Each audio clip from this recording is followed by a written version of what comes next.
Live from England, cricket's greatest rivalry, the Ashes. Stark is over the wicket at him. He bowled him! Instant taken!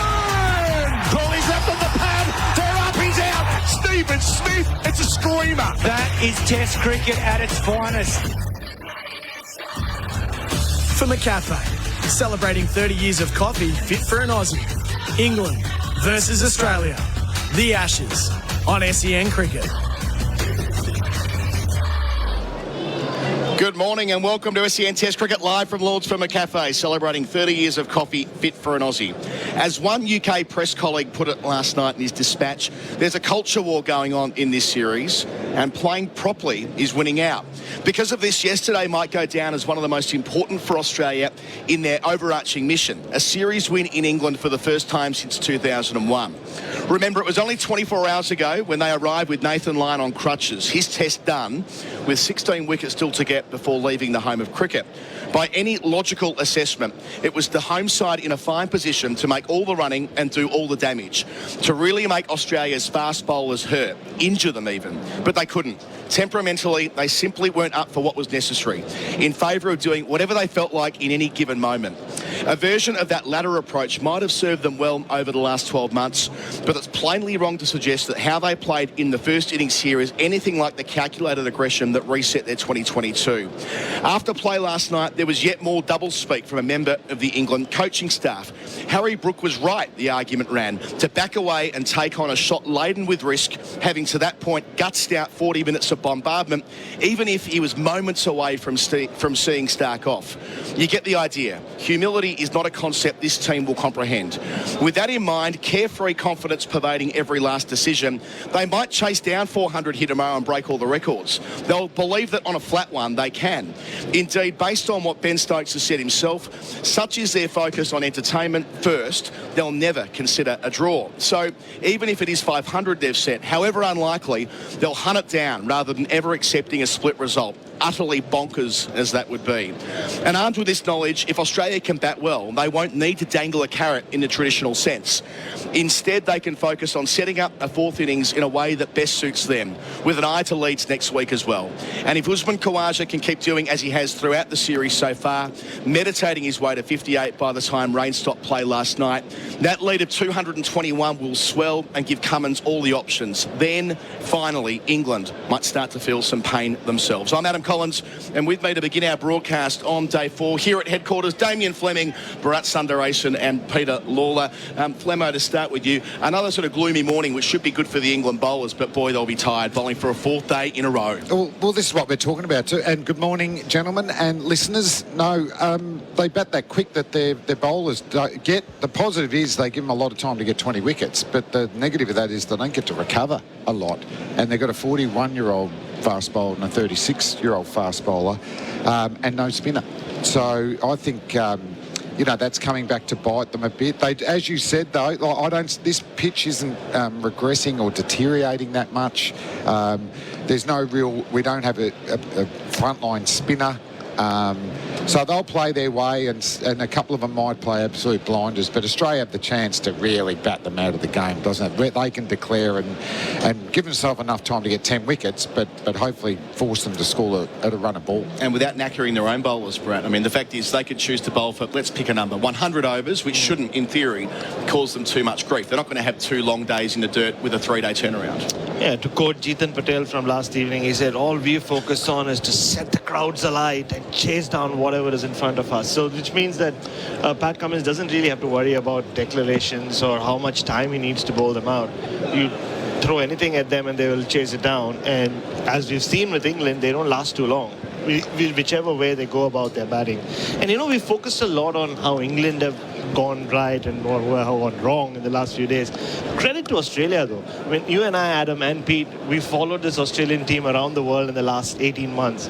And everywhere they've gone with a fixed plan. Pat Cummins and Andrew McDonald, the 15-day test in Pakistan. They went to Sri Lanka with having realized this pitches could turn square. It won't be a very long game, so we need to adjust accordingly. And they did the same thing in India. They should have won in Delhi. That would have given them the series. It didn't happen.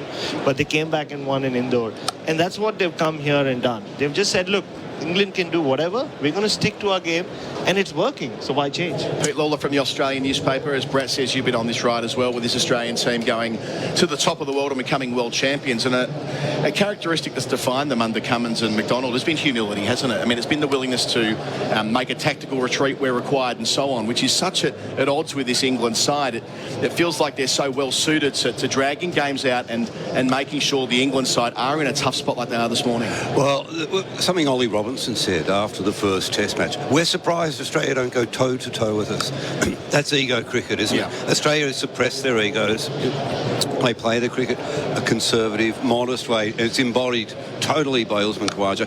You mention of culture wars, and I like the culture wars when it comes to cricket and where we're at. I think that the baseball culture is at a crossroads at the moment. It's a small circle, the cricket community, and things are going around in the loop that Broad and Anderson are very unhappy with the way these games are playing out and the strain it's putting on them. That's a bad sound that I'm hearing in my headphones. Whenever we hear that sound, we know what it means. I'm going to turn the hover cover down beneath us here, Pete. Please continue. It is raining out here at Lord's. It's like your neighbour starting up the motor mower on Sunday morning. That's worse even. Where was I up to? So Anderson and Broad, they're not happy, is what I'm hearing, and you wouldn't be, would you? The older bowlers not getting any rest, and their rest is interrupted by having to bat anyway.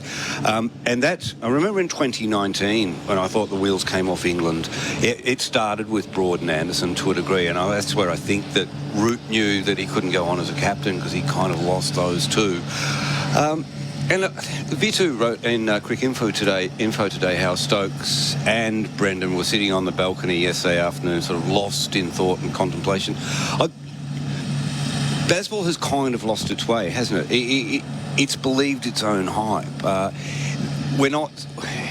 It's become a sort of one-speed approach to the game. And Ben Stokes kind of signalled in the first innings that, hey, we can slow down, we can do this. But the others, the minute he was gone, Harry Brook was back playing those agricultural shots again.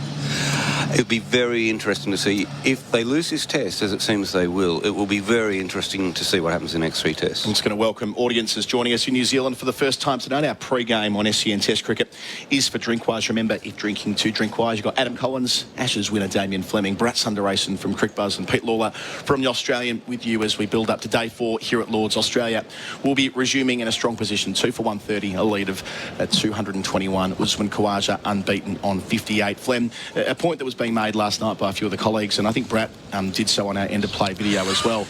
If baseball's all about flexibility, if it's all about freedom of thought, freedom of process, then why is it so damn rigid? Why can't they, when we all know what they had the other day. It's like everybody looking down from the press box, and it shouldn't be this way because, of course, a lot of great cricketing intelligence is gathered on the other side of the ground as well. But how can it be that there's a consensus drawn so vividly here that this was the chance to destroy Australia's bowlers, and over there they've thought, you know what, stuff that. Well, in the end, the baseball batting was just so predictable. The ball bounces, we're going to try and take it on, and we're going to get out. Baseball for me would have gone, okay, we're going to duck every bouncer for 15 minutes. Bowlers are going to get tired. They're eventually going to pitch up. And when they pitch up, we're going to hit you into the pavilion. So I don't understand. And then I still don't understand Stokes' batting, the contradictory. But he's the one saying, we're baseball, Brendan McCullum, let's baseball. He's not doing it, but he's allowing the others to do it. Are they happy with that? I'm really totally confused. It's like, and then the press conference, no, this is the way we play, blah, blah, blah. But then why isn't Stokes doing it, or why aren't they reprimanded for not being flexible? I wonder whether there's something in this. I'm just totally confused. I do wonder whether there's something in this. And my problem is the captain and coach can be together and we're going this way, but, players have insecurities. Players are worried about their spot. They want to keep playing. They'll get a bit confused with the game plan. They have certain strengths and weaknesses. So is the whole team on board? And the way Pete's saying, it's not. And once you get some little cracks, it's going to end up with massive cracks. And either they're going to just bring in maybe younger bowlers who just want to play and they're just going to back themselves that way, or the Aussies are just going to dominate the series. There were some great pieces of writing last night. One from Petitioner Hunteraj from Crick Info next door that said the age-old divide in a dressing room, Flem, between the batters and the bowlers. And we haven't really seen that in this side, this Bazball side so far, because they've enjoyed it so much, Anderson and Broad especially, but maybe that might be shifting. And Bharat, I mean, the contrast to this is that Australia seemed like they were in a pretty good place. They had that huddle out there yesterday. Yeah. Dan Bredig had it in his piece that that was to do with trying to bring everyone together and reset after the news about Nathan Lyon being in all probability out of the series. And boy, they couldn't have reset it any better. The way that Stark bowled, the faith they will have that they can take 10 wickets on a relatively benign surface on day 5. Those confident levels will be sky high right now. Yeah, and Mitchell Stark actually spoke about that huddle and said, classic Mitchell Stark fashion, he said, was it important? I don't know. I just stood around. Everybody was congratulating Steve Smith, and I thought that's what it was about. But even how he spoke about the bouncer ploy, he said, look, it worked in the first innings does not mean that that's all we're going to do in the second innings. We realized we went to that plan, and immediately England started playing the way they play, and it worked. But and Australia is flexible. I think it's the flexibility that this Australia has. And if anything, there's more freedom in the Australian camp than this Bazball, strategy that England used, where Travis Head is told, you bat the way you want. Usman Khawaja, Steve Smith, Manas Labuschagne, you take your time. And similarly with the ball as well, they're ready to change plans. Pat Cummins starts with the deep point, and even with the way they attacked Ben Stokes. So the field was different to Ben Stokes, and to the rest who were just taking them on, they just pushed the fielders back and bowled short. Just to change direction, one question for the two newsmen in the room. The Ollie Pope situation, I can't quite get my head around it. So Ollie Pope was asked by Murray Erasmus to field yesterday, injured his shoulder for the second time in the Test match, on the basis that it was an external injury. I mean, Bharat and Pete, can you please work this out for us? That word interpretation again. Remember, we spoke a lot about it during that Cam Green catch. Did we ever? Yeah. So in the first innings, Ollie Pope goes down. It's not an external injury, but it's an injury here he picks up during the course of the match. It's not one that he brought into the game. So he's allowed to bat at number 3.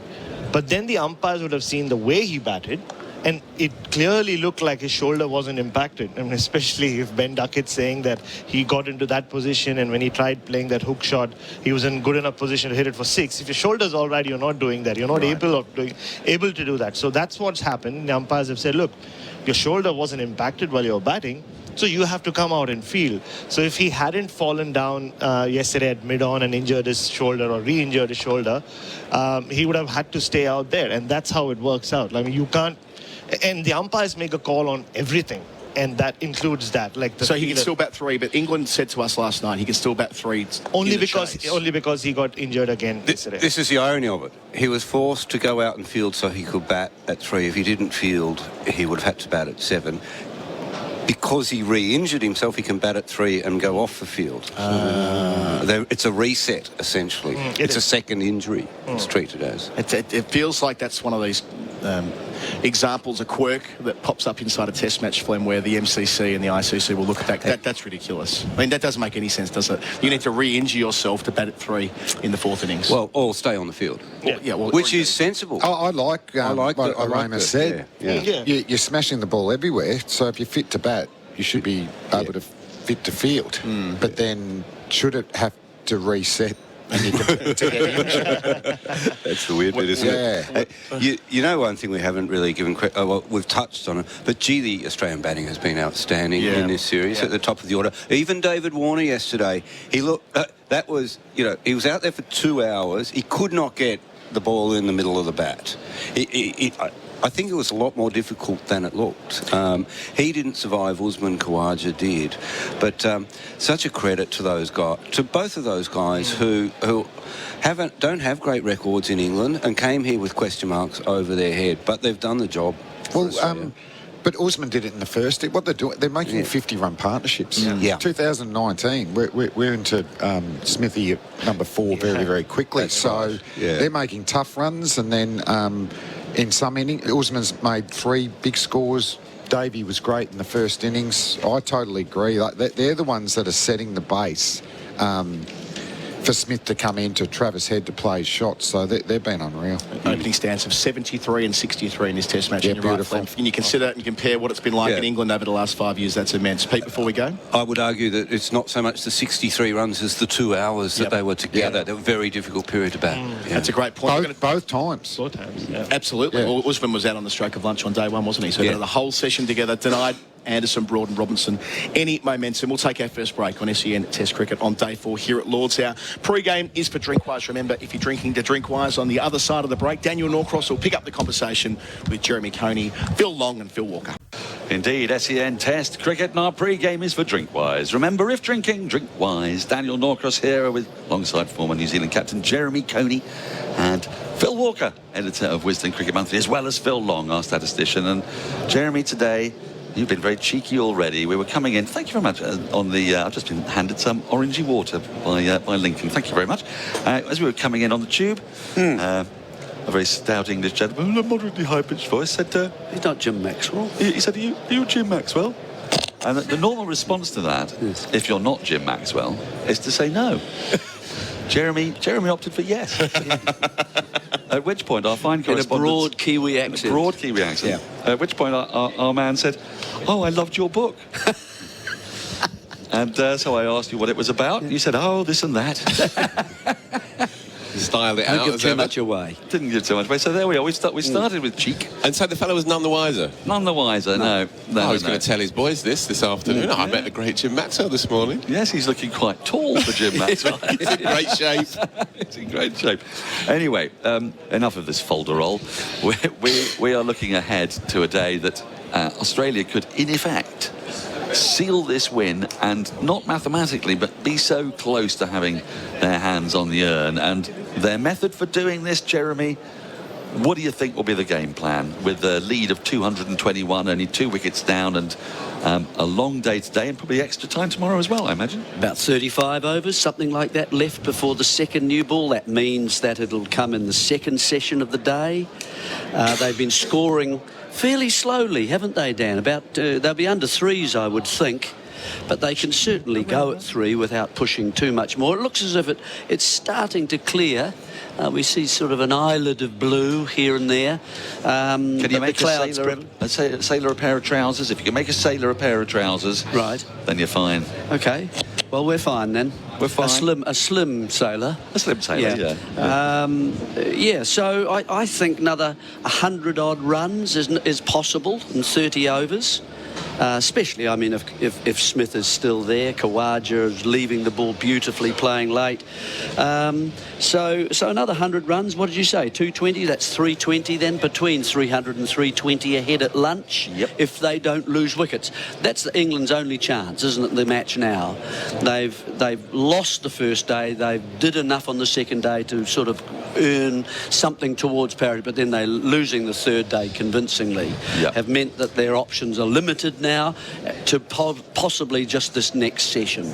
Now, ordinarily, Phil Walker, I would say to Pat Cummins, and not that he really needs me to say this because it's fairly obvious, that if you're playing a side as completely brash as England, bold, obvious and lacking in guile, then you might as well set 600 on the last day. Just do the 90 overs the last day, give them 600, because they've got to go for it because they're not allowed to draw. Whereas here, may I just posit something slightly different, which is that without Lyon, you might want to have 2 bites at the cherry just in case, because you don't want your 4 bowlers to have to do all the work on the last day. So Australia will want to get England in today at some point? I would have thought so.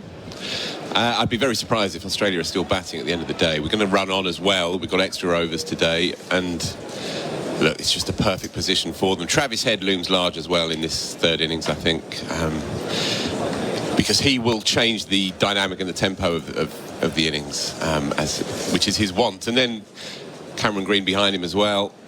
They will barrel along, unless England have a morning out. And, you know, I don't completely discard that idea, because there was a lot of kind of pride at work last night, I thought they bowled pretty well, considering they'd stunk the place out. Robinson, I thought, especially bowled a luckless spell of 8 overs, beat the bat a lot. But Tongue as well, an 8 over spell when he got that first wicket. there was a couple of old grandees in Broad and Anderson who were wrestling with themselves and the passage of time, let's be honest. But nonetheless, I think they were stung by how poorly they bowled in the first innings and how embarrassingly they batted in their own knock. Do you think they were stung by Yeah, I think they were. I don't think you can't be. For all that they've drunk the Kool-Aid, for all that they are, flowers in the hair and everything's harmonious in the garden and all of the rest of it, you can't have such an absence of self-awareness as to not recognise when you've ballsed up. I would like to think that. No, in their quieter moments they have to, and I thought the way that Stokes batted on that second evening was a demonstration. It was his way of saying, look, come on, let's be a little bit smarter here. It was pretty much the only England batter not to get out. I mean, yes, I know he turned his bat on the ball, but you see those mistakes. That's a forgivable mistake to your first ball of the day, isn't it? Yeah. I mean, his innings. We talked about whether he was gaslighting the England team, didn't we? Yesterday. It's a great line. Yeah, it's a lovely line. But but I've got to tell you, by the way, the play has been delayed by 5 minutes, but only 5 minutes. The covers, the tarpaulins are coming off, and the roll covers on by the side that roll into the hover cover have all been packed up, and we will get started pretty promptly, 11:05. So we'll be able to make that up, of course. What joy for us all. Indeed. Later on my this half-8 evening. dinner date is heading north at the moment. It's started to get tricky. Yeah. It's set fair though for the day as well. I think it's going to be a bit of cloud here and there, but I think we should be fine. So we're looking at 180 plus overs for this game. How England escape? Well, look, it's a long shot. I was doing a straw poll of England's big draggled press men, and the best I could get was a 10% how they escape this one without staring down the barrel of a 2-0. I got a couple of 7s. I got a 5. Well, I want to bring in Phil Long here, though, because you see, one of the lessons of baseball has not always been taken by their opponents. And as I remember, India last year absolutely failed to get it right at Edgbaston when they rather lackadaisically threw some wickets away, thinking that 350, 360 were more than enough runs. And they were going to be absolutely fine. England knocked that off 3 wickets down. Now, Australia do still only have the 4 bowlers. Yes, they're quicker.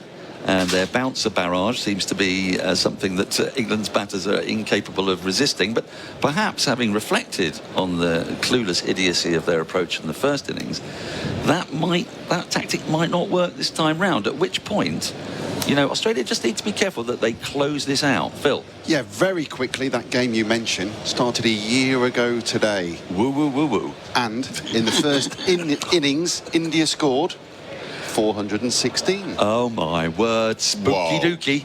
Spooky dookie. And as you mentioned, they then followed up to 245 in reply to England's 284, setting England 378 to win, a very, very tough 378 to win, which they did with just 3 wickets down. And in how many overs, please? I think it's under 80. I don't think the second new ball is required. Didn't they?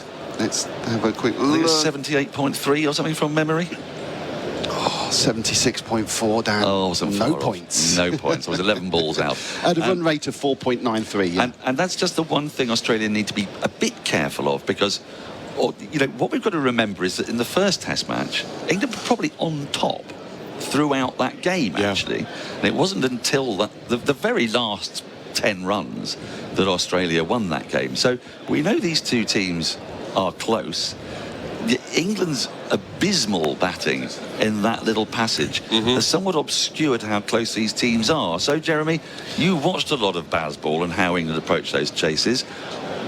Australia got to close this out. What is the minimum figure they would want? If they were going to declare, let's assume they're not bowled out. If they're not going to be bowled out, and that would probably be by, middle of the second session. If that doesn't occur, look, you're 1-0 up. Orthodoxy says baseball takes time out of the game, and so use it, and use the fact that the time remaining, you can squeeze England, exactly what you were saying, Phil. I think you can squeeze England. If you didn't want to have more than 10 overs tonight, well, that's all right. Let's use the time up and get to 420, 430. And make it a really hard chase, and just use a few overs tonight. If you want to do that, that would be fine with me.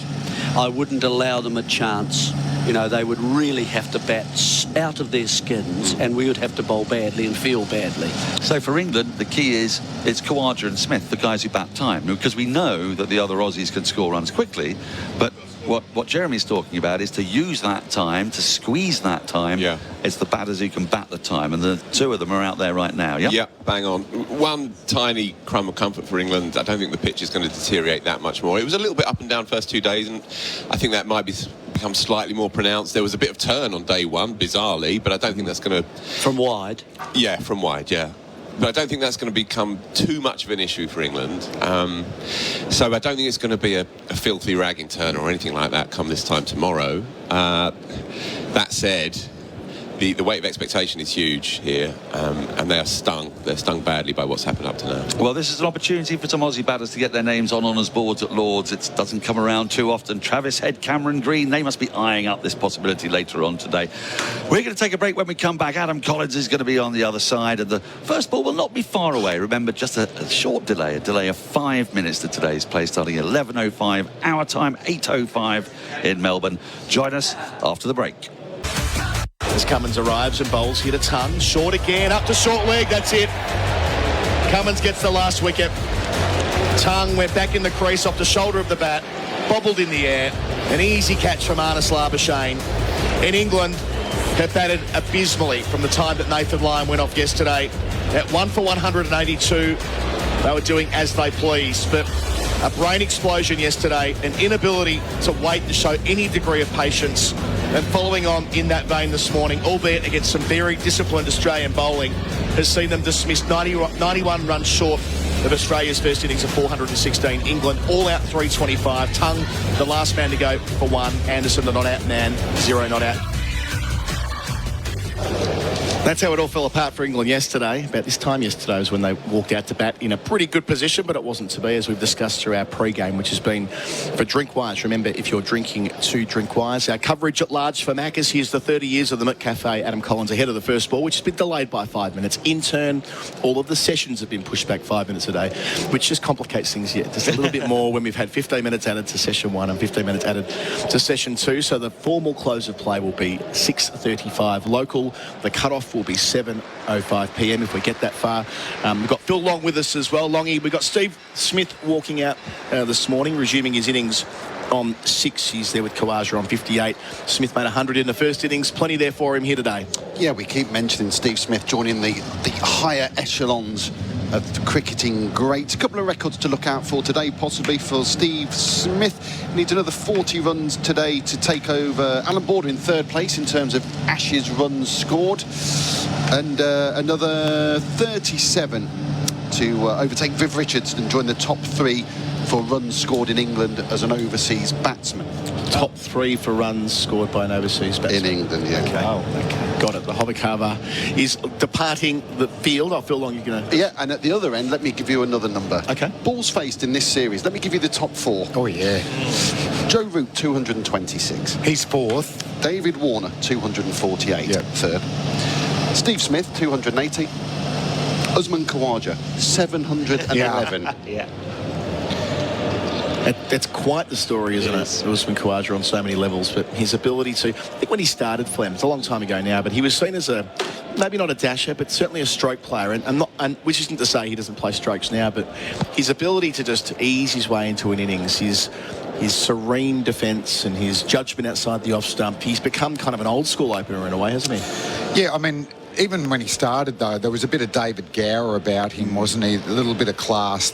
Always let the ball go to him. Very good square of the wicket, but really it's been in that break, isn't it, where he's got so much life balance, married with kids, yep. and also the acceptance of, I might not play for Australia again.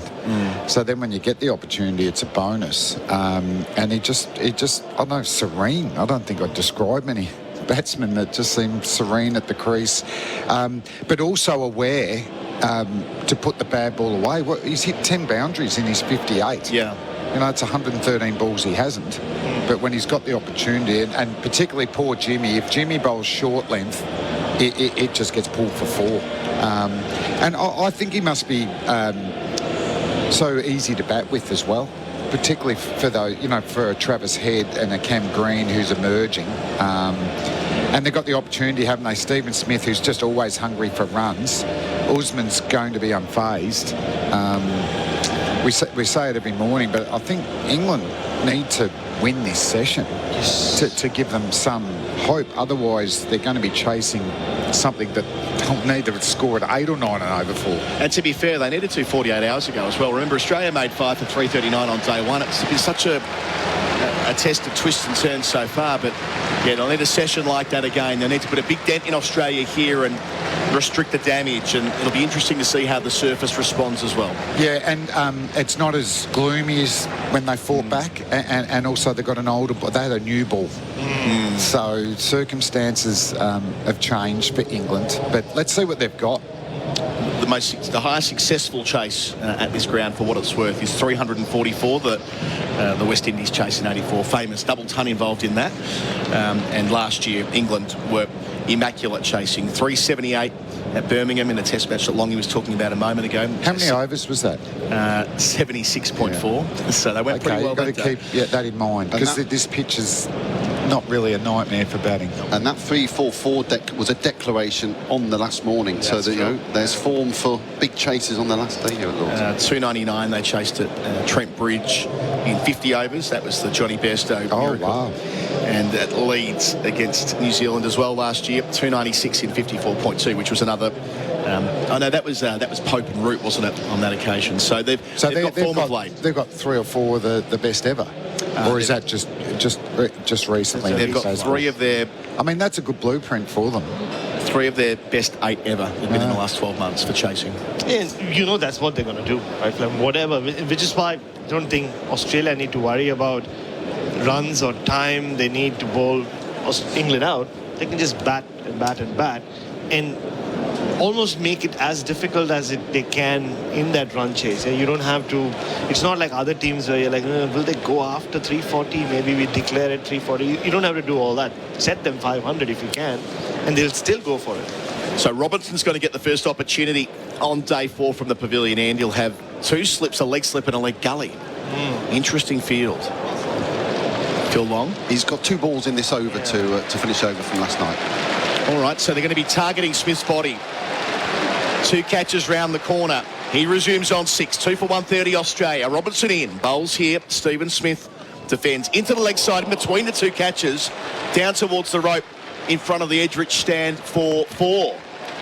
So there were 2 men set for that. Ben Stokes was the squarer of them. It couldn't have been far away based on his response. We're getting a look at him here on our replay screen for Tyre Power clean bowled savings. They started with this field to Steve Smith last evening as well. You remember Jimmy Anderson was bowling, the keeper was up, and he played a slightly similar shot. This came off the inside edge, those softer hands from Steve Smith. I don't know whether it would have carried all the way to Ben Stokes, though he was still down on one knee, disappointed that it didn't go to hand. So it's very obvious what plan they are operating with for him. Robinson to complete the over from last night to Smith in swinger. Well handled by Smith. End of the over. He's 10. Kawaja's 58 on the Beaumont Tiles scoreboard. Beaumont Tiles, huge sail on now. The lead's up to 225 with Australia 2 for 134. And the coverage here at Lord's throughout the first session is for drink wise. Remember, if you're drinking, to drink wise. Just saw Ben Stokes, as we've seen him a few times during this series, warming up alongside Anderson and Robinson. I think it's a big day for him. It calls for a Ben Stokes spell, like one of those inspirational spells. And you could see he's done it differently so far in this series with the bat than everybody else. And he did not look the happiest on that balcony as those wickets fell yesterday. And this is his chance. I'm sure he won't start off. You're seeing Anderson just preparing to bowl. I think he'll go to Broad next. But at some point today, it could well come down to that Ben Stokes spell. Hasn't bowled in this innings. Remember Freddie Flintoff, was it 2009? His one last great spell on one knee. Remember Brad Haddon talking about later that it's the quickest bounciest spell, and that was it, wasn't it? He ran out Rick. Or he rang out Mr. Cricket or Ponting at the Oval. Ponting at the Ponting, Oval. wasn't it? Yeah. But that was it for Fred. But one great last spell here Lords. Anderson, nursery end. First ball down the leg side. Khawaja doesn't catch up with it. Yeah, Flintoff took 5 wickets in the first innings, running downhill. Just charging. It was so gloomy that day. I was sat over in the Warner stand and it was so dark. I don't think they were allowed to use the floodlights at Lords at that time, if memory serves me correctly. There's some local thing going on here. And yes, the Queen met all the players at lunch, so they extended the lunch break and so on. And after lunch, Flintoff ran rampant. Yeah. And then play ended early with a thunderstorm, and the test was largely gone from Australia's grasp by that point. As Anderson approaches and bowls to Khawaja on the leg stump, hits him on the pad, spills out towards fine leg. One of 2 men set back in that direction. Leg by or inside edge, we'll wait to see from umpire Raza. It was a leg by, so 2 for 135 the score, the lead 226. Rarely has he started a spell well in this series, has he, Jimmy Anderson? I mean, started well in this test. The first morning, went past David Warner's outside edge. Just generally with his lines, he's stuck to around the wicket for Usman Khawaja. Yeah, he's been 2 onside and really not troubled Khawaja early in his spell. So back to that field we saw in the previous over where there'll be, or maybe not. They had the leg slip, leg gully set up. They've just changed it And totally. they've changed their mind entirely. So the square leg who was in front of the square leg umpire. Oh no, it's going back again to a degree. And it's really, I think Anderson's dictating this because Stokesy put up his hand and then, nodded his head and went back to the catching gully, leg gully. So 2 slips, a gully, a leg gully and a fine leg. Anderson to Smith for the first time today, defending at the middle of the bat. Nothing in that. Although it is up at 135 kilometres an hour according to the radar, but Smith played it with all the time in the world. Yeah, speak of the English crowd's reactions to Steve Smith, as I was walking in this morning, he was having a hit. Then a big crowd gathered around him. Everything hit the middle of the bat. One ball goes past his outside edge. Loud cheers. They don't let him be at all, do they? Steve Smith, great record at this ground. A lot of history here. Anderson to him. Turns it into the onside no run. So Smith started poorly here. 1, 12, 2 and 1. His first 4 test innings at Lords back in 2010 and 2013. 215, 58, 92, which was the Archer retired hurt back on. He was trending towards 100 that day. 110. So it's become a happy hunting ground since 2015 when he made his first double century in Test cricket. Thumping the bat into the turf. Familiar setup. Bends the knees, bends them again. Anderson bowls, Smith defends. So playing himself in. 10 from 29, no hurry at all. You're spot on, Bharat, your observation before. If you're Cummins here, you don't really need to think about dangling carrots. You don't really need to think about, how many overs versus what's the... England are going to have a crack even if they set 500. Yeah, sometimes, even if you get wickets and they get stuck in, you set more aggressive fields to give them a bit of a sniff, but... No, it won't be the case here with Bazball. Anderson to Smith, who leaves alone. Full outside the off stump to finish the over. 2 for 135 on the Beaumont Tail scoreboard. Beaumont Tail's huge sail on now. Khawaja 58, Smith 10 the lead, 226. Hi, I'm Tim from Red Energy. The Australian-made logo is a true mark of Australian authenticity. So, for Red Energy to be certified to use the famous green and gold Australian-made logo, well, it's fair to say it's something we're pretty proud of. Here at Red, we're owned by the mighty Snowy Hydro, and that makes us 100% Australian. We're also based right here, so our team really understands your needs. So, if supporting Australian means something to you, switch to Red today. Call 131 806. SEN Test cricket for Maccas. Here's the 30 years of them at Cafe. Now session for Drinkwise. Remember drinking for Drinkwise, Robinson. He's bowled 10 overs, none for 22. He was good yesterday. Best of the England bowlers. He had to get in the book. 2 back for a short ball. Khawaja's first delivery from Robinson of the day. Over the wicket, pavilion end, leaves alone on length. It's a bit of an arm wrestle start, isn't it? Traditional Test match cricket. Bowlers bowling a good line and length. Batsmen respecting it. Still exists, this form of testing. It's sick. Hush of the crowd. Since we did our opening, I went outside and had a chat to one of our colleagues, the editor of the Wisden Cricketers Almanac, Lawrence Booth. So one of the most, forthright voices on the game. And he's written beautifully about Bazball in the Almanac this year, like the Bible of cricket. From ran through everything that it meant for English cricket more generally. As Robinson bowls here to Khawaja, who leaves alone in a tough time for English cricket with the internal debates that are going on around the 100 and domestic cricket, the forever existential crisis about the county game and how many clubs there should be. Believe me, it's non-stop every day over here where they're tearing themselves apart. And this was the antidote. England's men's test team playing so sparklingly last year, winning, was it 11 of 13 to start or whatever it was? And the style. And the style, exactly. When they won one of their previous 17, were thrashed in Australia. The review that came after that, and Andrew Strauss wrote, as Robinson gets to the crease and bowls again, and Khawaja defends. And Lawrence's point was that, you know, a lot of people next door are just waiting for an opportunity to leap all over this, and this being the Bazball methodology. And his suggestion was that we should just wait and see how England go about the second innings here before we... His view is that, yeah, they completely fluffed their lines and botched it the first time around and made some horrendous calls tactically when they chose to attack instead of perhaps strategic withdrawal. But his take is, let's just see whether they adjust in the fourth innings here. Robinson bowls to Khawaja over the wicket, defending, no run. Because the public messaging is we'll always go harder, right? But what about if they're 5 for 200 tomorrow chasing 400? A draw, defensive play, normal kind of split the difference, or will they try and, you know, death or glory and be bowled out for 300 and go 2-0 down? Well, the problem I've got is with their long tail. Yeah. If they get 6 down, do they try and draw it? Because I just cannot see a lot of runs from their tail. So it needs to be their top 7 batters that chase 450. Yeah.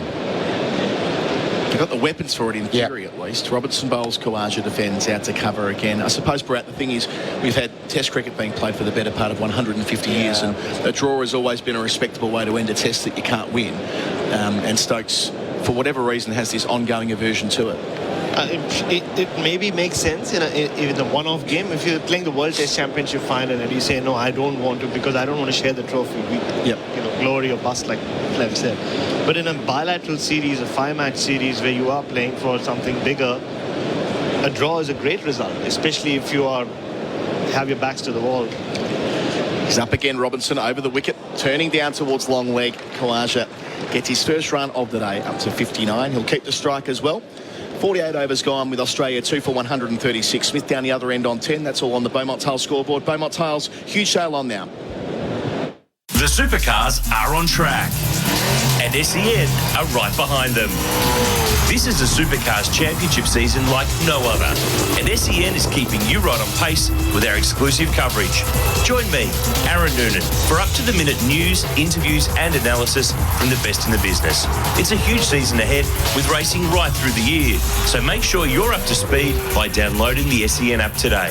SEN Supercars, right here on SEN, your home of sport. We're here at Lord's thanks to Macca's. Here's the 30 years of the McCafe. This first session for Drink Wise. Remember, if drinking to drink wise, James Anderson, as Flem says, needs a big day here at Lord's. Needs to bowl out Australia. Needs to keep himself at the front of the pecking order for England to drag themselves back into this. Bowls to Khawaja outside the off stump. Leaves alone. Nobody has more test wickets here. Nobody has more test wickets for England. Nobody has more test wickets as a fast bowler ever. He's 12 away from 700. He desperately wants to keep playing, Flem.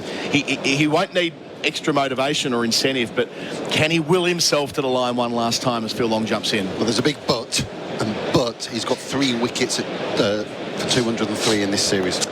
Yeah, I think somebody would like more assistance from the pitch in the first 2 test matches. Anderson in, bowls to Khawaja, leaves alone outside the off stump, no threat there. And they don't help out their fast bowlers, do they? What do you think about this, Flem, if you're just looking at the England-Australia matches here since 2005, 09 series that you're over here for, 13 where England won, 15 where England won, and 19 where it was a split result, but on surfaces we that just was threw away the last test. Sure, but to that point, all the pitches gave a little bit to the quicks. Yet we've seen England at a distinct advantage since 2001 with pitches that have suited their fast bowlers, not least Anderson, right? That's another part of this conversation, I think, in relation to Bazball. Bowls here, Khawaja drives wide of the man. Wide is Schmidt off, down towards the rope in front of us.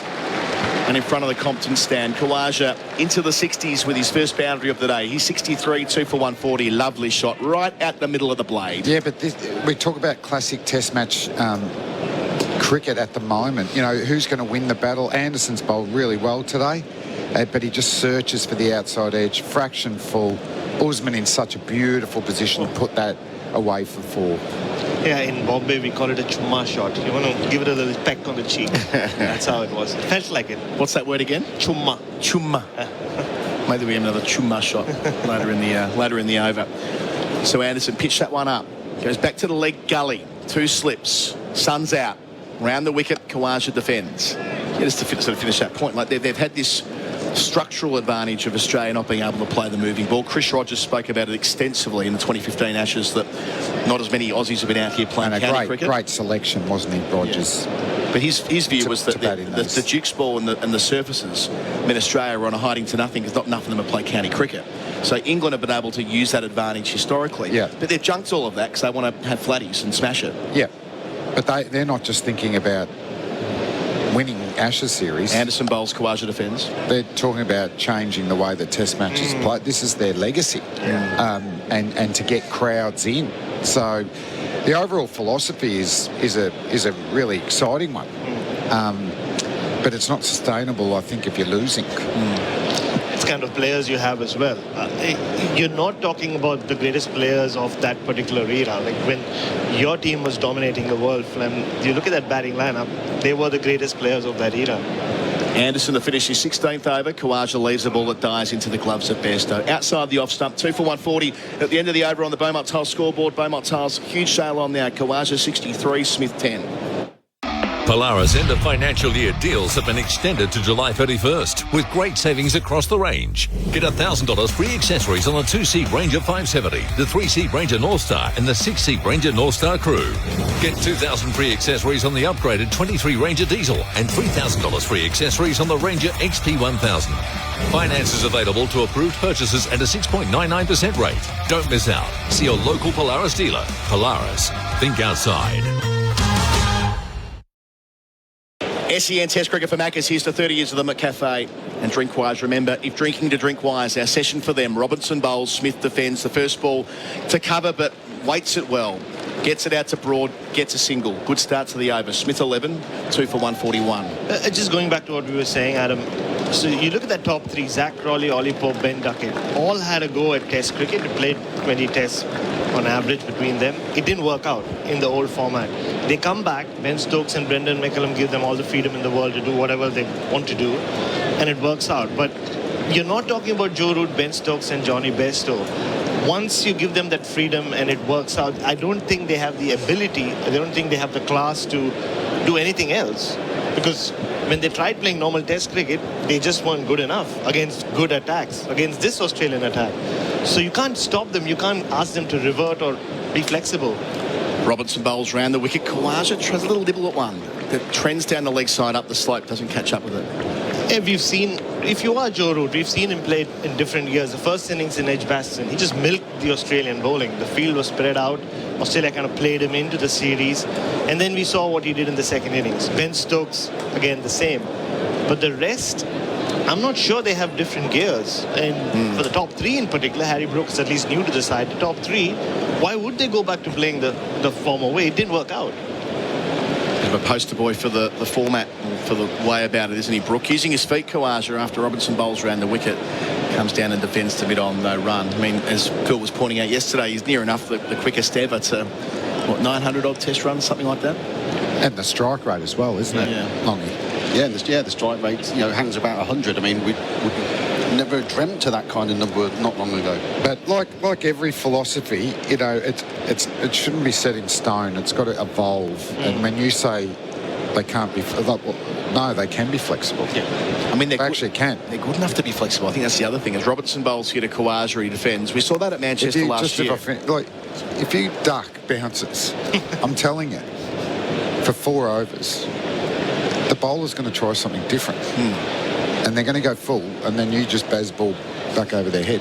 I'm telling you. Exactly. When you have Ben Duckett coming and taking, saying, oh, I'm gutted I left a ducked a bouncer.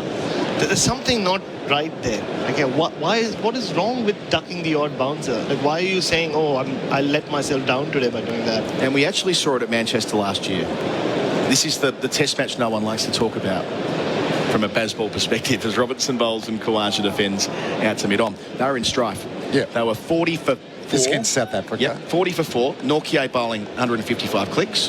Rabada, having cleaned up here at Lords and bowled them to victory the previous week. They didn't play Marco Jansen, which was a mistake, but they still had 2 guys bowling genuine heat. And England lost early wickets. And they got to safe harbour through centuries via Ben Foakes batting air quotes normally, and Ben Stokes batting air quotes normally. They weren't balling in the slightest. Flexibility. That's what flexibility means. Precisely. As Robertson delivers and Khawaja defends with soft hands out to backward point, overs complete. 50 gone, 2 for 141. The lead's 232 on the Beaumont Tiles scoreboard. Beaumont Tiles, huge sale on now.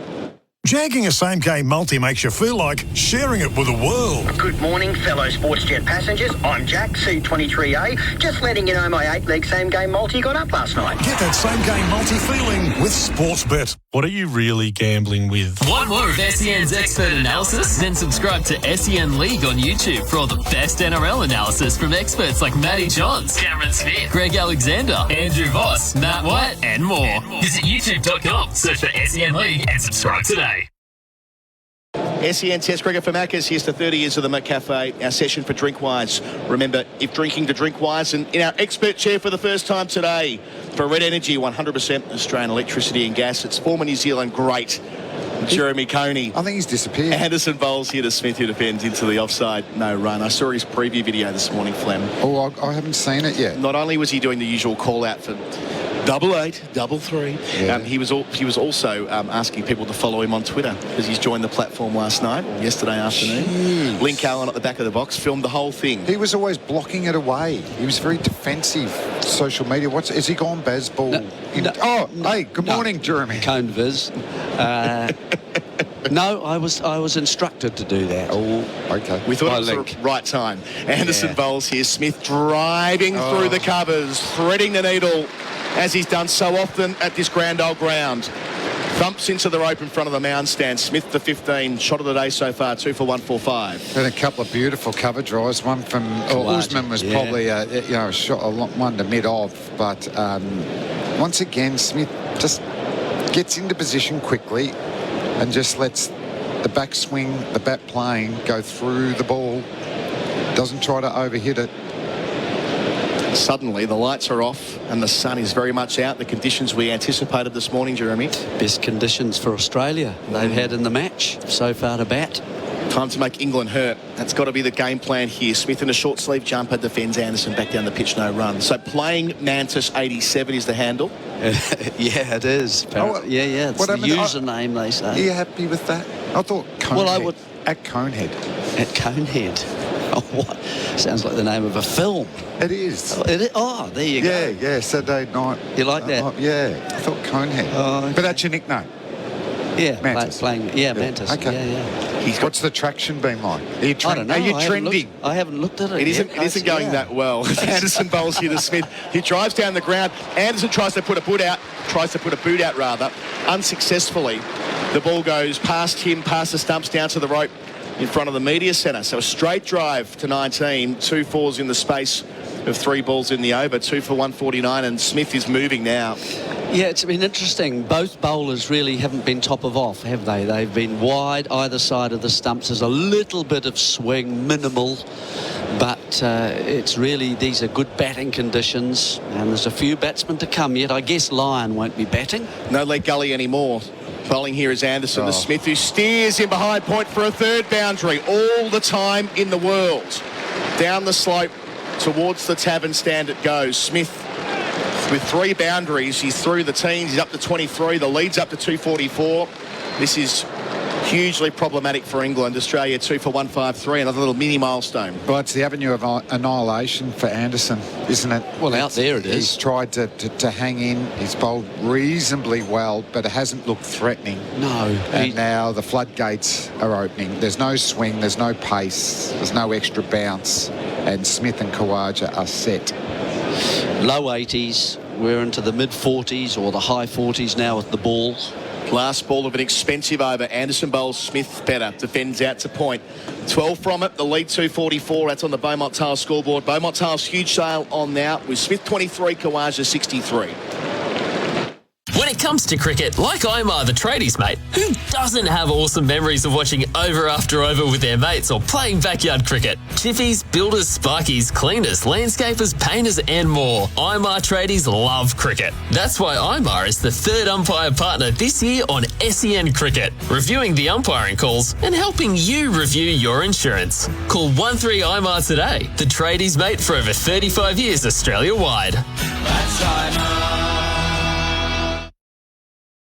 First session here at Lords for Drinkwise. Remember, if drinking to Drinkwise, and our coverage for Macca's. Here's the 30 years of the Cafe. Got Damien Fleming and the Playing Mantis 87 with me. I'm just about to follow him. Here bowls Robertson. Kawaja short ball sways out the way in time. We've got phone cam here. Jeremy Coney. Yeah. Was it at Jeremy Coney? Wasn't it playing? No, that's the old one. That's the old account. Yeah. Oh, he's got a burner account. Okay. This is for you, Colo. What does all that mean? This is for you, Colo. His second last tweet of this account. Yeah. Glad to see a top 6 ton other than Taylor. Chris Martin has been a stalwart of our attack. Hey, what year was that? What year, Colo? Chris Martin. Chris Martin. Gosh, early days, 2011, something like that. In that vicinity. 2013. I'll read the one before that. Bowls to Kawaja short again, sways out the way. How old's this one? Pitch looks flat. Not sure. I'll win the toss and bat. What's this mocking? That might be. I'll win the toss and bat. Oh, you in the top? What is that in the 80? It's 85. 86. Before even Twitter started. How did he do that? What I can see here is that he hasn't tweeted at all since. See, we're worried about engagement, right? He's got 75 followers. I'm not worried about engagement at all. Only following 3 people. The 3 people he's following Flem are as follows. Well, that's from yesterday. SEN Cricket. Yeah. Mike Atherton, fair enough. And Test Match Special with our colleagues upstairs. Nobody else. So you don't get a start. A very diverse followship there. Robinson in, going to short ball this over to Kawaja so far. There's the Yorker, which he digs out. Back to the bowler, cuts it off with his boot. Well bowled. Good variety here from Robinson. So Coney is at Playing Mantis 87. Let's get the followers up. Got him. 70. Got him. 77. Is he retweeting Donald Trump stuff? Is that him? There's a Playing Mantis. That's not him. That's not him. You got the wrong account. No, that's not me. It looks like him. No, I promise you, that's the wrong number. That's Playing Mantis 37. Retweeting a lot of Donald Trump stuff here. How do I get to him? Playing Mantis 87. Right. So we're trying to inflate your numbers here. 2 slips, Robinson in. Good over so far. Kawaja defends out to cover. There won't be a run. So you need to follow some more people and you need to send some tweets out. I do. I'm not good at tweeting. You're born for it. Yeah. Not really. 280 characters might be not quite enough for you. I like a good paragraph. You do? And because I've got a Hotmail. I'm Hotmail in terms of my email account. Okay. So, but you speak in full sentences. Yes. That's the point about having a Hotmail account. You've got 140 characters here. 280 now. Robinson bowls, swaying out the way again. He's Kawaja. 3rd time in the over. They've targeted the helmet. They've been good short balls going up the slope. Okay, I'm officially following Jeremy Coney. Bang. Well, I'll send you. I'll try and send you something today. Right. I'll go to the link. No help. No help. I want you to follow me back. Oh, dear. Okay, mate. What's your first tweet going to be, I wonder? Don't know. Well, look, let me think about it. Yeah. Don't rush me, you guys. Give me time. Controversial lunchtime. I've got to find out how to do it. His last one was 2013. Chris Martin was charging in. Bowling again is Robinson. Defending is Kawaja. Well played off the inside portion of the bat. Gets 1, moves to 64. Completes the over. 2 for 154. The scoreboard for Beaumont Tales. Beaumont Tales. Huge sale on now. The lead's 245. Jagging a same-game multi makes you feel like sharing it with the world. Good morning, fellow SportsJet passengers. I'm Jack, C23A. Just letting you know my 8-leg same-game multi got up last night. Get that same-game multi feeling with Sportsbet. What are you really gambling with? Want more of SEN's expert analysis? Then subscribe to SEN League on YouTube for all the best NRL analysis from experts like Matty Johns, Cameron Smith, Greg Alexander, Andrew Voss, Matt White, and more. Visit youtube.com, search for SEN League, and subscribe today.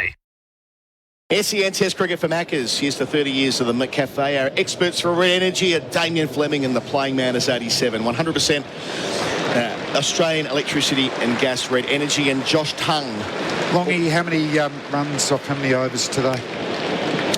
We've had a half an over. There was 130 overnight, so 24 off 5 and a bit, 5.5. Going nicely. Fours. Good start for Australia. Both looking pretty solid. Well, this is the man I think's probably bowled the best 3 deliveries to get his 3 wickets. Yeah. He's looked the one most likely, just with the extra bounce, unpredictable action. I think he's been impressive. I've just tweeted out to my followers to follow you. That's how it works, you see. Okay. Flem should do the same. They'll be disappointed. Tongue away from us, nursery, and first ball of the day is a wayward bouncer down the leg side. Kawaja wants nothing to do with it. Feel for them. I've gone a different way. I've gone, do not follow Coney. this account. Yeah. We did this many years ago with Chris Rogers on air, and we started his account live with us on commentary. Okay. My recollection, I look at Whitey at the back of the box, it went pretty well. Did it? It went pretty well. Oh, okay. Oh, well. Hello to Chris if you're listening, back in Melbourne. He's coaching Victoria at the moment, isn't doing a great job. Got to the final last year. Kawaja facing 64. Another bouncer from Tongue, but that's a little bit more accurate over the top of the lid. And Kawaja's now being peppered with the short ball. He's faced 150 deliveries. Yeah, they're going to go with that.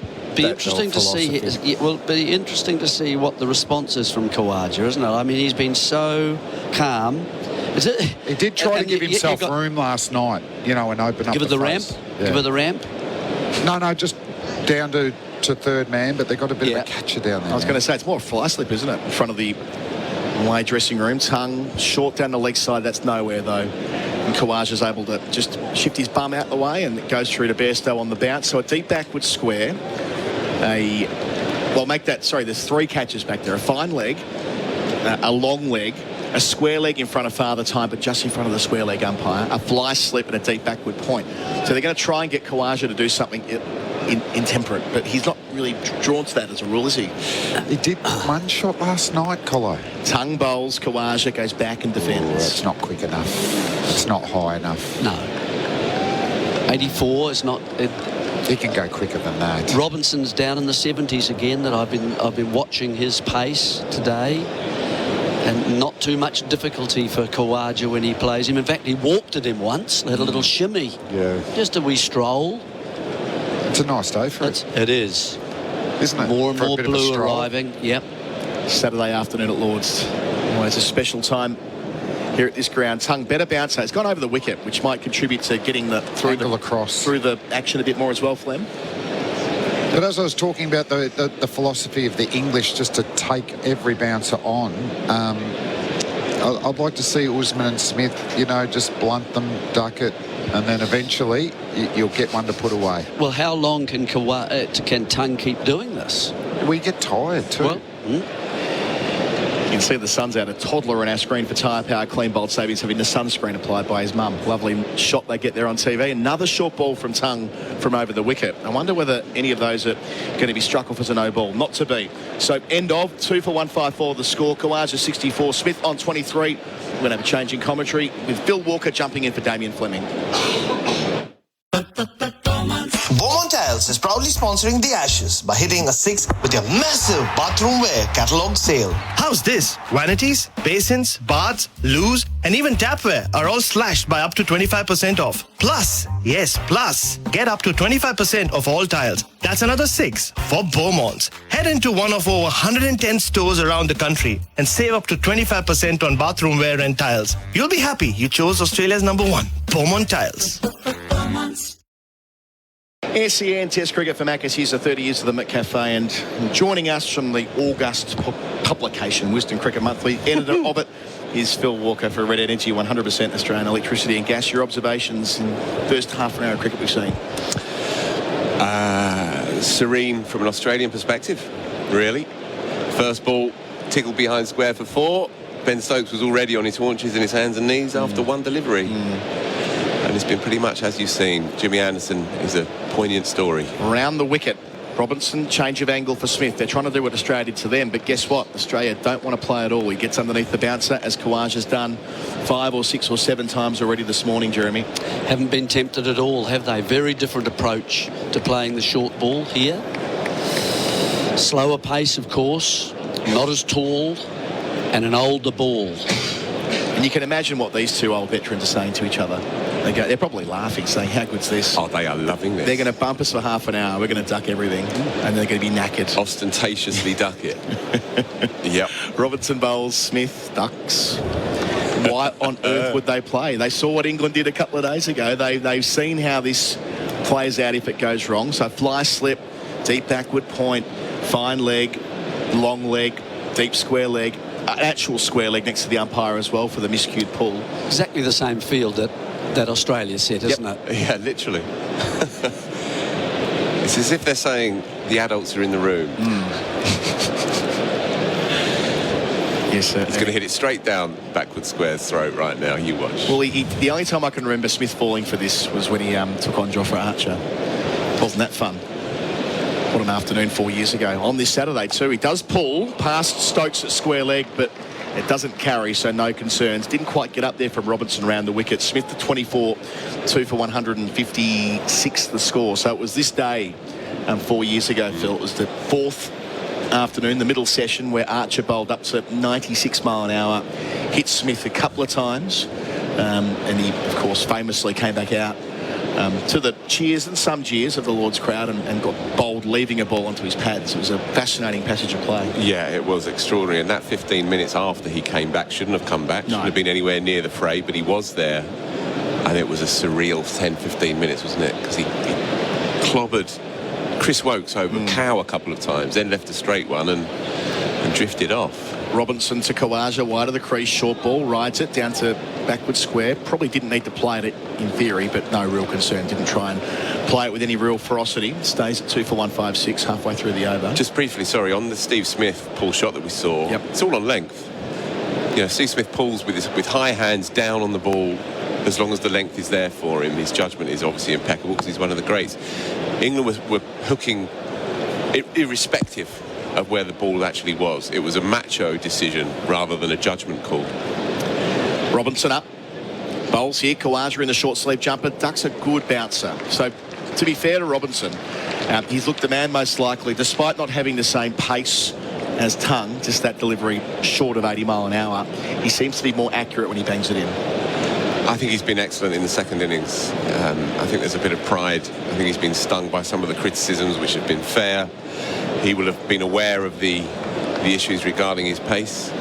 That comparative to 12 months ago, he was 3-4 mile an hour down.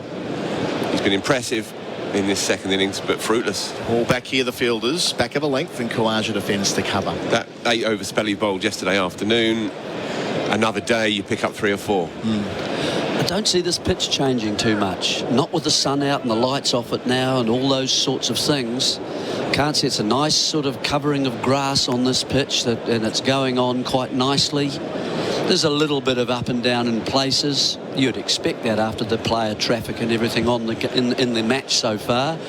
But overall, I can't really see it deteriorating a great deal more than it has. Robinson's last ball here. To Khawaja around the wicket, short again. Not quite as short, but still ducks it. So well bowled and well played. 26 runs added this morning, taking Australia's lead out to 247. Australia 2 for 156 on the Beaumont Tile scoreboard. Huge sail on now. Khawaja 64, Smith 24, and Daniel Norcross in for me. Real adventures with Patrick Dangerfield and Aaron Hapgood.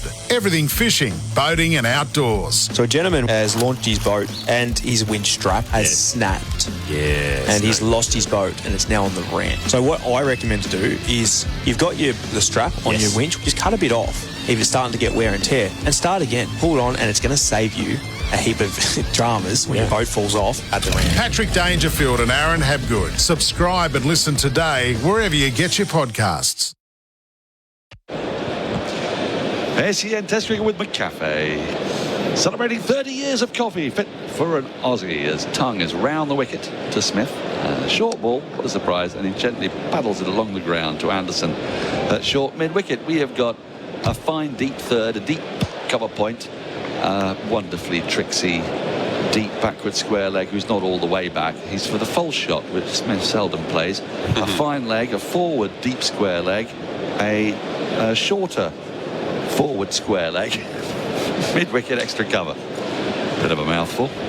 What's wrong with 2 slips, gully, cover, extra cover, etc. Tongue in, short, hit out, down towards fine leg, and in the Duckett fashion, actually, when Duckett was playing those short balls, just getting all the way on top of the ball and making sure he stays in. Smith moves to 25 with that single, 2 for 157, Khawaja 64, and you know, I'm over it all now, and I'm really enjoying watching 2 people who get paid to bat, who want to bat. Isn't it lovely to see them wanting to do their job?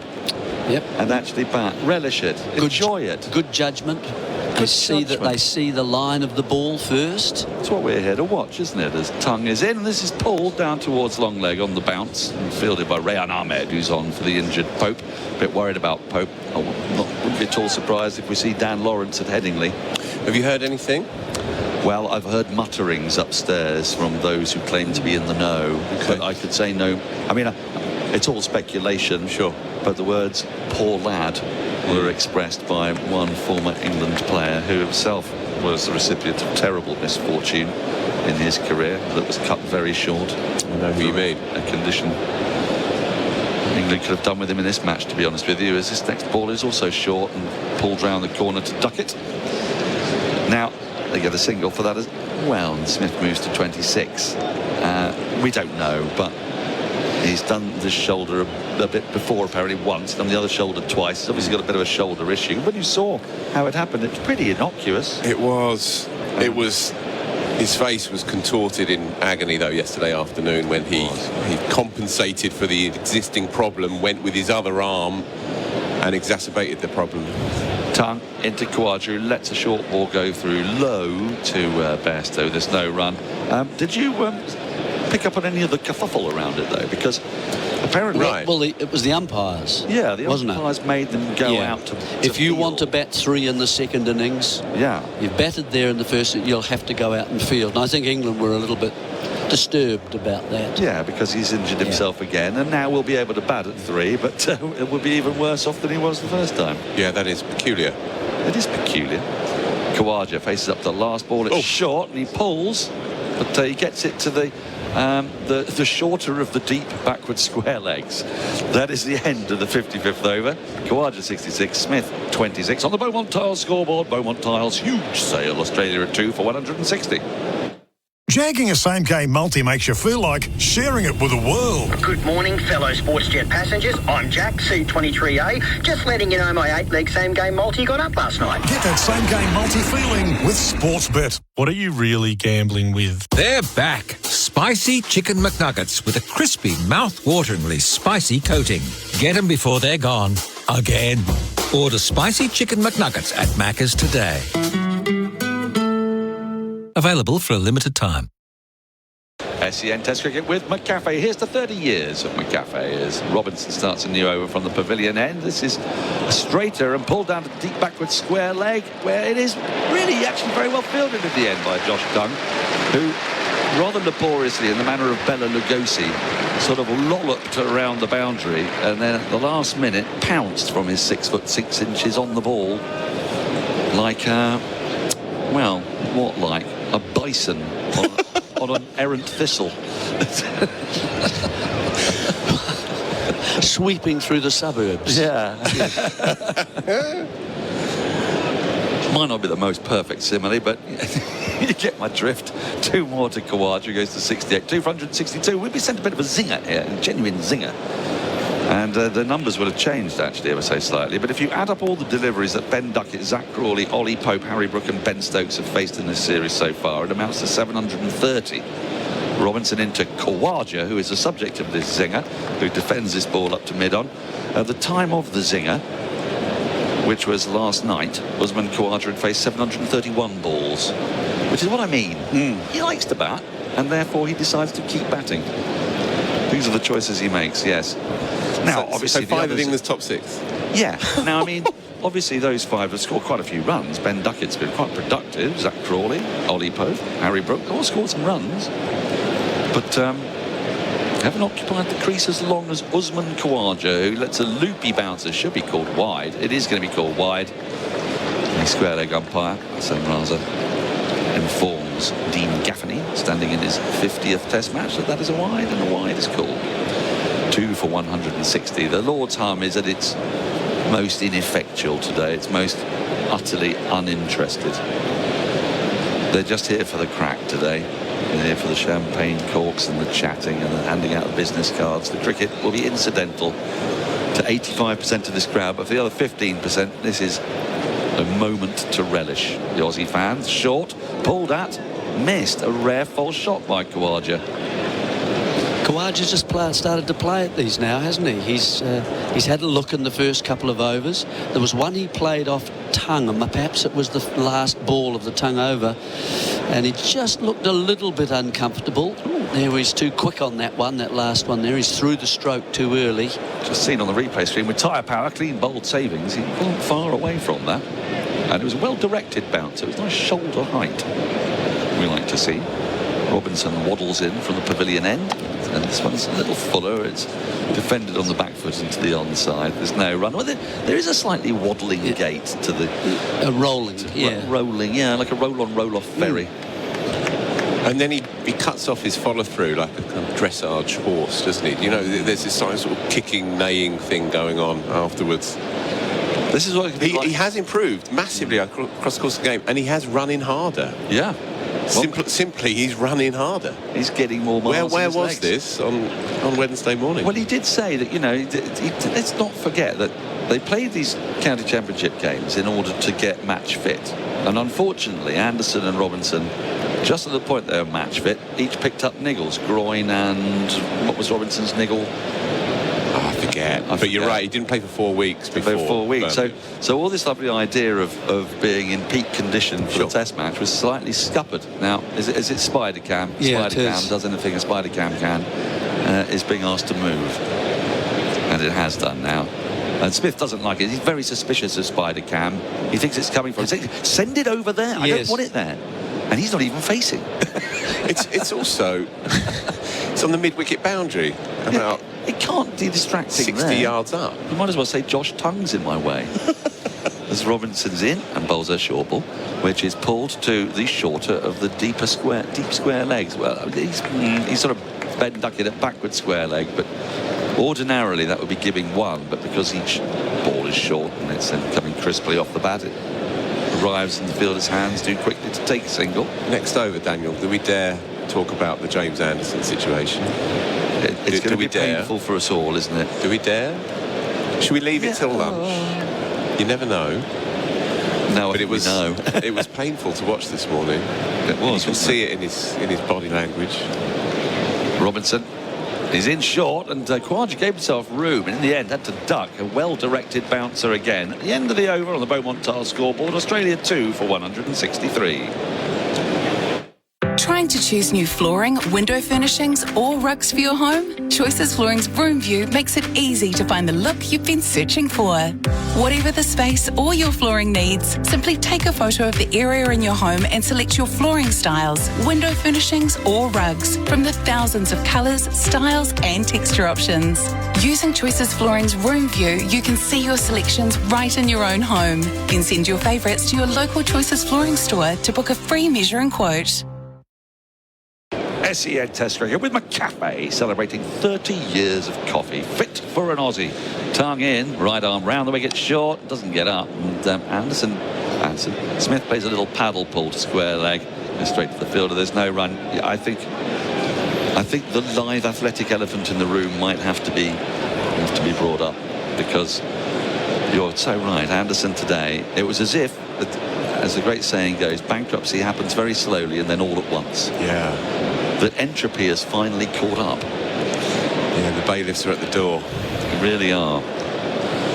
Tongue in short, and that bounces out of Bairstow's hand because he insisted on going for it with a limp right hand outstretched. It did swing slightly after it left Smith, who ducked it, and they get through for a bye. Before we start wallowing and getting impossibly poignant and sad, Josh Tongue, they have really found one here, haven't they? Yeah, He's been excellent in this game. You know, clean bowled 3 top order players.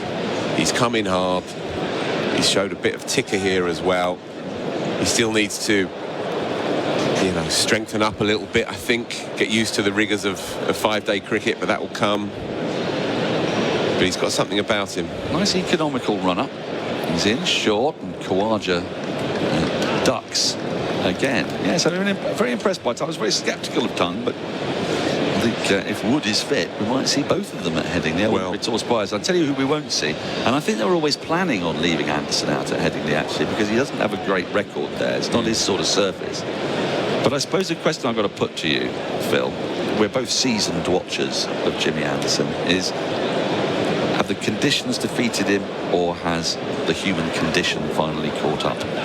Tongue in ill-directed 4-bys down the leg side, not well kept by Bairstow. He dived over the ball again. He's going out with his right hand only, and he's not moving his feet. He's sort of falling and tumbling. Yeah, he got there and the ball passed the glove rather than evaded it, really. That was a wicket-keeping error. I think he's kept okay in this game overall. Yeah. It's certainly an improvement on what we saw at Birmingham, and hopefully he will be growing into his work across the course of the series. Let's not open up that debate again, just for the moment. No. A bigger fish to fry as this next ball is short and again ill-directed down the leg side into the gloves of Bairstow this time. It does move to his right. Take with both hands. The Australian lead 259 and growing. He said, did James Anderson after Birmingham, any more pitches like this and my Ashes is done. This was in his newspaper column. That's a direct quote. So what he gets instead are perfect overhead conditions in his own backyard, where he has an extraordinary record, and he's been broadly ineffectual. Tongue in down the leg side again, ill-directed. Not a great over, that one from Tongue. Some buys off it, a run off it, and Australia on the Beaumont Tar scoreboard, 2 for 168. Bharat Sundaresan here for Henley Homes. Check out Henley's exclusive community at the Dales Bonnybrook. Land from only $350,000 and build a Henley home, or buy a brand new completed home from only $619,900. Henley.com.au. Power up your arsenal with Greenworks range of battery-powered garden equipment. With over 20 products available in the Greenworks 60V Pro range, they're all powered by an interchangeable 60V Ultra Power battery and backed by a 4-year tool warranty. Visit greenworksaustralia.com. SEN Test Cricket with McCafe, celebrating 30 years of coffee fit for an Aussie. We're looking at Anderson, we're putting him under the microscope, and it's a very difficult thing to do to a champion. Yeah. Because it sounds like criticism, and to criticise a man with 688 wickets just seems somewhat churlish from us pundits. Now, Smith has played one of the great shots in Ashes Test history for nothing. Short ball banged in by Robinson, and Smith went for an overhead smash. He connected with it not awfully well. It went to broad at mid-wicket, and in the process he fell over backwards and landed on his peachy bottom. He was aiming, as we now can tell, he was aiming for straight mid-on, which is an ambitious shot. And it dribbles out to mid-wicket. Oh, that dribbles to mid-wicket. It turns on his ankle just to I mean, complete the Laurel and Hardiness of it all. Just didn't get up for him, did it? It didn't get up, poor thing, as Robinson tries again. But it was a Yorker, which is dug out by Smith. So Smith is actually going to have a go at this. I suppose he thinks with a lead so huge, they can afford to. Steve Smith's such a great that was an awful shot, but he then laid on the ground. He didn't get up like we would do and go, no, that wasn't us. That never happened to me. Yep. He just lay there. You see that on our replay screen with tyre power, clean bowled savings. Yes, it's a terrific sight. He gets overbalanced as he pirouettes and then just lies down on the ground with a smile on his lovely face. As Robinson's in again, and this is pulled round the corner for a single to Root, who is at a backward square leg but far enough back for him to be able to take the run. 2 for 169, Smith to 27. Yes, Anderson's figures feel long for this series. You say 3 for 219 across 75 overs. So still quite economical. And in that first innings, in those perfect conditions, he did come up against some very clever batting. I'm going to give him that. But it wasn't really he that was beating the bat that often, was it? He didn't go for many, but it was slightly unambitious. There was no late swing. Robinson is in, pulled over the top of the fielder, a backward square leg for 4. That kept ducking in business, but unfortunately he needed to be a foot at least up taller, which was somewhat to his disadvantage on this occasion. The ball runs away to the boundary, but Kawaja playing an ambitious shot and getting away with it. 50 partnership is up from 105 balls. That's the way to play, but this one was waist high, and you know, Josh Tongue would have been in business there, actually. Zach Crawley would have... Zach Crawley would. Probably let it through his hands, to be fair, but at least he would have got there. Yeah. Doesn't fill me with confidence at second slip, does Zach? But anyway, it's another story. It's another story. Yet another story. Slightly too bovine, isn't he, for second slip, as Robinson's in. Short now then. What's this got? Oh! The edge of the bat, perhaps. Wait to see the signal. It's flown up in the air, and Bairstow, running backwards, threw a hand up to it, got a glove on it, and a run has been credited. So a catch has been dropped. Well, the crowd are getting into it now, but that was a false shot from Quadra. It was a very English shot to the short ball, and I'd like to see this again on our replay screen with tyre power, clean bold savings, because I'm not sure that Bairstow's foot movement was too hot here. That's come off bottom edge onto elbow, which is why it's so difficult to judge what happened. Bairstow slow to react, and then he times his jump poorly, so he's coming down as the ball is coming towards his glove, and he's having to reach behind him. Had he caught it from that position, it would have been a quite brilliant catch, but he probably needed to be in a better position in the first place. Didn't quite use those little feet to get going. Smith on strike off. They've taken that single, and Smith guides a wider short ball down to deep third for a single. Drama in that over. What fun. Pranks. End of it. Australia 2 for 175. Polaris Ranger has been the #1 selling utility side by side for over 20 years. With over 15 models to choose from, petrol, diesel or electric, from 2-seat single cab to 6-seat dual cab. Introducing the all-new mid-size Ranger SP530, replacing the popular Ranger 500. New chassis, improved engine performance and deeper tub. And the new 2023 Ranger Northstar, featuring a full sealed cab, heater, aircon and defrost. See the new Rangers online now or visit your local Polaris expert today. Polaris. Think outside. SEN Test cricket with Maccas. Here's the 30 years of McCafe, and Josh Tongue is going to continue right arm round the wicket to the right-handed Smith with this leg side short ball field. This is pulled out towards the short square leg, goes straight to the fielder, and there is no run. 2 for 175. That lead 266. Phil Walker is with us, one of our experts for red energy, 100% Australian electricity and gas. It's funny when you watch a cricket team on its uppers, as England are now, and you see this forced bonhomie that you can see right through. Everybody jogging around with Richter smiles on their faces, knowing that they're collapsing. Tongue in, pulled again to Stokes at square leg. There's no run, but the speed of it is what's so bizarre. Is people think that Test cricket moves at a glacial pace, but a week and a half ago we witnessed one of the great Test matches with two sides going toe-to-toe, England making all the running and Australia just scraping over the line, making us think we had a clash for the ages. And yet somehow there's a feeling that in the last 2 days the whole edifice of the England side has collapsed. How is that possible? Tongue moves over the wicket, bowls a rapid bouncer through to Bairstow. There's no run. I mean, isn't that just ludicrous? It is ludicrous. It is ludicrous. But they were blissfully unaware of just how fragile the thing was in the first place coming into this game. It's like a Fabergé egg. And you don't make those kind of pronouncements unless you are immaculately delusional. You know, Brendan McCullum, who's done amazing things for English cricket, literally sat them down and said, "We won that game at Birmingham." Yeah, that is quite. That's a quote, guilelessly re-delivered to journalists. Tongue bowls and is pulled out towards one of the many fielders deep in the leg side, and he'll pick up one as Duckett moves briskly to his left to field. Zach Crawley, who's not known for his slyness and cunning, declared we'll win by, I don't know, about 150 runs. He said that last week. Well, that's very much going to depend on who bats first for a start. Right. You could follow on, actually. So it could still, Well, that would be a weird way of winning by 150 runs. It's a long shot. Yeah. Tongue into Quadra, shortish, and played getting up on his toes. Quadra this time doesn't attempt the pull. It's slightly outside the off stump. Just pushes it to the offside. There's no run. Yes, I mean, why make all these pronouncements is what I don't really get. Right. I mean, just walk away from that game and go, wasn't that brilliant? It was really good. Of course we're really disappointed to have lost. But we know that we can stand up to Australia. They're the best side in the world, and we know we're good enough to go toe to toe. Let's see how the next game goes. Instead of all this predictive nonsense, tongue in short through to the keeper, no run.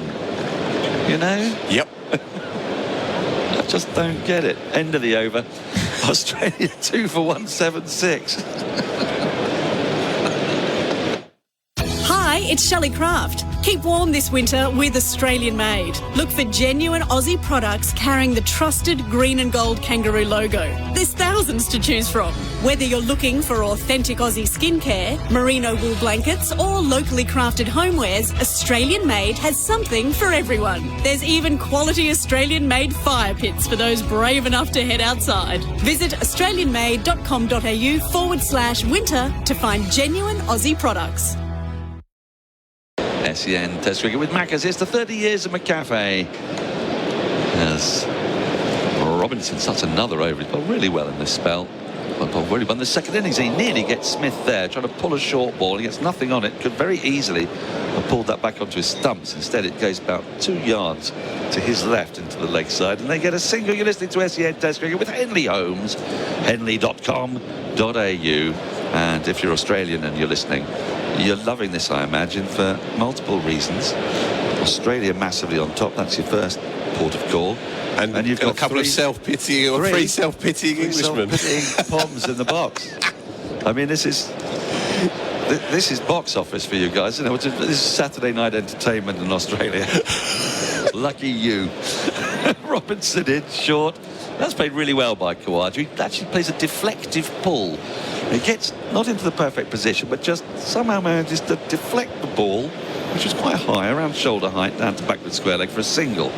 2 for 178, that lead 267. Khawaja 74, Smith 30. But you know, I don't begrudge you it, because in fairness, England have had a pretty good run of it. You know, 2005, 9, 13, 15, and even 19. They didn't lose the series, so it's nice for Australia. As Robinson is in, short, goes for it again, Smith, and gets it to backward square leg for a single, shy at the stumps at the non-striker's end. But Smith is home. Moves to 31, 2 for 179. And really, what's particularly pleasing from an Australian point of view is, I should imagine, the sort of irksome smugness of the Pom that they imagine because of their antiquity, that they possess some kind of wisdom.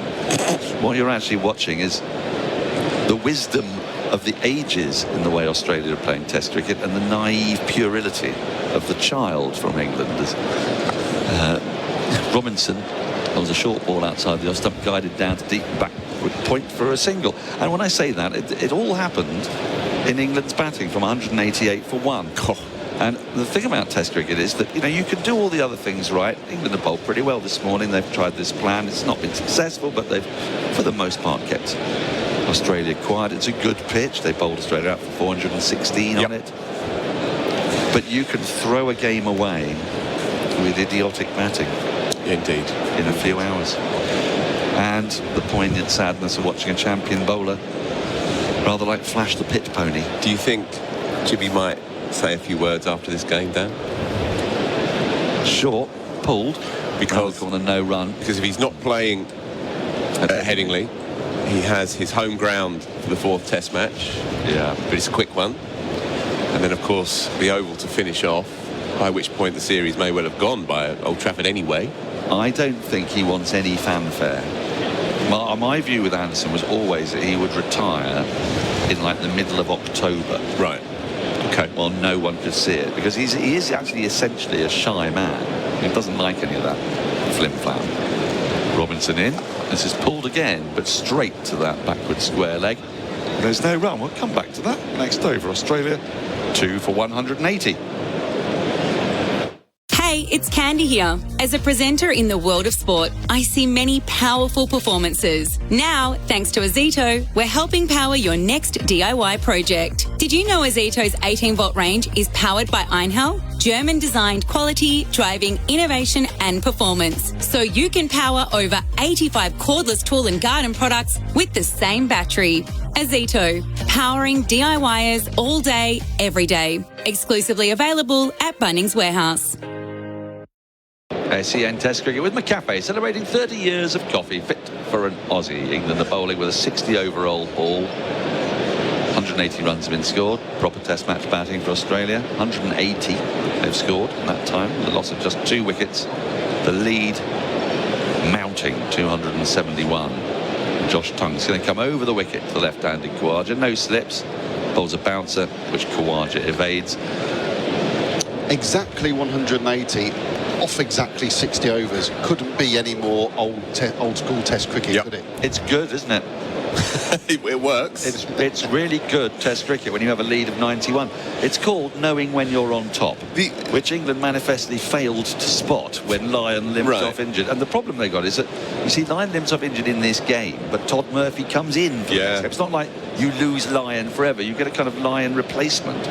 This Tongue is in. Oh, and this hits Khawaja on, I don't quite know where, chest, shoulder. He's okay. He's fine. It's not on the head. But that was a hostile delivery from Tongue. And this is what's so impressive about the way Australia are playing here. It's actually glove. It could have gone anywhere. He took his eyes off the ball and it went high in the air, but very close to him, nowhere near a fielder. Ballooned up. That had been Harry Brook. It would have landed on his stumps. Like it did an edge pass and poor lad. Tongue in. Round the wicket again, and this is punched off the back foot, but can't beat extra cover. Robinson, there's no run.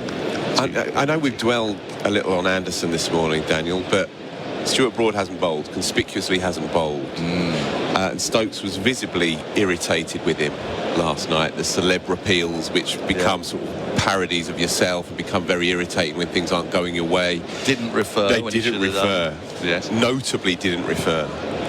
And he's not been anywhere near the ball, and yet the 2 Tyros have done the bulk of the work. Tongue in. This is pulled down towards long leg for a single. Nicely inside the line of that. Rolled his wrists over the top of it. Very much in the fashion of Ben Duckett the other day. And, Australia moved to 2 for 181. I say that because Bharat Sundaresan's in the box. I know what a big fan he is of Ben Duckett. And the celeb appeal. Were you here for the moral philosophy lesson yesterday? I wasn't, sadly, no. Oh, it was absolutely marvellous. Yeah. Cricket is a place where morality must be played out properly. It's not a place of folderol and entertainment. I'm certainly here for that. The law book came out and everything. Tongue in, and that bursts through Bairstow's gloves, who's dropped one chance today off Khawaja. I don't think that was one from Smith.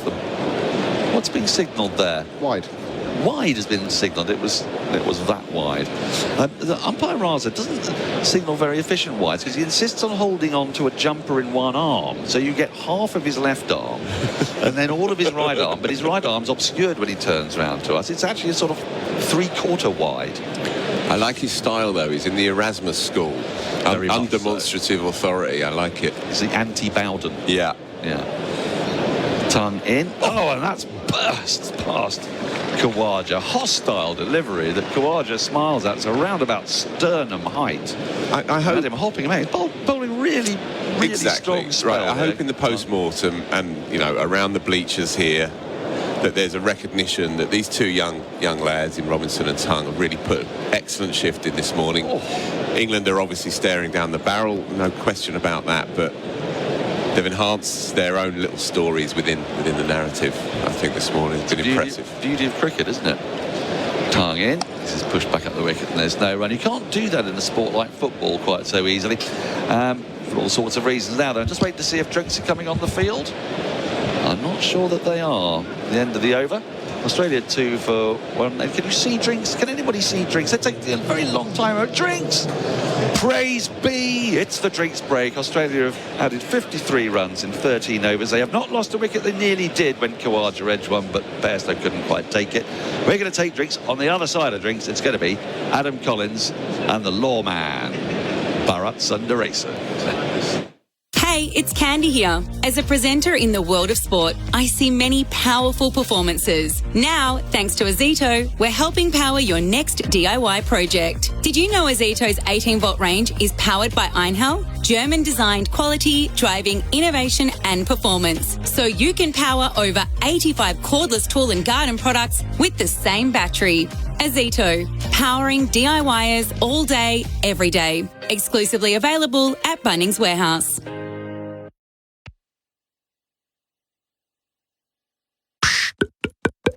Oh, Thirsty Camel here. Win $5, $10 or $20 off your next purchase with Hump Club bonus rewards. 1 in 10 wins. You'll beauty, but not for the other 9. Grab your favourites like Cooper's Pale Ale 24-pack for $54.99 or $49.99 for Hump Club members. Or Taylor's Estate Select Varietals 2 for $32. Sign up online or in store. Membership has its perks. Drink responsibly. Available at selected stores only. T's and C's apply. Ends 9 July. Even camels get thirsty.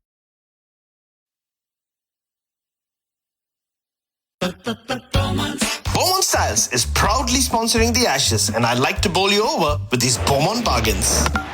Coming at us at top speed is their monster bathroom wear catalog sale, packed with everything at up to 25% off. Vanities, baths, shower screens, even the kitchen sink.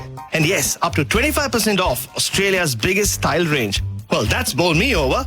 Up to 25% of all bathroom wear and tiles. You'll be happy you chose Australia's number 1, Beaumont Tiles. SEN Test Cricket for Henley Holmes. Henley.com.au. Adam Collins, Bharat Sundaresan picking up commentary with Australia having made 53 runs, wicketless runs, in the first hour of play, hour and a bit of play, an extended first session. Khawaja up to 76 within striking distance of yet another Test century. Stephen Smith, who made one of those in the first dig, he's up to 31. They're doing it on their terms for the most part, although they've had to get through a pretty tough period of play, courtesy of Robinson and Tongue, who bowled well. They've had to do both jobs, bowling full and attacking the edge, but mostly bowling short. We know how taxing that can be. And Smith and Khawaja are too smart to get sucked into that.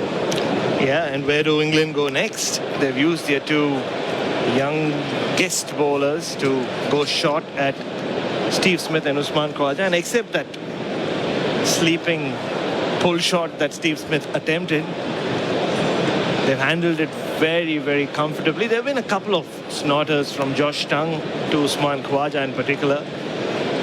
Yeah, you tire them out.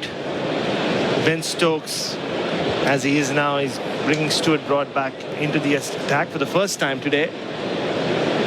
He doesn't have a spinner. He has to go back to Anderson and Broad. We've seen he can't bowl more than 3 or 4 overs in a spell. So he's already used Robinson and Tongue for the short pitch stuff. At this point, he is running out of options, isn't he, Adam? And he's turning to Stuart Broad here for the first time today. Phil made a great point before that there was a reluctance to use Broad in the first hour and a bit, and there was clearly some dissatisfaction in Broad last night. On 3 occasions going the full celeb appeal. And I do want to come back to this. I know Daniel's taking the mick out of both of us for having an interest in this, but I think it's worth just backing over what we're saying with it. I genuinely believe that Gaffney didn't give that leg before, at least in part, because he didn't believe Broad. Yeah. It's reached that stage where Broad's appealing is not considered reliable or believable because he runs straight towards his wicketkeeper or the cordon. Here he is here, round the wicket. Leg side trap set for Smith, who helps himself to a single out to deep backward square. Moves the score along to 2 for 184. Smith is 32. So just on, as it happens, before jumping on comms with Fleming and I were grabbing a coffee, and we spotted Fraser Stewart, who's the man who writes the laws here at Lords. Sorry, Brett, you got your hand up? It's a no ball. Oh, no ball. Not the first we've seen from Broad in this series. Which, as we've mentioned before, is incredibly difficult to spot at this end because they go with the right arm. Yeah, and facing that way. That's right. The scorers didn't pick it up either, Longy. I think Gaffney had his arm out for quite a while. So Broad again.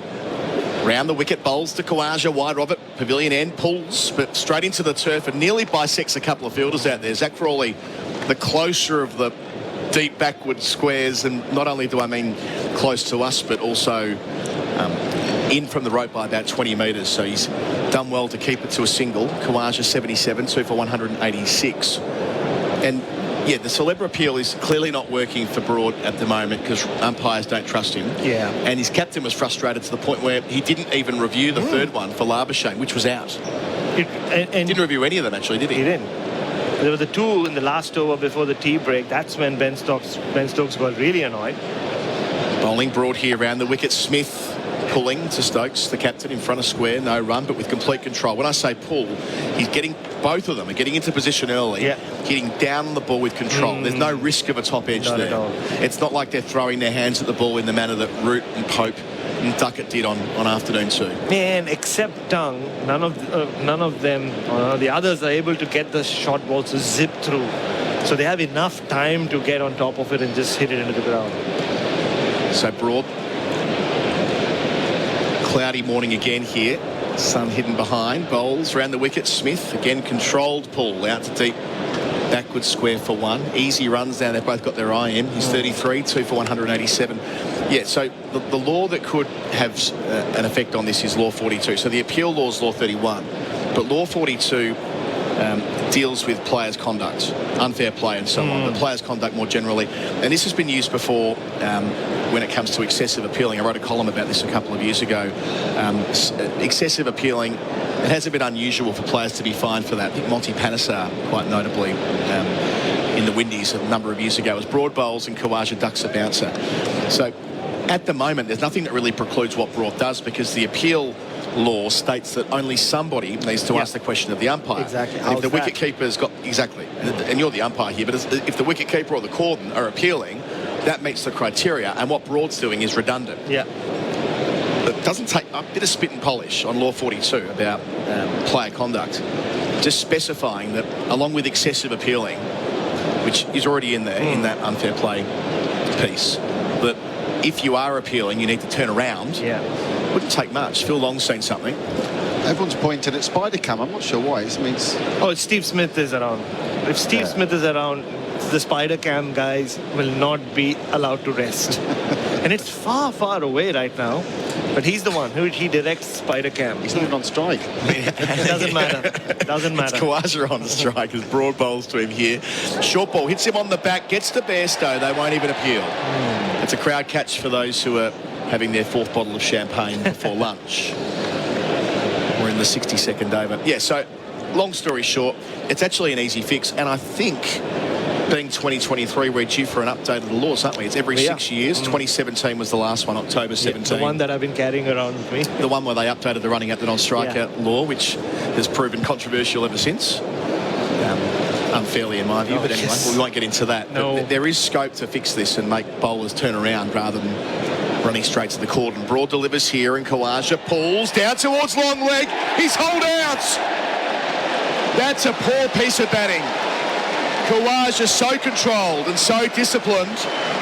He knew what Broad was trying to do with 3 men set back, and he's popped it straight down the throat of the man at deep backward square. Khawaja holds out for 77, and it really is against the flow of play as well. Harry Brook, no, not Harry Brook, it might have been, we'll get a look at the fielder in a moment, at Matty Potts, that's why I couldn't, it's the sub-fielder, just beneath us and beneath our commentary position. He's there for a shot just like that, and who saw Khawaja doing it? Who saw Khawaja falling into the trap? He's done so well, facing 187 deliveries for his 77. But with the lead on 278, Australia lose their 3rd wicket. 3 for 187, Bharat Sundaresan. One of the few things Usman Khawaja has done wrong in this series. He's batting in a meditative trance. He looked well on his way to another Test 100. And yes, he was combating this short pitch ploy from England rather comfortably. But this one just got a little big on him. He kept speaking about how he was getting on top of it and hitting it to ground or just helping it along. But there was the other bouncer that hit him on the back and just ballooned up a couple of deliveries ago. And this one again, extra effort from Stuart Broad, could not control it, and eventually ended up hitting it straight to Matthew Potts. He didn't even have to move. He's really disappointed with himself, but another courageous innings from Usman Khawaja as the game breaker Travis Head walks out.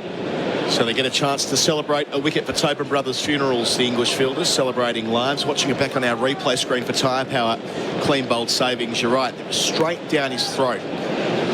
It'll be so frustrating for Khawaja knowing that he got through the worst of it. It felt like before drinks, only to have a fresh bowler on. Extra yard of pace from Broad as well, to be fair to the veteran. He was really firing it in from around the wicket, up the slope as well. Found that top edge, and it completes the over 2. So it's going to be around the wicket, over the wicket rather. Tongue new over from the nursery end, and Smith gets underneath it. Smith there on 33. Travis Head, the new man. It's signalled a wide on the basis that it was so short. They're going to stick with the 3 men back on the leg side. Fine leg, deep backward square. The man in front of square, a third man or a fly slip, depending on your interpretation, and a deep point or a deep backward point, not far away from Father Time. And Travis Head has walked out, and no surprises that they'll stick with the short pitch ploy. Tongue in, bowls to Smith, short ball down the leg side. I'll tell you what, he might have just edged that. I'm keen for a second look again for tyre power, clean bowled savings, because Bairstow dropped it, and it was a big ooh and ah. And the body language of Stokes.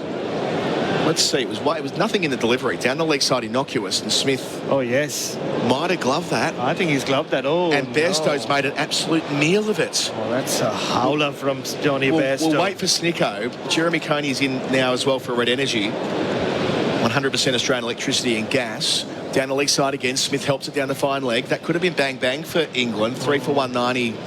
Now the score with the single. Smith the 34. It surely did look, Jeremy, like he got a glove or something. We haven't seen a proper replay of it. The Khawaja delivery. The Khawaja dismissal. It just felt like it might have brushed the glove or the back of the bat. Big moment, isn't it, really? Smith. Khawaja, the ball before upset him, didn't it? And then again decided that, the arms aren't straight. They're close into him. The elbows bent. Couldn't control the hook. Took the top edge. He started by letting it go, didn't he? And then he started to take it on a bit more. And I think the English felt that there were a couple of little half chances and so on. Things started to work for the short pitch ball. I hope we don't get too much of this, guys. I think it's not great for the game itself, as if when it doesn't seam, when it doesn't swing, we're going to over after over after over of this short pitch, ball ploy. Bowling here's Tongue, head first ball, dropped in the gully. Put down in the gully. Straight in and straight out. And it's, of all people, James Anderson is having a sorry morning. It's his second drop catch in the innings too. He put down a catch in the final session yesterday. And Travis Head, first ball, straight in, straight out. Anderson, hands on his head. Tongue had the chance to get a second wicket in 2 overs. Flashed away. Anderson has been so dependable in the court and over the years. And even before the ball hit the turf, you could hear him mouthing, "Oh no." Hands on his eyes. It's an area that head goes for. Tongue bowls. Smith down the deep backward square, hanging in the air. Smith hold out as well. What on earth is going on? Stephen Smith and Usman Khawaja were doing absolutely everything right. And in the space of a couple of overs, they've inexplicably fallen into the leg side trap.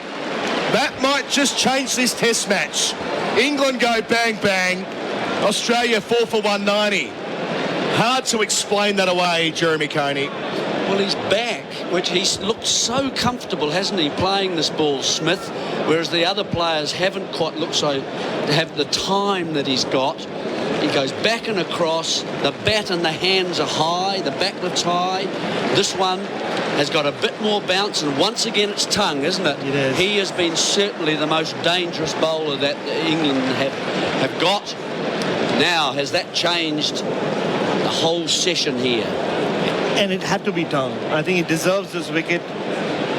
Yes, his captain has come up to him and said, stick with your short pitch stuff. And Steve Smith has been so good at just controlling it. He's, unlike Usman Khawaja, who's been pulling deliveries, he's been helping them down towards fine leg. Once again, the ball getting a little big on Steve Smith. No control. Bat face was facing the wrong way. Yeah, and slightly top edge as well. So not coming, in other words, from very high onto the top of the ball to bring it down. Helping it. It wasn't a big, attacking stroke, was it? It was just helping it round and angling it round, taking the top edge. The policy has worked for both teams. It has. And to think we're just a couple of overs ago, we saw Smith and Khawaja, Jeremy, on the basis of length, able to control pull shots on their own terms into the turf and never play on the up. And they've both gone and done it. It just strikes me as just being, like, I think you said it best, Broad just shook them up a wee bit after drinks. And Tongue with the extra yard as well. And here's Cameron Green walking in on a pair. 3 out on the leg side, 2 out on the offside for the short ball. Gets underneath it, first ball a bouncer as well. So Green, third ball chipped to mid-off on morning one, afternoon one. Sorry, it feels like a long time ago now. And not to forget, there have been 2 dropped catches in this over before that. Johnny Bairstow, he put down Steve Smith definitely, and then Jimmy Anderson, the ball just burst through his fingers. And Josh Tongue, he's bowled really well in this spell. He's been one bowler that the Australians have not been able to get on top of. And Steve Smith, on that occasion, was not able to get on top of the delivery. I don't think Smith actually thought it bounced as much as it did. Tongue to Green, round the wicket, short again. Good bowling. Tongue on the money here. He's picked up the huge wicket of Stephen Smith in the over. Australia 4 for 190 to lead 281 on the Beaumont Tail scoreboard. Head 1, Green net to score. It's City Mazda's Big 5 sale. Grab 5 big offers and unbeatable driveway deals on BT50 and CX9. Take your pick from over 55 BT50s or run-out CX9s. In stock now, ready for immediate delivery. So I get 5 big offers with every new BT50 or CX9? Yes, plus an unbeatable driveway deal. Hurry, stock won't last. Head to City Mazda to view all 5 big offers today. Love my city, love my City Mazda. Conditions apply, LMCT 11621. SEN Test cricket for Maccas. Here's to 30 years of the Cafe. England have had 2 opportunities to celebrate wickets for Tobin Brothers Funerals in the last 2 overs, celebrating lives. And now the Aussie team, who are with us for Red Energy, awarded Australia's most trusted electricity provider by CanStar, have to start again. 2 new men to the crease, and we know how quickly Test matches can change. England aware of it too. Broad not least, 37 years of age. Over 100 wickets at Lords. 1 this morning. In here to head. Already dropped once. Bowls here. Down the leg side. Gets out the way of it. This is what they didn't do in the first innings with head, is it? They didn't go short of it. No, not very much. He stays so square on. You can see the difference between the way head plays the short ball, staying square on, and someone like Smith, who actually gets into a pre-move with the back foot right across, so his chest is ready and the hands are up high to follow it round. And he really just followed that ball at Smith, just to get the top edge, just followed it across. Fielder spread everywhere for the bouncer. Here it comes off the hip, though. Doesn't quite get up for head, down to Bairstow, who, let's remember, there was at least 1 drop catch in the previous over. Anderson puts head down, first ball in the gully, straightforward chance, and probably a second. Smith down the leg side, which we never got a chance to properly interrogate because he got out later in the over. All happening at Lords. I'm surprised they haven't started with a leg slip to Travis Head. Most teams do that. A little uncomfortable in that armpit area. He does tend to play away from his body down the leg side. Well, they've got 2 men back already. Broad in, round the wicket, Head rides the bounce. Not that well, though. Inside edge, I was looking out to cover. That's where he tried to place it. Rayan Ahmed, the sub, racing in from the grandstand at deep square leg. Head's got 2 singles, 4 for 191, lead of 282. It often can be quite tricky as a tall man to handle the bouncer. How do you play it? Do you go underneath it and you hope that the pitch is reliable enough that it doesn't squat and still come at you? And I noticed that Green has chosen that method so far. Whether he's still watching the ball or not, I'm not convinced at the moment. Or does he stay tall, which he is, of course, a very tall man, and just ride it and move and sway out of the way? Keep an eye on that.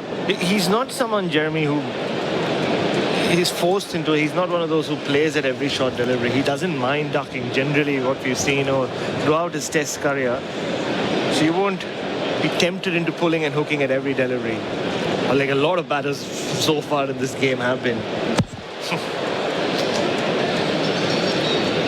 You just said it's a ploy you didn't want to see a lot of. I think we're going to see a lot of it from now on. Well, and it's also it affects the run rate too, because you're only getting singles for every pull. So the sun's back. Broad towards us, towards Green, on a pair, bowls here, ducks the bouncer. It's another good one. Green's a tall man, so Broad's got to really bend the back. Yeah, that was all right, though, from Cameron Green, wasn't it? I thought he saw that, he watched it, and then just sort of, it was sort of a semi, you know, falling away to the off a little bit, but that's all right.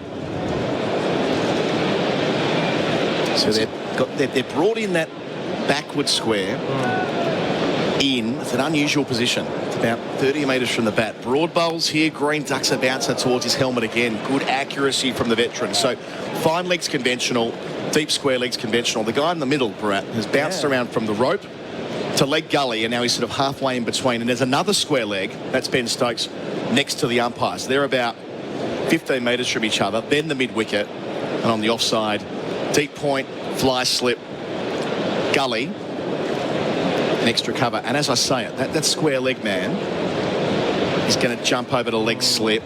So they're getting closer and closer to that. And the deep square will have to go in front of square. They just worked that out, I think. You can't have three behind square, Ben. No, you can't. So Ben Duckett, who was at fine leg, is going to go just in front of square, right underneath Father Time. So there'll be no one back on the rope for the hook shot. So they're trying to get him another way. Well, they're almost saying have a crack at it, aren't they? Take it on. Broad bowls, bouncer. Green thinks about having a go, then lowers the gloves. Through to the gloves of Bairstow 2. End of 64. 4 for 191. Lead 282. Head 2. Green yet to score on the Beaumont Tail scoreboard. Power up your arsenal with Greenworks range of battery-powered garden equipment. With over 20 products available in the Greenworks 60V Pro range, they're all powered by an interchangeable 60V Ultra Power battery and backed by a 4-year tool warranty. Visit greenworksaustralia.com. Macca's OG McSpicy. Juicy chicken covered in a crispy, mouth-wateringly spicy coating. It's the McSpicy that started it all. Order at Macca's today. Available after 10:30 a.m.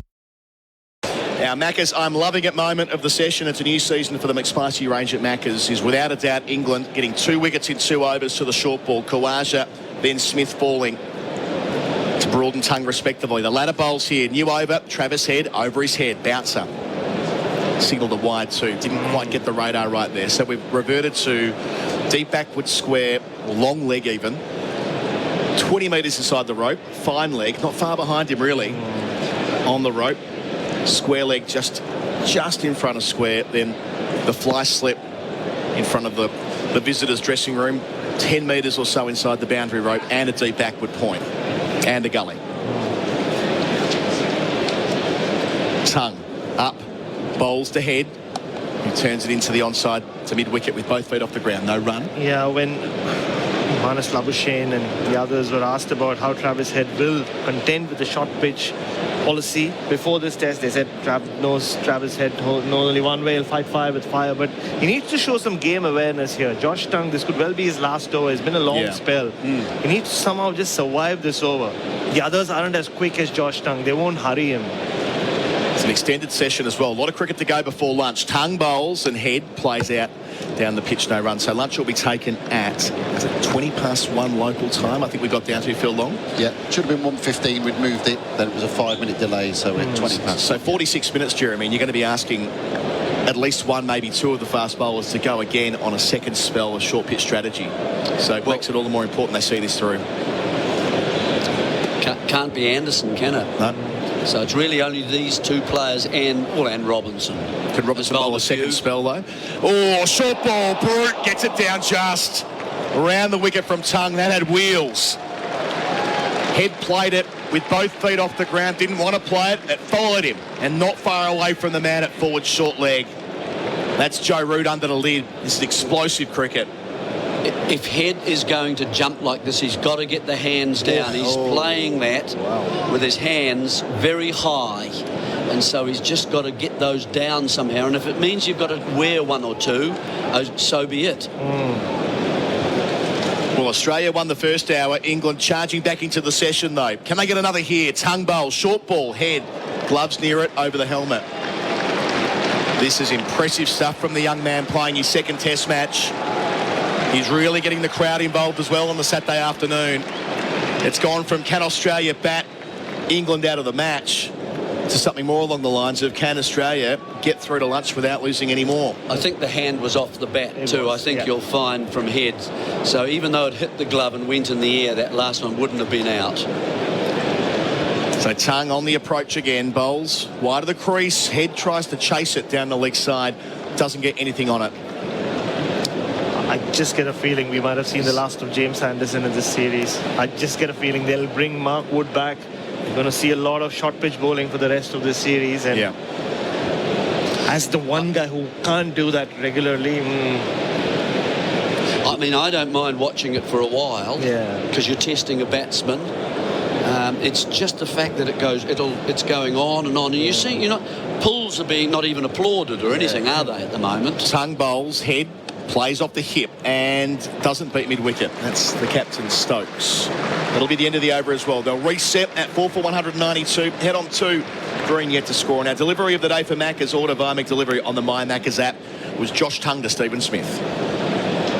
It's City Mazda's Big 5 sale. Grab 5 big offers and unbeatable drive-away deals on BT50 and CX9. 5-year scheduled servicing, 5-year Schmick membership, $500 in genuine Mazda accessories, 5-year new car warranty and 5 years roadside assistance. Take your pick from over 55 BT50s or run-out CX9s. In stock now, ready for immediate delivery. Hurry, stock won't last. So don't delay. Swing by City Mazda for a deal today. Love my city, love my City Mazda. Conditions apply, LMCT 11621. Damien, Fleming jumping into the expert chair for Red Energy. Can you try and put words to what we've seen when Australia's falling into the trap? It's the bouncer boulevard, and it's working. So, Jeremy, I'm a bit with you too. I'd like a bit of a change-up, but if the batsmen keep falling to it, also it's a sign of the pitches have been poor.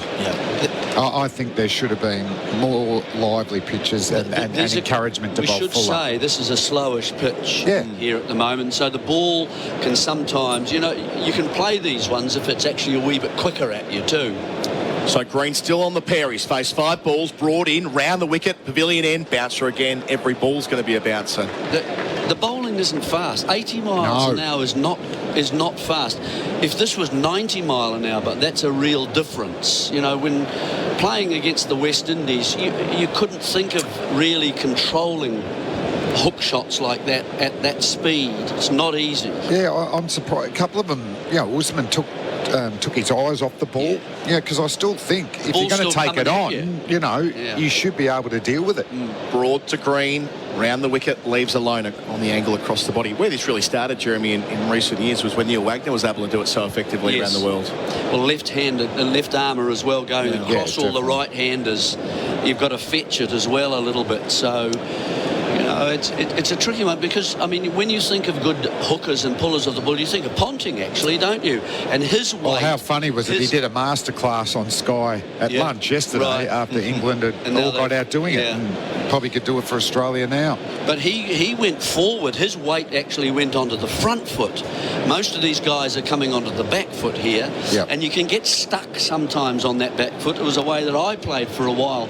But if you're on the front foot, you can actually push off that onto the back foot and you can get into the line of where you want to be on the ball. Well, Ponting often got so inside the line, he had different options. Change of angle, over the wicket, short leg in. Again, it's a good bouncer, directed at the helmet, and Green sways away. But this is getting like bodyline, isn't it? I meant they're in front of square, but what is there? There's a gully and a cover, and that's it on the offside. And the fly slip, who's there for the bouncer too. And at the moment, that ball, they said, no one's on the boundary. They brought him in. He's just easing back to 3/4 now. And the thing is, he does play the pull and hook shot really well, Cam Green, but he is giving himself time. It does make this suddenly a fascinating series for all sorts of different reasons, Flem. I don't think we had this on the bingo card. A bouncer war.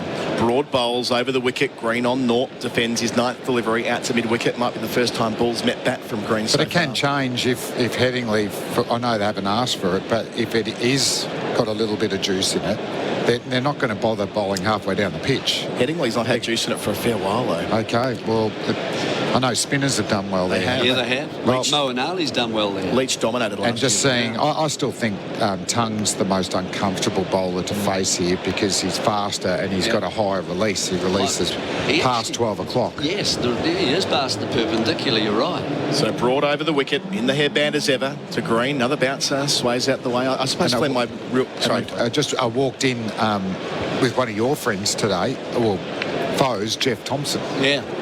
And Tomo's first thing, I can't say exactly what Jeff said because... No, we'll expurgate it, just as it goes. Yes. But, you know, he was questioning the shot selection and all that, and I did say, well, you were 20, 30 kilometres faster. 20 faster than probably our boys.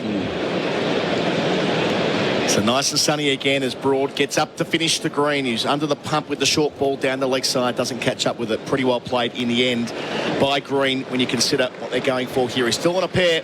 4 for 192 Australia, leading by 283 on the Beaumont Tile scoreboard.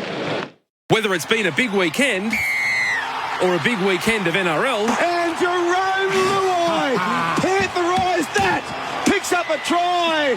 SEN has you covered. Catch up on all the scores in the time it takes to make your morning coffee with SEN's The Day's Play. Our team of expert commentators go over the results, cover the big talking points, plus share the match highlights as called on SEN League.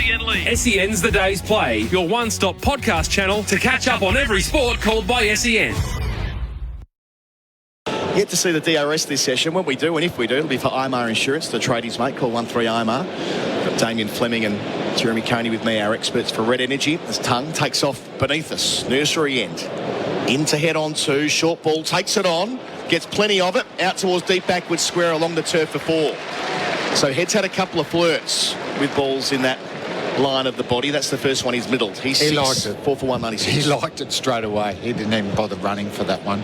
But once again, you know, Jeremy was talking about, you know, once you lift yourself up into the ground, you know, off the ground, you got nowhere to go. But by keeping at least one leg on the ground, you can actually control the stroke, and he hit that sweet. Tongue bowls around the wicket, Head ducks. I was going to ask in the previous over, Flem, from a fast bowling perspective, you know, you've spoken quite a lot about the ability for quicks to bowl a spell of this, or maybe, you know, a couple of spells through a day. What about entire test matches we're talking about here? It might actually change the way they think about selection. Yeah. We'll get Longy to give us how many overs, particularly the English bowlers are bowled, because it actually works out the sports side to a kilometre and over. Right. Okay. So if you're bowling 50 in a test match. Tongue up, bowls to Head, who flashes through the offside, not far away from Anderson in the gully. He's put him down there once. That didn't carry. Did well to nearly make the contest. They get a single. Head up to 7, 4 for 197, but that was flashy. It was. It was Travis Heady, really. That's just the way he plays. But yeah, 50 kilometres in a test match, 3 days after that, you've got to back up again and maybe bowl on day one. I mean, Stokes talked about it, or was it McCullum a few months out? They wanted a battery of 8 fast bowlers, and they've been hurt. They wanted to play one of Archer and Wood in every test match. Archer's out. I'm hearing that Wood's elbow's not great. So, you know, when they keep going, he's a chance to play, or he needs another week. If he doesn't play Headingley and they use that excuse, I've got a feeling we might not see Wood in this series. Makes this bloke quite important, doesn't it, Tongue? Well, Old Trafford's a little bit more bouncy, isn't it, as a surface? Just wonder, from an Australian perspective, Nisa and Boland are in the squad to not do this. I know Boland bowls a good bouncer, but this isn't his plan A. Far from it. Tongue up, bowls to Green, short ball predictably. Flies over his back, nearly a bike as Bairstow misses it, but he recovers the situation just in the nick of time. No, Nees is our swing bowler, you know, and he'd do it. In traditional English conditions, Nees could dominate, and he bats well. And Boland just bowls a bouncy stock ball. Yeah, I wouldn't think that he'd be comfortable bowling bouncer after bouncer. Well, I suppose England can look at Stokes, perhaps. Certainly the old Stokes, as you were saying, would be able to be good at this, and he's done that a number of occasions. But I'm not sure the new Stokes, with the problem in the knee and the can do it. Another crack at green, short leg in, leg gully as well. He lets go over the top of the stump, so just back of a length. He's got one ball left. The advantage of, and you'll probably know about this too, Jeremy, is, you know, Cam Green at 6'7", it's actually harder to get it up to that type of bowler. Yeah. And if you start to bowl short length, he can just ruck on the back foot and back foot punch through the offside. So he's being patient. He's on a pair. He looks pretty composed. He's just trying to weather these first 20 deliveries. What a challenge it is. Facing up again, short ball to finish. So Green's faced 14 balls yet to score. Still on the pair, still doing a good job though. 288's the lead. There'll be a change in commentary. Daniel Norcross coming in to take us through to lunch. Australia 4 for 197, head 7, Green North. The supercars are on track, and SEN are right behind them. This is the Supercars Championship season like no other, and SEN is keeping you right on pace with our exclusive coverage. Join me, Aaron Noonan, for up-to-the-minute news, interviews and analysis from the best in the business. It's a huge season ahead with racing right through the year, so make sure you're up to speed by downloading the SEN app today. SEN Supercars, right here on SEN, your home of sport. SEN Test Cricket with McCafe, celebrating 30 years of coffee fit for an Aussie. And Broad is going to continue. How long before we see Joe Root? I mean, he's got his 2 bunnies out there. He did for Head, he did for Green. No sign. Quite a while, I would say, while this is going on. I'd give him one before lunch. I would before lunch. Just to test him a little bit. Yeah. Oh, we've still got half an hour to go or so before lunch as Broad starts a new over, right arm around the wicket, short down the leg side, flicked out by Head. As Adam White, who is one of our commentary team, said, I thought very perspicaciously today, Travis Head, he manages every time to get the ball nearly into a fielder's hands, nearly pops it up to short leg, he nearly presents it to gully. I mean, on one occasion he actually did. But that shot there, that's a flick. It's not a full-blooded hook or pull. And there's 3 fielders there. If you're going to go at it, have a real crack. And these guys with these bats, if they hit in the middle, it is going to be a crowd catch. But we haven't seen a batsman able to do that on either team. And I don't know why. Is the ball soft? The pitch not coming on? Exactly. Too paced a bit, I think. It is. Broad in, short down the leg side. No, not as short this time. It goes to around about thigh height. And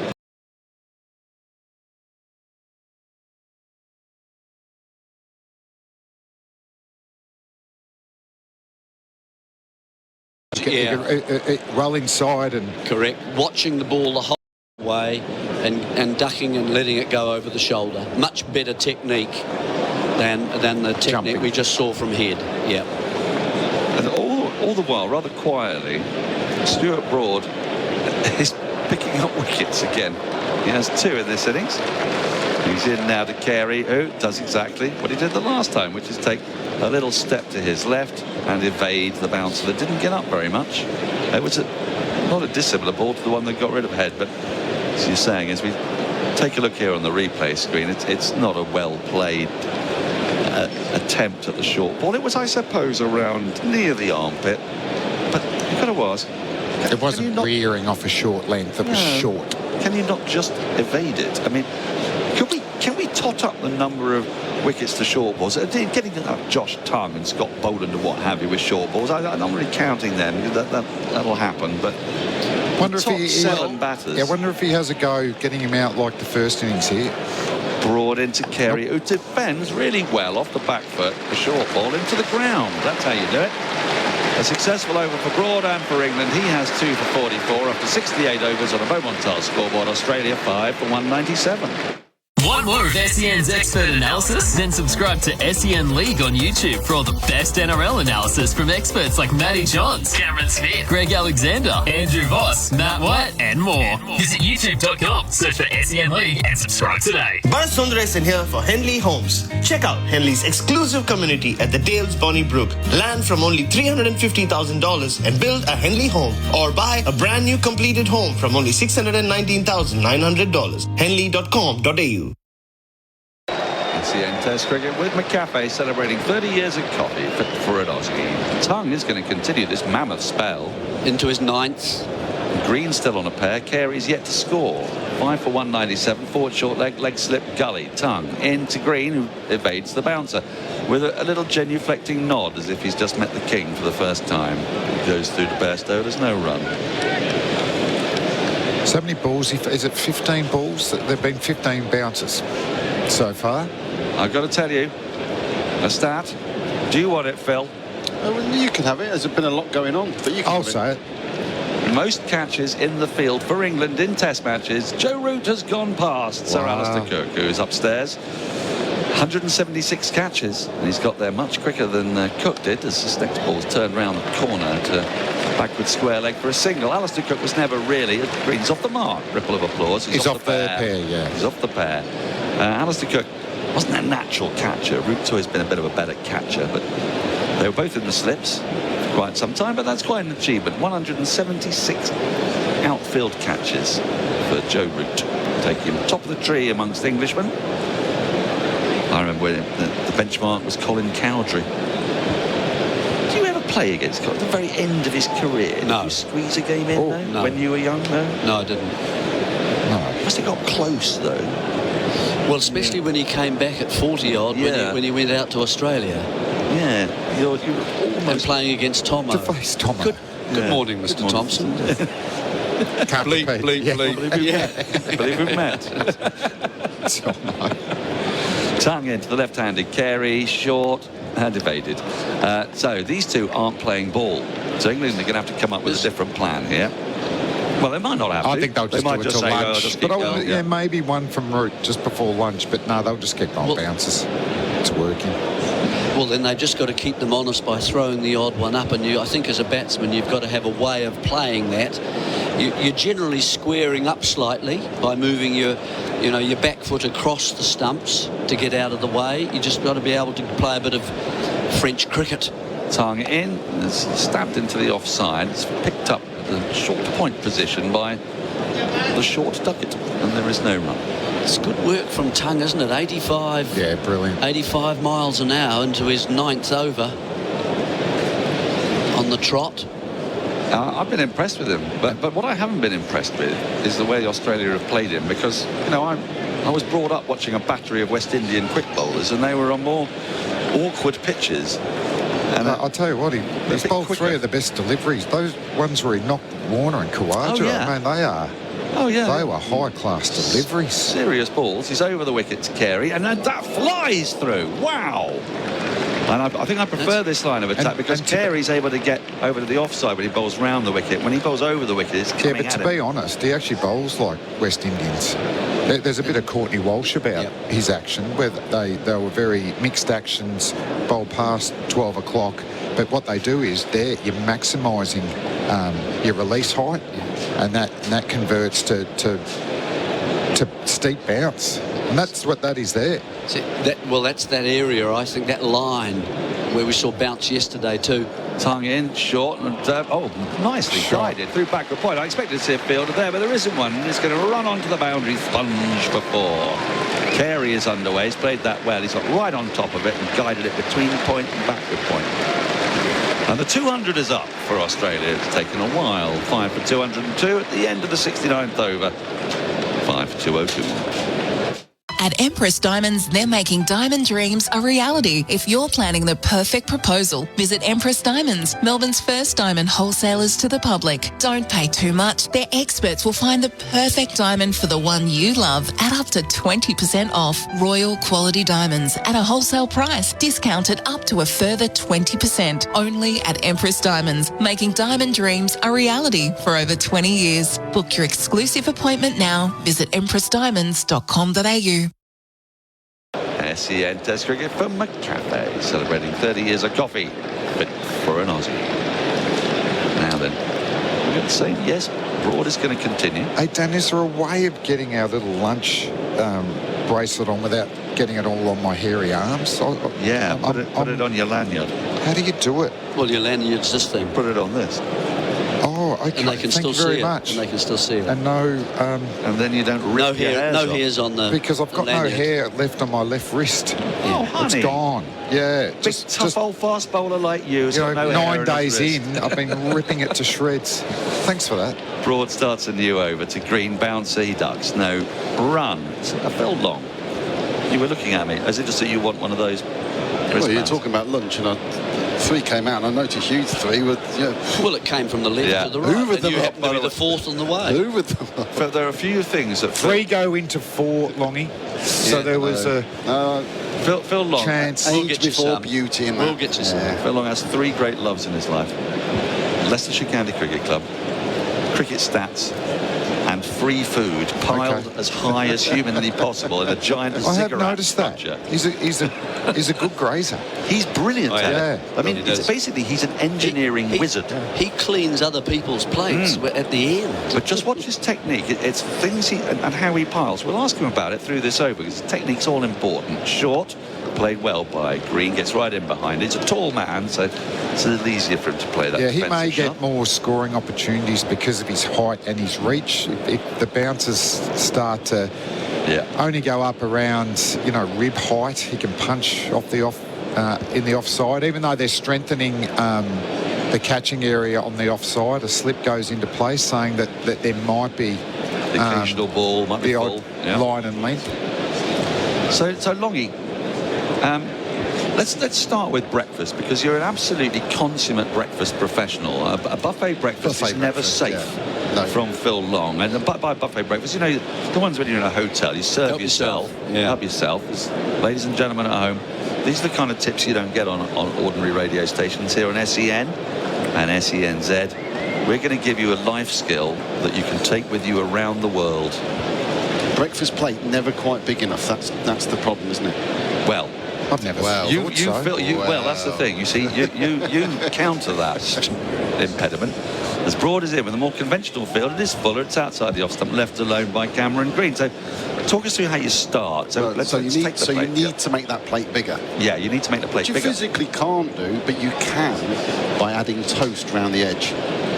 Great start. But no more than 50%, otherwise... this is where the experience... 40%. This is where experience comes in, because you can't go too much. So Lego and Meccano aficionados are in for a treat here. You'd have to put weight to that 40%. Oh, Will you put food on that? Broad in, forward comes Green. In defence, I'm not sure. I've said that all morning. So how many pieces of toast? Maybe 4. 4? Well, okay. 4 halves, so 2 rounds. 4 halves. And are they triangular or are they rectangular? I don't think it matters too much. Okay. Yeah. And they go round the plate to increase the circumference. That's yeah? right. Okay. Then you add your food. Yeah. Okay. So toast isn't food. Well, yeah. That's just to increase. No, toast is the plate. Yes, exactly. Broad into Green, who comes forward in defence and plays back to the bowler. There's no run. So what are you putting now in the middle? Are we talking hash browns yet? Or So it can't be soggy. No, that is the key. So you've got to keep it relatively dry. Anything that's soggy must go in the middle of the plate. Yeah. And that's beans we're and talking that would here. Be beans, mushrooms, possibly tomatoes. mushrooms, Tomatoes, so you can't go too wet. Anything wet needs to be kept in the middle. And then, as you say, at the end, your toast is either can be used as food or your plate extension. Broad in. This is defended again on the front foot. Nearly got through, though, up to mid-off, and there's no run. We'll come back to this. The end of the over. Beaumont Tiles scoreboard 5 for 202. Beaumont Tiles is proudly sponsoring the Ashes by hitting a 6 with your massive bathroom wear catalogue sale. How's this? Vanities, basins, baths, loos, and even tapware are all slashed by up to 25% off. Plus, get up to 25% off all tiles. That's another 6 for Beaumont. Head into one of over 110 stores around the country and save up to 25% on bathroom wear and tiles. You'll be happy you chose Australia's #1, Beaumont Tiles. SEN Test Cricket from a cafe celebrating 30 years of coffee fit for an Aussie. We're talking about how to maximise buffet breakfasts that are free. And Phil Long has already told us the first and most important thing is to increase the size of your plate, which you do by putting 4 halves of toast around the outside. We then put the soggy stuff in the middle. That's beans, mushrooms, tomatoes predominantly. Now in a full English, we're getting to the areas of hash hash brownage, bacon, sausage, black pudding. So how are you arranging then? Because yours have always had a slightly zigguratty or pyramidal structure. Yeah, that's right. You need to work on the pyramid. Yeah. That's right. It's all about the pyramid. That's when at lunchtime that's more important, because you can't really add any toast to the size of the plate. So it's all about the pyramid, all about the structure. Yeah, the wisdom of the ancients here on SEN Test Cricket. Now Anderson is coming on to bowl another spell, and Phil Walker and I are reunited. The last time we were speaking, there was a sense of doleful poignancy, I think. Did you notice that crowd response to him coming on? I think they sensed something as well. This could be one of the last spells we see of Jimmy Anderson in Test cricket. Is that what you're saying? You're not going to quote me on that, Daniel, but the crowd definitely sensed that something is playing out here. Could it be the very last? He's bowling to Carey round the wicket. His first ball's flashed away. He's running up towards the boundary, pursued by two fielders up the hill, and it's brilliantly retrieved. That is really great work from... Is that Dan Lawrence out there? No. Who is that? I think that might be Potts. Oh, it's Potts. It's Pottsy. Well, and you know, there's a bowler who's very unlucky not to be featuring. I think a little bit of him. I think he may well by the end of the series. Good, useful, medium, fast, comes at you hard. He's put in a really good effort there, and he's hauled it back. So Carey only picked up 2, 5 for 204. Anderson in again, full on the pads, clipped into the onside. There's no run. Anderson round the wicket though. He's not always at his most effective there. We're in the 71st over. So he's coming up against Carey, who he cleaned up in the first Test match. Again, coming round the wicket then as well. One more, Daniel, before lunch? And then do we go through the pointless hope thing again? Well, English fans may. Yeah. I'm going to be hot-footing into Edgbaston. So. Oh, of course. Anderson is in. This is driven down the ground for 4. So the offside of straight, a really beautiful shot, over-pitching, and so very unusually today, his length has not been right at all, and this is the issue.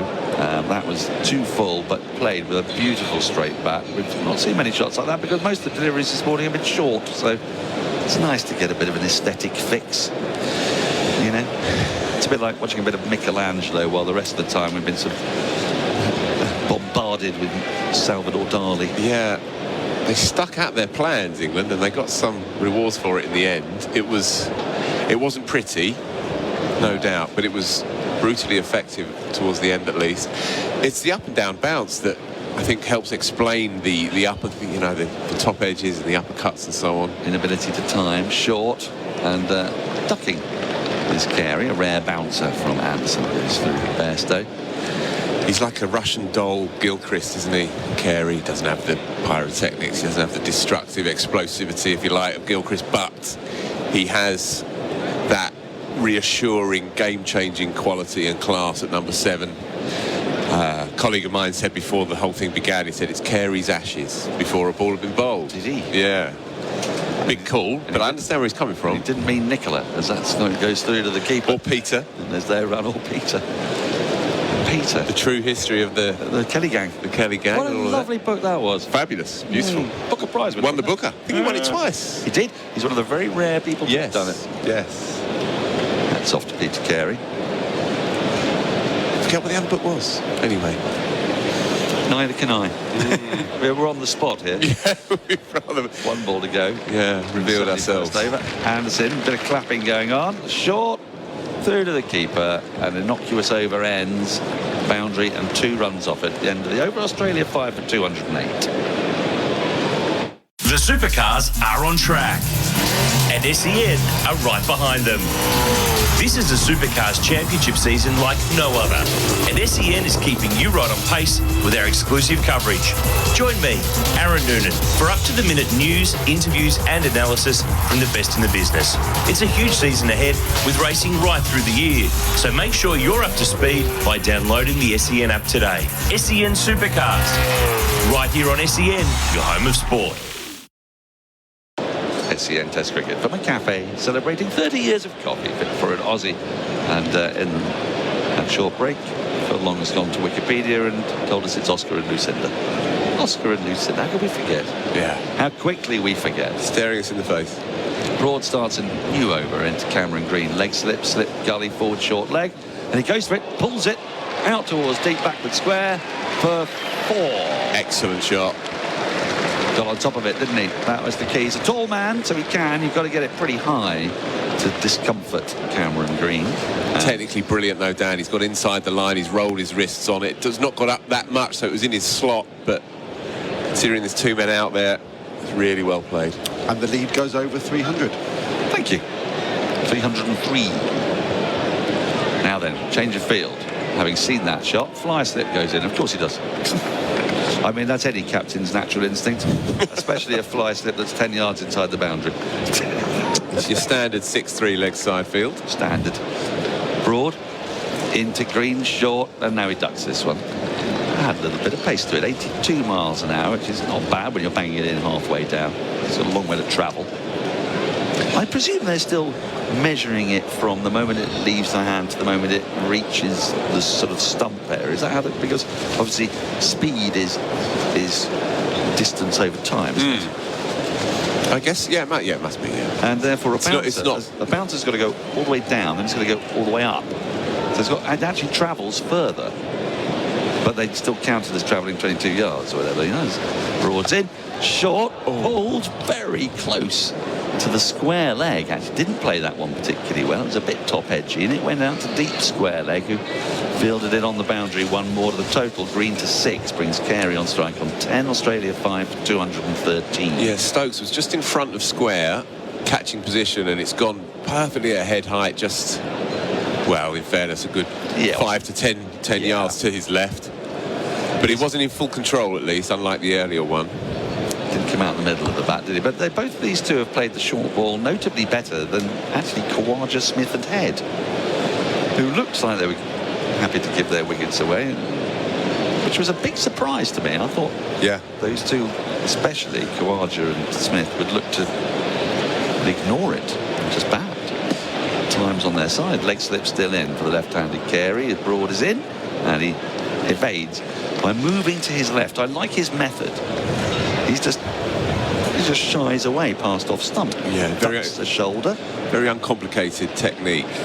Like a man avoiding a punch, which is what you're sort of doing. Yeah, exactly that. Do you think the great Sheffield middleweight Harold Bomber Graham would have made a great bouncer evader? Are you familiar with him? Of course, yeah. He was renowned for interviewed punches. Sir Wesley Hall the other day. I'll come back to that. What a great man. Broad in, full, and nearly cleans up Carey. Really full, and of course Broad's hands performatively go to his head. And that was not far. I'd like to see that. It was brilliantly bowled. And again, it's the double bluff, isn't it? That would have cleaned him up, because he was on the back foot. He was waiting already, was Carey. The replay screen with tyre power. Let's take a little look at this. It was very full, and actually it's a little wider of off stump than Broad made out. For sure, which is very Broadian, of course. Nonetheless, it was a clever piece of bowling, because Carey was in a right angle there. Broad into completely over. And it's a massive ballooning bouncer that he has nothing to do with. End of the over 5 for 213. 72 overs gone. Carey 10, Green 6. You were interviewing. So I interviewed the Reverend Sir Wesley Hall. What a man. Yeah, in just outside Waterloo Station in central London. And curious place to do it. He's 86 years young. Yeah. In fine fettle. And he told me about the tour in 66, his third tour actually, although he didn't play in 59, but obviously they came over in 63, they came over in 66, that great West Indies side.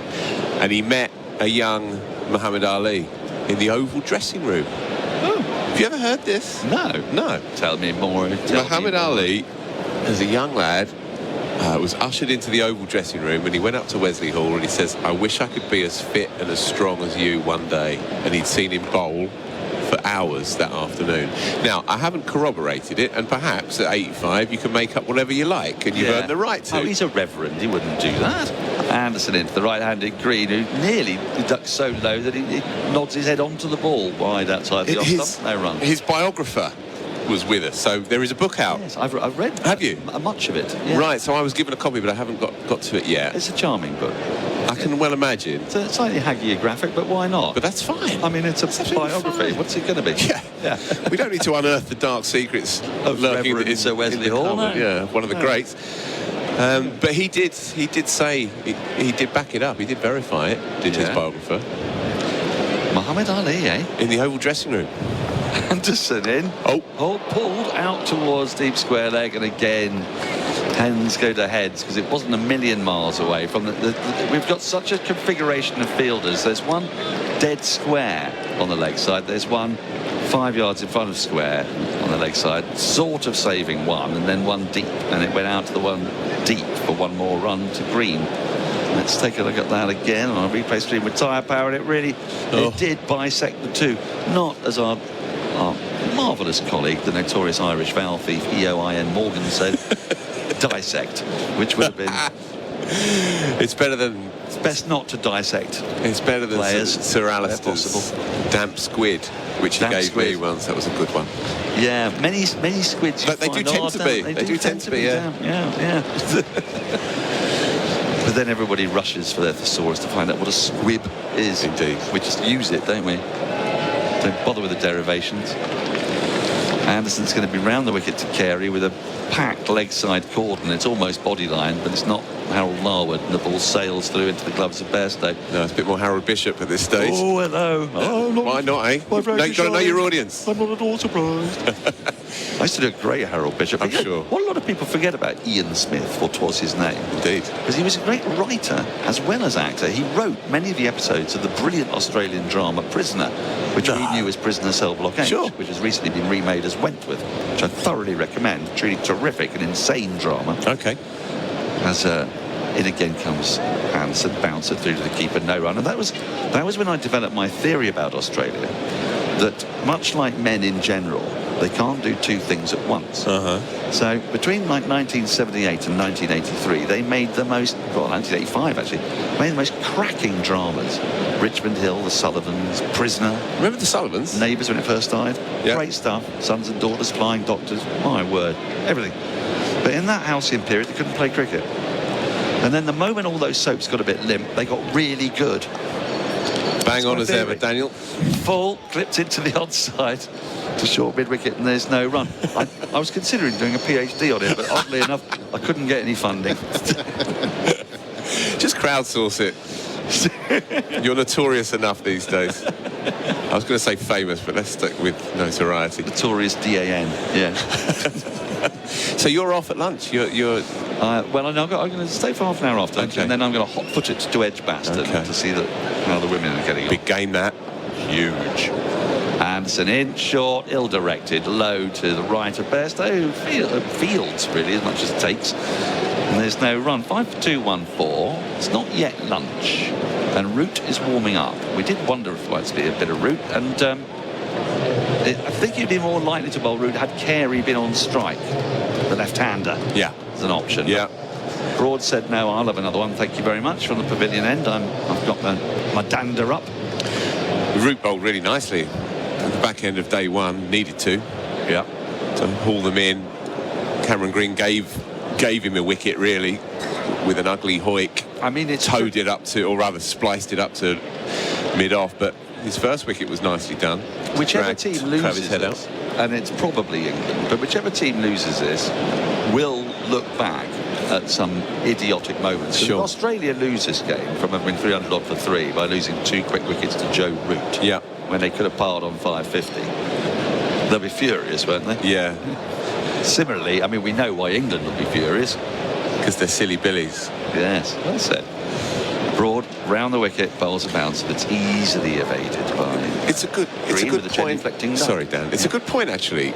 If you look at the end of each day's play, the day that England attempted to get to a degree of parity and you know, on the CricViz dial of where the game is, they were probably just broadly evens, if not even slightly ahead, was day 2, and yet we were apoplectic at the end of day 2 because it stunk the place out. Broad in, full, really full and dug out by Green, who pushes it to Rayan Ahmed, who's substituting for Ollie Pope, short extra cover. You know, they finished day two, what, 280, 290 for 4. Do you think batters these days just haven't got the stamina for 3 whole sessions of cricket, even when they're not batting the whole time? It's like, oh, it's after 4 o'clock. Yeah, nothing makes sense anymore. Oh, I want to go. I want to go home. 4 balls, I'd say, left until lunch brought in to the right-handed Green. Green digs out another full delivery, and that's a long one there. Hasn't taken a single. I've no idea why. Pushed it up towards mid-on. There wasn't a mid-on. Robinson, who's not the most nimble, had to waddle after it, and all the time a single was off, but they didn't take it. So it's just one of those moments where if you're of a kind of anxious disposition in your camera, you're thinking, oh, I don't want to get out this ball because I shouldn't be on strike. Negative suggestions can run through the minds of batters, I find. Broad is in, and Green gets a bouncer, which he does nothing with. It's been a feature of today. Very shortly, with the lunch break coming, I'm going to ask you for your cafe's delivery of the day, and I'm going to find it quite difficult, owing to the fact that they've all looked much the same. So ruminate on that, because we need to get into that lunch queue quickly. The snappers get priority and they charge in front, so you've just got to get there. You've got to barge people out of the way. So Paul Sebastiani, be on your mettle. We're coming to you quick in the lunch break. 2 balls left as Broad is in. Green drives through mid-off. Rayan Ahmed will scurry after it. It is going up the hill, but I think it'll be a fruitless chase. It is. The ball plops onto the boundaries for 4. 5 for 218. They began the day, Australia, on 2 for 130, and they've lost 3 wickets to poor shots, which is really an England trait. All of them to the short ball. Khawaja caught a deep backward square. Smith caught a deep backward square, and Head fending to short leg. These are the 3 wickets to fall. Our wickets with Tobin Brothers Funeral celebrating lives. We've had 3 of them. Last ball of the morning session, carved away into the offside. So a brace of boundaries is going to finish this session, which until that point had not belonged to England, but you'd thought it was about 50-50. But that lead now has gone to 313. A tired looking over, and the bails have been taken off. That's it, and the players will make their way off. A new ball will be available in 6 overs time. 27 overs bowled in that session, 92 runs coming from it. The 3 wickets to fall, as I said, 2 overnight batters who I genuinely thought might be there for the duration today, because it doesn't felt like bad batting conditions at all. But the first to go was Usman Khawaja, who was caught off the bowling of Broad. 77 from 187 balls. That was 3 for 187. Then 3 runs later, Steve Smith pulled a Josh Tongue delivery. Bowled very well today with rapidity and hostility. Caught by Crawley down at deep backward square. They give it 34 from 62. Continuing that trend of sleepless nights resulting in lost concentration. And then Travis Head was roughed up, quite frankly, by bowling that wasn't that rapid, but it was problematic enough forehead. He was bouncing up and down like a jack-in-a-box, and he bounced up and down once too often. Really good grab from Root, diving away to his left to take the ball about 6 inches off the turf. That was 5 for 197, since which time Carey and Green came in on a pair, have added 25 runs. Green has 15, Carey has 10.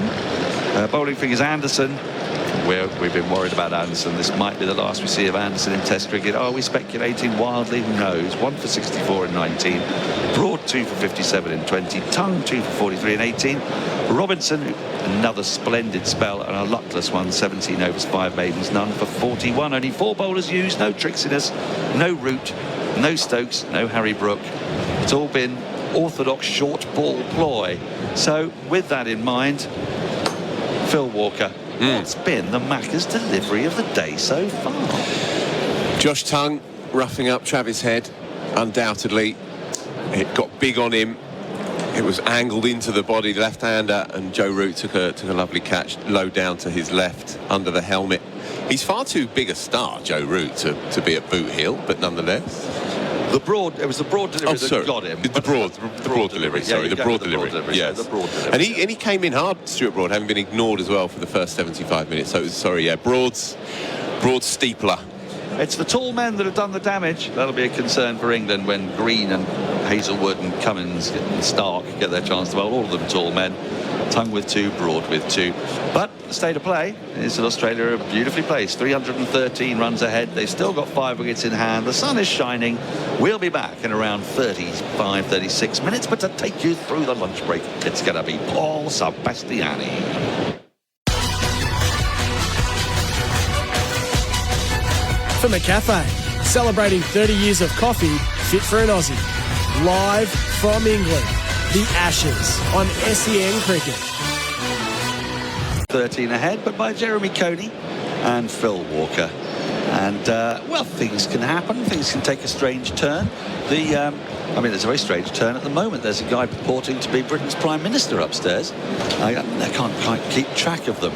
It doesn't look like that woman who crashed the economy and killed the Queen, and it doesn't look like the bloke who looked like the honey monster from the Sugar Puffs advert either. So it's another one. We've got another Prime Minister, and England have taken 3 wickets, much as England had 3 Prime Ministers in 2 months. Are you going to start of the day? I'll keep up with this ridiculous metaphor for a while. Yeah, it's nice done. Are you going to make some sort of swiping remark about him, considering he's in the building, or just call him the current incumbent and just let it go? Yeah, the current and soon not to be incumbent Prime Minister. Right. Okay, that'll do. Not far off.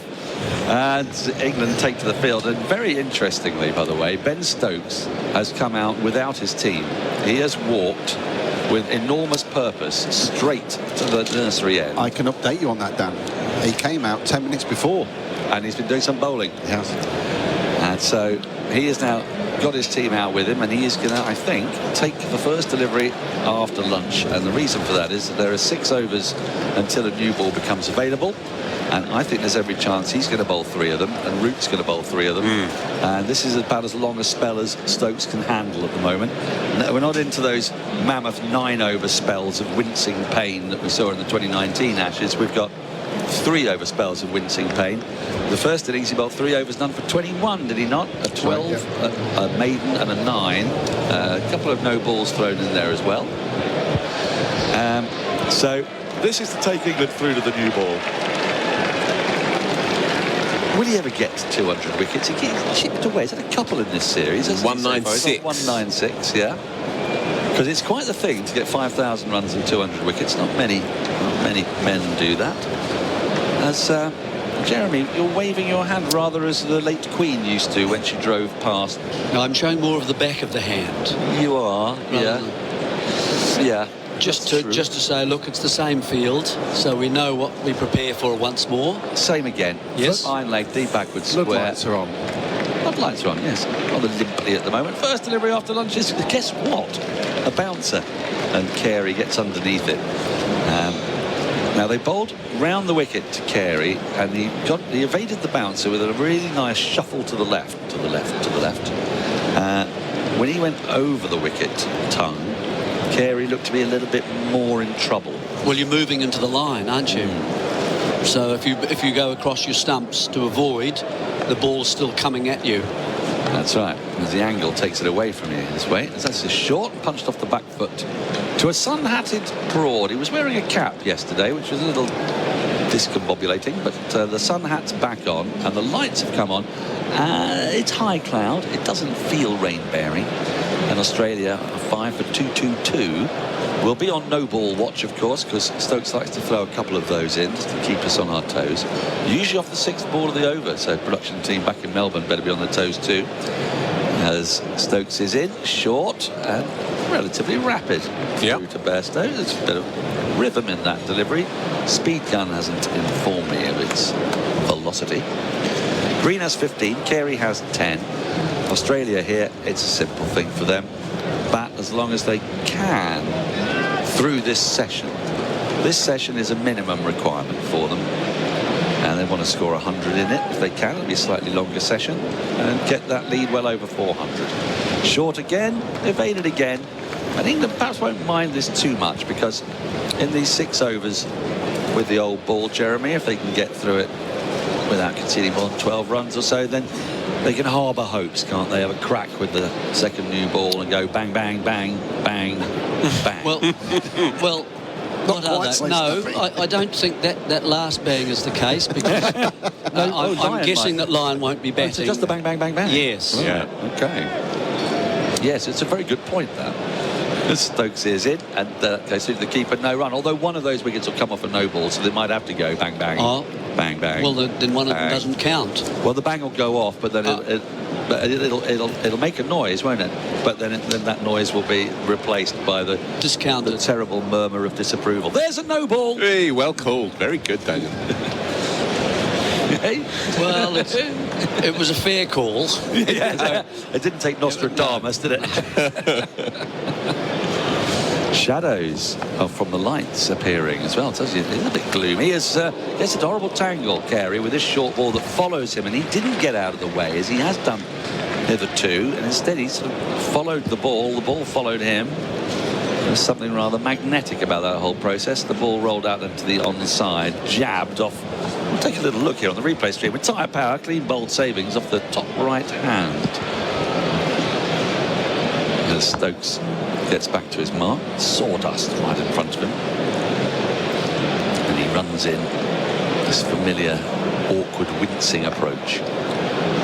Right arm around the wicket, short back of a length more than short, played out into the offside, and at the end of the over on the Beaumont tiles, huge sail scoreboard. England, Australia are 5 for 2-2-3. Whether it's been a big weekend or a big weekend of NRL. And Jerome Luai pantherised that, picks up a try.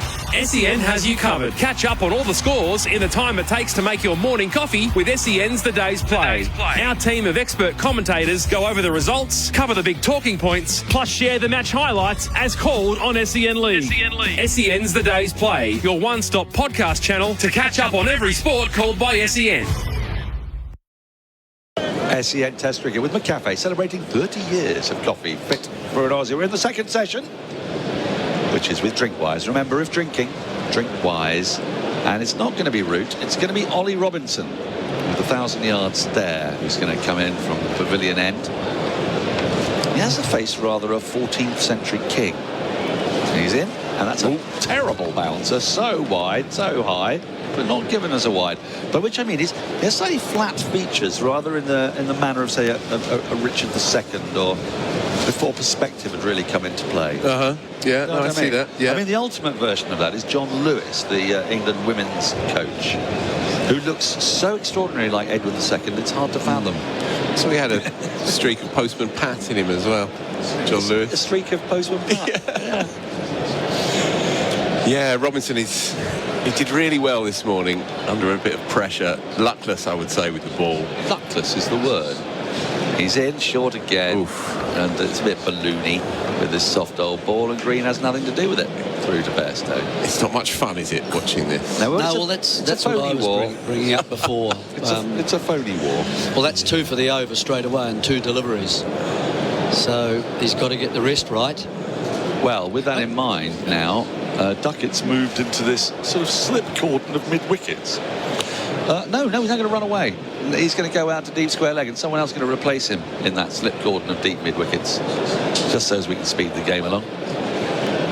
We've got a fly slip, backward point, extra cover. 2 mid-wickets and a forward square leg, a deep square leg, a long leg, and a fine leg. So 6-3, onside field. As Robinson rocks in. And that's another bouncer, which is again evaded. England on the hunt for wickets. Our wickets with Tobin Brothers Funerals celebrating lives. We had 3 of them in the first session. England need 5 in this. Daniel, when I first began, there was you're allowed to bowl 1 bouncer and over. Yeah. And they increased it, didn't they? Was it in the 1990s, sort of in the mid-90s, maybe to 2? 2 bouncers. I wonder if this becomes more common. Short again, just drivel down the leg side. And I'm looking for the umpires here, because I suppose Cameron Green's a tall man, Jeremy, so... Yeah. are they not technically mounters? It's over shoulder height is what we're talking about here, isn't it? Yep. And I just wonder if we're going to have prolonged periods of play with this being very effective. I mean, we know that because it reduces the run rate quite dramatically as well. Hard to control the shots, isn't it? Yes, and it picks up wickets. Robinson in, back of a length this time, defended from the crease by Green. There's no run. I mean, Australia lost 3 for 10 this morning in 30-odd balls. So it is quite an effective method. Yep. But very one-dimensional, isn't it? And it becomes tiresome after a while. I wonder whether the administrators, if it's going to become a very common thing in game after game, soon as it's not seaming, soon as it's, you know, it's not swinging, we're going to revert to this all the time. Here's Robinson. Last ball of the over is short. It's ducked underneath, and it's no form of entertainment at all. End of the over on the Beaumont Tars scoreboard. Huge sail on now. Australia 5 for 2-2-3.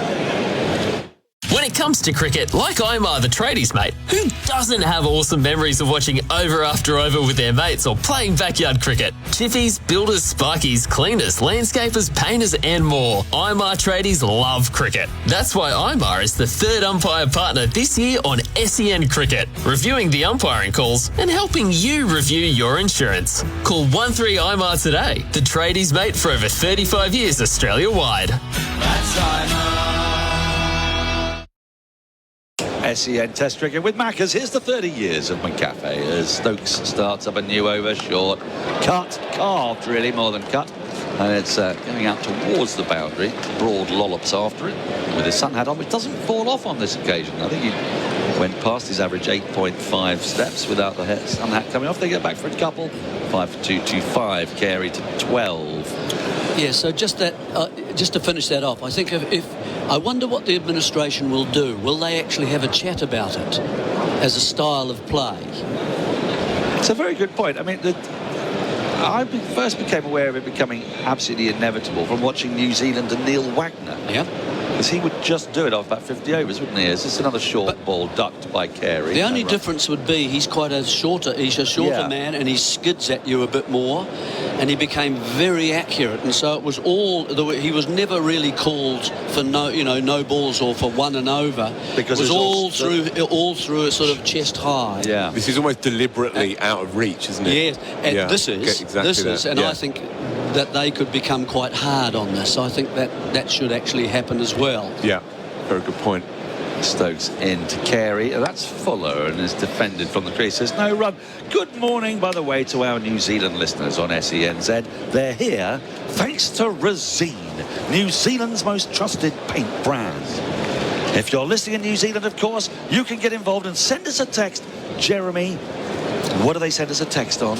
88 333. Do that.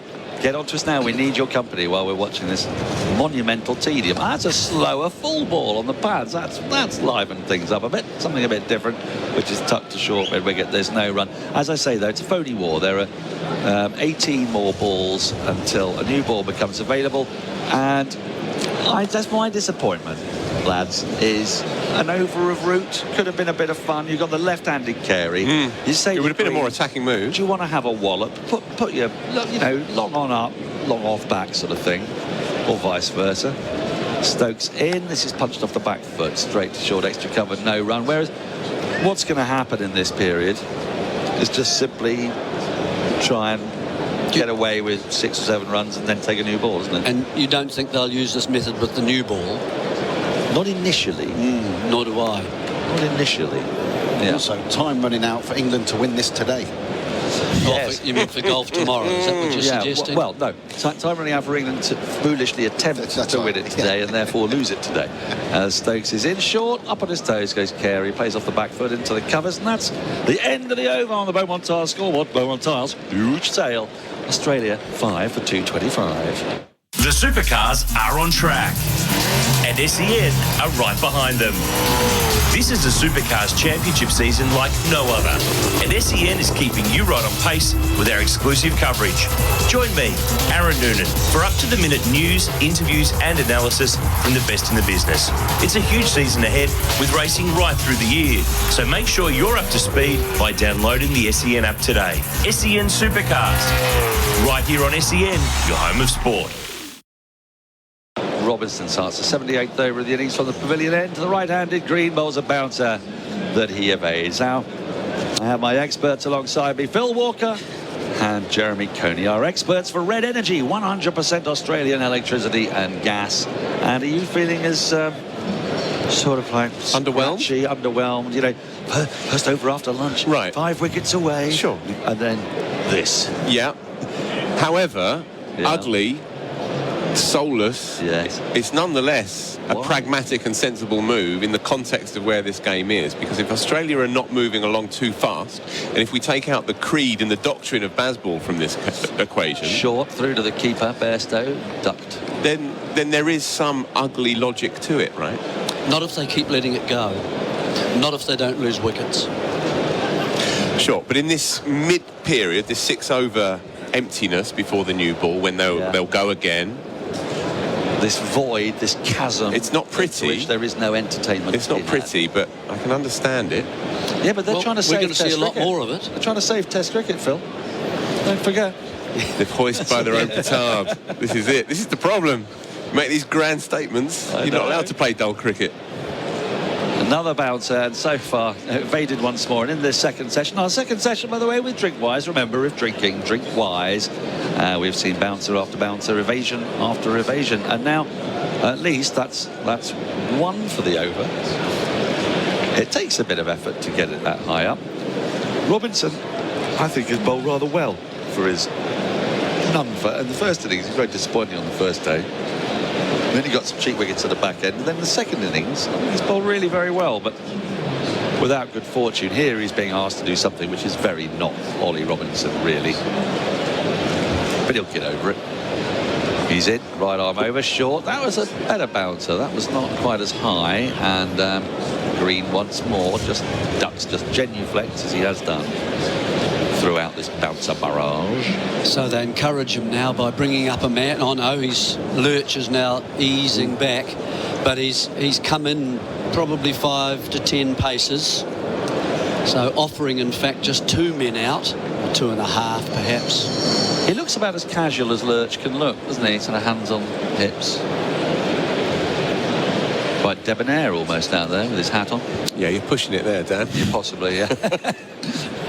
Robinson in, bouncer, taken above his head by Bairstow, and now I think the umpire's going to have a word with Ollie Robinson and say that's your second for the over, no more. But there's only 1 ball left to go, so he can afford to bowl it just sort of a heavy length now and get out of this over.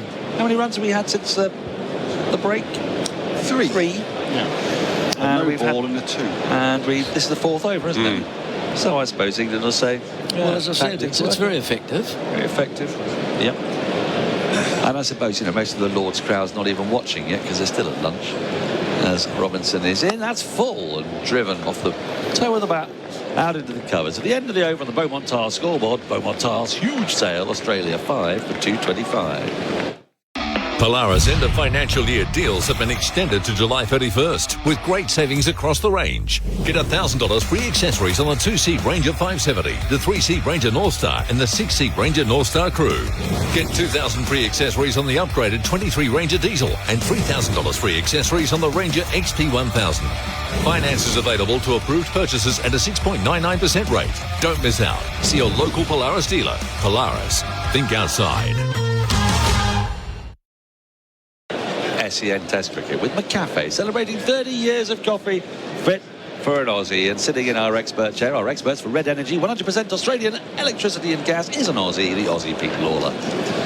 As Stokes is in, and that's back of a leg, pushed that into the offside. Fielded at short extra cover. There's no run. Low to see you, Pete. Unfortunately, I wanted to nickname you the Lawman, but after Bharat made it so clear his disgust at the way Stuart Broad appealed, I'm afraid he's the lawman. He wanders around with those laws, trying to make sure that we all stick to the laws. Laws are very important to Bharat. I fancy a cheeky imp like you might bend the odd law here and there. You're not so doctrinaire, are you? Short, evaded once more by Carey, and it goes through to the keeper. There's no run. This is rather... Is it clever, or is it really just obvious but wise? Well, look, I think they're stealing time from the game, aren't they? But they're stealing time for themselves as well, if they're going to win this game. Well, where's the positive intent? The positive intent is that they concede fewer runs before the new ball. Is that positive? Gosh, that sounds so old-fashioned. It does, rather. It sounds like an actual quaint, tactic, doesn't it? Stokes in, and that's played off the back foot, off the middle of the bat, out into the covers. There's no run. 5 for 2-2-5 the score remains. 3 balls left, and this is 79th over. And then I expect we're going to see a change of plan in 9 balls' time. Stokes also is getting away with bowling some cheap overs here. He only had the 1 no ball, which is quite something, together with 15 legitimate deliveries. About his no balls, Bharat told me something very interesting as Stokes is in, short, rides the bounce, thinks of a single, and it is on. That's good running from these two.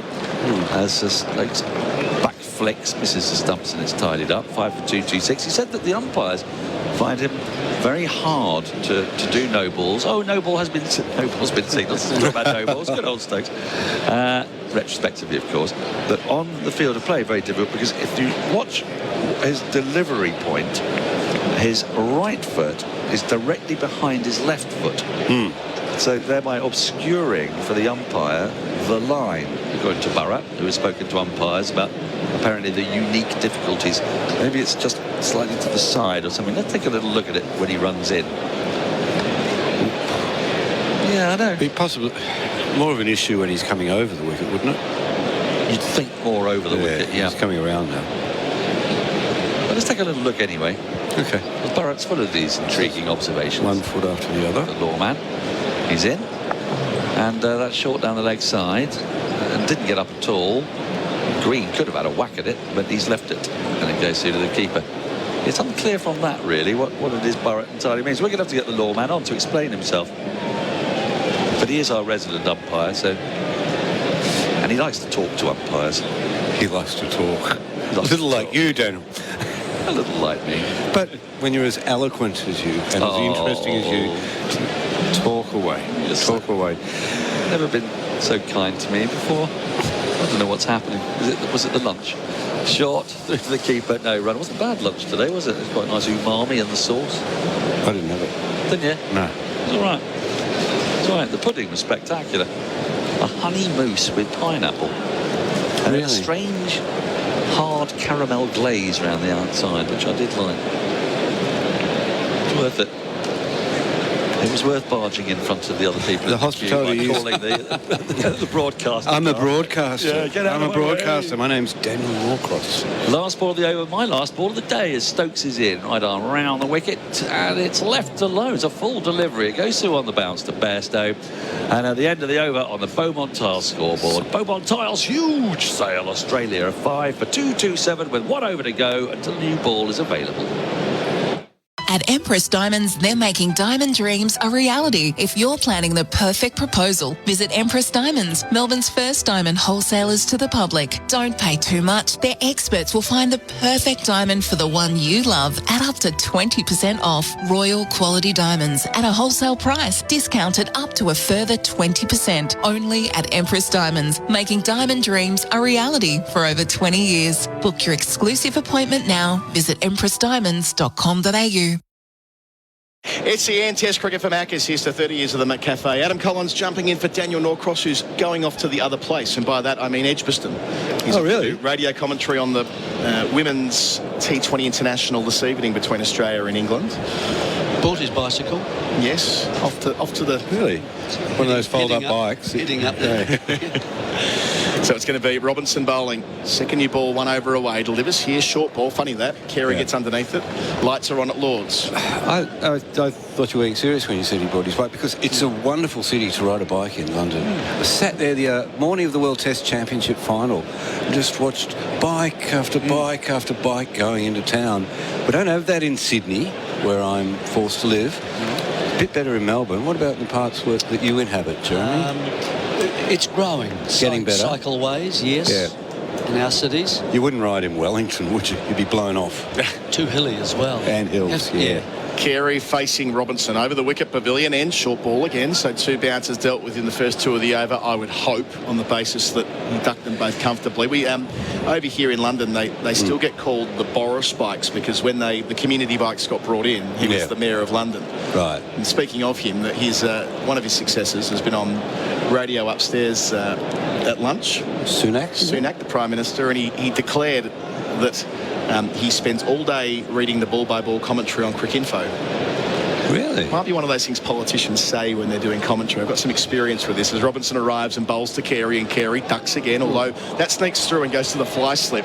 Yes, the fly slip. They get a 1, almost a backstop.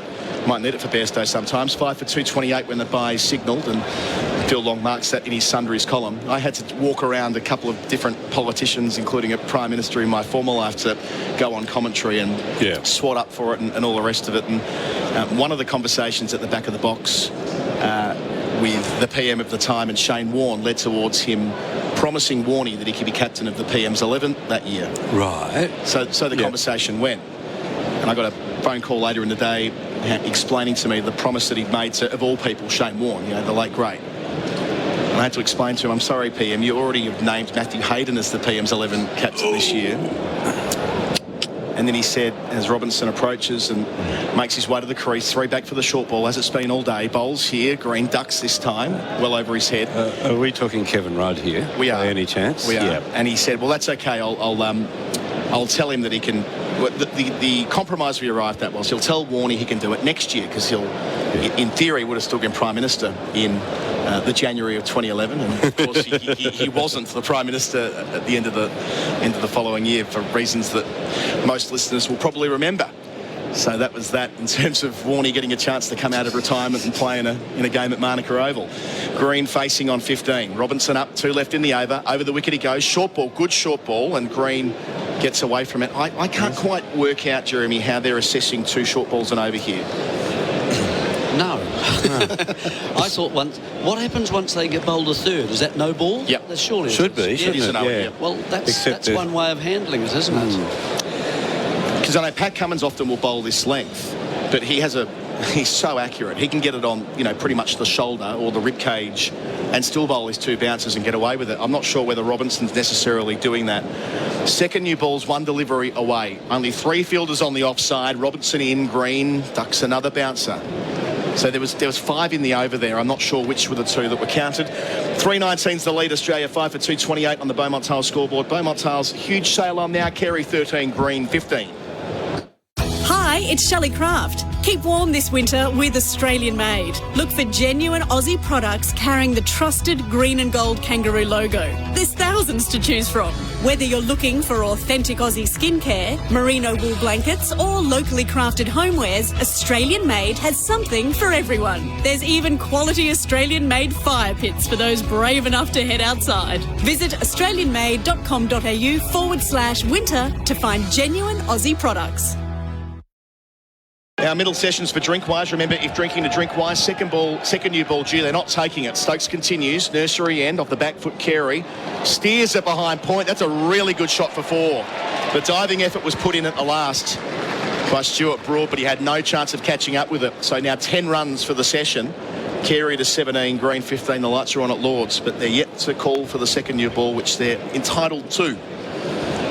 Pete Lawler and Jeremy Coney with me for Red Energy. So all the theories have been that they're drying up the runs until they can get the new ball on attack. But no. No, we're not taking it. Not taking it. We'll keep this process going at the moment. Just a little bit of width. Carey created a bit for himself there to get that shot. Stokes bowls bouncer, predictably. Underneath it he goes. So I think I don't want to overplay what we've seen in the last 3 days, but I'll put it to you, Jeremy. Do you think we might be seeing something over the last 3 days that won't only inform what we see over the next 4 weeks, but maybe in Test cricket around the world, where batters, even as patient as Khawaja and Smith, can eventually get caught out in the trap?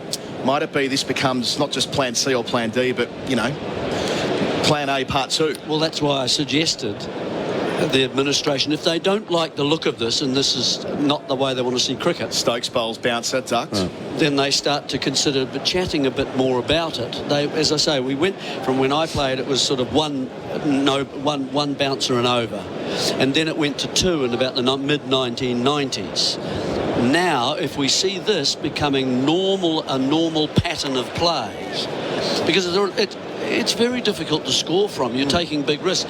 We've seen it before with the West Indies, when I played in the sort of the mid-80s. Stokes up, staying over the wicket. Nursery end. Carey on his hip, gets it down to fine leg. Might have been thigh pad, might have been bat. We'll find out in a moment. Either way, it's 1 for Australia. 5 for 233. Carey 18 is off the blade. When you played against West Indies, it was rock and roll. This is shopping music, isn't it? Music. Music.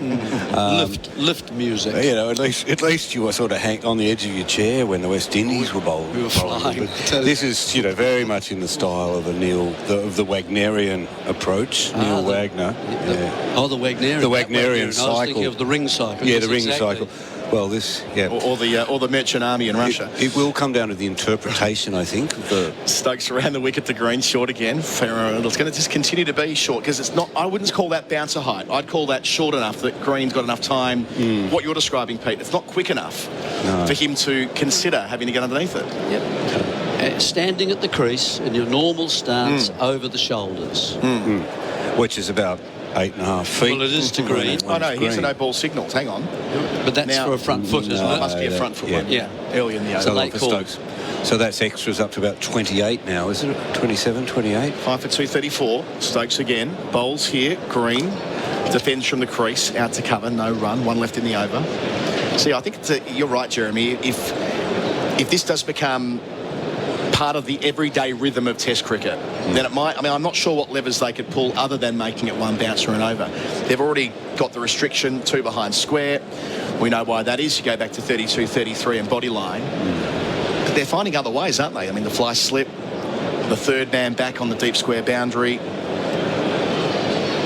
As Stokes runs in with the sun out again to finish the over, the most expensive since lunch. It's pushed out to mid-on. No run. Green stays on 15. Carey 18. The lead's 325 on the Beaumont Tiles scoreboard. Beaumont Tiles huge sale on now. 5 for 234.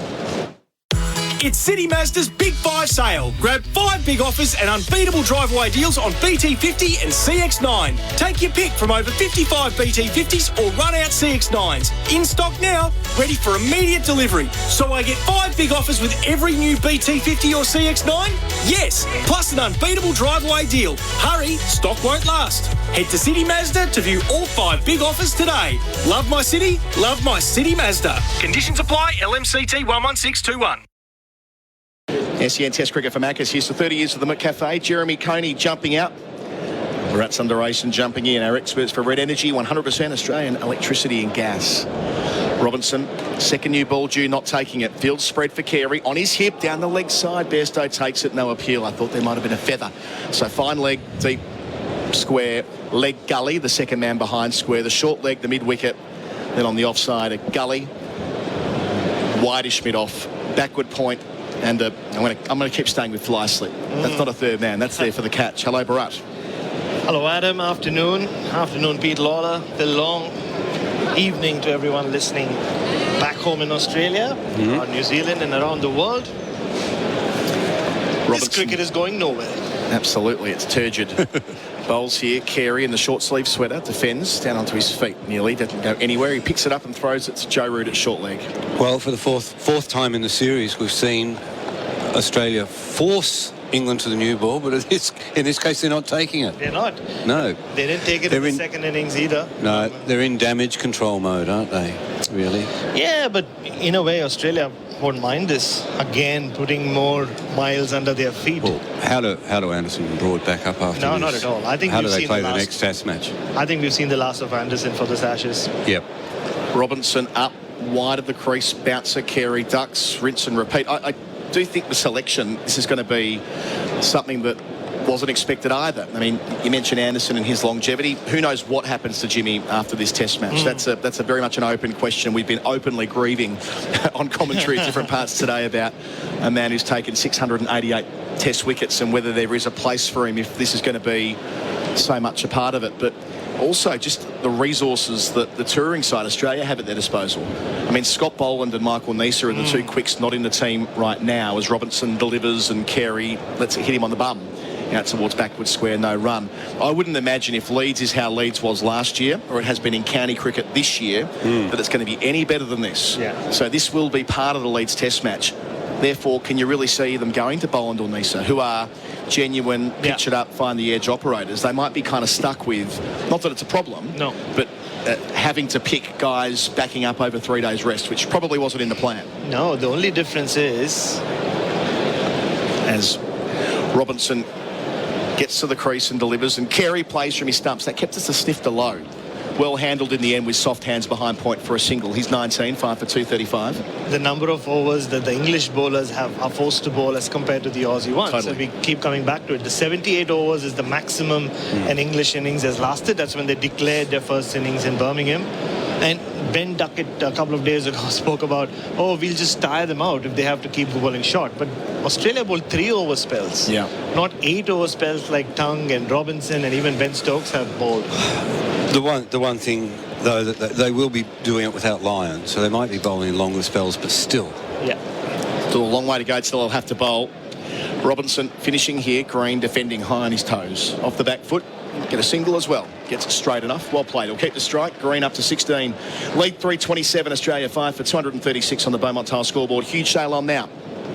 Jagging a same-game multi makes you feel like sharing it with the world. Good morning, fellow SportsJet passengers. I'm Jack, C23A. Just letting you know my 8-leg same-game multi got up last night. Get that same-game multi feeling with Sportsbet. What are you really gambling with? Bharat Sundaresan here for Henley Homes. Check out Henley's exclusive community at the Dales Bonnybrook. Land from only $350,000 and build a Henley home, or buy a brand new completed home from only $619,900. Henley.com.au. We're live at Lords for the McCafe, celebrating 30 years of coffee fit for an Aussie. Phil Long. Yeah, first run for Cameron Green after lunch. He's faced 22 balls in that period. So patience from the West Australian. Duck in the first dig, 16 from 55 now. Back on strike to Stokes with the old ball. Charging in, delivers here, short, and thinks about playing a pull shot, but way down the leg side. A prediction for you then. So the Australian attack, you're right, they won't be under quite as much duress. The England attack will be. A man who's not in the squad, Gus Atkinson. He's the one they'll turn to if they need to do this every week. He'll be the one he's the next. I wouldn't say he's next cab off the rank, but when it was Tongue picked for the Ireland Test match, Atkinson was the other bowler being talked about. He's quick. He's 90 mile an hour quick. Thank God for that. Plays for Surrey. And they love picking players from Surrey, as England cricket fans often hate. So many of them.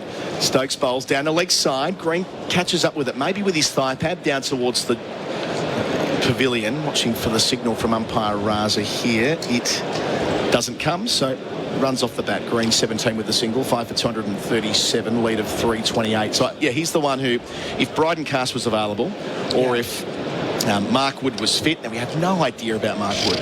It's a mystery what's going on with him.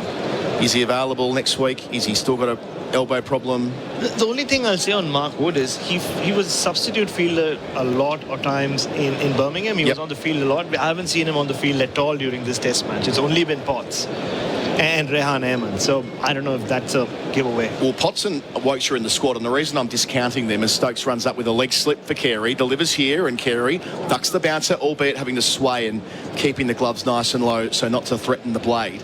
I mean, both of them are Anderson model bowlers. I mean, Wokes is the natural replacement for Anderson, veteran too, and Potts is a set and forget, charge in all day and landed on a spot. Neither of them are tall like Robinson or broad, or necessarily disposed with their skill set to do what they're doing here this afternoon. So Atkinson is taller, is quicker. So that's my smoky. If not for Leeds, then maybe Manchester. As Stokes arrives and bowls and Carey defends out to the offside. I have one question though. Yes, they did get 3 wickets, but on the basis of how Alex Carey and Cam Green have handled this and where the match is, can England actually put their hand up and say, yes, it worked? That's Australia can. They completely dismantled England's innings in the first innings. Can England, because they've bowled so many more overs of this stuff and they've taken 3 wickets, albeit crucial ones, can they say that this worked 100%? It's an open question. Stokes round the wicket. Carey, Fuller, rare as it is, and pushed back to the bowler in his follow-through. Stokes away to his left. Phil Long. Do you remember when we were in Delhi together and Steve Smith in that crazy collapse said he played his shot and he had no idea why he'd done it? It felt a bit like that for that 15-minute period here, didn't it? Yeah. People were playing shots and had no idea why, and where they were coming from. Yeah. Well, that's what it does, doesn't it? It draws down on your powers of concentration. Even someone like Khawaja, as we see a shot of the Prince of Wales and his eldest son in the crowd. He'll be enjoying his day, I'm sure. And Stokes up, bowls to Carey, round the wicket, tucks him into the onside. Pretty well played. Handled straight into the ground where Carey gets his 20th run, most of them in singles, to complete the 83rd over. 5 for 238. When are they going to take the second new ball? We'll find out soon. That's all on the Beaumont Tales scoreboard. Beaumont Tales, huge sale on now. Real adventures with Patrick Dangerfield and Aaron Hapgood.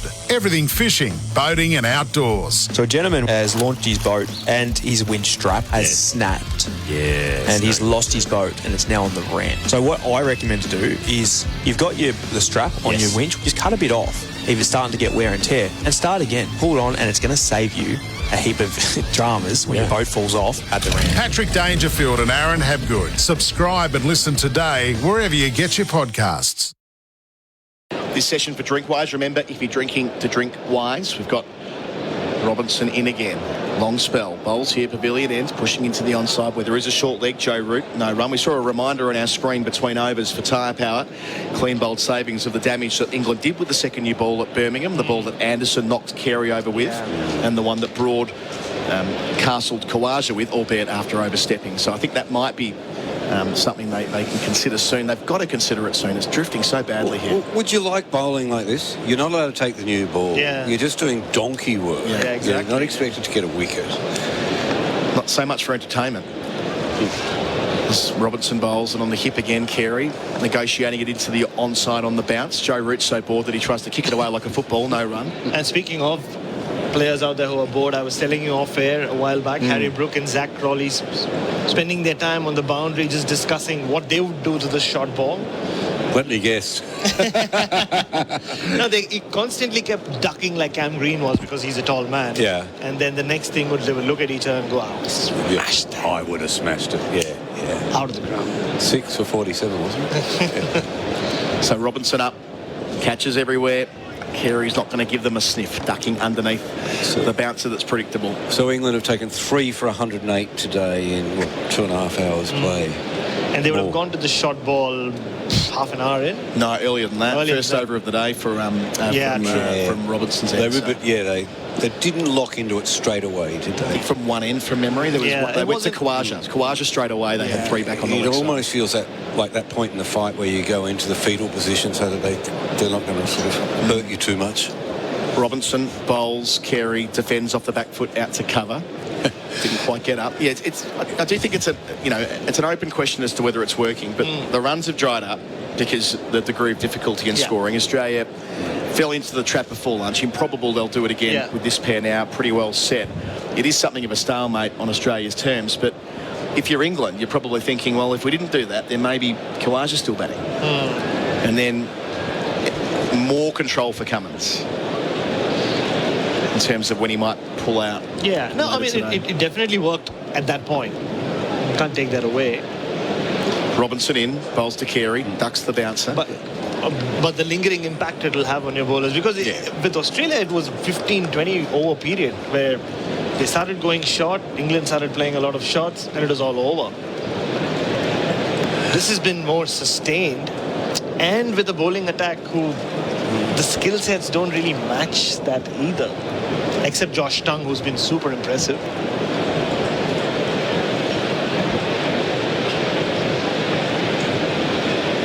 It's going to be Robinson to finish his 22nd over. Carey back and defending. Nothing going on whatsoever. The lead's 329, 5 for 238. Our coverage is for Macca's. Here's to 30 years of Mac Cafe. I'm just telling the truth. Hi, it's Shelley Craft. Keep warm this winter with Australian made. Look for genuine Aussie products carrying the trusted green and gold kangaroo logo. There's thousands to choose from. Whether you're looking for authentic Aussie skincare, merino wool blankets or locally crafted homewares, Australian made has something for everyone. There's even quality Australian made fire pits for those brave enough to head outside. Visit australianmade.com.au/winter to find genuine Aussie products. Our experts are here for Red Energy, 100% Australian electricity and gas. They're Peter Lalor from the Australian and Bharat Sundaresan from Crick Buzz. Got some fancy-looking Australian tops in the back of the box here. Hello to our guests. Ben Stokes continues second new ball due, but they don't want it. These entertainers of England bowling here short. Ooh. Green takes it on and gets hit in the helmet. That'll require a concussion test. Helmet straight off. I think it might have caught an edge on the way through to slow it down. He's fine. He's on his feet. He's fine. It's hit him in the grill, and they'll have to go through the process once more. He's got his big brother Alex Carey at the other end. How protective is Carey of Cam Green on and off the field? Just to come back to that entertainment. Oh, sorry. No, I won't, because this is your passion. The World Series Cup, World Series Cricket. World Series Cricket. At the back of the box here. Yep, and we've got one there from the 50 over World Cup in 2015, which was the tournament Australia won in Australia. It's a good shirt, the World. I had my 1992-93 jacket with me yesterday. I found it on Instagram before my Bucks last week, or it got bought for me kindly. The old lightning bolt design. That's my favourite. Might put that out there. 0433 98 11 16 while the play drifts badly. By that I mean no entertainment whatsoever. What is your favourite Australian one-day top from over the years? Let's broaden it out. Your favourite limited overs top that sides have worn over the years. Cam Green, yet to get the staff, the doctor out to him for the test. Hit him right on the badge, but again, the lack of pace, he didn't seem to shake him up like we saw with Stuart Broad yesterday.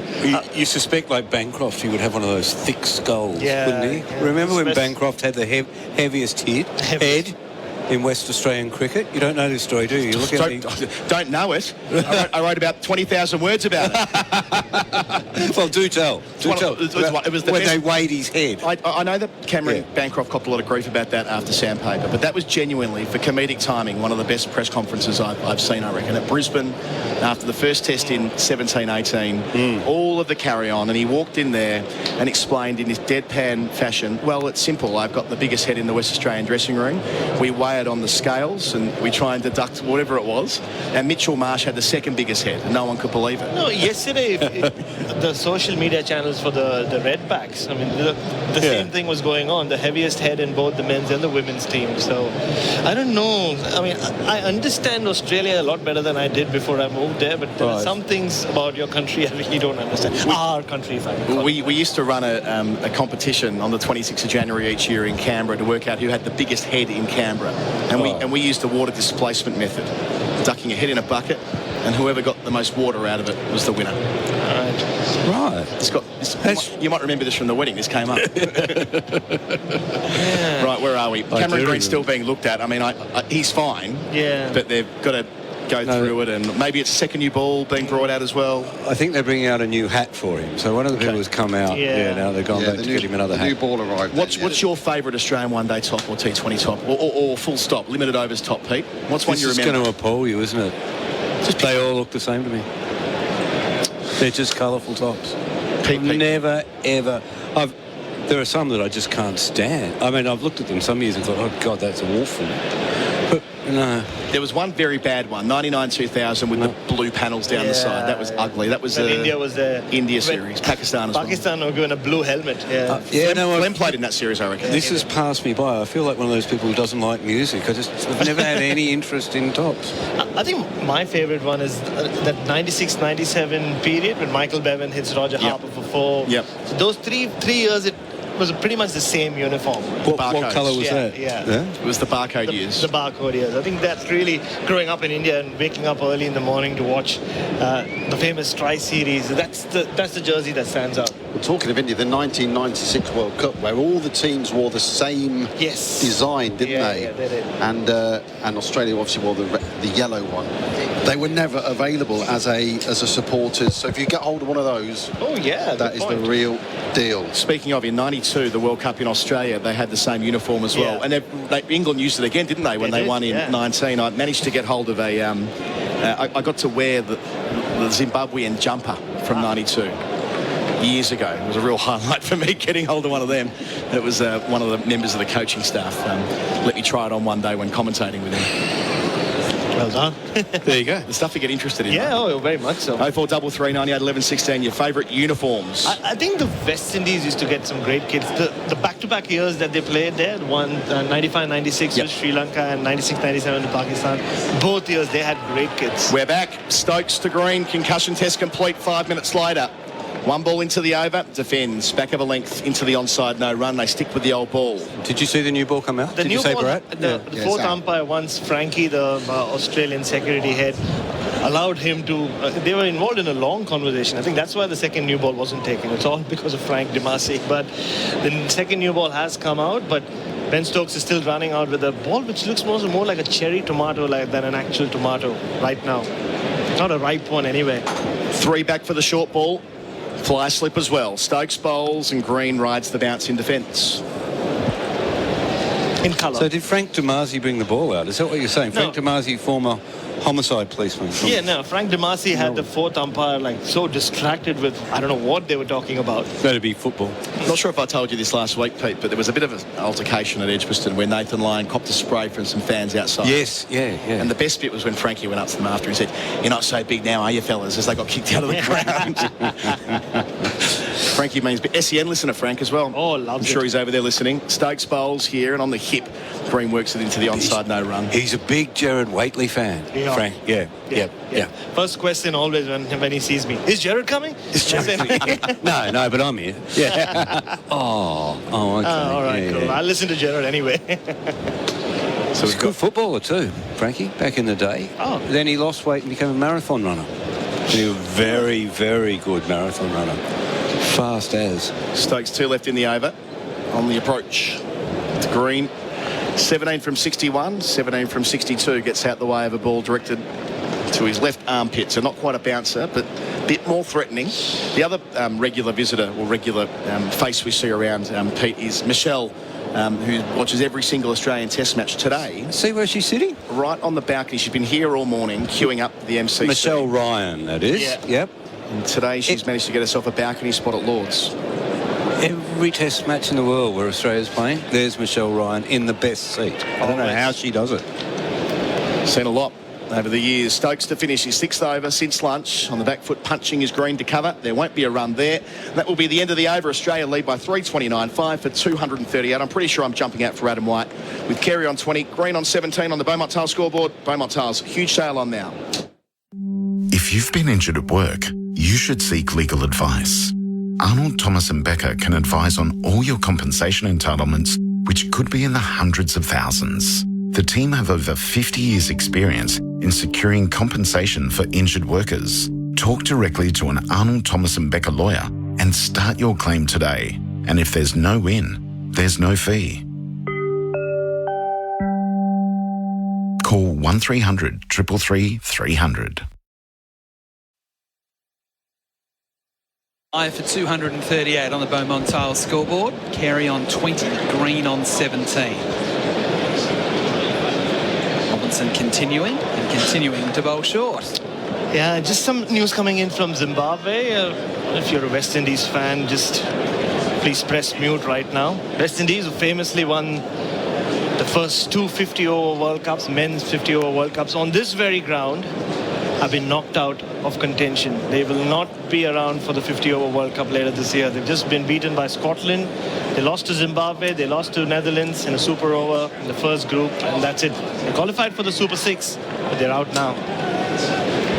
Robinson around the wicket. Again, Carey getting underneath the ball and Bairstow diving away down the leg side to do the keeping. So, I mean, the initial reaction to that is a shock. But, it really isn't in a lot of ways, is that's the sad part. Yeah, and I was just about to say exactly that. That's the sad part about it. Yeah, I mean, I've been rallying around the West Indies since the day I was born. Yeah. And I mean, this was the one major tournament they had failed to qualify for. They didn't qualify for the 2017 Champions Trophy. Bangladesh did. They only made it to the first round of the last T20 World Cup. Don't forget, they were two-time champions in that format as well in Australia. And now this 50-over World Cup. They barely made it to 2019. Carey waits again as Robinson bowls, and that one wasn't as short, sort of hip height. He tried to play away on the onside and got a leading edge, spat away on the offside along the ground. And it was a game against Scotland, I'm pretty sure, Longy, when they were trying to qualify for the 2019 World Cup. There was a contentious LBW call against Chris Gale. A rained-off game. They just snuck through. So poetic justice that it is Scotland who officially have the right to knock them out. Yeah, they basically went through because there was no DRS, didn't they? Yes. That was the sort of take on it. Carey on 20, waiting for Robinson again from the pavilion end. Past the umpire, he bowls, and that one's a nasty one. That reared, and Carey played it well with soft hands, just dropping it away on the offside. That could very easily have taken a glove and gone to Joe Root at bat pad, or even through to the keeper. It did neither. Yeah, but he's played the short ball so much better than his fellow South Australian. Travis Head, let his hands hang away from his body. Even there, followed him. And look at the positions he gets into. The interesting part about that, Bharat, is that he doesn't necessarily get inside the line of the ball to play. Robinson again bowls, another bouncer. This time Carey ducks underneath. No, his natural technique is to open the offside up. That's exactly right. Yeah, even that's why he's so strong through the offside. Exactly. That's always been his strength. So he's not like a Steve Smith who comes all the way across. But what he has done is not get completely side on and get into an awkward position like Travis Head often does. It's the British Prime Minister, Rishi Sunak. He just walked past me a while back. There's a lot of very important people in the Lords today. Robinson again bowls last ball of the over, and again it is a bouncer, and again Carey ducks underneath. So maiden there from Ollie Robinson at the end of the over on the Beaumont Tiles scoreboard. It is Australia 5 for 238. Thirsty Camel! Thirsty Camel here. Win $5, $10 or $20 off your next purchase with Hump Club bonus rewards. 1 in 10 wins. You're beauty, but not for the other 9. Sign up online or in-store to get more perks like birthday rewards and exclusive weekly product offers. Membership has its perks. Download the app or add your membership to your digital wallet. If you have one, drink responsibly. Available at selected stores only. T's and C's apply. Ends 9 July. Even camels get thirsty. Thanks to Maccas, SEN Test cricketers. Stokes continues from the nursery end to Green, who plays off his hip to backward square leg. They take a single with that man set almost halfway or 2/3 of the way to the rope. So one more to the score. Green to 18, 5 for 239. Yes, 7 straight over for Captain Ben Stokes. He bowled 3 overs in the warm-ups just by himself, bowling, and all of them are bumpers. So. Was that at lunch or before? Yeah, at lunch. I was watching that as well. And then he finished that spell and immediately walked to the top of his mark and brought himself on. Bowled the first over after the lunch break. Now he's still sticking with this old ball. Are you surprised that they haven't gone to the new ball? Not surprised with anything. I was about to say, you can't predict anything, can you really? The game is going nowhere. I mean, we were promised entertaining cricket from start to finish. They were supposed to bring everybody back to Test cricket. Well, they could have picked a better ground to do this at. Most of the people aren't watching the cricket anyway. A couple little changes to the field. So there's no slip. A gully and a bat pad that catches. As Stokes bowls to Carey, who's backing across and pushing away on the offside. What was that stat we saw after the lunch break? 16 runs in 12 overs, Longy? 16 runs in 12 overs with 3 successive maidens, now 17. My scorebook is showing a lot. I can see that.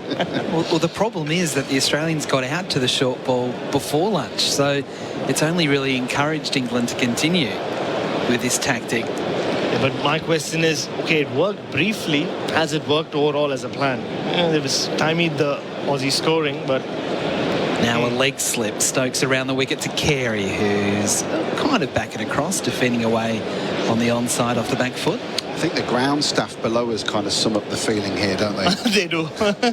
Reading books, I mean, the guy in the chair, I mean, he's fast asleep, isn't he? He's been fast asleep for a while, yeah. Completely sort of And most of them are looking away. I think there's one guy staring at the guy who's sleeping. That says a lot. He finds watching someone sleep more entertaining than what's happening on the field. Stokes on the march again. Past the umpire, bowls to Carey, who again is jumping in defence and pushing away on the offside. There's no run. You talk about the West Indies out of the 50 over World Cup. It's probably a reminder, thanks to Henley Holmes, you can win your way to the 2023 ICC Men's World Cup. Henley.com.au. And will it be with the West Indies a chance to say, right, line in the sand, we're not going to be at the 50 over World Cup. We've either got to do something about this or it's gone. It's done. Stokes again, bowls to Carey. Oh, that one's a nasty one, and that has Carey jumping and trying to fend at the ball. It missed everything through to the keeper. That looked dramatic from Carey. That gets the crowd involved. There'll be a good photograph of that somewhere. Oh, yeah. Not quite Robin Smith facing Ian Bishop, but a sharp bouncer nevertheless. He did hit Cam Green with a bouncer in his last over, and he's limping Ben Stokes. We all know about his knee. You can hear the crowd getting involved. Last ball of the over. Stokes to Carey. Another short one, but that one a little bit more sedate. Carey playing it well on the onside. And that completes the over. 5 for 239 on the Beaumont Tiles scoreboard. Carey on 20, Green on 18. Be ready for all the office footy banter with SEN. Jack in the pack! Catch up on all the latest scores and news in the time it takes to get from the car park to the office with SEN's The Day's Play. Our team of expert commentators go over the results, cover the big talking points, plus share the match highlights as called on AFL Nation. Darcy Moore, mowed him down! SEN's The Day's Play, your one-stop podcast channel to catch up on every sport called by SEN. Thanks to Macca's, here's to 30 years of McCafe. SEN Test Cricket live from Lord's in London. Cloudy skies at the moment, but most of today's been played in the sunshine.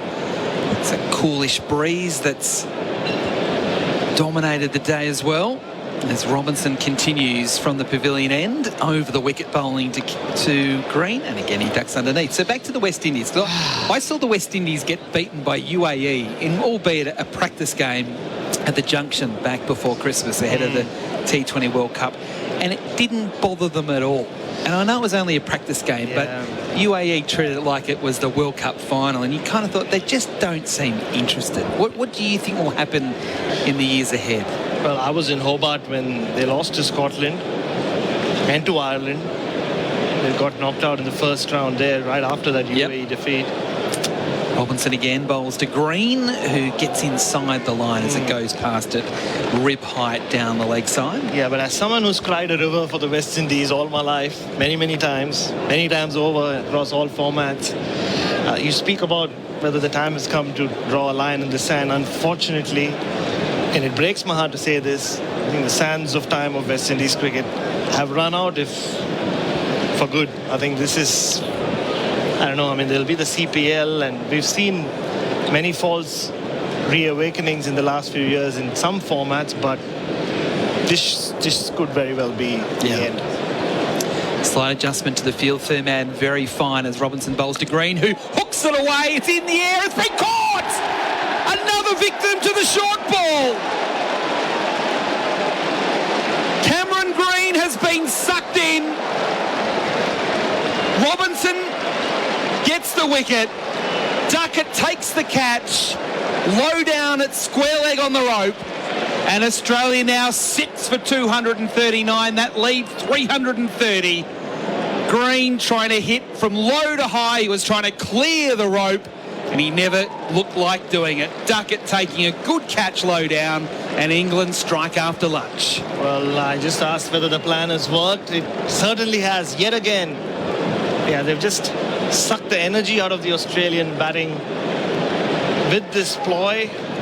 Gone short over and after over, and Cam Green finally succumbing to it. I wonder if the blow he took to his helmet in the previous over maybe was told him that he needs to be a little more attacking.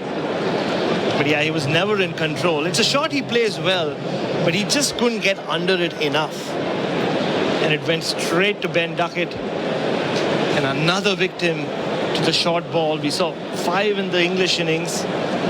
We've seen 4 already this morning and afternoon. And a big breakthrough. This partnership wasn't really taking the game away from England, but starting their fast bowlers out. And then now with Mitchell Starc walking out, maybe it's time for the second new ball. Another ploy. It's worked again. Ben Stokes, you can call it a master stroke. So Green out for 18.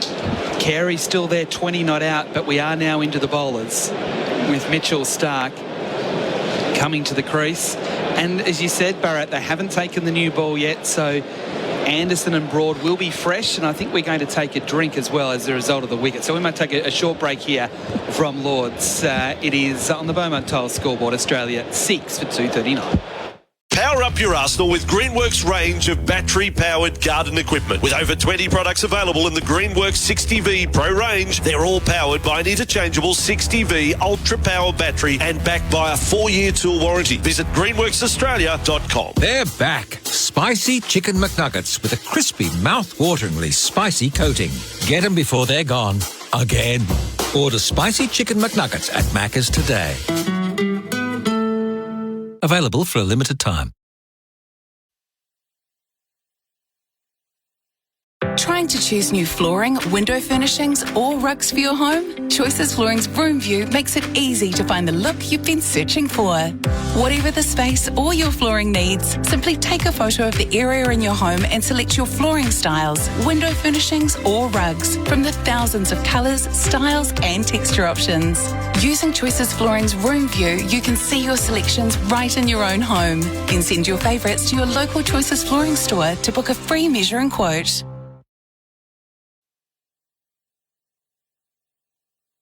Beaumont Styles is proudly sponsoring the Ashes, and I'd like to bowl you over with these Beaumont bargains.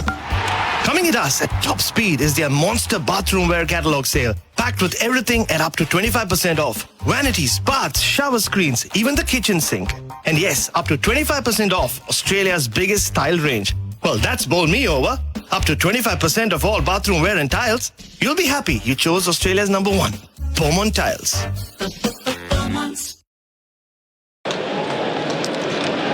Robinson ready. Starc ready.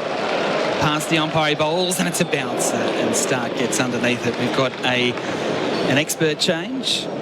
And thanks to Red Energy, 100% Australian electricity and gas, Damien Fleming is back with us. Whitey, listeners. Another one to the short ball. Yeah, shocked by that. Shocked by that. They haven't taken the second new ball. I think they could take the second new ball and just stay with these tactics.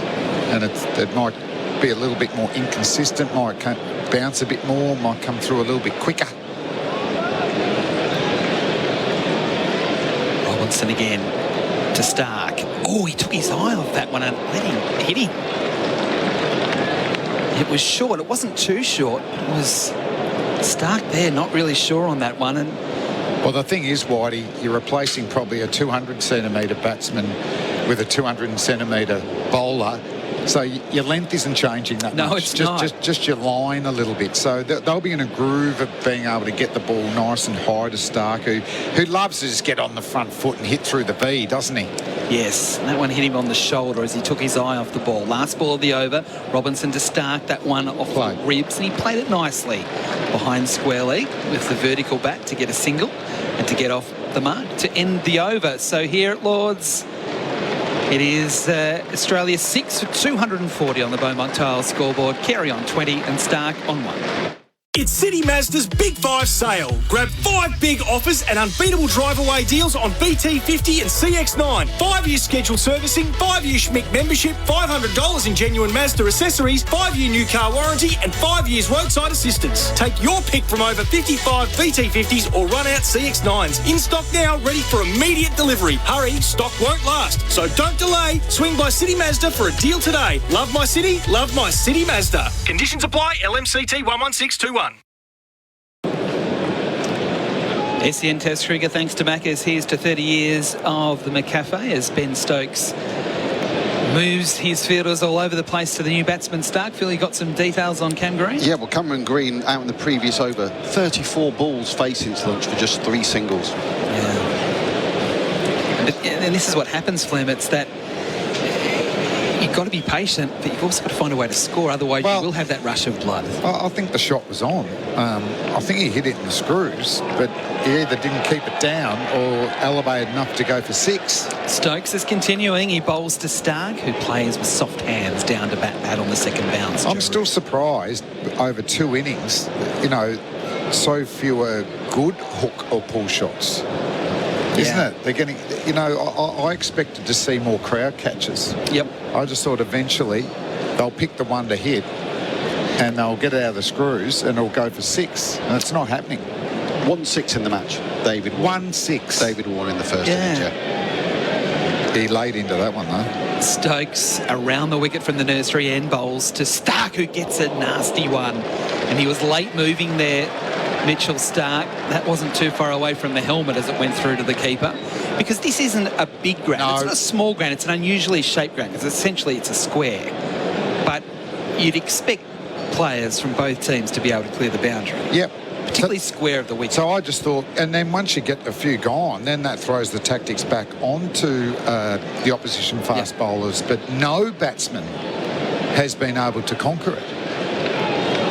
New batsman, but no slip. A gully and a bat pad as Stark flicks it just past Root at bat pad and into the deep for a single. He moves to 2. The score 6 for 240. And I guess, Flem, that's the key out of all of this, that not only has the short pitch bowling from both sides got wickets, neither team have been able to score runs from it. So there's been no problem solving from the batsman to prevent it from continuing.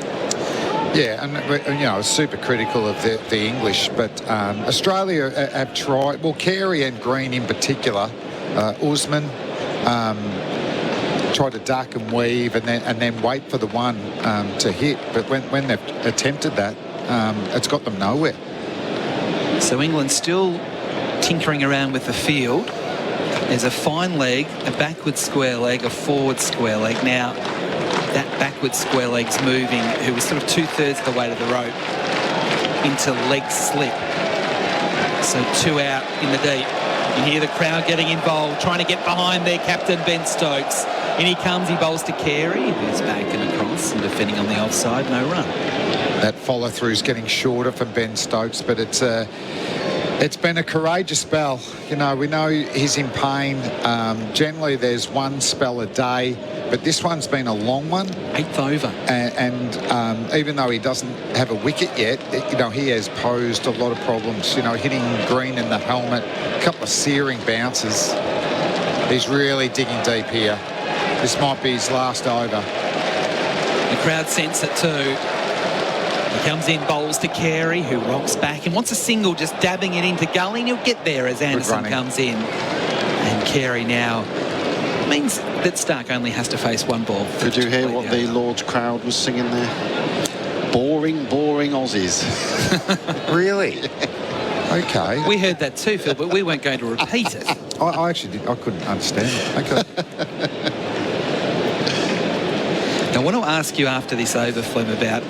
I felt pretty special being sitting at a table that I was with a few of your former teammates. It was, and I want to explore that a little bit more as Stokes bowls and Stark defends down the onside of the pitch. So I'll continue that discussion with you after the break. 6 for 242 on the Beaumont Towel scoreboard. Carey 21, Stark 2. Bharat Sundaresan here for Henley Homes. Check out Henley's exclusive community at the Dales Bonnie Brook. Land from only $350,000 and build a Henley home, or buy a brand new completed home from only $619,900. Henley.com.au. McCafe is turning 30 this year. That's 3 decades of McCafe making the perfect coffee to go with your early mornings, sideline cheers, road trip stops, and long swigs squeezed into short breaks. So here's to 30 years of McCafe. Coffee fit for an Aussie. This second session on day 4 at Lord's is for Drink Wise. Remember, if drinking, drink wise. Robinson is going to continue from the pavilion end to bowl to Carey, who is on 21. And he is out! Straight off the glove, straight to bat pad. Wow. Another one to the short ball, and Robinson strikes again. In consecutive overs, and this is a massive moment in this match. With Carey out for 21, Australia have only got bowlers left, and the lead is at 3-3-3. Short, into the rib cage, off the glove, bobbles up. Joe Root does the rest. Simplest of catches. Yeah, the boulevard of bounces continues to get wickets. That's angling in with the slope. I mean, we're still surprised. This is not express pace bowling. It's predictable in its length, but it's working again. And Carey out fending. As he walks back, would he think to himself, gee, I'd rather go down having a real crack at those ones. Stark looks like he's a potential to get caught at bat pad with the 2 singles he's got. So what a change to this game.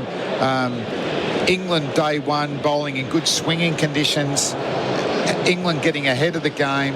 Australia losing Nathan Lyon and going, well, what's our well, let's go with bounces. There's not much happening. And since that spell that got a few English players out in the top order, it's been the trend, hasn't it? It has. For the next 2 days. Pat Cummins comes to the crease, and you can actually see he's got his cricket shirt on, but you can see quite noticeably a chest guard underneath. I'm not sure he necessarily wears that all the time, but he's certainly got it on now. It's smart. It's not about being brave. I remember talking to the great Mike Whitney, who wasn't a great batsman, but he blocked out a maiden from Sir Richard Hadley, memorable New Zealand Boxing Day test. But he actually got hit on the forearm, broke his forearm, and never got back in the Australian team again. And I remember him saying, it's not about bravery, it's about this is what you do for a job. Yeah, it's being smart. You need to protect yourself. You don't want to be missing or not able to bowl in the second innings if you're hit in an area that could be protected. Stokes' knee, wow, that is strapped up massively. He's actually just pulled his pants down and had the physio come out and put even more tape. How do they feel about that at Lords? Well, that's a good point. I thought he would have had to have gone off into change rooms and closed the curtains. Oh, I thought they'd run out a little curtain for him, the ground staff. On wheels. Yeah. There is always he might start with a bouncer here. There is always a big gap, isn't there, when a new player comes to the crease, the way they are so precise, both teams, with setting the field. Now Cummins is ready to face his first ball. Robinson on a bit of a tear from the pavilion end. He bowls and it's a short one. It's down leg side. And Cummins gets his bat and his gloves out of the way above his head. And one little shame for the Australians is Nathan Lyon won't bat. And we know he's the hookologist. And he could get out. Won't bat? He could get out first ball, but also he can score because he loves playing the pull and hook shot. So he definitely wouldn't come out. I don't think so. He'd just swing and try and get 20? Well, we don't know how bad it is. If he comes out to bat, he's a chance to play in this series. That's what I'll say. Okay. If he doesn't come out to bat, he's not playing in this series. The lead's not enough as it is at 3-3. As Robinson bowls, and again it's down leg side, and Cummins gets inside the line and watches it go past. The way he hobbled off, you wouldn't have thought. No. But he's had a couple of days of treatment. Strap it up. I'm going to make a call. He'll go out and bat. Okay. I don't know how he'll run between the wickets, but he'll just swing or do something. What calf is it? His right? It's a good question. I think it's his right. See, that's a worry if you're trying to play the pull and hook shot. Robinson again, past the umpire, bowls to Cummins. It is a bouncer. This time he ducks underneath.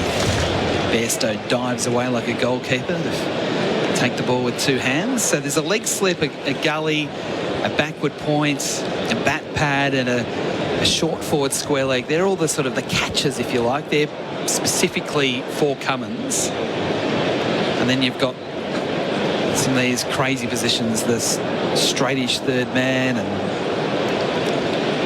leg slip, extra cover. So there's plenty of gaps down the ground, but it's just the ball's just not being pitched in that half at the moment. Oh, that's a good bouncer. And again, Cummins gets his gloves and his bat out of the way and watches it go down leg side. And the other thing is the bowlers have got their length right, because it's easy to bowl too high and bowl a lot of wides or get warned straight away that one too many, but they've been able to get it consistently between hip and shoulder height, not get warned straight away, and not give away runs for wides as well. Robinson on the march. Last ball of the over. Past the umpire, bowls to Cummins, who flicks it fine past leg slip. And there's runs here. Yeah. There is 4 of them. So he was able to get it square enough past leg slip, but fine enough to beat deep backward square leg on the rope and out to the fence for 4. So that's his first runs. The captain, he's on 4, Stark on 2. The Beaumont Tiles scoreboard, Australia 7 for 246.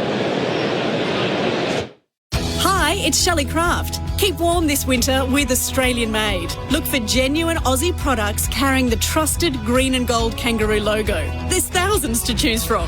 Whether you're looking for authentic Aussie skincare, merino wool blankets or locally crafted homewares, Australian made has something for everyone. There's even quality Australian made fire pits for those brave enough to head outside. Visit australianmade.com.au/winter to find genuine Aussie products. SEN Test cricket for Maccas. Here's to 30 years of McCafe as Stokes will continue again from the nursery end. He bowls to Stark, who tries to heave it away on the onside and misses. I don't mind that from Starkey. Wasn't the best bouncer. If you're going to go hard. He's got long levers, can hit a big ball. He's going to cop some good ones that he'll have to ride, but that was probably the one to hit in the screws. Now, I'm going to leave after this over, but I wanted to talk about what... So I'm at a table at the back with you, Glenn McGrath and Jason Gillespie. Great so that was a fast bowling trio that played Test cricket together. The fast bowling cartel. That's what we named ourselves. Stokes around the wicket, bowls to Stark, who flicks it off the thigh pad down to fine leg. It'll just be a single. That might have been a bit of an inside edge as well. I doubt it. Wait for the umpire. Yep, leg buyers. So 1 more to the score, 7 for 247. That lead 338. So what's it like when you catch up? I mean... Well, what did it look like? Well, it looked like you were enjoying each other's company and you're reminiscing in games past. I mean, you think of catching up with schoolmates after 25 years or whatever, but what's it like when you're all together? Just love them. We just laugh a lot. Bag the batsman. It was a bit of that. We don't want any batsmen hanging around us. I thought you were an all-rounder. Well, I probably had the highest batting average, and definitely if you take out Dizzy's 201 against Bangladesh. Yeah. And I'm still writing to the MCC committee. If that should be at least a test match, I believe. But I think it's the job. How hard fast bowling is. Stokes over the wicket, and Cummins gives himself some room and swings it away backward of point out to the rope for 4. He was waiting for it, he was ready for it, and he executed perfectly. And that brings up the 250 for Australia, and Cummins quickly to 8.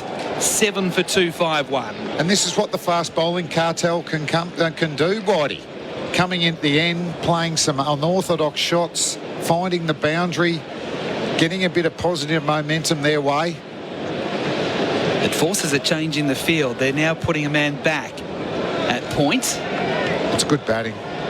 Show the stumps. Show the stumps. A couple of baseball hits over mid-wicket. Stokes again past the umpire. Cummins gives himself room again and nearly chops it onto his stumps. Well bowled. He probably went a little bit early there. Stokes had a fair bit of time to adjust. It bounced on the crease line. Geez, it's been a good spell from Stokes, hasn't it? Yeah, it has. That followed him, and he actually took the glove and a bit of handle and then dropped, as I said, on the crease line. It could have very easily spun back onto the stumps because Cummins was backing away. Yeah. He was off the pitch. Just, Paddy, don't go as early. All right? Watch the ball. Hit it hard. The crowd are getting behind Ben Stokes again.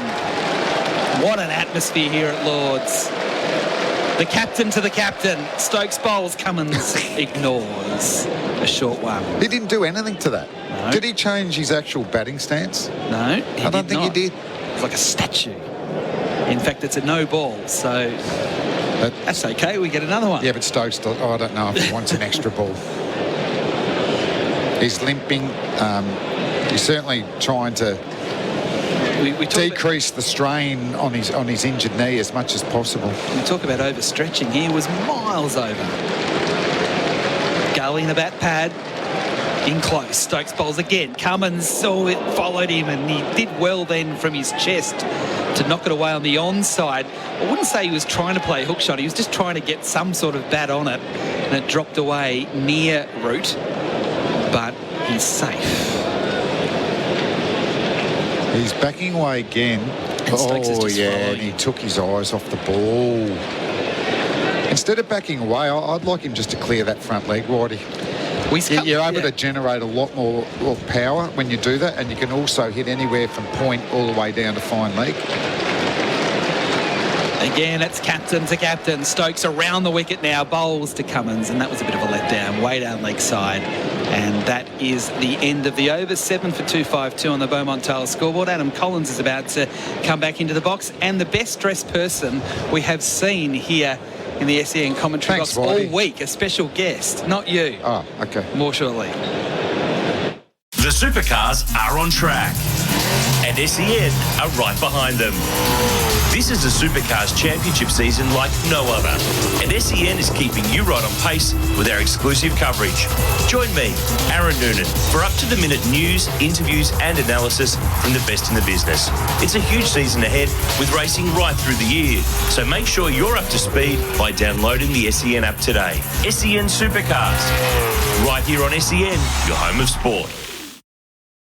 SEN Test Cricket for the McCafe. Here's the 30 years of the McCafe. Adam Collins jumping in with Damien, Fleming, and an SEN cricket favourite. Part of the team at the very start over here in England a few years ago, Izzy Westbury. Over from the MCC Pavilion, Saturday at Lord's. MCC member, how you going? Oh, well, you've extracted me. Robinson bowls starts at you over. Down the leg side, off the arm guard, I reckon, of Stark, and down to the rope it goes for 4 valuable runs. Wait for the signal, it's buys. Missed everything. 7 for 256, so we'll try that again. How's things? Well, that wasn't supposed to happen to start with. No, the pavilion's looking rather lovely these days. The only thing is, it's quite difficult to put the headphones on with my delightful straw Panama. It does all things to the hair. Yeah. All right, we'll give it a rest just for the commentary then. I'm reminded of 4 years ago, Flem, on the middle session of the 4th day. It was Archer versus Smith with the short ball barrage. I mean, it's not quite the same venom here, it must be noted, as Robinson bowls and Stark defends to where Silly Point isn't. But the tactics, I suppose, are you can see a through line between what Archer was trying to do that day to Smith and ultimately took him out of the test match, and what's working pretty well for them here, to be fair. I think so. I mean, that was... Archer was really targeting Stephen Smith back then, but this has been a team effort from both teams, and the batsmen haven't been able to consistently find a method to score runs. 26th over here, Robinson. Done a lot of work today to Stark, defending into the onside. Still 3 out for the short ball. What's the word from the pavilion with all the short stuff? What are they saying? I think that there's one thing that members are known for is that they get quite uppity quite early. So there was a lot of disgruntlement around the short ball tactic. It's not working, lads, and come on, Stokes, why aren't you taking the new ball? But then when he gets a wicket, suddenly everything's all right again. He's a good captain. Of course. Good captain, this bloke. He verges, he swings the pendulum from a 180-degree turn, absolutely. Robinson in, Stark, he's 2 from 12, bowls here and gets out the way of a short ball. In the end, it's the elbow he was almost aiming for. One thing that I've always found quite fun, I don't know whether it's exclusive to the pavilion, but everyone seems to call the players by their first names. Like, come on, Ben, you could do that, or come on, Ollie, and you just think, have you ever talked to them? No. But we all know the blokes out there. As they walk out to bat, they might be saying something through probably the long got about room. 100 different voices in their head telling them what they should be doing. As Robinson turns and approaches again. Up to the crease and delivers, round the wicket, ducks the bouncer. So the reason you're able to become an MCC member so young is because you captain Middlesex and you're an MCC playing member. But for the regular run-of-the-mill punter who signs up, what's the waiting list like over there? Well, my dad's on it, and I think he was on it for about the last 20 years or so. He said he reckons he's got another 15 or so to go. Yeah, do they give an update? Like of the latest intake, because that's what happens at the MCG. I don't think they do. I think he was rather hoping that COVID did a number for him. But Well, it probably did, in truth. We don't want to be morbid or anything, but the demographics over that side of the ground, especially on the balcony, is bowling as Robinson over the wicket. Ended the over. 2 for 48 from 26 for him. He's been effective. Stark 2, Cummins 8. The lead 347 with Australia 7 for 256. Sundaresan here for Henley Homes. Check out Henley's exclusive community at the Dales Bonnybrook. Land from only $350,000 and build a Henley home, or buy a brand new completed home from only $619,900. Henley.com.au. Power up your arsenal with Greenworks range of battery-powered garden equipment. With over 20 products available in the Greenworks 60V Pro range, they're all powered by an interchangeable 60V Ultra Power battery and backed by a 4-year tool warranty. Visit greenworksaustralia.com. SEN Test Cricket for the McCafe, celebrating 30 years of coffee fit for an Aussie. Phil Long's also with us. Well, we thought Ben Stokes had only bowled 3 overs till the new ball. It's about this is his 10th over he's about to start. Him and Robinson have bowled unchanged since the lunch break. He's warmed up now. He's ready to go, Longy.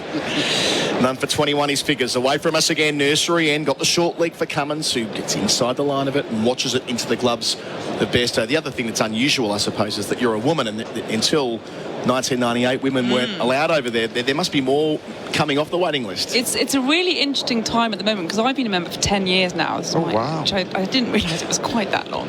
But 1998 was when women were first allowed in. So until now, the last 25 years, it has been almost exclusively playing members that are the women around. So slightly younger, very much into their cricket. As Stokes approaches and bowls to his opposing number, Cummins, again, same delivery, outside the leg stump, gets out the way. But now, for the first time, we're reaching that period where women that were put on the waiting list in 1998 are starting to come off it and actually become normal members, so to speak, through the normal waiting list route. So, yeah, it's an interesting one, interesting time. And there's the queue as well, which we spoke a little bit earlier today with an Australian that's sitting up on the balcony with all the 80-year-old men. That you've been part of that experience. Indeed, you were going to sleep out there on Tuesday night. I know that. Stokes, in the dress you wore to my wedding, he gets to the crease now and bowls to Cummins, making room, slapping up in the air towards backward point. It goes, and it will be taken. Stokes is looking at the umpire. He's a bit worried. He thinks it's a front foot no ball. It is a front foot no ball called straight away. Umpire Raza. Stokes is bowled and bowled and bowled and bowled. In his 10th over, finally gets the wicket. That of Cummins, but it's been called upstairs by umpire Rasmussen. Not for the first time, Damien Fleming. Stokes has not kept his foot behind the line. Yeah, but I'm just watching him. I feel for him. He knew. I've never seen that before in a test match. The wicket's up. Straight away, Ben's just looking at the umpire. He senses his bowl, the new ball, and his reaction when it was confirmed, just devastated, because he's willed his team back into this game with the ball, but yet to get a wicket. Still feels like it's game on. Stokes bowls to Cummins, short ball, better ball, gets out the way of it, Phil Long. That's his 5th no ball since the lunch break in this 10-over spell. So here's a question. If he knew straight away, he must know that he's pushing it and pushing it and pushing it. Surely you bring yourself back, or is it not as easy as that, Flem? That's the question we get all the time, isn't it? The one thing with Stokes, I don't think he'd be bowling a lot at training. You know, he's not training a lot to know where that line is, but it seems simple just to bring back your mark or take shorter steps early and make it up late. Stokes charging in again for something. Cummins pushing into the onside, gets one, weights it pretty well, but he'll be happy with that, moving to 9-7 for 258. Remembering that Cummins got out there backing away and trying to carve it over and backward point for the second time in 2 overs, so they're batting more aggressively against it now as well. Well, he is. He's come out and showed intent, but I mean, he's bowled 4 before that in this innings, and that's what in this spell. I mean, it's one thing to be disappointed at being awarded a no ball, but as you were saying, he knew straight away before the ball had even gone up in the air and landed in the hands of the catcher that it was a no ball. So sitting from up here, it's very easy. Well, it defeats the purpose. Absolutely.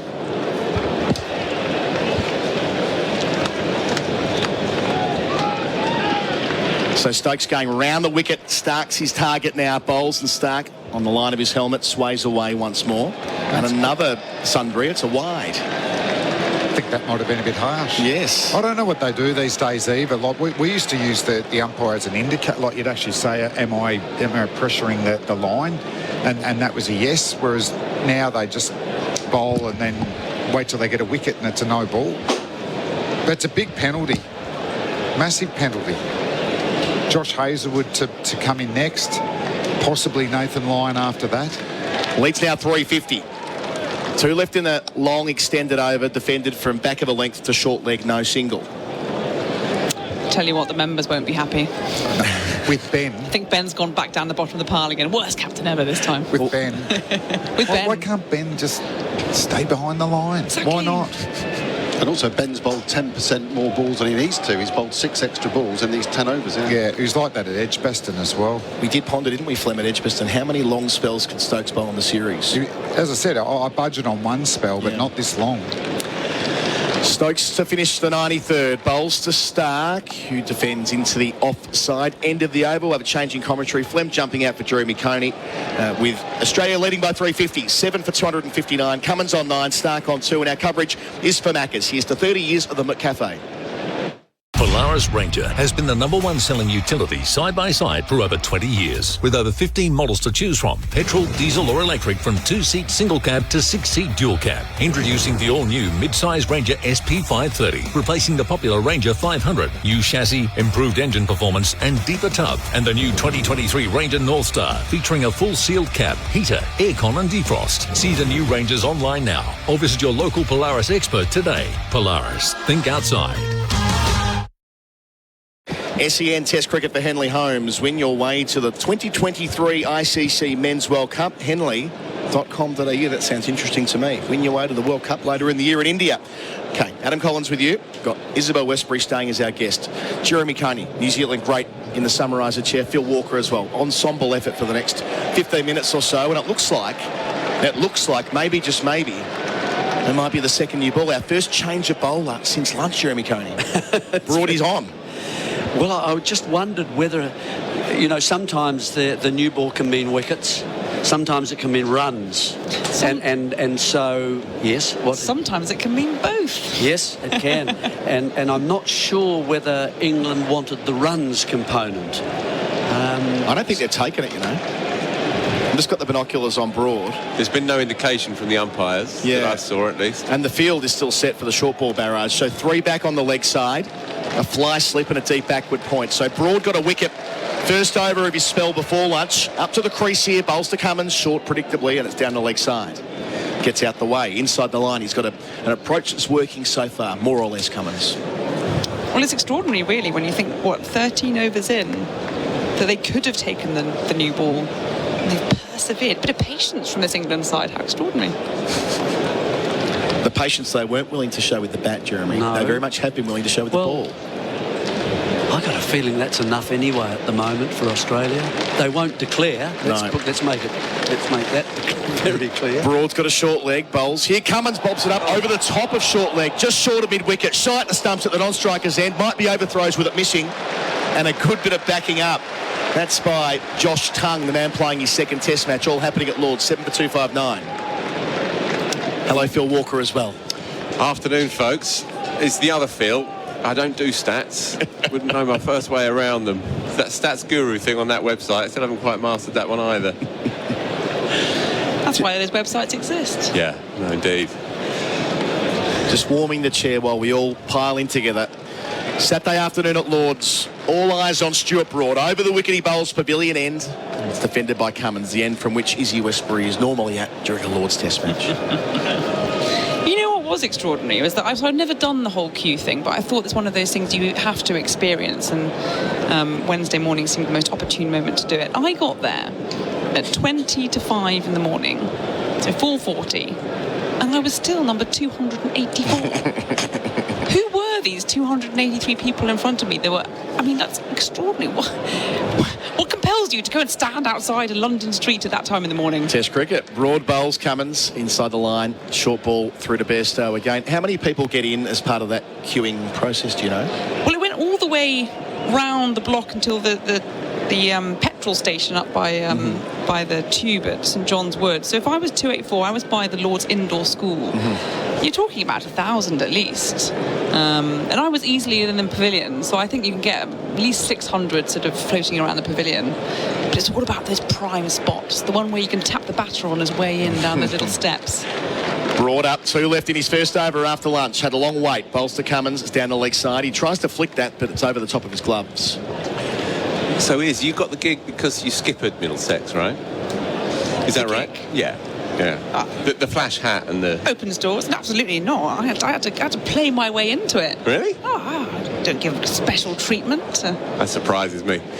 So just your average Commonwealth Garden Middlesex player, do they get inveigled into the MCC as well? I went through all the normal processes, as one does. Oh, okay. Last ball from Broad. Cummins fends it down into the offside, gets a single. He'll keep the strike. Duckett does the fielding. Oh. There'll be an overthrow as well. No, they won't. They think better of it. They considered it. That takes Cummins up to 9. Australia 7, make that 10. 7 for 260. They are leading by 351 on the Beaumont Tile scoreboard. Beaumont Tiles is proudly sponsoring the Ashes by hitting a 6 with your massive bathroom wear catalogue sale. How's this? Vanities, basins, baths, loos, and even tapware are all slashed by up to 25% off. Plus, yes, plus, get up to 25% off all tiles. That's another 6 for Beaumont. Head into one of over 110 stores around the country and save up to 25% on bathroom wear and tiles. You'll be happy you chose Australia's #1, Beaumont Tiles. We're at Lords for Macca's. Here's the 30 years of the McCafe. Ben Stokes to bowl another over. 11 on the trot. This is like Headingley in 2019. In many ways, actually. Delivers here, short, down the leg side. On that occasion, Phil, he bowled, I think it was 14 on the bounce. And they famously chased down 359 is what they got in the end with Stokes' staggering century. So we're in that vague ballpark if they can finish it off. Yeah, it's been a game of him demonstrating things to the dressing room, and he was out here for 10 minutes before the rest of the team joined at post-lunch and going through the motions, and since then he's bowled unchanged. He's going to fall over any moment. He might bowl the session. Delivers short, Cummins out the way, rinse and repeat. Easy Westbury. Sorry, he's just very briefly, he's actually bowled very well here. The rhythm was there straight away in a way that wasn't at Birmingham.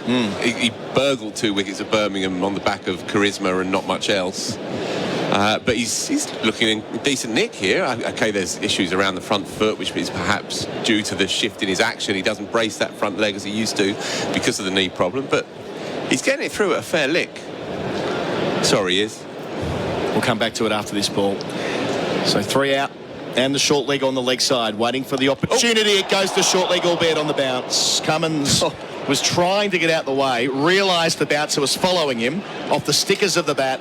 Root was prowling, but not able to quite get the dive in time. Jeremy Coney. He actually plays the ball on the offside quite nicely, doesn't he, Cummins? He opens up the face of the bat. He got a couple away, got a boundary, I think, off Stokes when he first came in, playing a stroke there. Now he's trying to just push it into that gap, wide gap, really, between gully and sort of extra cover, and get a single and keep the score moving. Stokes up, crowd with him, bowls to Cummins. That's the better approach for him across his stumps. Cummins is an all-rounder. Like, he absolutely has the capacity to be one. It's just depending on what he has time to focus his mind on. He's got quite a lot on his plate. But he's a cracking batter. I mean, I'm thinking about Elise Perry as well. You know, later on in her career, she became, well, she's arguably a far better batter than she is a penetrative bowler. But on Stokes, I'm so unconcerned about his knee because it's something It's not yours. Well, that too. I mean, there's the first reason. If only I could deliver 80 mile an hour deliveries, Jeremy. Stokes goes again. Bouncer Cummins just gets out the way. That was much quicker. 83 mile an hour, but off the surface, wasn't it? I can't remember a time when we weren't talking about Stokes' knee. Like, it's always been a thing, and yet it's fine. He knows his body. I think his sort of, that grimace that he has across his face is this kind of resting something or other face. Like, that's what we see of Stokes. That's just the way he is. He knows if he can't, and he's ploughing through. It's a bit like Jimmy Anderson's age. He'll know when he wants to stop. Well, we've been sort of openly grieving for Jimmy through the day, Izzy, but that's a whole different conversation. Stokes to finish his 11th of the spell, and Cummins gets it just behind square where there's Stuart Broad fielding on the rope. In from that, he keeps the strike, Cummins, to 11. He moves 352 the lead, Australia 7 for 261. And our coverage is for Macca's. Here's the 30 years of the McCafe. Thirsty Camel here. Win $5, $10 or $20 off your next purchase with Hump Club bonus rewards. 1 in 10 wins. You'll beauty, but not for the other 9. Grab your favourites like Cooper's Pale Ale 24-pack for $54.99 or $49.99 for Hump Club members. Or Taylor's Estate Select Varietals 2 for $32. Sign up online or in store. Membership has its perks. Drink responsibly. Available at selected stores only. T's and C's apply. Ends 9 July. Even camels get thirsty. 21 overs in the session, 39 runs and 2 wickets, a run rate of 1.86. Got Izzy with us for a couple more overs and we'll go and have a cup of tea. Broad bowls here, headband on, inside the line goes Cummins. So what's the go now in terms of how much is it a serious amount of money you have to shift each year to stay as a member over there is? I'll put it this way, I'm quite glad that I no longer live within 50 miles of Hyde Park Corner. What's the reference point there? That's just kind of central London, and if you live beyond that mileage, then you become a country member. Oh. And that rather somewhat sort of takes away a few pounds off the old membership. As Broad approaches, I'm reminded of something from Australian politics. Up in the air to Gully. We won't be talking about that. Broad gets Cummins, fending the way he did a couple of overs ago, straight into the waiting hands of Ben Duckett. Australia 8 down. They might be 9 out, all out if Nathan Lyon can't bat. That we're yet to find out. But the scoreboard reads 8 for 261. Pat Cummins leaves the field for 11, and England's strategy has worked. After lunch, 3 wickets, all to the short ball, no runs to speak of. They're going to have a chaseable target at some point over the last 4 sessions or so of this Test match, Jeremy Coney. It's going to be very interesting to know how they will play.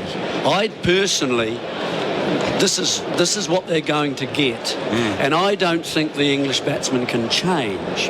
If they do change, it just means the scoreboard, as has happened here, it's going to stagnate. How about this? I'm sorry, Jeremy, but on our screen for Tyre Power Clean Bold Savings, Nathan Lyon is receiving assistance to get down the stairs of the pavilion. He's going to walk out at 10. This really is something. He's going to he might get timed out. He's gone down the steps. He needs to be carried. My apologies. The reason he's gone down the steps is he's batting 11 and he doesn't want to be stuck up in the dressing room if and when Josh Hazlewood is dismissed, or Mitchell Stark for that matter. So there's going to be a moment soon when Nathan Lyon's going to do a very brave thing with a torn calf. Yeah, he has his whole entourage helping him. It's like James Brown in his final moments. It's spectacular. Considering the lead is already in excess of 350 and he's clearly severely incapacitated, this is quite something. We haven't quite got there yet, so as Adam says, Hazlewood is the new man. But yeah, it shows as well, Australia are looking for every single run out there, but this is still a live cricket match. As we said before, it was 358 they were set at Leeds in 2019, and you can't avoid little numbers like that. It's the beauty of the sport we're watching. So Cummins, who did pretty well for 11, but he's back in the dressing room. Broad's in. Bowling to Hazlewood. His first ball field continues to be spread, and he plays it out to cover. Broad chases after it. Won't get it in his follow-through. It'll be Stokes who cuts it off, and they get 1. 8 for 263. What is it about Saturdays at Lord's? A lot going on here. Well, look, it's been pretty brutish. It's not been especially sophisticated or subtle.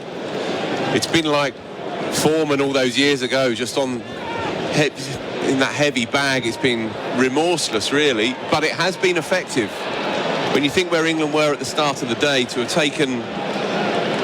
taken 6 wickets for 130, it's a great result for them up to now. It's quite the scene we're seeing with Lyon in the long room. We'll come back to it after. Broad bowls here to Stark, who keeps it down, not far away from short leg. He's standing with Jimmy Anderson in the long room. Presumably Anderson's been off for a toilet break or something like that. And both men, 2 old veterans, been playing against each other for, over a decade now, Jeremy. And who knows how close Anderson is towards the end, but there with Lyon, it's a photograph that'll do the rounds over the next 24 hours. 8 for 262. 2 left in the over. Broad's got the short leg for Stark, but it's too high over the top of his helmet. That's the second short one of the over.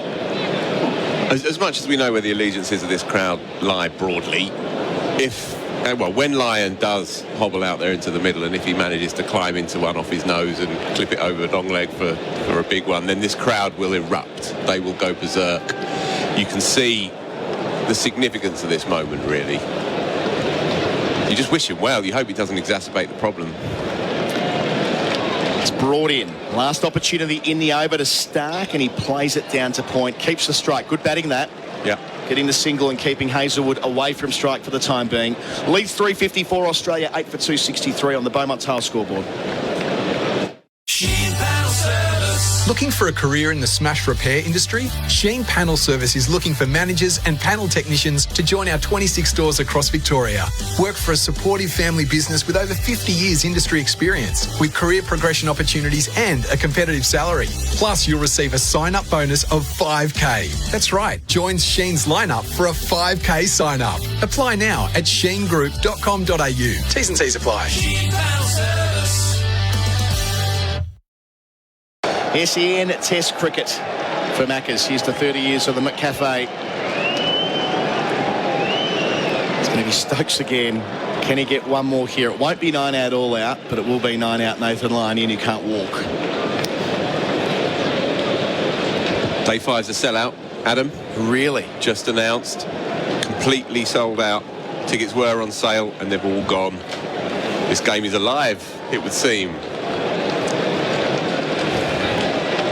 Cricket world's engaged. All eyes on Stokes, as they always are. Over number 12 in this spell. Stark's on 3. Bowls here. Stark out the way of the first of many short balls, I'm certain. It'll be reminiscent of Colin Cowdrey walking out in 1963 to an extent with the broken arm in the final over of the Test match facing Wes Hall. Great shout. It wasn't on strike, though, was he? He was down the non-strikers end. He was on the non-strikers, yeah. It was David Allen. Correct, the soft spinner. Yes. And it was a draw, by the way. Yes. That won't happen either in this game. No, it will not. And Wesley Hall, who I interviewed last week, by the way, and he refused to bowl a bouncer because it was against his creed, against his beliefs. Wouldn't do it against a tail ender. Only fell 6 short of the win as well in that test. Stokes bowls short. Stark plays it into the offside. Gets a single. Moves to 4.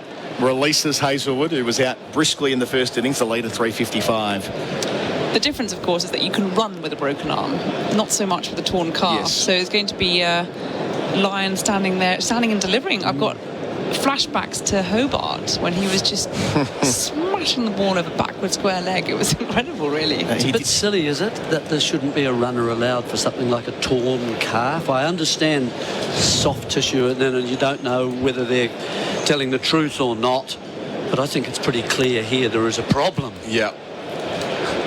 Perhaps it should be at the discretion of the umpires, I don't know, but it does feel a little bit cruel, doesn't it? Well, I mean, the alternative is I think he comes down the steps and says, "Oh, I headbutted something. I've got concussion." Yes, then he can have a sub. Yes, it'll happen at some point. Someone will get clocked on the head with a fry pan to get them subbed out of the game. There's also though no benefit to having a runner. I mean, it always benefits the fielding side anyway. It causes chaos for the batting side, so it's not like it would have any sort of tactical benefits really. How about this? The silly point, Ben Duckett, is no more than 2 metres from Hazelwood's bat. Short leg as well. Stokes around the wicket. Hazelwood backs away and gets at the silly point on the bounce. Not conventional, but it's effective so far. Why did they get rid of the runner? I think it was being abused. Right. Hot weather. Problem, Cramp, my knee. etc. Exactly. Yep. But that's a problem with making these regulations, is that you've got to draw the line somewhere. And okay, maybe they need a review on occasion and decide where that line is. So still 2 men back and the leg gully. That's the other catch-up behind square on the leg side. Stokes round the wicket to Hazelwood. It's a fuller delivery. And he turns it the short leg. Hazelwood's gone for 1. A sharp chance taken in close by Joe Root. Stokes finally gets his wicket. He walks over to umpire Raza just to make sure that he hasn't overstepped. But all looks fine as Nathan Lyon crosses the rope. And let's wait for the ovation. The MCC are standing, so are the Australian fans. This is a significant moment. Nathan Lyon playing his 100th Test match. Severely incapacitated after tearing his calf, but grimacing with every step. And as we said before, not too dissimilar to Colin Cowdrey in 1963. with work to do for Australia as well. They lead by 3.55. Can he provide some brief assistance to Mitchell Starc? 9 for 264.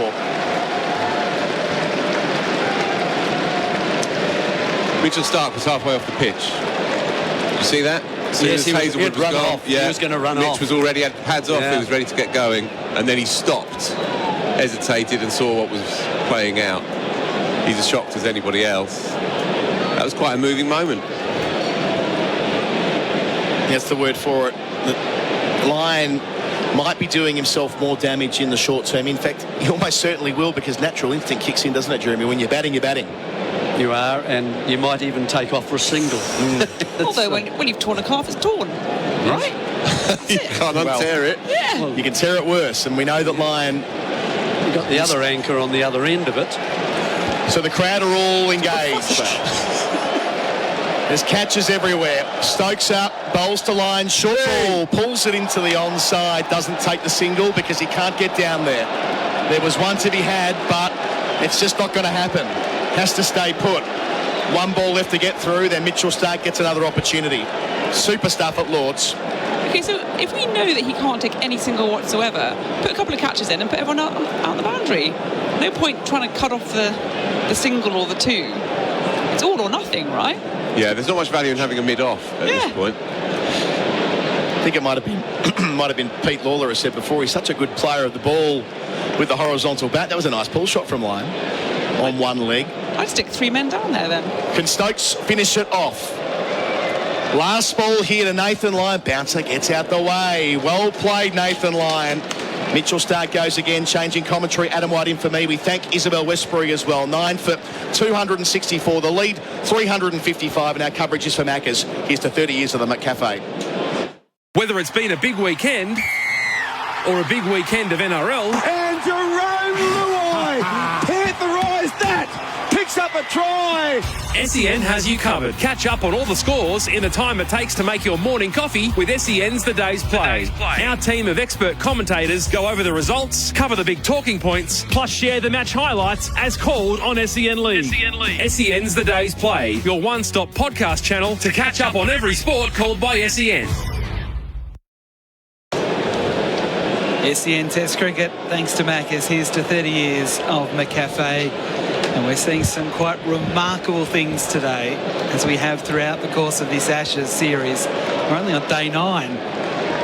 Broad bowls to Starc, who stands up tall and just drops it at his feet. The amazing thing, Phil, watching it all unfold with that last wicket of Hazelwood was that Starc actually started running off. Yeah. He did not anticipate that Lyon would come out. You wonder when the decision was made. Well, Lyon had been at the door for the last 10 minutes waiting. They actually had showed footage of him walking down the stairs 10 or 15 minutes ago to prepare to come out.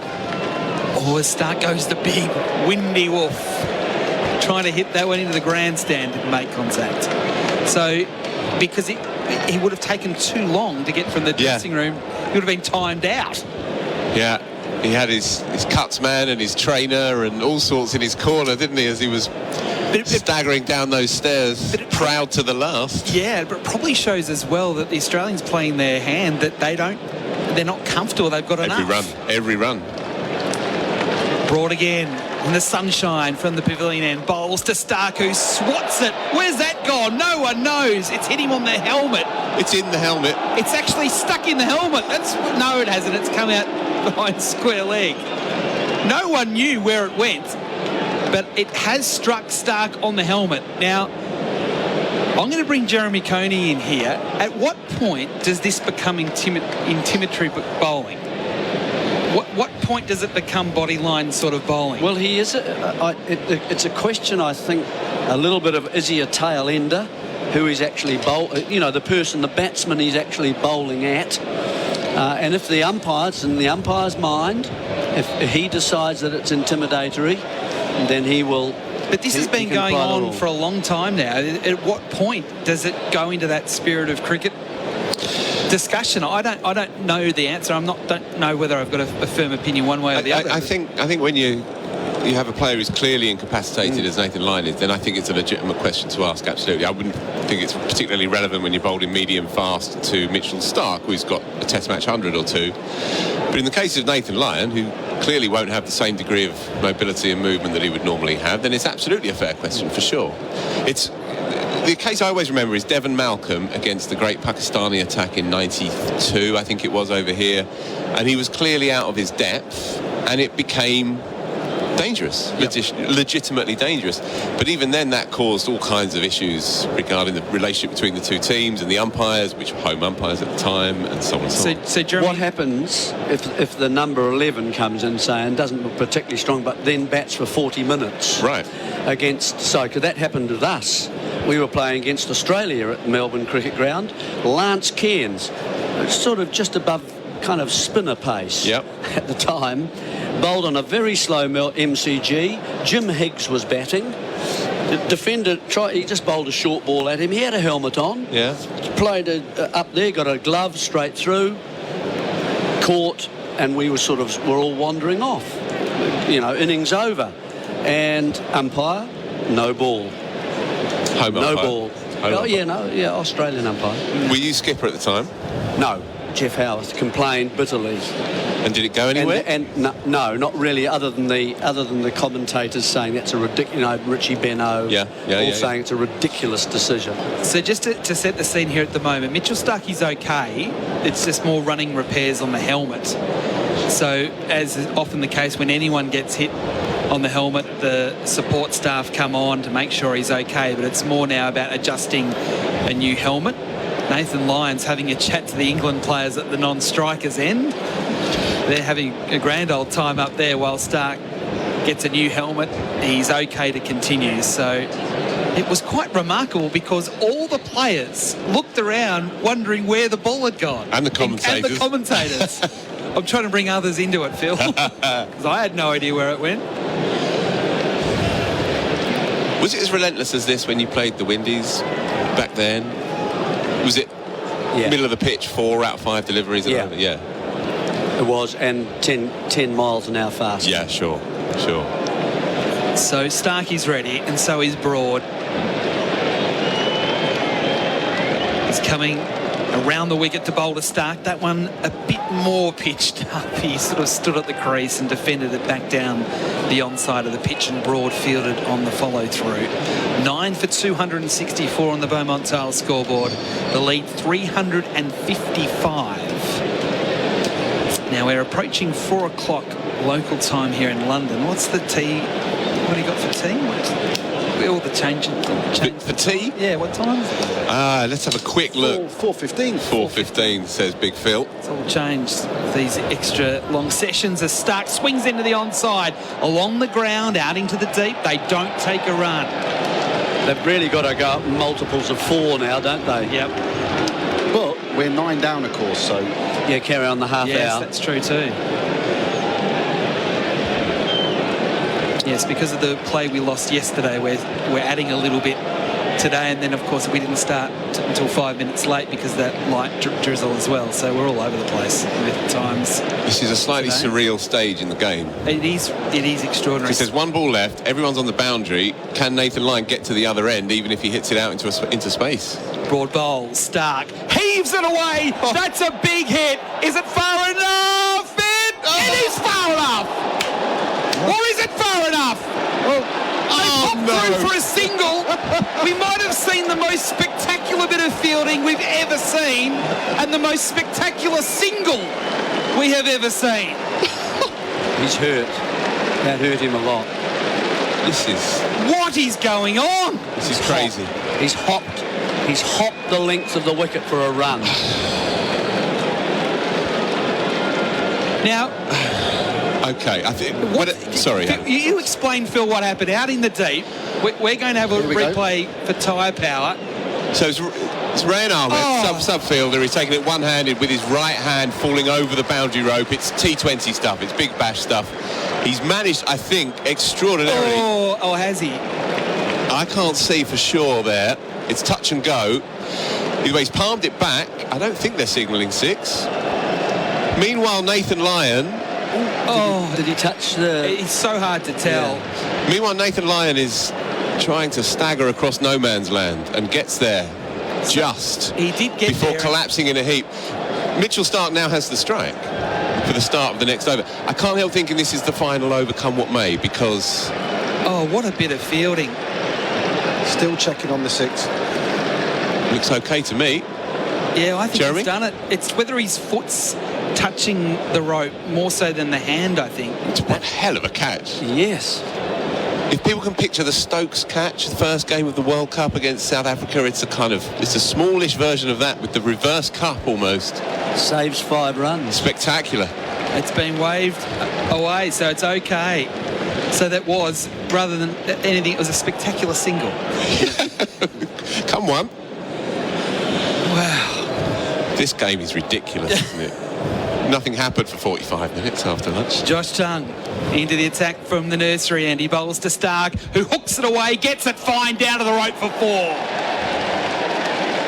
These runs are like gold. And there's 4 more of them. As Stark moves to 9, the score 9 for 269. In all of that, we didn't take a break for the end of the over because we weren't sure what was going on.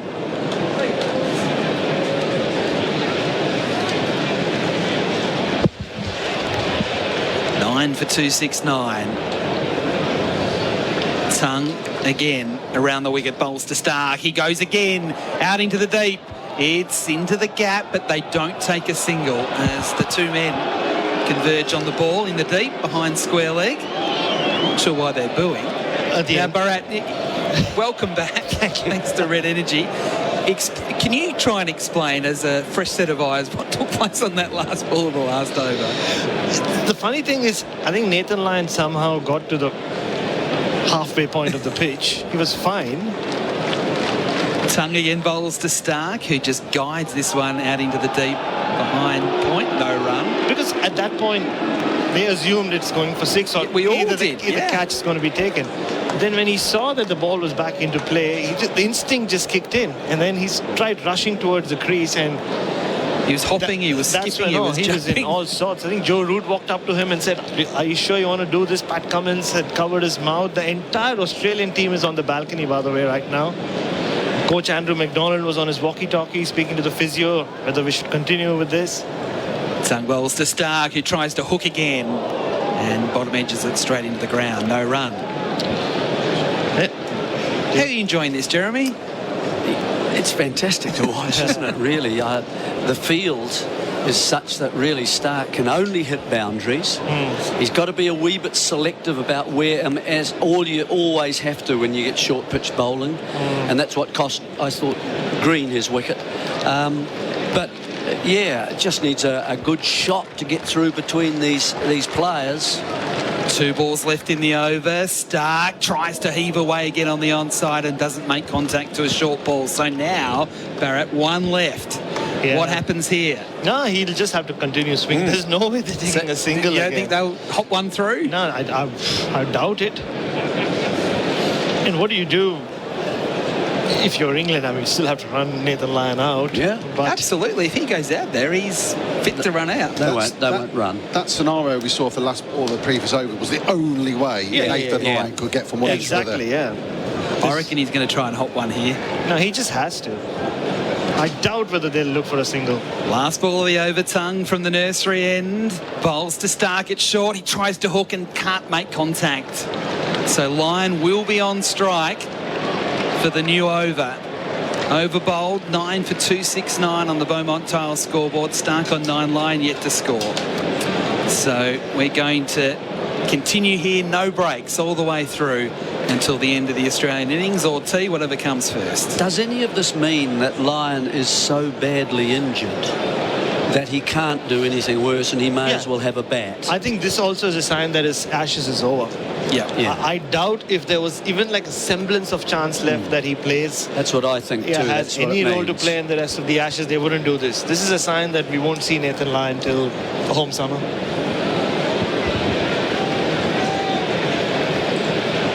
Unless, of course, he makes 100 and we'll see a lot of him for the next hour or so. He's going to hop into bowl shortly. You never know. The Australian lead 360 Remember Headingley? That's right. 359. At least they've gone past. Oh, yeah. Score 362. At least people will not stop talking about 2019.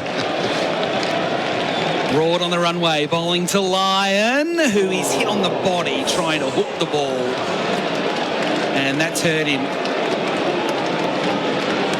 And he's saying that he didn't pick it up and wants the sight screen moved. I thought for a moment he was wanting some medical attention, but he's going to continue. He looked awkward there, didn't he?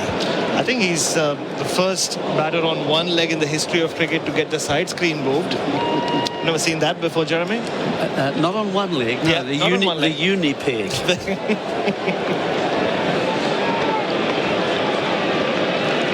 Broad again over the wicket. Bowls to Lyon at short, it's down leg side, and he doesn't make contact. He sort of half-heartedly tried to play at that one, then leaps away towards square leg. Ironically, like Izzy was saying, she always makes good points. If there's one guy in the lower order for Australia who plays the short ball only one way, it is Nathan Lyon. So he hit Mark Wood for, I think, 3 sixes or 4 sixes at Hobart. Well, there are 4 out on the hook, Bharat. 4. And can he swivel? Yeah, that's the big thing. Yeah, he's a swiveler. It's probably better trying to almost back away and hit over backward point. Broad again bowls. He plays the hook shot. He plays it well. But straight to forward square leg on the rope, and they don't run. All the Australians out on the balcony watching anxiously. Pat Cummins applauding him as well. I mean, they'll write songs about this performance from Nathan Lyon, won't they, Jeremy? They should. Yeah. Like one song. Well, he's affectionately known in Australia as the GOAT. Well, I don't know what else you can sort of add to that now, Bharat, because he'll replace Waltzing Matilda. Broad again, bowls. It's short. It's hooked away firmly into the deep. No run. Can I ask a silly question, Jeremy? Why aren't they bowling full to Nathan Lyon if he can't move? It's a great question. Yeah, very fair question. There's no movement, of course, is there? I would imagine that it'd be quite easy to hit him on the pad at the moment. You've got a mid-off. You haven't got an extra cover. You haven't got a mid-on. I wonder if he could move 2 steps out of his crease and then Stark could just run 2. Yeah. Broad again, bowls. This is a short one, and it's hit high in the air, top edge. It'll fall safely. It will not quite get to the rope. Oh. Brilliantly saved. No. And they don't score a run. That is arguably one of the most exciting dot balls of all time. I think there were a few English fans in this crowd who were willing that ball to go over the boundary. Harry Brooks done very well. Or has he? Or has he? Or has he? Oh, I think he has. He's sliding near the rope. Oh, yeah, his foot. Yeah. You know what? His spike stuck in the turf, and it meant that he didn't slide into the rope. So that's well fielded.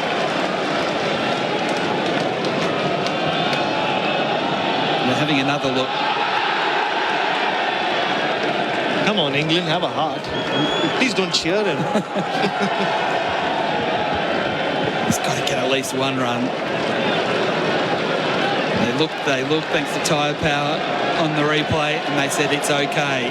No run. Last ball of the over. Broad bowls. Another short one. Hooked away again out into the deep, this time behind square. No run. Over bowl. Applause from David Warner and Pat Cummins out in the deep. Beaming smiles on their faces. Phil? One of the stranger test maidens I've been able to write in my book. Yeah, but years from now, when you look back at that book, I'm sure you'll see 6 dots. You're like, nothing. Made an over. Dull. Nathan Lyon survived an over.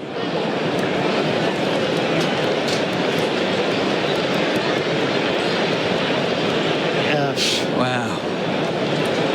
We're all sort of just gathering our thoughts at the moment. What happens next?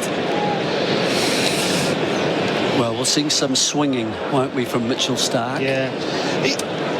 It is a ground, isn't it, Jeremy, where there are weird angles, though. Yes. He can move inside the line, and there's that gap between a rather fine leg and a rather square, or a rather fine deep backward square leg. I think he will aim for that gap.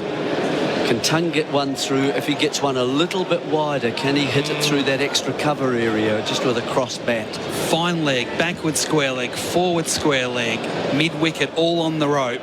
As Tung bowls a short one and Stark swats it away out to the deep. It's fielded. It's no run and it's Stokes hobbling after it and fielding. It looks like his leg's about to fall off. He's still got the ball out of his hand. He's now laughing. He's got cramp. Yeah. And a really sore knee.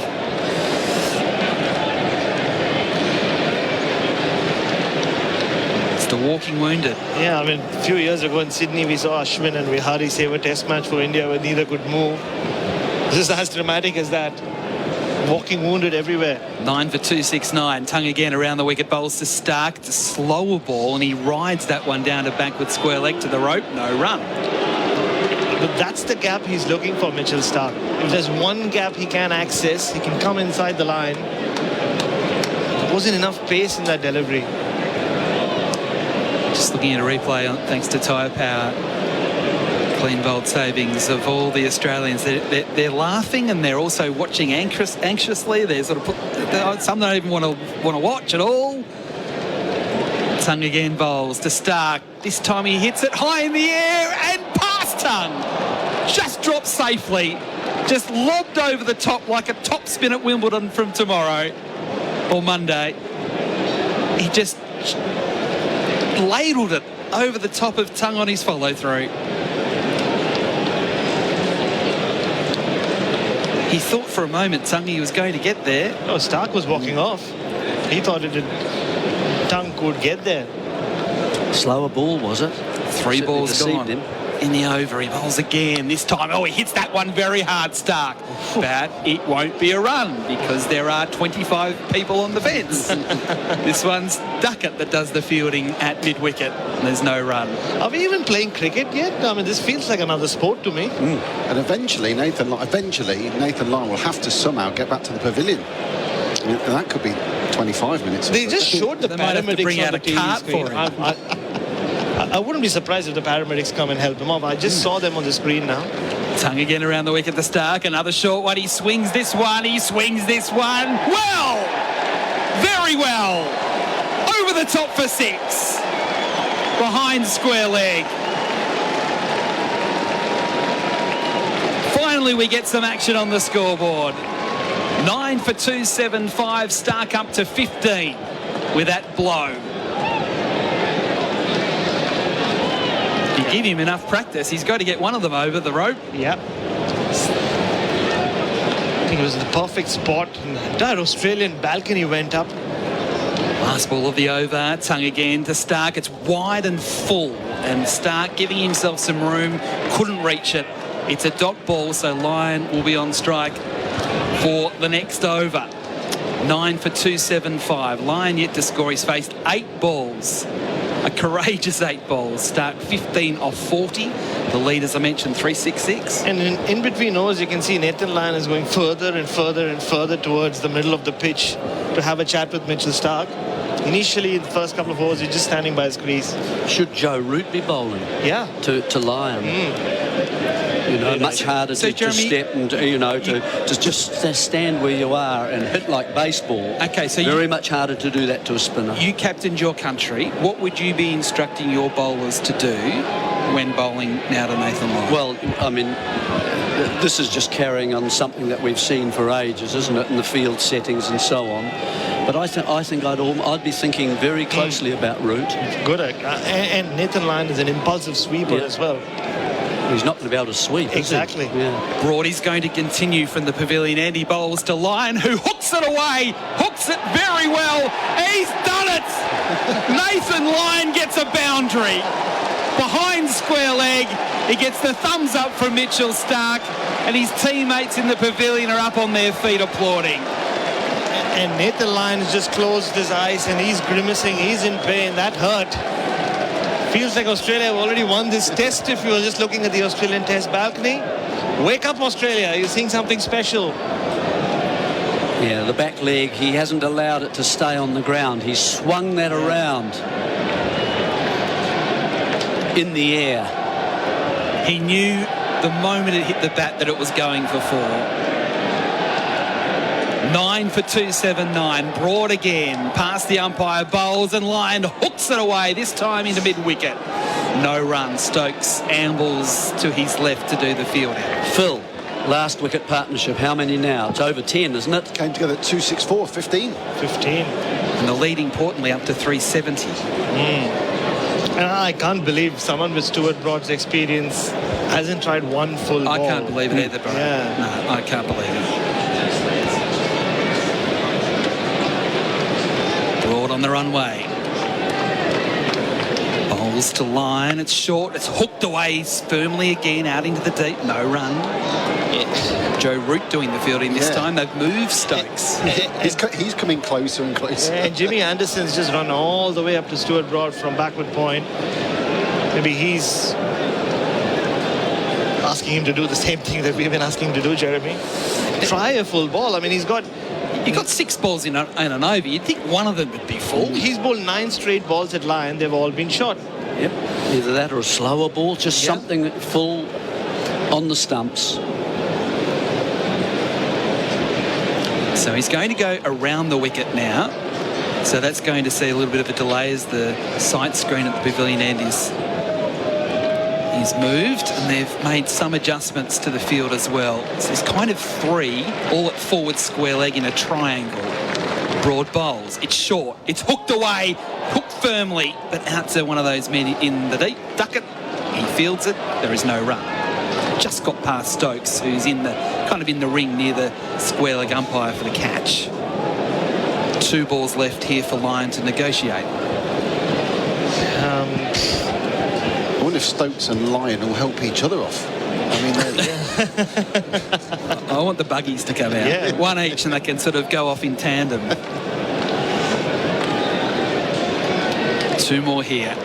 Broad around the wicket, past the umpire bowls, and it's high! It's very high. Stokes should take the catch, and he does. And he hobbles off with the ball in his hand. And Australia's innings is complete.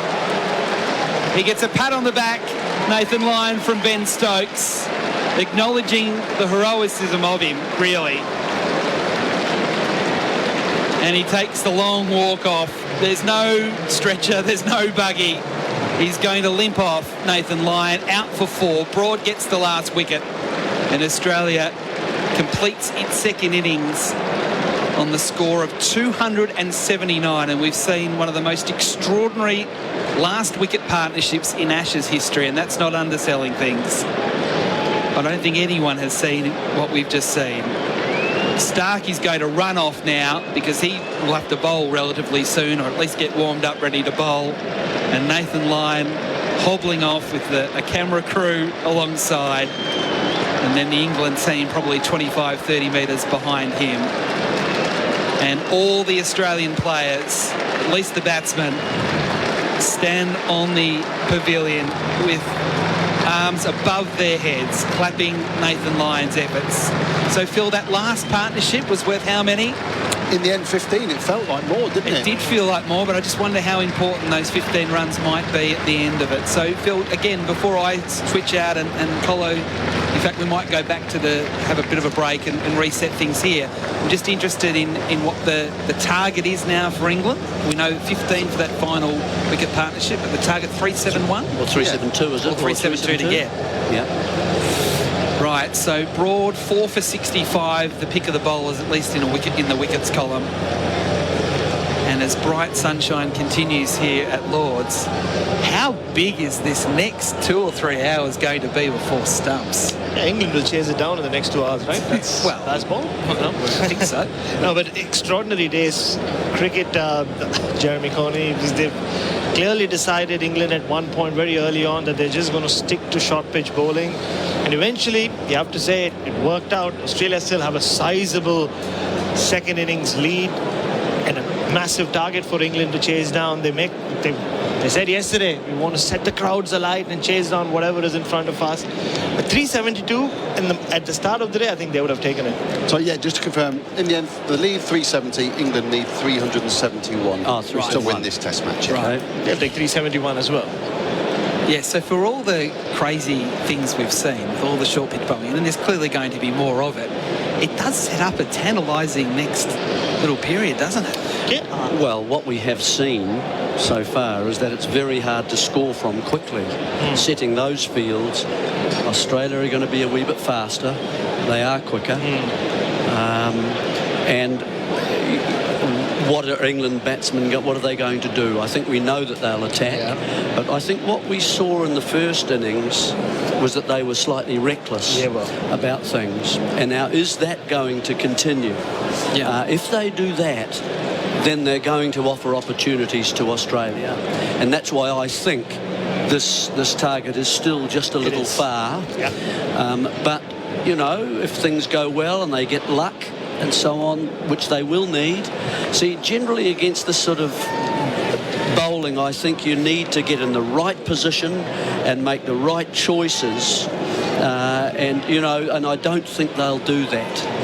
And if they are going to let it go, then everything just goes to a halt and everything stagnates the game. Jeremy, we're having a look at this on our screen. So many. Tyre Power, clean bowled savings. Have a look at this. 98% of the seamers during the afternoon session bowled short balls. And when I say short balls, halfway down the pitch balls. I have a great suggestion for us as the SEN Test commentary team. We should just set ourselves at long off.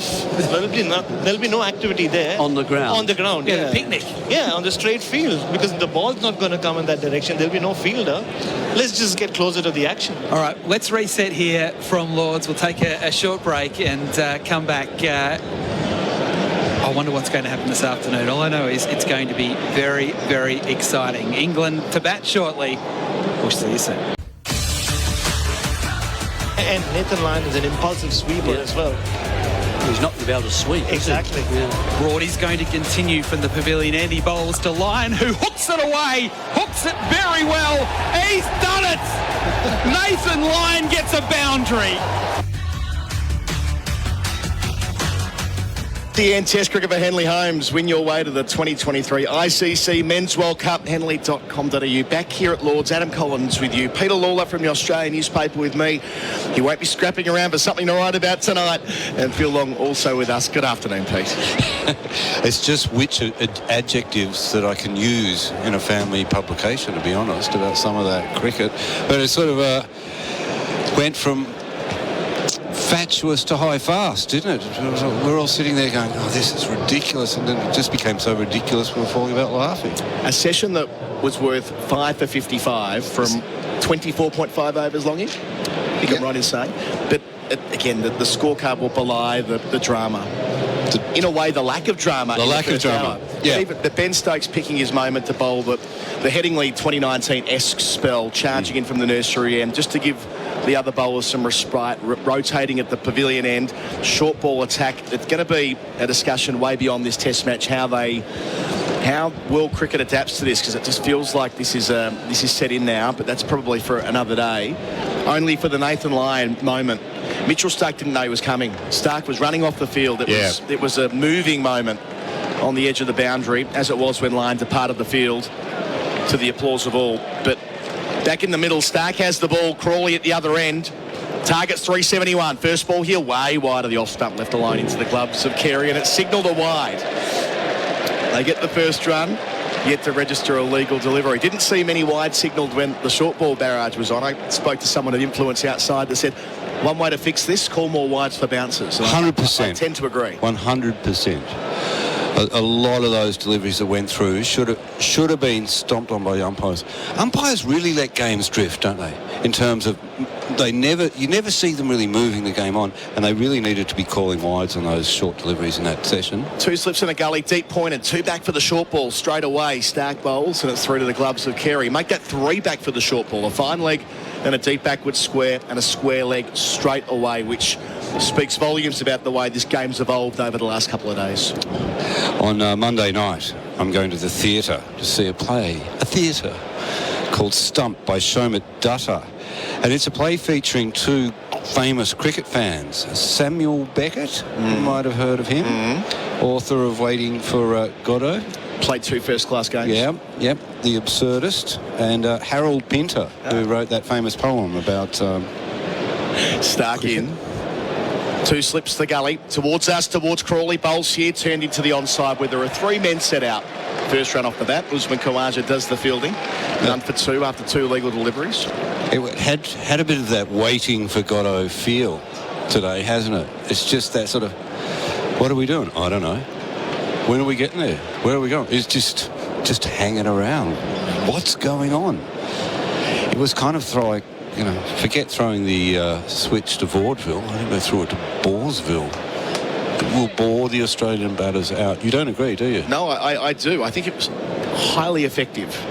I'm sort of more worried from You like it? Yeah. No. I mean, it's not attractive cricket. I'm mindful of the bigger picture, I suppose, because it really, really, really worked. England would have taken Australia all out 279 every day of the week this morning. And sure, Australia fell into the leg side trap a number of times. The 2 before lunch, most notably with Khawaja and Smith after absorbing a lot of pressure early on. Duckett's first ball here, made 98 in the first dig.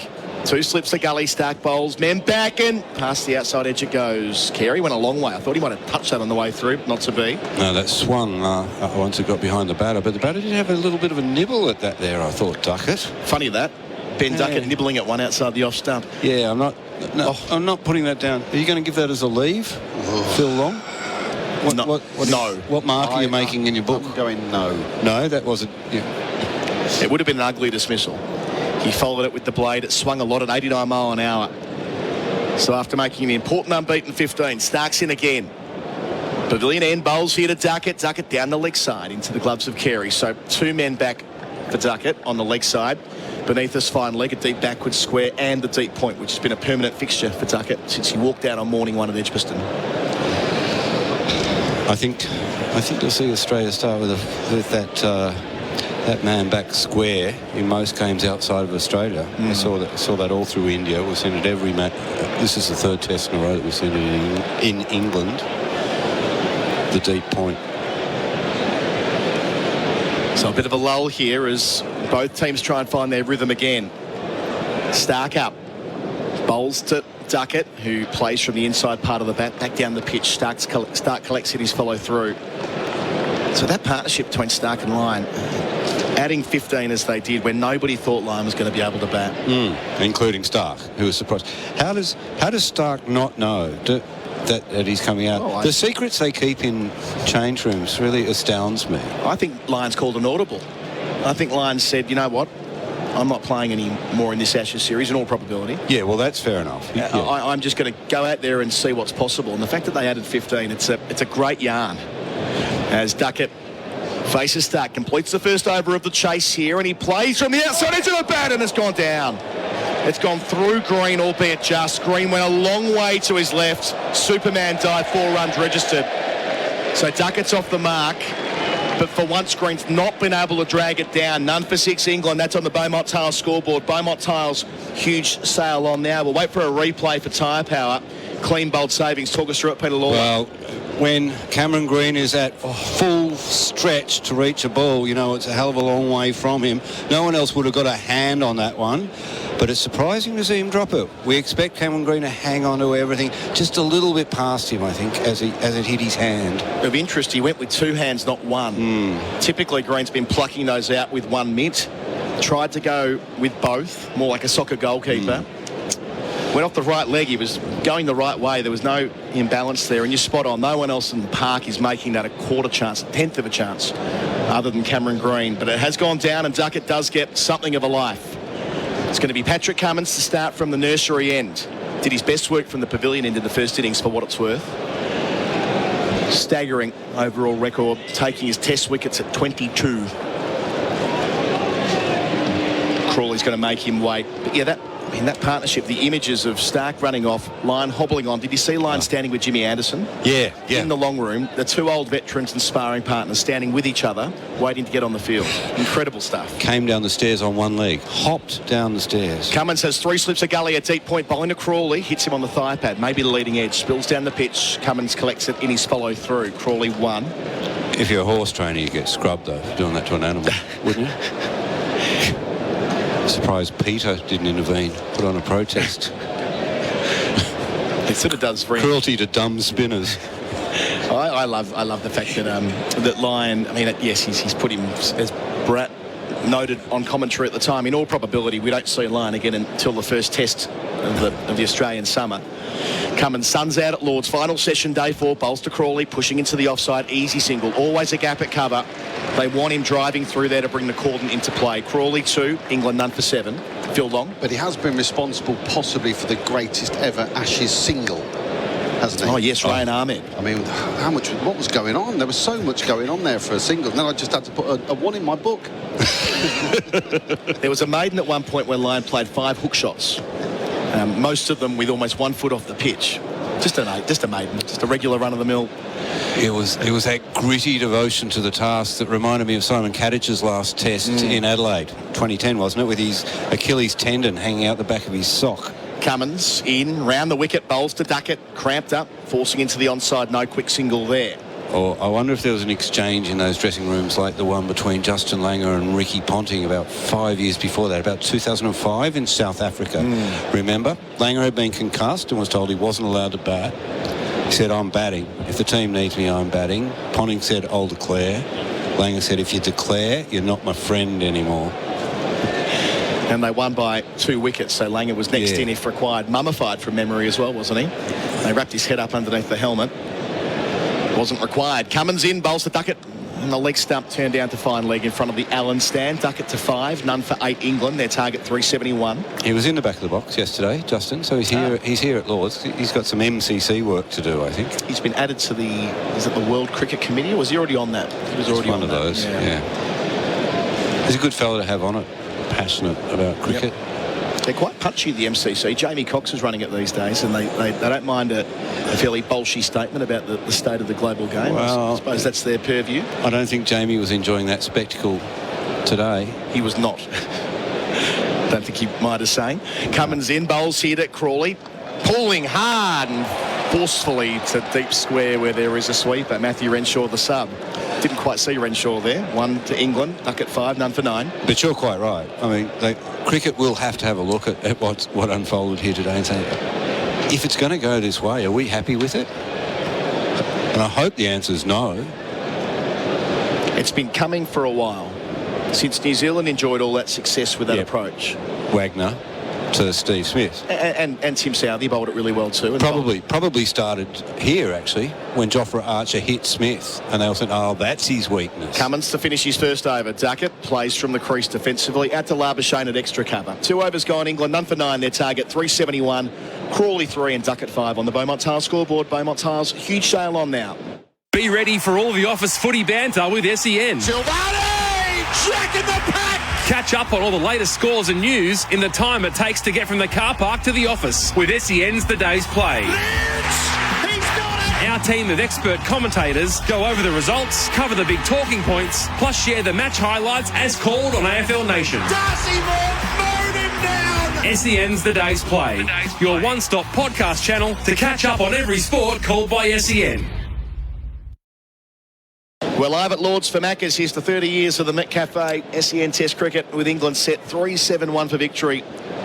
They hauled down 359 at Headingley famously in 2019. They're the sort of numbers we're looking at, Phil Long. 4th innings chasers at Lord's and around the world for England. They've rattled off a few of them in the last 12 months. We'll go through that in this over as Stark makes his way down from the pavilion. Bowls to Crawley on 3. Down the leg side. Shout for caught behind. All eyes on umpire Gaffney. And he's given it. And Crawley doesn't look like he's going to review either. Took a long time to raise the finger. And Stark has got the incision. England lose their first wicket with 9 on the board. Crawley strangled down the leg side for 3. Starkey's got his smile on, Pete Lawler. Stark's got his smile on, but Crawley is cursing. He's like, this is a rotten way to be removed. To give Stark his due, it swung, but it swung too much. It was probably a 6-stump line down the leg side. That was the face of the bat as well, no inside edge, so there was no point reviewing it. He would have known, Crawley. And Mitchell Stark, after playing an important role with the bat, 15 not out, most of that with Nathan Lyon, has got what Australia needed, an early breakthrough. He silences Lords. As we start this final session on day 4. Right, and we're really on injury watch here at Lord's, aren't we? Having seen Nathan Lyon hopping around with the bat. Is Ollie Pope going to come out with a sore shoulder? He is. He's injured that twice in this game. In fact, the only reason he's batting at number 3 is because he injured it a second time, which allowed him to bat at 3, not 7. So Ollie Pope, who's permitted to bat 3 because he hurt his shoulder again yesterday, but certainty of that. He's going to come out after batting in an enterprising way in the first innings for 42 before being the first of a series of England players to get caught in the leg side trap. Well, we don't really understand what goes on in cricket games most of the time. But what we understand is that Ollie Pope injures his shoulder, goes off the field, doesn't field for a day and a half, comes out to bat at 3. Umpires say, well, if you're good enough to bat, you're good enough to field, so we want to see you on the field next innings, or you're batting down the order at 7. He came out, he injured his shoulder again and had to leave the field, and now he's allowed to bat at 3 because he's injured the shoulder again. Got to love Test cricket. Phil Long? No, I was going to say, exactly. Beckett. Samuel Beckett couldn't write this stuff. Yep. Phil, we were talking about 4th innings chases. We were about to. What do you got for us? Well, we've already reached the realms in this game. This will be the 10th highest in Test cricket history, should England make it. 2 slips a gully, a leg slip straight away. 2 out for the short ball. Stark in. Pope, his first ball on leg stump, helped away for 1. Down to long leg, where Hazelwood does the fielding. He's 1, England 1 for 10. It'll be the highest at Lord's, beating the 344 for 1 that the West Indies made against England back in 1984. Very good. And it will be the 2nd highest in Ashes cricket, behind the legendary 404. 404 in a day. Yep. Morris and Bradman and all the rest. You up for it, Phil Long? They're going to do it? You've seen more of them than me. I'm going to go no. Okay. What did they chase last year at Edgbaston? Well, then within the last year, 3 of their highest 8 ever chases have been achieved. So, as we've mentioned, the one thing with the Bazball is they're not scared of any total. 2 slips a gully. Stark in to Duckett. Had him drop once already. In behind it. Shout for leap before. Gaffney gives it as well. Stark goes bang, bang. Duckett looks like he wants to review. He consults his partner, Pope. I don't think Pope's giving him much support. He's going to send it upstairs anyway. The 3rd umpire is Maria Erasmus for Imar Insurance. The tradies mate call 1-3 Imar.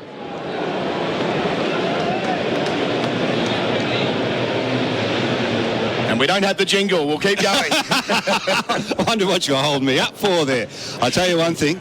He hasn't hit it. If he'd have hit it, he'd have gone for that review a hell of a lot earlier. So it's all about the line of the delivery. Well, it's going to be close on the basis that it's hit him on the back pad after swinging prodigiously. Could have hit him outside the line, I reckon. Not out. It's done too much. It's going to be missing the off stump, I reckon. Yep. First replay. So there's no edge, but it's missed the front pad. The point of contact's on the back pad. It only needs to be kissing the off stump. Here's the projection. So 1 red to start, no concerns. Umpire's call. Now missing. Good review. Good review from Ben Duckett. He took his time. He spoke to Ollie Pope. He gestured to the number 3 that he thought it was going to miss the off stump. And so confirmed by the technology. Umpire Gaffney, standing in his 50th Test match, is going to have to change his decision. The scoreboard goes back to 1 for 10, all happening at Lord's here for Maccas. Here's the 30 years of the Met Cafe. Well, it is happening, and the sun's gone in behind the clouds, and that new ball is swinging. Saw it in the...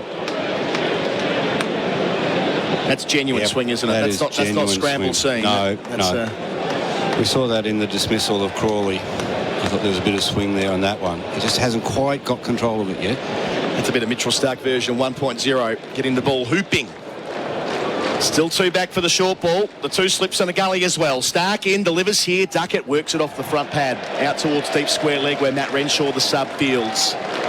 The Lord's crowd appreciative of the fact that it moves to 1 for 11 instead of 2 for 10. I think they're just happy to see a few balls pitched in the batsman's half. They went dead quiet, weren't they, that second session? It's a funny day, Saturday at Lord's. It tends to be a bit of a social occasion. Does it? More than a cricket occasion, but they're all in watching now.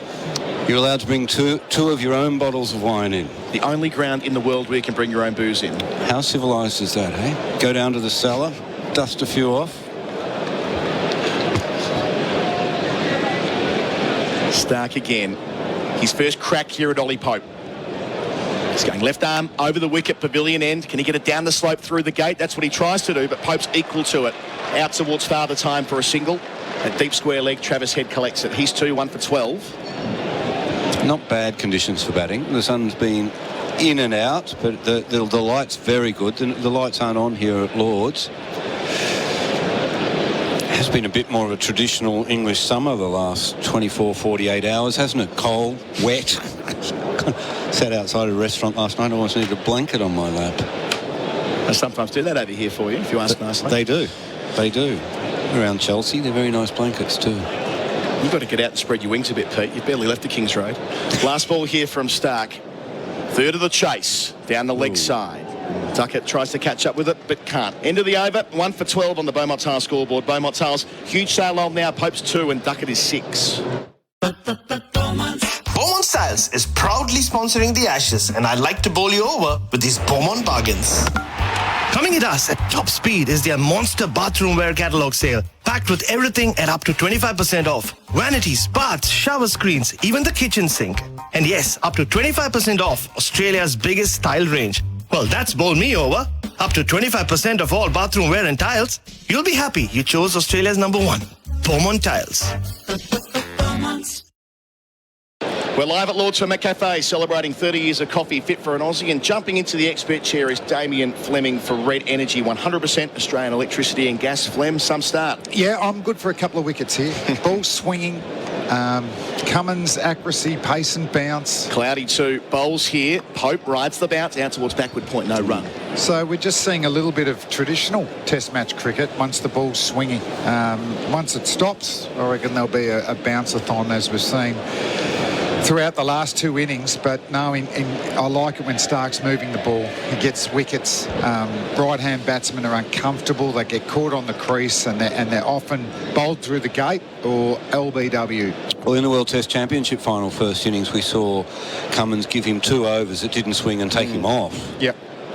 Proved a good call as well, getting bowled in at that time. Cummins bowls here a little bit fuller, and Pope defends right under his eyes out to Hazelwood at mid-on, no single. And Cummins from the nursery end, I like that as well. You know, that ability, to slant the ball in, but also he's got the slope to take it away, get the outside edge, plenty of catches behind the wicket. And nearly another screamer from Green. Oh. Geez, that was a good ball from Mitchell Starr to Duckett. Just missing, but good signs. Cummins, our end. Bowls to Pope on 2. He's in behind it again in that way that he does. He plays defensively and thrusts forward, looking for the quick single always. Not to be. 1 for 12. The one thing we're missing today, Flem, it might sound like an odd thing to observe, but usually when there are big cricket moments at the moment, we share them communally through Twitter. But Twitter's on the blink. It's broken. Yes, so what's the story there? I don't know. Might not have paid the bills, the big fella. You know who could help? Jeremy Coney. Well, has he crushed it? Well, we did get him in some inflated. He's broken Twitter. He's gone on it. He's broken it. He did inflate his numbers this morning with our tweets, I reckon. Flemmers, Cummins bowls and using. Has he tweeted yet? Does he need to tweet, and then that'll just open up proceedings? Let's find out. I mean, it's not working in the sense that you can't view other people's tweets. Up to 391 followers from 70 this morning. So. How many tweets? That's a 0. 0. Still only following one. He's on a duck. He's a golden duck. SEN Cricket, Test Match Special, and Michael Atherton. Yeah. Astute. Text in instead of Twitter, 0433 98 16 or 8833 in New Zealand. Well, I'm following him now, so it's 392. Cummins bowls and Pope drives nicely out the middle of the blade to Labuschagne at mid-off, no single. Who does he follow? Something we've not mentioned, I don't think we mentioned in the first, Ollie Pope's the difference between first and second innings. First innings of a test match, he averages 47.9. The second innings, 16.5. Wow. That's like Scotty Boland's numbers, Flem, with the ball. Rapidly they drop in the second dig, to the better for a bowler. He's making him play, though, Pat Cummins, the big skipper. All the cordon in their short sleeve jumpers, waiting for Cummins to bowl to Pope. He does so here, under his eyes. There's the quick single. Cummins cuts it off nearly, but they're through. That's pretty good batting from Pope to retain the strike. 4 overs gone. 1 for 13 England. Their target 371 on the Beaumont Tiles scoreboard. Beaumont Tiles, huge sale on now. Say goodbye to heavy, milky shakes and say hello to Muscle Nation Protein Water. It's a refreshing, clear protein water supplement that's light and fruity. Each bottle is packed with benefits of protein, collagen, electrolytes, vitamin C and BCAAs. Plus, it's thirst-quenching and delicious. So whether you're hitting the gym or just need a quick protein boost, look for Muscle Nation Protein Water, now half price at Chemist Warehouse. Chemist Warehouse, great savings every day. Australia have already had the chance to celebrate a wicket for Tobin Brothers Funeral, celebrating lives. That was Zach Crawley, caught down the leg side from the bowling of Stark for 3. It's going to be Stark to another right-hander, Pope now.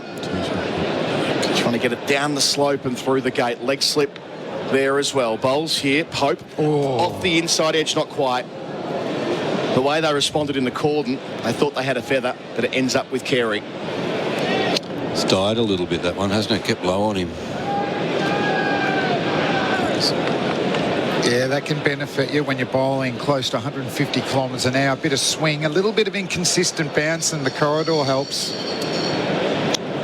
England 358 away from the finish line. That's what they were set at Leeds in 19. And interestingly, we heard from Jeetan Patel last night reiterating the Stokes, I suppose, ideological position. They will never accept a draw. That's a factor for Cummins and co here. Stark in, bowls to... Him over! Middle stump out of the ground. As comprehensive as it comes. Stark gets a second. Australia bowling beautifully. England 2 for 13. And this task gets yet more difficult for the home side. Stark on fire, Australia on fire. The ball moving early, Damien Fleming. That is an absolute cracker by Mitchell Stark. Just beautiful swing, and that's gone acutely right at the last moment. That's going against the slope.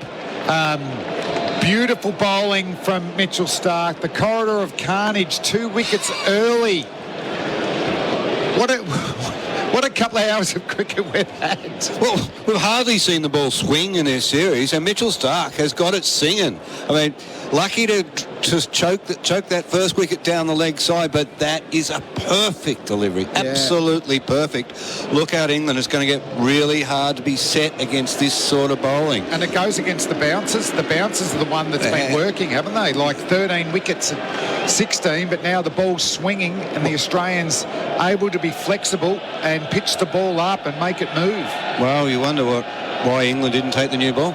Would they have got this sort of movement with the new ball? I don't know. But I'll tell you what. Well, that shows again, I think, the lack of flexibility with England is they were on one method and stuck at it. Yeah. Will Joe Root try and ramp Mitchell Stark? We'll probably find out, Nick, soon. Mitchell Stark, 14 balls in this innings so far, 2 wickets, a review turned down and a drop catch. Could not be bowling better. Making things happen.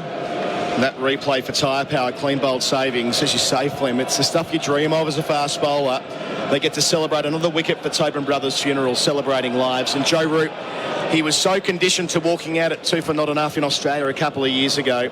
They've had a fairly solid top 3 for the last 12 months, but here he is again. But that ball collar, that is going to get most right-handers out. If he can replicate that, he is going to just run through the English top order. I'm going to go home tonight and just watch that on replay over and over again. That is a gorgeous delivery. What a wonderful bit of bowling. And then he's still got the one that runs up with the slope. Challenge the outside edge. Sun's back out, Stark into Root, first ball placed defensively. Guides it down a deep backward point off the mark with a single, 2 for 13. We saw 2 for 14 make that rather. We saw Stark bowl the ball of the World Cup here at Lord's back in 19 to Ben Stokes, that in-swinging Yorker. That's right up there with it, isn't it? It is. It's also coming from, a 6'6" height. It's over the wicket. It's left arm pace. Pushing it out, acute swing. That's the big thing. Committing forward. It wasn't quite a half volley. That middle stump, it flew back about 10 metres. And it swung at pace. Yeah. That's one thing the England bowlers haven't been able to do is hurry the batter up like that. With nothing off the surface, it's got to be through the air, and that's what's made Stark such a weapon. Why they love to pick him. He might hit the top of off stump here. Into Duckett, had the wood over him so far. Delivers here, and Duckett chases one. It goes out to deep point. Keeps it down, moves to 7, 2 for 15. So Joe Root, who's become something of an expert in those fourth innings chases, made a century here against New Zealand last year to get them going. A ton against India at Edgbaston when they hauled down 377. Another at Leeds when they beat New Zealand, chasing 300 plus in June last year. So he has got the skill set deep into a test match, but they need to lay a foundation. He did, and he played a weird knock, didn't he, in the first innings? You know, got a reprieve playing a hook shot, got out playing it again. Surely not today. Yeah. 2 back for the short ball. Leg slip 2, Stark in. Bowls here, Joe Root leaves alone outside the off stump. 1 left in the over. Don't mind that, throwing it out there. Daring to throw his hands at it, bring the slips and the gully into play. Yeah, he just wants it probably a bit tighter to off stump. Every replay we get, got about 10 replays for tyre power, clean bowled savings for that clean bowled delivery. Ollie Pope won't want to watch it back, but nothing he could have done really. Middle stump uprooted. And Stark elated. Last ball here. Can he do the same to Root? Delivers close to the stumps. Root's in behind it defensively. Gets 1 out to cover. So Root keeps the strike. He's on 2. A successful over for Mitchell Starc and Australia. Ollie Pope knocked over for 3. England 2 for 16. There'll be a change in commentary after the break. Adam White replacing me. That's all on the Beaumont Tiles scoreboard. Beaumont Tiles. Huge sale on now. Beaumont Tiles is proudly sponsoring the Ashes by hitting a 6 with your massive bathroom wear catalogue sale. How's this? Vanities, basins, baths, loos, and even tapware are all slashed by up to 25% off. Plus, yes, plus, get up to 25% off all tiles. That's another 6 for Beaumont. Head into one of over 110 stores around the country and save up to 25% on bathroom wear and tiles. You'll be happy you chose Australia's #1, Beaumont Tiles. England 2 for 16, Root on 2, Duckett on 7, SEN Test Cricket. Thanks to Maccas, here's to 30 years of McCafe as Cummins continues from the nursery end. He bowls and pushing forward in defence, Root up to mid-off. Well, this is a bit more exciting than bodyline ball, isn't it? It is, but it was still exciting before. Not compared to seeing the ball swing around. Did you enjoy that? No, this is pure cricket. I enjoyed Nathan Lyon's bravery. Oh, Nathan Lyon's. Throughout, it's bodyline ball, and now we're just this seeing is pure cricket on the top swing. shelf. Bazball. Cummins doesn't bowl out swingers, but he's got that big in-swinger up his sleeve. 3 slips and a gully past the umpire. He bowls and he beats Root, who's kind of fished at that one outside off stump. Well, he shaped a fish at one of those Mitchell Starcs that was quite wide. He looks like he wants to get bat on ball. Well, that one has bounced well in front of Carey anyway. Look at that. That ball's dying. Yeah, having a look at that replay, thanks to tyre power, clean bowled savings, that one didn't even get close to Carey on the... Wouldn't matter if you got a nick on that. No. You could ramp it to Carey, perhaps. 3 slips, a gully and a backward point and a mid-off on the offside. As Cummins bowls again and Root from the stumps turns defensively up to mid-on. I think that was the big innie. I'm seeing him get some big wickets, knocked over Pope at Edgbaston with that one. I want to ask you a question, Flem. When, as a swing bowler, are you thinking one ball at a time, or when you give the cap to the umpire, have you already mapped out the 6 balls you're going to bowl for the over? No. Glenn McGrath was like that, very methodical. For myself, any reaction or from the batsman or the way the pitch behaved would actually help plan the next delivery for me. Cummins again close to the stumps, whipped away by Root behind square leg. There is the protection out in the deep, so just a single. Root to 3, 2 for 17. I'd always be thinking each ball you got to sum up the match condition. What's the pitch doing? What's the batsman doing there? So sometimes the batsman might have you covered throughout a series, bowl a couple of outswingers, and they're caught on the crease. Oh, his feet aren't moving here. Actually, I think I can take him, actually attack the stumps a bit more and then throw one wider. Or does that set him up, or take him wider, set him up for the in-swing? So by the time you've got to the top of your mark, is it already sorted, or...? Yeah. But some bowlers, as I said, Glenn McGrath would just already have it planned. Yeah. 2 slips and a leg slip. Cummins bowling to Duckett, who's hit on the pad, trying to work away on the onside. The ball balloons away on the offside of the pitch, and there's no run. Tell you what we have seen from Root since he's got out there. He's just a batsman in beautiful form. He's finding the centre of the bat straight up. If he doesn't get himself out, he's a very difficult batter to dismiss. And there's a calmness about his body language, isn't there, at the crease? The win predictor is slightly favouring Australia. 85% chance that Australia will win this. Does the win predictor take into account Bazball? Because you'd have to say it'd be 95 if it wasn't for that. Cummins again bowls to Duckett, who drives. He'll get runs here through mid-on, the inner portion of the bat, so not fully timed. He'll have 2 and be comfortable with that. Duckett to 9, 2 for 19 the score. The men out so far. Crawley caught down leg side by Carey off the bowling of Stark for 3. And then Ollie Pope bowled by Stark with one of the balls, well, for a very long time. How many wides were called for short deliveries in that England innings? Do you know? In that England bowling innings? There weren't many, were there? Phil Long's just looking at his hieroglyphics. There's a lot of extras.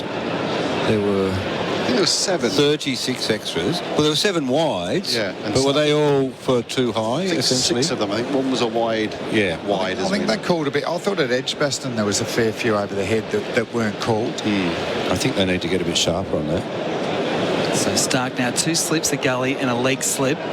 With Root on strike, he's on 3. Stark close to the stumps, bowls across the right-hander, who shoulders arms through to Carey, who takes it at waist high. Yeah, I think the English bowlers today found the right length to get the ball, around that chest shoulder height. Yeah. I didn't think they bowled too many overhead height.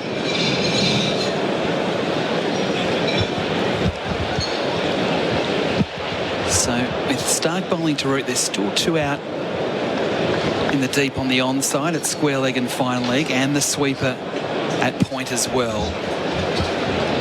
Sun shining as Stark bowls to Root, who's playing nicely from the stumps but can't beat Cummins, who fields well at the wideish mid-on, really clipping away firmly on the onside. With that late in swinger, it actually comes, because his wrist and fingers are in a perfect position, it comes out faster.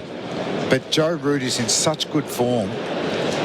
That's not dissimilar to the ball that knocked over Pope, but just showing the different class and player who's actually able to get bat on ball and almost make it a scoring opportunity. Looking at that replay, thanks to Tyre Power Clean Bowled Savings, he's taken that from outside off stump to get it to mid-wicket.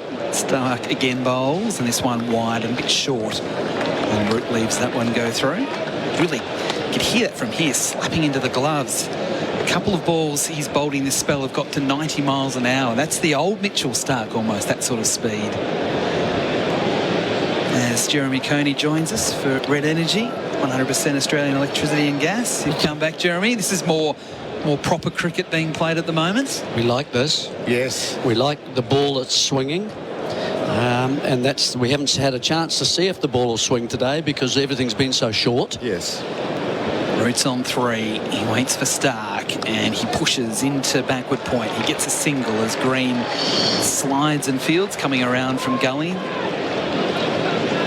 Root up to 4. It's 2 for 20. Adam at 2 for 20. The ball's swinging. Root in. You can't have the deep point. He's got to be kept on strike and prevent that single that we saw just there. I don't think you need him back there at the moment. He can't start nice, easy singles. Don't want to do that, actually. While Stark's bowling like this, relaxed, ball's bowling and moving for him. Yep, agree. Stark now to the left-handed Duckett from the pavilion end. He bowls and it's hooked away off the hip down to fine leg. Hazelwood to do the fielding. Another run ticks over on the scoreboard. 2 for 21, duck it up to 10. What a delivery to dismiss Pope. Just the perfect, and Pope fell over. He just got the heavy head falling over to the offside slightly and the ball coming back in and just ripping the middle stump out. It was fantastic delivery. We're just seeing some graphics on our monitor here. Stark clearly the fastest in the match. His average speed is at 87.6 miles an hour. And Robinson clearly the slowest. Stark, last ball of the over, bowls to Root, who jams down that one. Wants a quick single as it just bobbles away on the offside and they get through. So that is at the end of the over on the Beaumont Tail scoreboard. It's 2 for 22 with Root on 5 and Duckett on 10. Whether it's been a big weekend or a big weekend of NRL. And Jerome Luai authorised that. Picks up a try. SEN has you covered. Catch up on all the scores in the time it takes to make your morning coffee with SEN's The Day's Play. Our team of expert commentators go over the results, cover the big talking points, plus share the match highlights as called on SEN League. SEN's The Day's Play, your one-stop podcast channel to catch up on every sport called by SEN. SEN Test Cricket, thanks to McCafe celebrating 30 years of coffee, fit for an Aussie. I want to throw in the thick shake as well. I love the thick shake. Yeah. Do you know that they taste a little bit differently here in the UK than they do in Melbourne? Haven't found that out yet. You've got to try. I'll give it a go tomorrow. No, Josh Hazelwood with ball in hand. From the nursery end. He can swing the ball away from the right-handers. He's replacing Cummins. He comes past the umpire. He bowls to Root, who flicks it away fine. Down towards the pavilion. Don't bother running, Joe. That's gone for 4. He moves to 9. England 2 for 26 with that loosener from Josh Hazelwood. But if you angle the ball down leg side, it's not going to swing away. No. And it can be just beautifully glanced for 4. That target now drops to 345. Let's get it outside off stump. As well as Root's been going, he's looked like he wanted to spar at some wider deliveries. Hazelwood with a 38 on his back, bowls to Root, who leaves outside off stump. The ball gets to Carey on the bounce. Definitely a lot lower from this end. Aussies will be hoping just one keeps low and short of a length on the stumps. We're only into the 8th over of this England second innings. Already 2 wickets, both to Stark. England at 2 for 26. Under cloud here at Lord's at the moment. There has been a fair bit of sunshine around today as Hazelwood get close to the stumps and Root pushing into the offside. Can't score a run. So there's your man, Jeremy. That's the right. Points in and there's no easy single. That's it. We like that. This is traditional That's cricket. good. It's sort of unfamiliar. Root's not going to play aggressively at this stage. He knows how important it is. He's a lovely batsman. Of course, he is superior. But, you know, you can't just be able to play a defensive shot, really. It's just slightly opening the face and get a single all the time. 3 slips and a gully waiting. As Hazelwood bowls to Root, who drives nicely, firmly up to mid-off. Marnus Labuschagne doing the fielding, and there's no run. The other thought I had was Stark to Duckett. Do they need to just include, with the ball moving, Flem, to bring another slip in? Because at the moment he's got 2 and 1. Yeah, and I think, you know, he's Green's quite fine. Yes, very fine. So you could have the opportunity to have another slip in and just get a traditional gully. We're actually having a change here. That 3rd slip's now going to leg slip. From that last 4. Hazelwood again, motors in, bowls, and that one rears at Root, who played it well with soft hands defensively away on the onside. Matt Renshaw on the field for Nathan Lyon doing the fielding. Coming around from a forward square leg position, but Root, it forces him to just go for a bit of a walk and a bit of a garden on a good length. Yeah, that's come up and surprised him. That's that one what we've seen, the odd one just leaping at the batsman a bit and coming up into the splice and into the gloves. You know, there's a thought for a bat pair, but I think that's why leg slips there, because of that boundary 4 went in the air. Last ball of the over, Hazelwood bowls and Root tries to cut and doesn't make contact, and again that ball keeping low. What a safety, outside actually. off stump. Yes, so I don't think he got anywhere near that. Such was the way the ball bounced off the pitch. End of the over on the Beaumont Tiles scoreboard. It's 2 for 26 with Root on 9, Duckett on 10. If you've been injured at work, you should seek legal advice. Arnold, Thomas and Becker can advise on all your compensation entitlements, which could be in the hundreds of thousands. The team have over 50 years' experience in securing compensation for injured workers. Talk directly to an Arnold, Thomas and Becker lawyer and start your claim today. And if there's no win, there's no fee. Call 1300 333 300. Thanks to Maccas. Here's to 30 years of McCafe. SEN Test Cricket, live from St John's Wood in London. As Mitchell Stark from the pavilion end, or charging it again to bowl to Duckett, and Duckett just ladles it around the corner. Back with a square leg off the hip for a single out to Renshaw. One more to this total, 2 for 27. Adam White, Jeremy Coney and Damien Fleming with you. Besides that LB that was given and referred by Duckett, he hasn't got it right to Duckett. He's been a little bit short. Yep, that's right. Damien and Fleming and Jeremy Coney here for you for Red Energy, 100% Australian electricity and gas. Watching some absorbing cricket here. How long will it keep swinging? Yeah. Just 2 slips in a gully now, with Root back on strike on 9. Stark charges in bowls, that one way down leg side. Good footwork from Carey to glove the ball cleanly down leg side. Pace is good. Things are happening for Mitchell Stark. He's not the most accurate or consistent fast bowler. That can work to his advantage, though. They've been one down the leg side, a wide off stump, and all of a sudden your middle stump's flying with late in swing. He looks he looks relaxed, I think.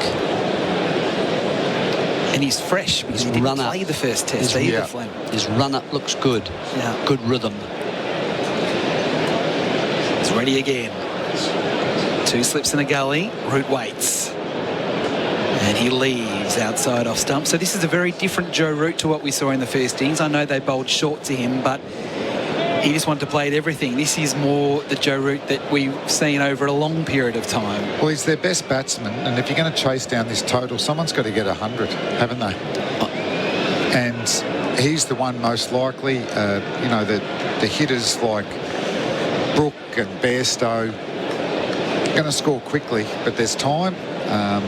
But if he bats like he did in the first test match, you know, England can get home here. The sun is out again late on this Saturday afternoon in London as Stark gets close to the stumps and bowls, and Root just rides it from chest high, opens the blade, gets it down to backward point for a single. Hazelwood coming off the fence, sweeping, gets the job done, throws it into Carey.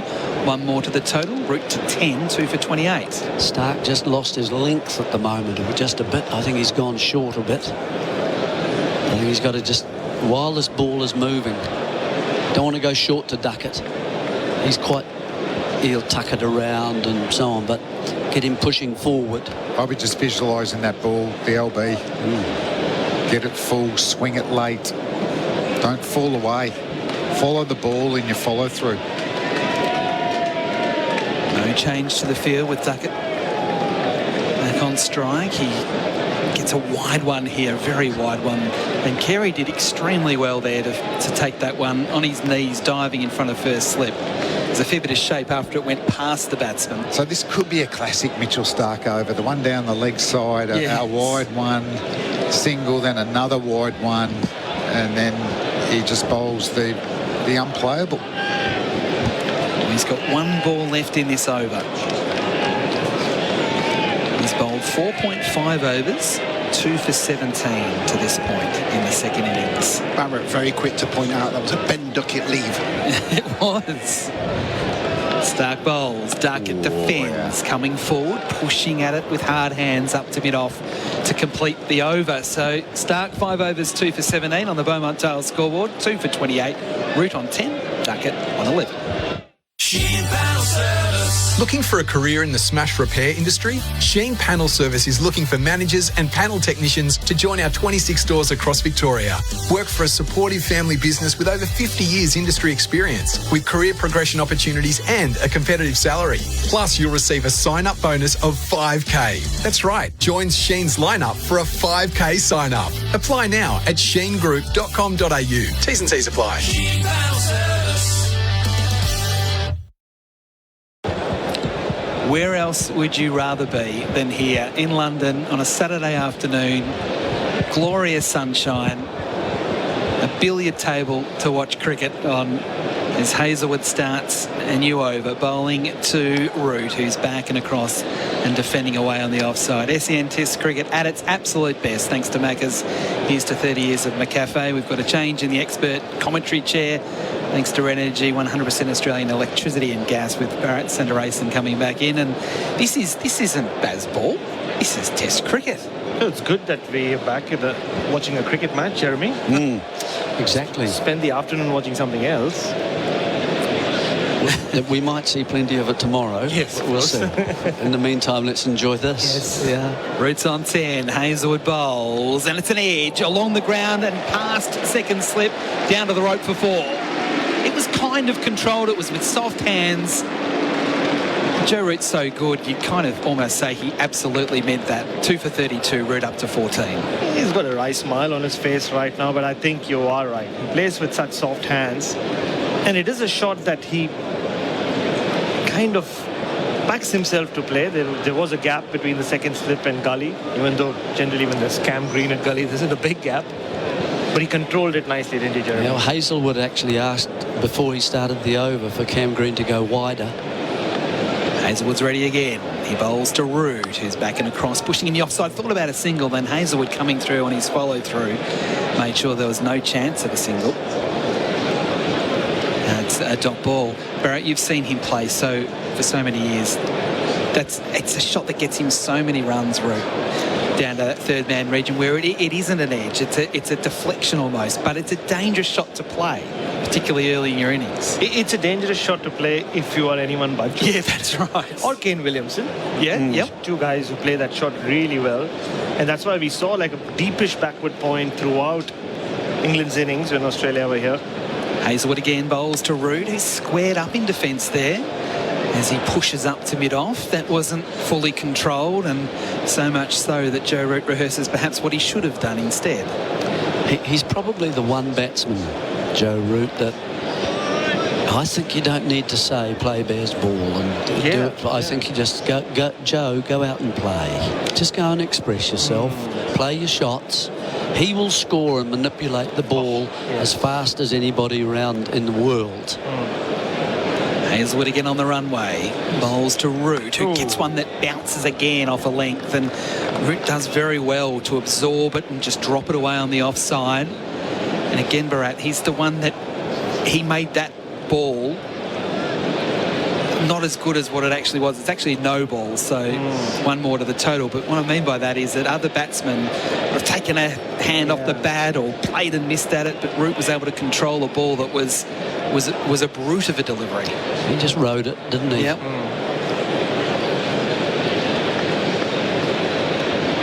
Hazelwood again bowls, close to the stumps. Root up on his toes, punching through the offside. Nice shot. There's a chase on for Labuschagne out into the deep. He'll collect about 10 metres in from the boundary, and Root will get 2 more.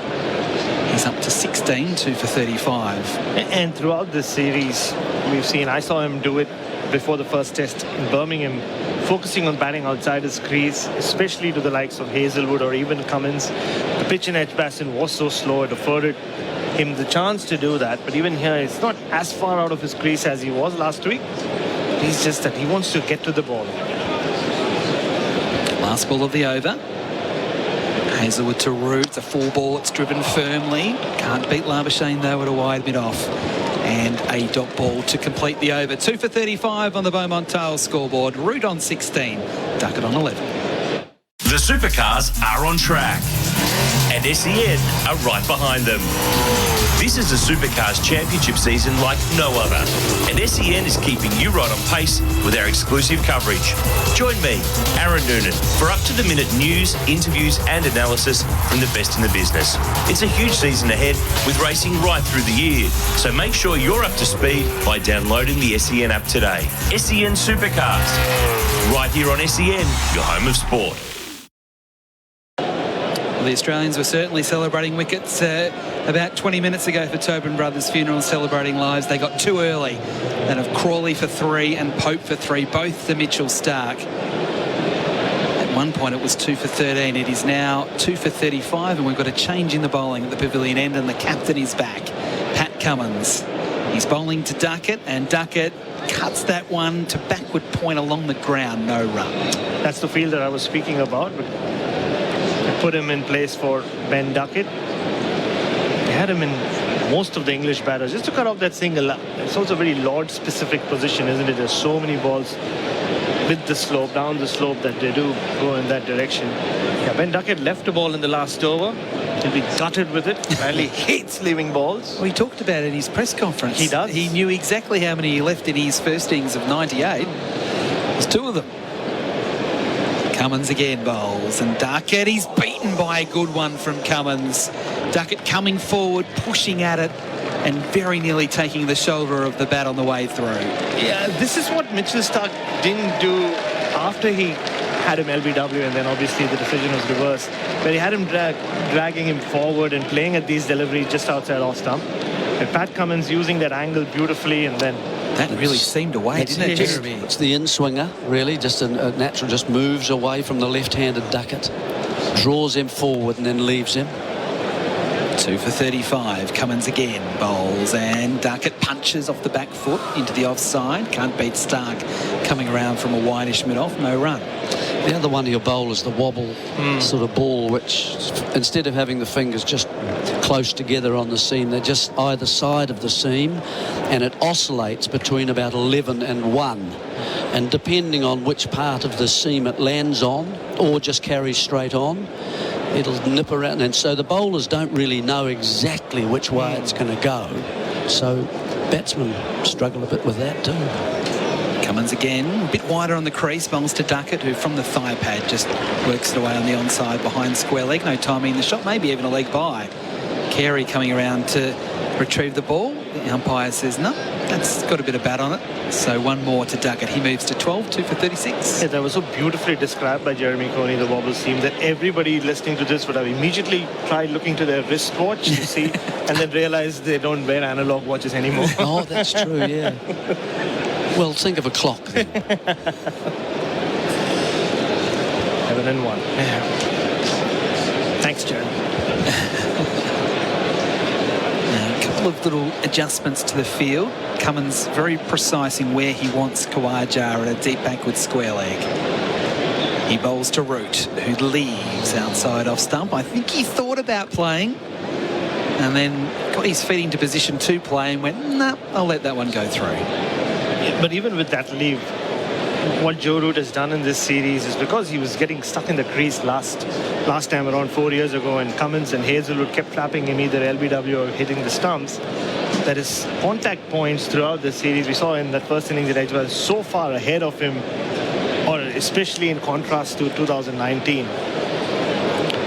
Last ball of the over here. Cummins from the pavilion end bowls to Roo, who's up on his toes, punching attractively out into the offside to the sweeper. Hazelwood coming in from deep backward point to do the fielding. And 1 more to the score. That is the end of another over. England 2 for 37 on the Beaumont Tile scoreboard. Root on 17, Duckett on 12. It's City Mazda's Big 5 sale. Grab 5 big offers and unbeatable drive-away deals on BT50 and CX9. 5-year scheduled servicing, 5-year Schmick membership, $500 in genuine Mazda accessories, 5-year new car warranty and 5 years roadside assistance. Take your pick from over 55 BT50s or run-out CX9s. In stock now, ready for immediate delivery. Hurry, stock won't last. So don't delay. Swing by City Mazda for a deal today. Love my city, love my City Mazda. Conditions apply, LMCT 11621. SEN Test Cricket, thanks to Maccas. Here's to 30 years of McCafe live, and well, just had a bit of a break there. Hazel was about to come in. We're live from London. I think it's that fielder. Yeah, he just wants... Yeah. It's the same with Cummins. They want him in a very particular spot. With Root on strike, he gets the short one, and Root thought about it and said again, no, I'm not playing, and then it's called a wide. Not sure whether they were called a couple of hours ago. Are you suggesting something? Or maybe no, I don't know what I'm suggesting, but that one, yeah, that's a wide. That's a wide, but I think I saw a few of those a little bit earlier as well. Well, when you bowl 98% of deliveries during a session, short pitched, there will be a few. Yeah. 2 for 38.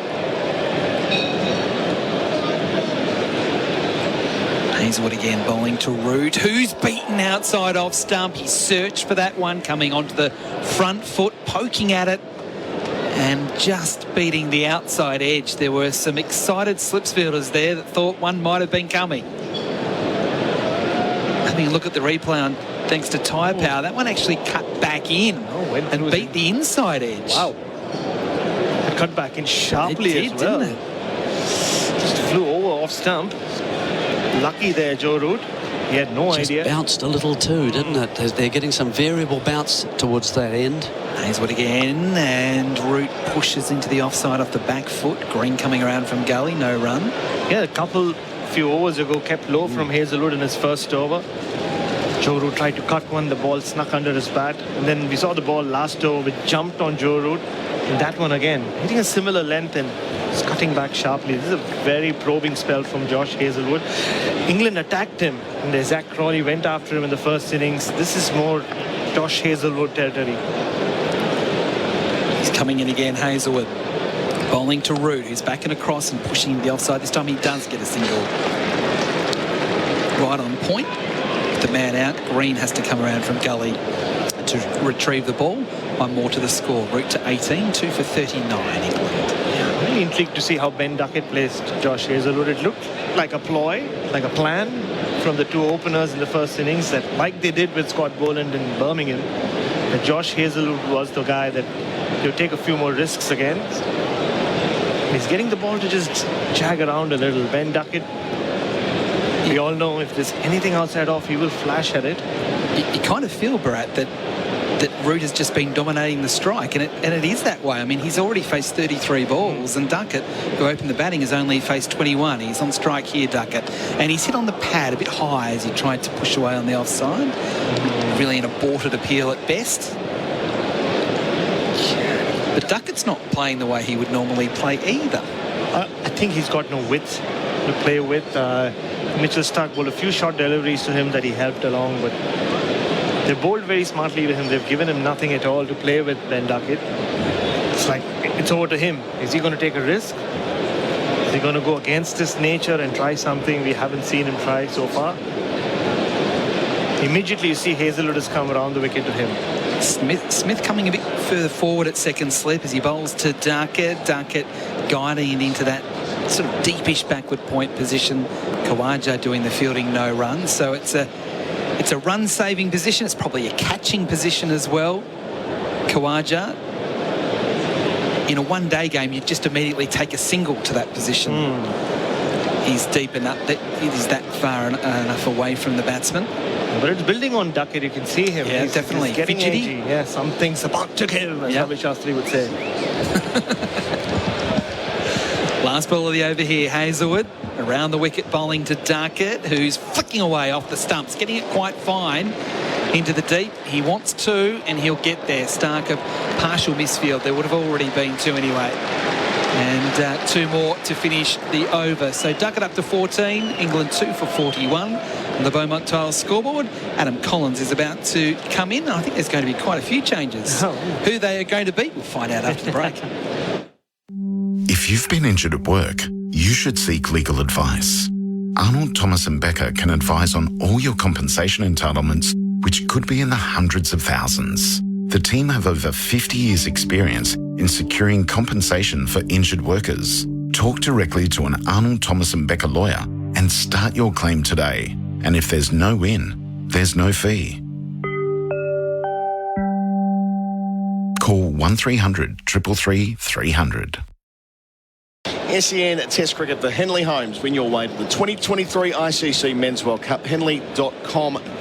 The Thumper, as opposed to the Thumper, has been out there between overs. I wonder what the etymology of that is, Phil Long. You're good at these things. Look. Are you going to look it up? Yeah, that's one approach. Yeah. Now, fresh over from Cummins, pavilion end. Downhill, hits.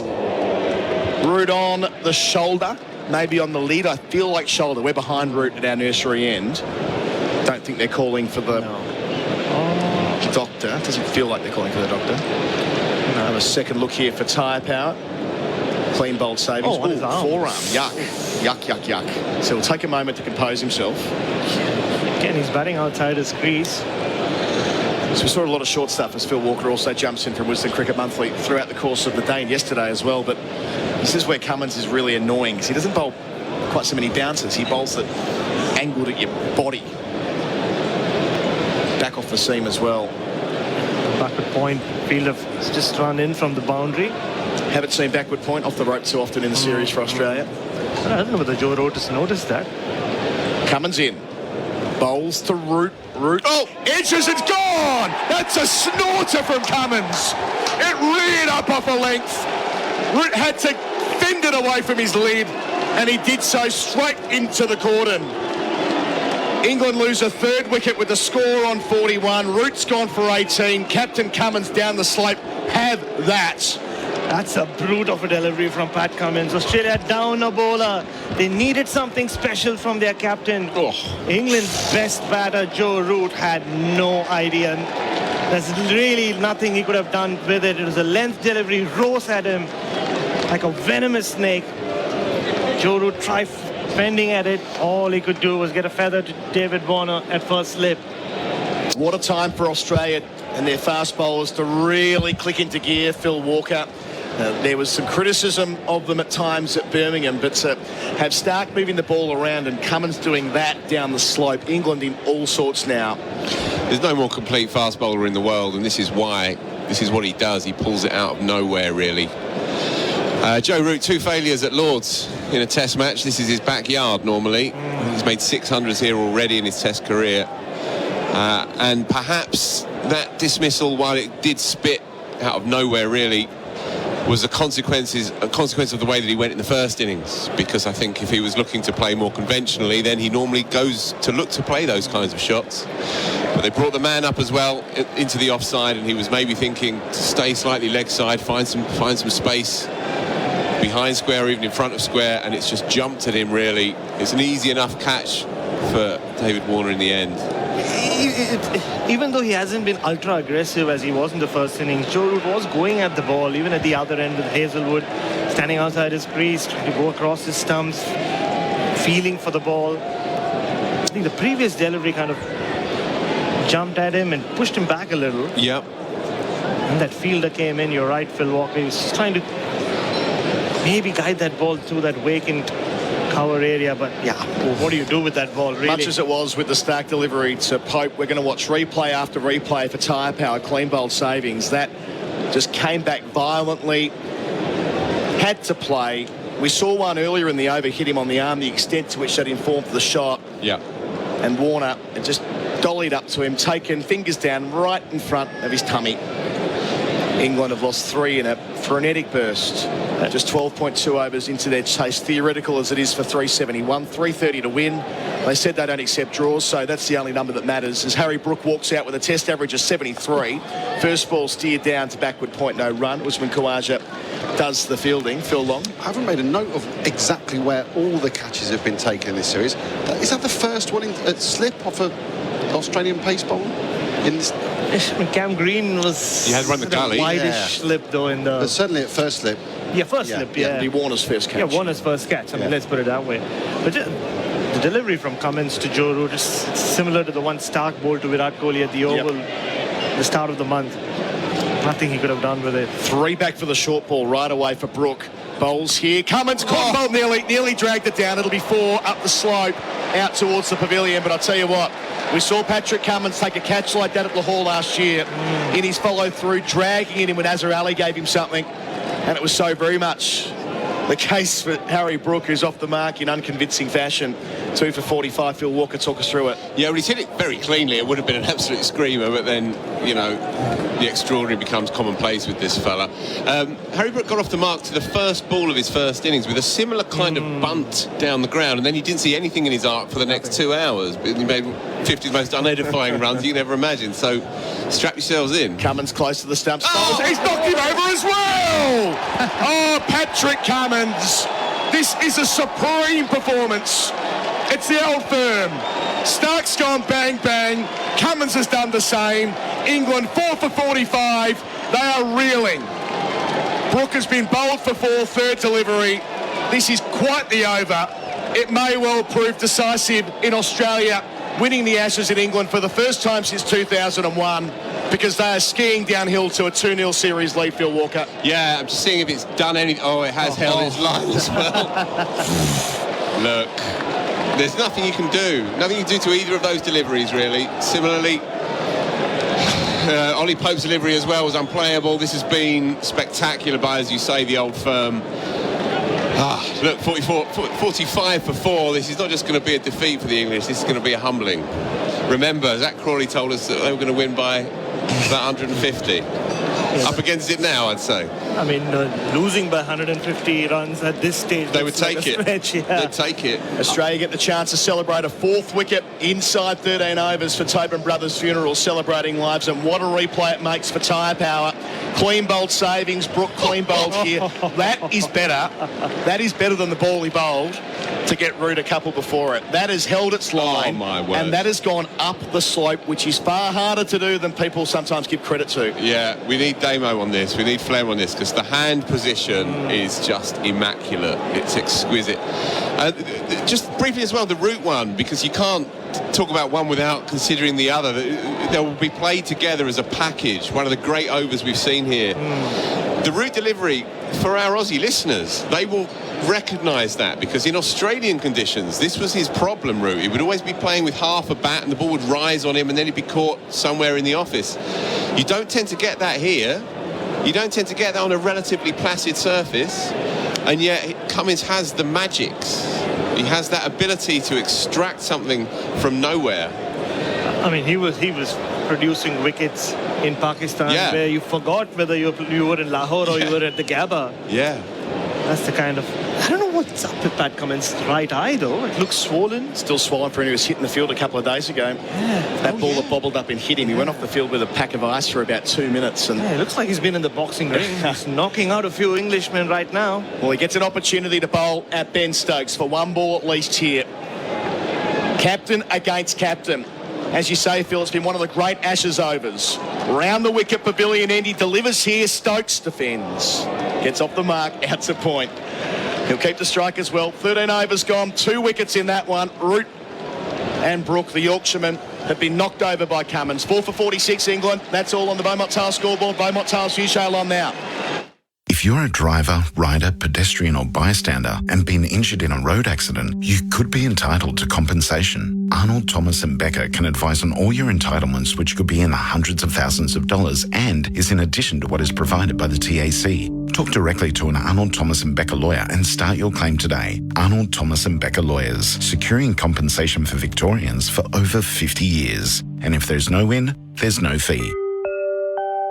Call 1300 333 300.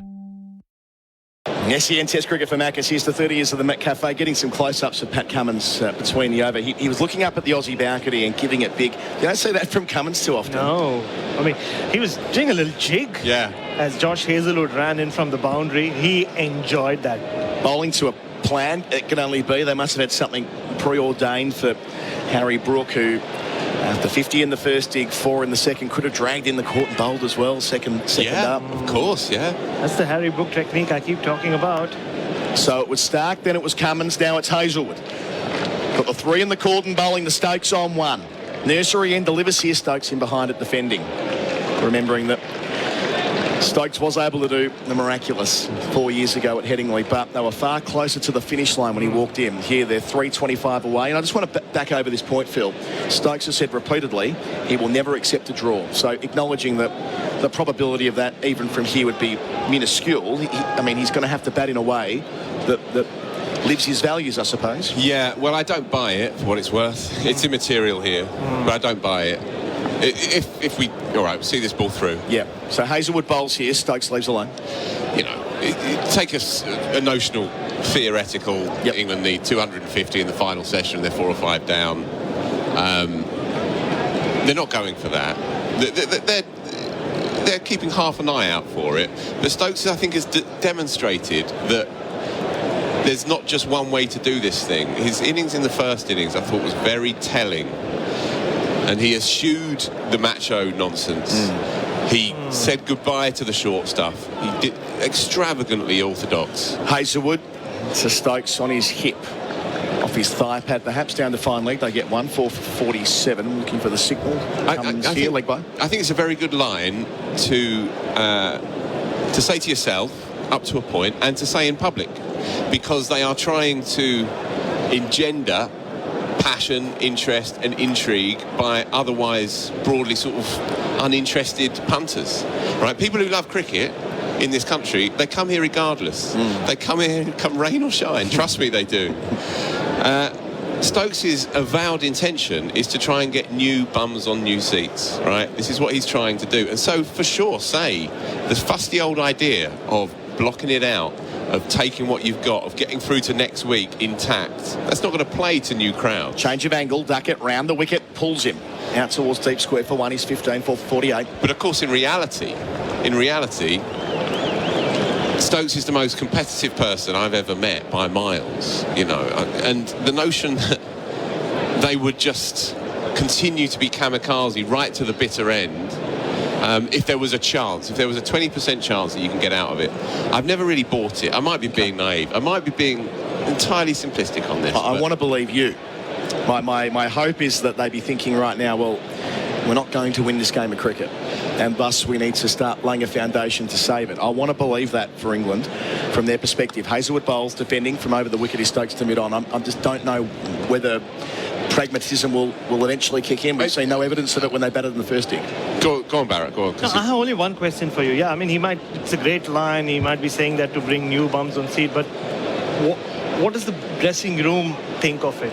Right, you have a bunch of guys, Duckett, Pope, all these guys who had one go at Test cricket. It didn't work out for them. They've come back, and now they're just believing, hanging on to every word their captain says.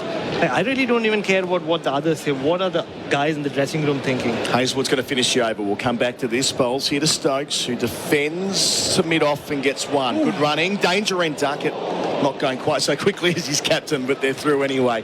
Stokes to 2, keeping the strike. 14 gone, 4 for 49 on the Beaumont tiled scoreboard, and our coverage is for Maccas. Here's the 30 years of the McCafe. Be ready for all the office footy banter with SEN. Silvani, Jack in the pack. Catch up on all the latest scores and news in the time it takes to get from the car park to the office with SEN's The Day's Play. Our team of expert commentators go over the results, cover the big talking points, plus share the match highlights as called on AFL Nation. Darcy Moore, mowed him down. SEN's The Day's Play, your one-stop podcast channel to catch up on every sport called by SEN.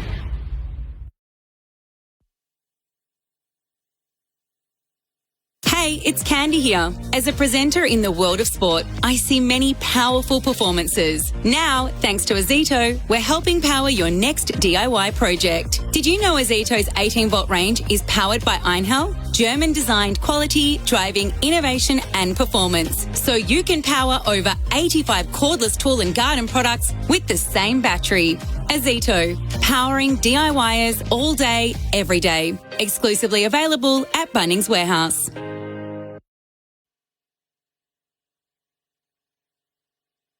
It's City Mazda's Big 5 sale. Grab 5 big offers and unbeatable drive-away deals on BT50 and CX9. 5-year scheduled servicing, 5-year Schmick membership, $500 in genuine Mazda accessories, 5-year new car warranty and 5 years roadside assistance. Take your pick from over 55 BT50s or run-out CX9s. In stock now, ready for immediate delivery. Hurry, stock won't last. So don't delay. Swing by City Mazda for a deal today. Love my city, love my City Mazda. Conditions apply, LMCT 11621.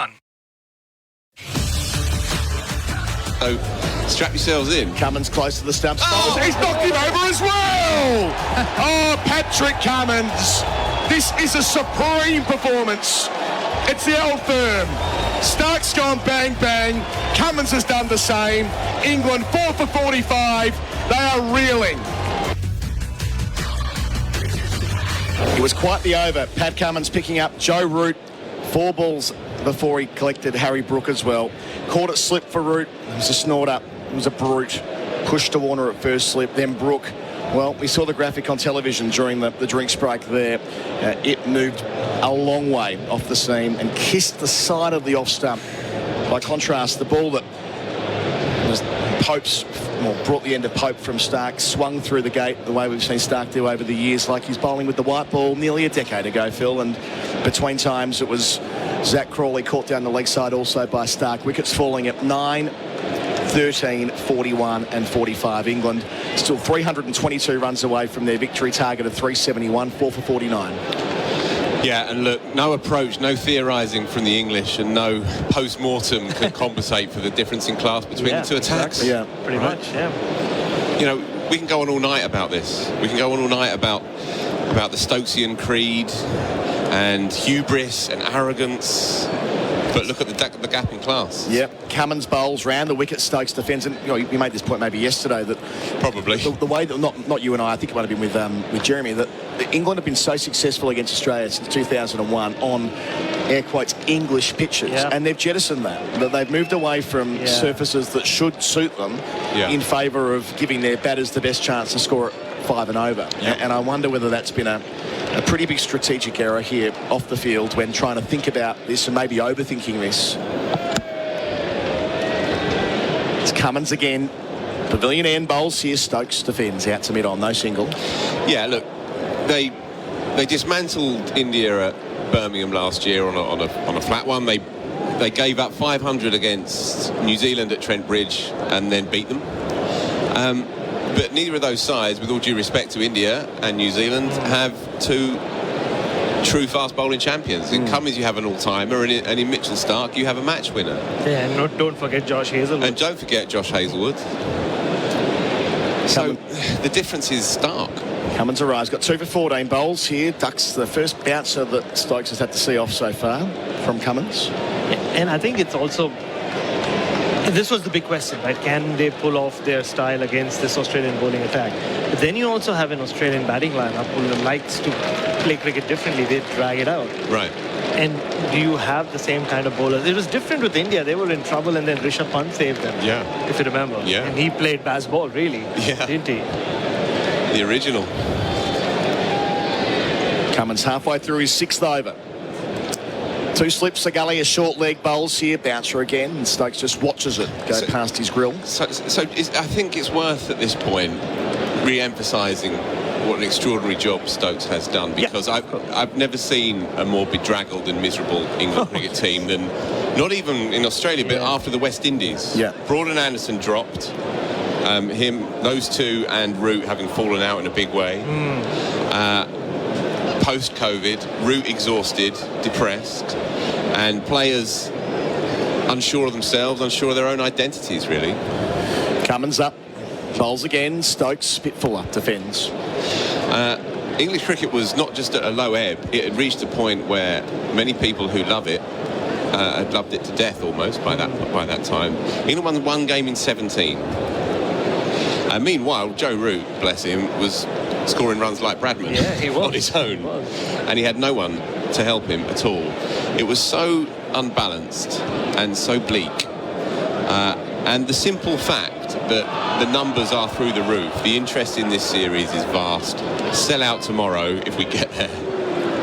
Indeed. Cummins to finish to Stokes, another short one. So changing commentary coming after the break. Adam White in for me. 4 for 49 England after 15 overs. Stokes to duck at 15, and that's all on the Beaumont Tile scoreboard. Thirsty Camel here. Win $5, $10 or $20 off your next purchase with Hump Club bonus rewards. 1 in 10 wins. You'll beauty, but not for the other 9. Grab your favourites like Cooper's Pale Ale 24-pack for $54.99 or $49.99 for Hump Club members. Or Taylor's Estate Select Varietals 2 for $32. Sign up online or in store. Membership has its perks. Drink responsibly. Available at selected stores only. T's and C's apply. Ends 9 July. Even camels get thirsty. Wasn't that a terrific performance from Adam Collins, getting the 2 big wickets of Joe Root and Harry Brook? I thought Collar was going to explode out of the box. The second one, as Hazlewood bowls to Duckett, who swings down leg side and doesn't make contact. It's been almost perfect. The Zach Crawley one to get things going, all right. There's not much sympathy for the batsman because that's how it goes, but another day that does fly away. It wasn't the greatest ball that Stark's bowled, but if you take out that and put a slight little asterisk next to it, this has been one of the great duo spells of Test cricket fast bowling I've ever seen, and that's not an exaggeration. If you look at those 3 deliveries, if you stitch them together as a triptych, they are, well, they'll be talked about for years. That Ollie Pope delivery, I keep looking at it, something out of a computer game. Hazlewood from the nursery end past the umpire bowls to Duckett again, who plays a choppy sort of shot to square leg. It's not dissimilar to the way he got out in the first innings, to be fair, when he got the top edge. It's like he's playing Bash the Rat in some summer fair somewhere. That's right. Back home, I think it's called Whack-A-Mole or something. Okay, there you go. And so I just want to expand a little bit more on, you're talking about the high-quality bowling from Stark and Cummins, and there's no doubt about that. Just seeing a replay, thanks to Ty Bauer, clean bowled savings, it did look rather unconventional. Hazlewood again past the umpire bowling to Duckett, who plays that one more conventionally, swinging around to backward square leg for a single. And that brings up the 50 for England. That's why the crowd are showing a little bit of voice. Almost a Bronx cheer, almost, for England. Laced with irony, that one. Yes, 4 for 50.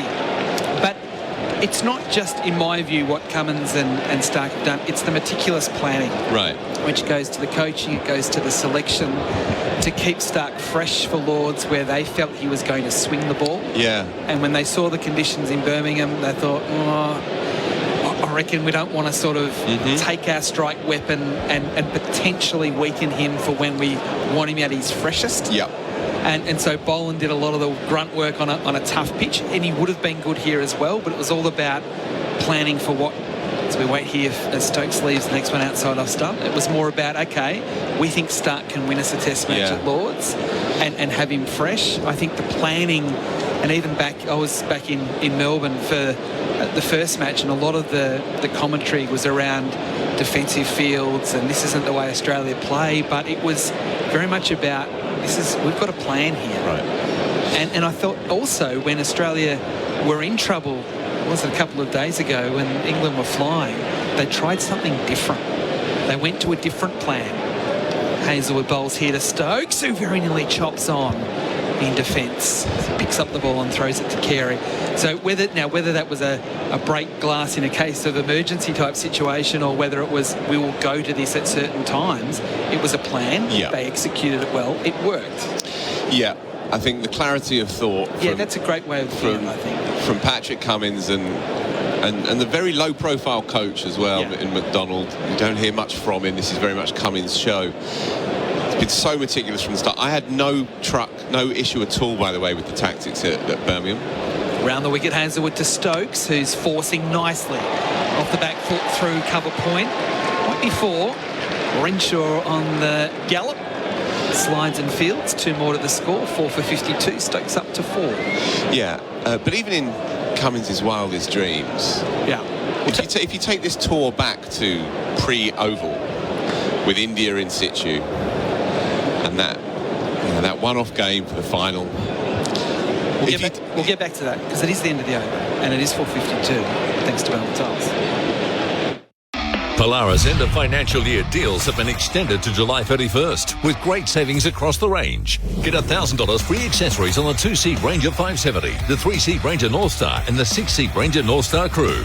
Get $2,000 free accessories on the upgraded 23 Ranger Diesel and $3,000 free accessories on the Ranger XP 1000. Finance is available to approved purchases at a 6.99% rate. Don't miss out. See your local Polaris dealer. Polaris. Think outside. The Australian captain is ready again from the pavilion end. He's bowling to Duckett, and Duckett just flicks away to a very full ball. Cummins going to Yorker. Didn't quite get it on line. Steve Smith out in the deep doing the fielding at backward square leg. One more to the total. Duckett 17 for 53. Yeah, look, it's not in the bag just yet. 2-0 up with 3 to play. But to have won 3 games in a row at the Oval, in Birmingham and at Lord's against a crack India side and against an England side that had won 11 in 13 or whatever it was, 11 in 12, and that were loudly and vocally full of it, let's say, in the build-up. This is Cummins' moment. He's cut from different cloth to all other cricketers in the world. He's not just trying to reshape Australian culture, he's also embodying its sporting time. Cummins again bowls to Stokes, who very nearly fins it into bat pad. It goes through the legs of Matt Renshaw, who's the sub-fielder, fielding in close, and they get a single. And I remember when he was brought in as the new full-time captain, and there were a few people saying, well, it will be a collegiate kind of approach, a collaborative approach, because he's a quick, first and foremost, and it's unusual, and he will listen to others around, and so on and so on. Well, this has become unquestionably his team in his imprint, and this will be his achievement. He has masterminded this, orchestrated it. Cummins bowls to Duckett, who just paddles it around the corner for a single again. Another short ball. He gets a single. He moves to 19, 4 for 56. And again, referencing what was happening back in Australia, it was obviously a famous victory to come from where they did to win. But it was Pat Cummins who was there at the end with the bat, not with the ball. But he was showing all the characteristics of what Australian cricket fans love from their cricketers. It was grit, it was fight, it was courageous. And then the celebration at the end, there were a lot of people that were kind of off Pat, that were back on based on what he did at Birmingham. As Stokes squared up there, playing into the backward point position along the ground. So while it wasn't his bowling necessarily, it wasn't necessarily his captaincy, it was grit, it was tough, it was courageous with the bat. And I tell you, I wonder how much confidence that's given other parts to his game as a result. For sure. And as a captain, as a strategist, it's not the Australian way, in inverted commas, to stick 2 men out from the start. Yep. And to allow England to express themselves and have the full run of the creche. Yep. Cummins bowls to Stokes, who's beaten as he tries to force off the back foot through the covers. So that would have taken some courage, because he'd have known that there'd have been big beasts in the boxes and in press and in print and on the website saying, well, hold on, this is not our way, this is not the Australian way. He had the courage of his convictions to see it through. It worked in Birmingham. It may not have done, let's be honest. The game hinged on that final hour, and it may not have gone quite their way. But what you've seen here is a grown-up cricket team that backs itself. Cummins bowls here to Stokes, who's in defence, squared up but playing up to mid-off, right out of the middle of the batting defence. Into the over on the Beaumont Tail scoreboard, 4 for 55, Stokes on 5, Duckett on 18. Looking for a career in the smash repair industry? Sheen Panel Service is looking for managers and panel technicians to join our 26 stores across Victoria. Work for a supportive family business with over 50 years industry experience, with career progression opportunities and a competitive salary. Plus, you'll receive a sign-up bonus of $5,000. That's right, join Sheen's lineup for a $5,000 sign-up. Apply now at sheengroup.com.au. T's and C's apply. Sheen Panel Service. Thanks to Maccas, here's to 30 years of McCafe SEN Test cricket from St John's Wood in London. Late afternoon sunshine, England 4 for 55, Stokes on 5, Duckett on 18. Adam White and Phil Walker with you on SEN Test cricket as Travis Head comes into the attack. And the other way of looking at it, we're not going to have much time because Travis Head gets between his overs so quickly. It was the mental capacity for England to get up for the second test, having really lost it from such a winnable position, with Australia not playing well and still winning, how they would respond. Yeah, I think they did genuinely back themselves, though, having spoken to a few of them, and you go looking for chinks in the armour. There weren't many. Head around the wicket, bowling to Duckett, who flicks off his toes out into the open territory at mid-wicket, just a single. And this is what's so fascinating about this time with English cricket, because they do genuinely think they're immortal. One of them said to me with a straight face, we want to be remembered in 30 years' time. Well, I'll tell you what, if they go down 5-0 at home, they're going to be. You said that, not me. I'm allowed to. Head bowling to Stokes, who's pushing forward, and will get a single away on the onside. But what I find interesting here, it's not just the fact that they are 4 for 57. They started this way. There's been no Bazball. It was 3 and over when there was only 1 wicket there. You know that Sporting Times obituary? Just stick Bazball at the top. Not going to be spoken about very much after this. Head bowls again, lunging forward. Here's Duckett in defence. He's on 19. He's done well. He hasn't faced a lot of balls. He's only faced 32. He's done well. And boundaryless since the first over. Well, there you go. He's defending again here. He's sort of got a lot of singles, hasn't he? Got it down the other end and seen the carnage from the non-strikers end. Probably a good place to be. Head bowls a bit quicker, and that one's tight. It was an appeal. Sort of spun, was a bit quicker as well. Just going down, I think. Adam. Yeah. The umpire, not fussed. Yeah, the umpire shook his head pretty quickly. Definitely beat Duckett. Now Duckett sweeps off the stumps around the corner. No timing in the shot. Cummins does the fielding. It's Hazelwood doing the fielding, and that is the end of the over. We're going to have a change in our expert chair. Phil Walker is heading out. And for Red Energy, 100% Australian electricity and gas, I think we've got Jeremy Coney, who's quietly stuck alongside me. Yeah, hi Adam. I think that's fair enough to try ahead a couple of overs. Let's see if there's any turn. Get into amongst the pads. They're both left-handed batsmen, so if any turn does occur, it brings the slip into play, or someone close inside, either on the offside. Cummins is going to continue from the pavilion end. He bowls to Stokes across the left-hander, and Stokes leaves. The other thought, I mean, it gives the quicks a bit of a rest, of course. So that makes sense as well from that point of view. The batsmen have to play to wait a little bit longer, so you're asking different questions about what sort of shots they play. Head also gets the ball to drift slow. He's not big turner of the ball, but he gets it to drift, so you've got to wait as well. Maybe Green could have a little roll for the close of play. Cummins to Stokes, who flicks away off his pads into mid-wicket, and he gets a single.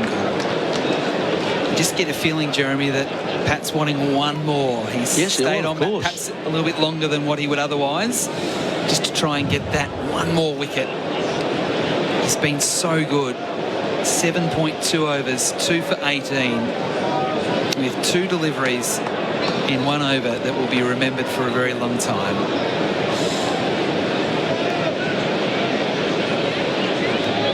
Shadows starting to lengthen here at Lord's. Feel quite spread for Duckett. A slip and a galley. Duckett plays the hook shot, just rolls his wrist down to fine leg for a single. He's up to 20, 4 for 59.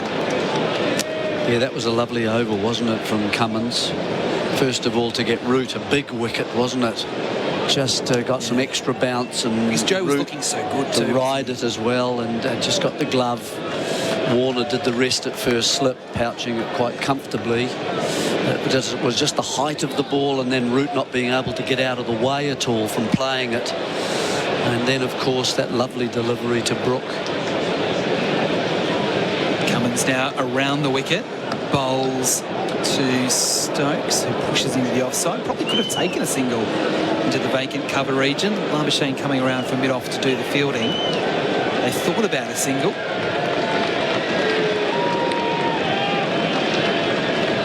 I'm saying the obvious here, but they've just got to find a way, these two, to get to stumps, don't they? And it's still a fair way away. Mitchell Stark warming up at fine leg.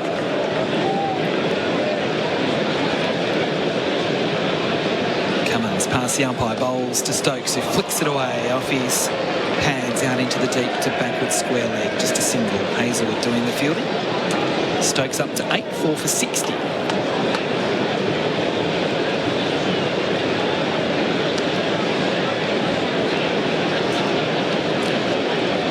tyre power. We're just having a look on our monitor of those wickets. There's a nod of approval, Jeremy, from the one to get rid of Joe Root.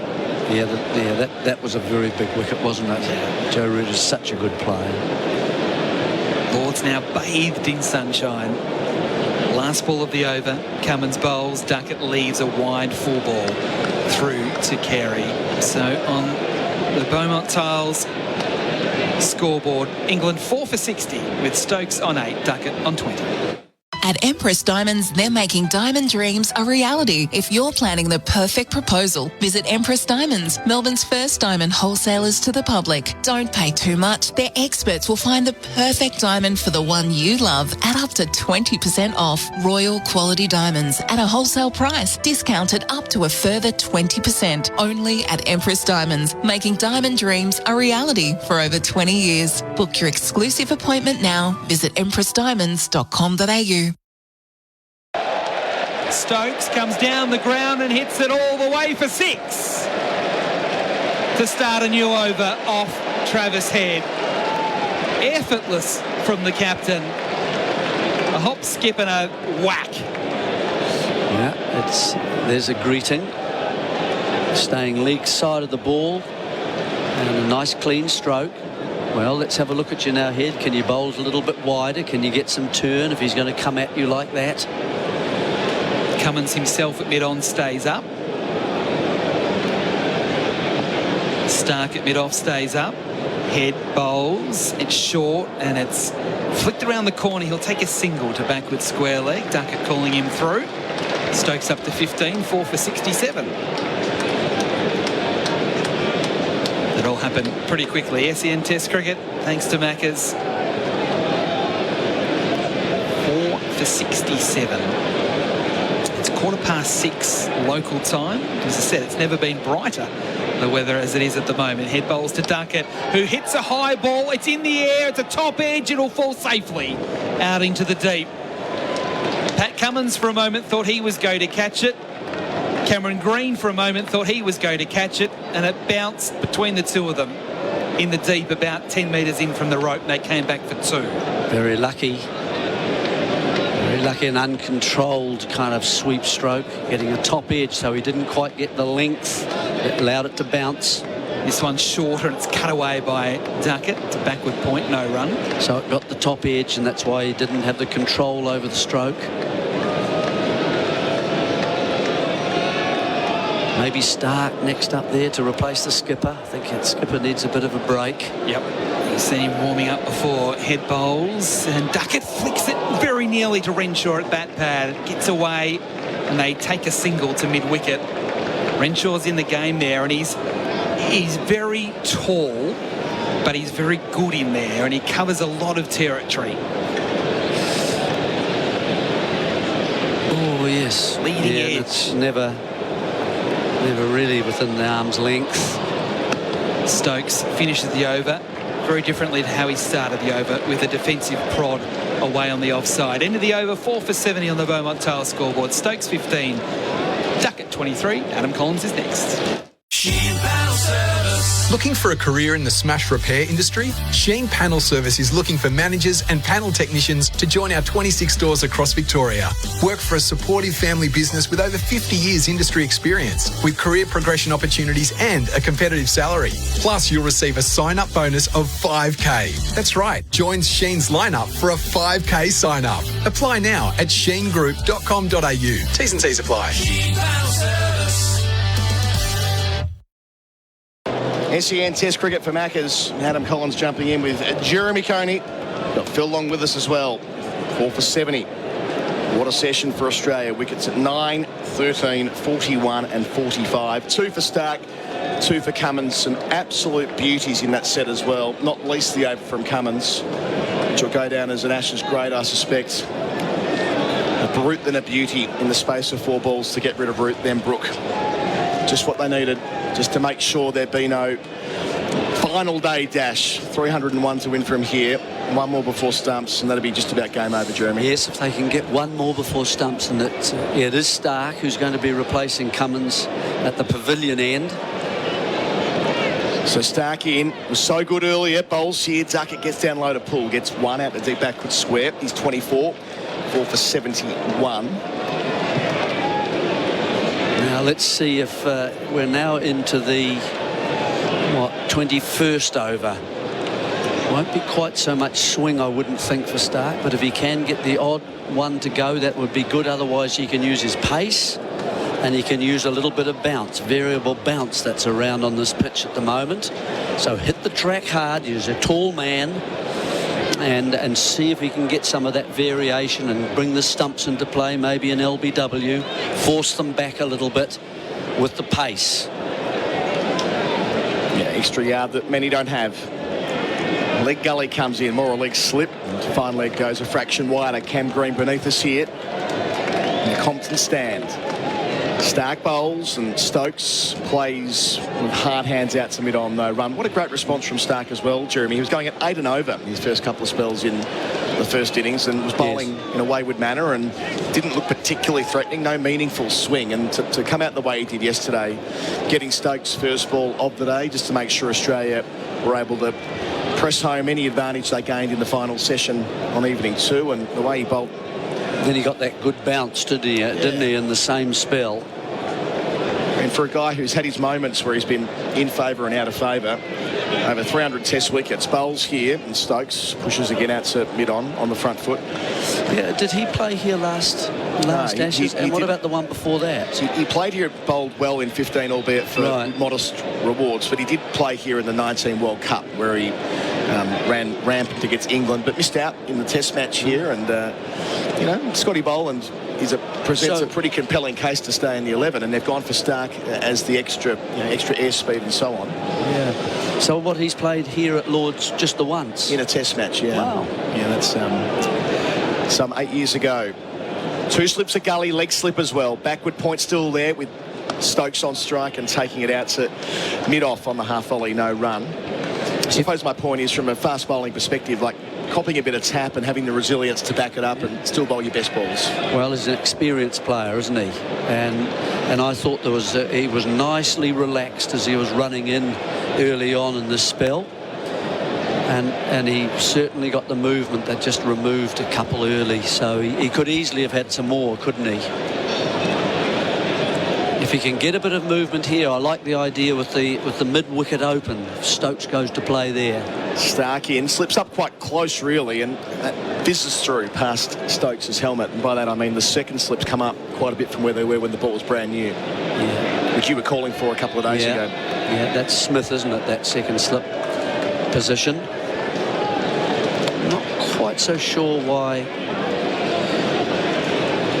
Green is fielding what's a very fine gully, isn't he? I don't know whether they feel that he can cover the territory between himself and Smith, because he is such long levers. So he's in here, last ball of his 6th over. First of the spell, delivers to Stokes, who plays with a flat bat out to mid-off. End of the over, 4 for 71, England. And they're 300 runs away from what will be a most unlikely victory. Stokes 15, Duckett 24 on the Beaumont Tile scoreboard. The supercars are on track, and SEN are right behind them. This is the Supercars Championship season like no other, and SEN is keeping you right on pace with our exclusive coverage. Join me, Aaron Noonan, for up-to-the-minute news, interviews and analysis from the best in the business. It's a huge season ahead with racing right through the year, so make sure you're up to speed by downloading the SEN app today. SEN Supercars, right here on SEN, your home of sport.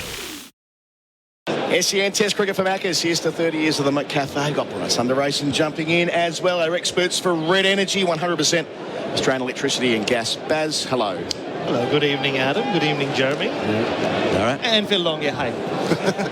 Longy's here too. Well, go on, speaker. The people behind you, introduce yourself around the room. Got a couple of guests in as well. From Melbourne, it's Travis Head bowls from South Australia. Full and straight and pushed into the onside, no run. There is a short leg. Ben Duckett faced just one ball from Stark, but I'm sure you guys noticed it was a short pitch ploy. It has started, Jeremy. Head bowls using his feet. Duckett flat batting it down towards long on, gets plenty of that. Really nice shot. Skips across the turf for 4. Duckett 28. England 4 for 75. First aggression we've seen for a while. Phil Long. Just his second fourth innings. He's tried to hit a few and he got applauded by Ben Stokes at the other end. He tried going after head in the previous over, almost got himself out. Still quite a bit of cricket to be played tonight. Stump's not due for 42 minutes. That's the cut-off. Head bowls. Duckett full toss. Doesn't quite get it past Stark. He should have. Could have hit it anywhere, but they get one instead. Duckett 29, 4 for 76. The difference between Lyon, isn't it, and Head. Lyon can toss that up, but he can get that work on the ball so that Duckett doesn't quite get to that one that he hit to long on there. Bowling his head. Going back is Ben Stokes, knocking it on the head. And then he gets... and then he also gets the spin with it, and that's brought about those 4 stumpings. Round the wicket using his feet, Stokes, and gets it past both the bowler and the man at mid-on. That's the captain, Cummins. He's got some work to do. Slides and stops elegantly. They get a couple. Make that 3. Duckett into the 30s. Make that maybe the scoreboard's ahead of me. No, 29, 4 for 78. The last thing England can afford tonight is a wicket. Travis Head. Let's go the other way. Let's do some scenario building for England. Maybe next over. Head bowls and Stokes slaps again to cover. So they are clearly targeting the off-spinner. End of the over, a busy one for England. They're 4 for 78. Stokes 17 and Duckett 29. And our coverage is for McCafe, celebrating 30 years of coffee fit for an Aussie.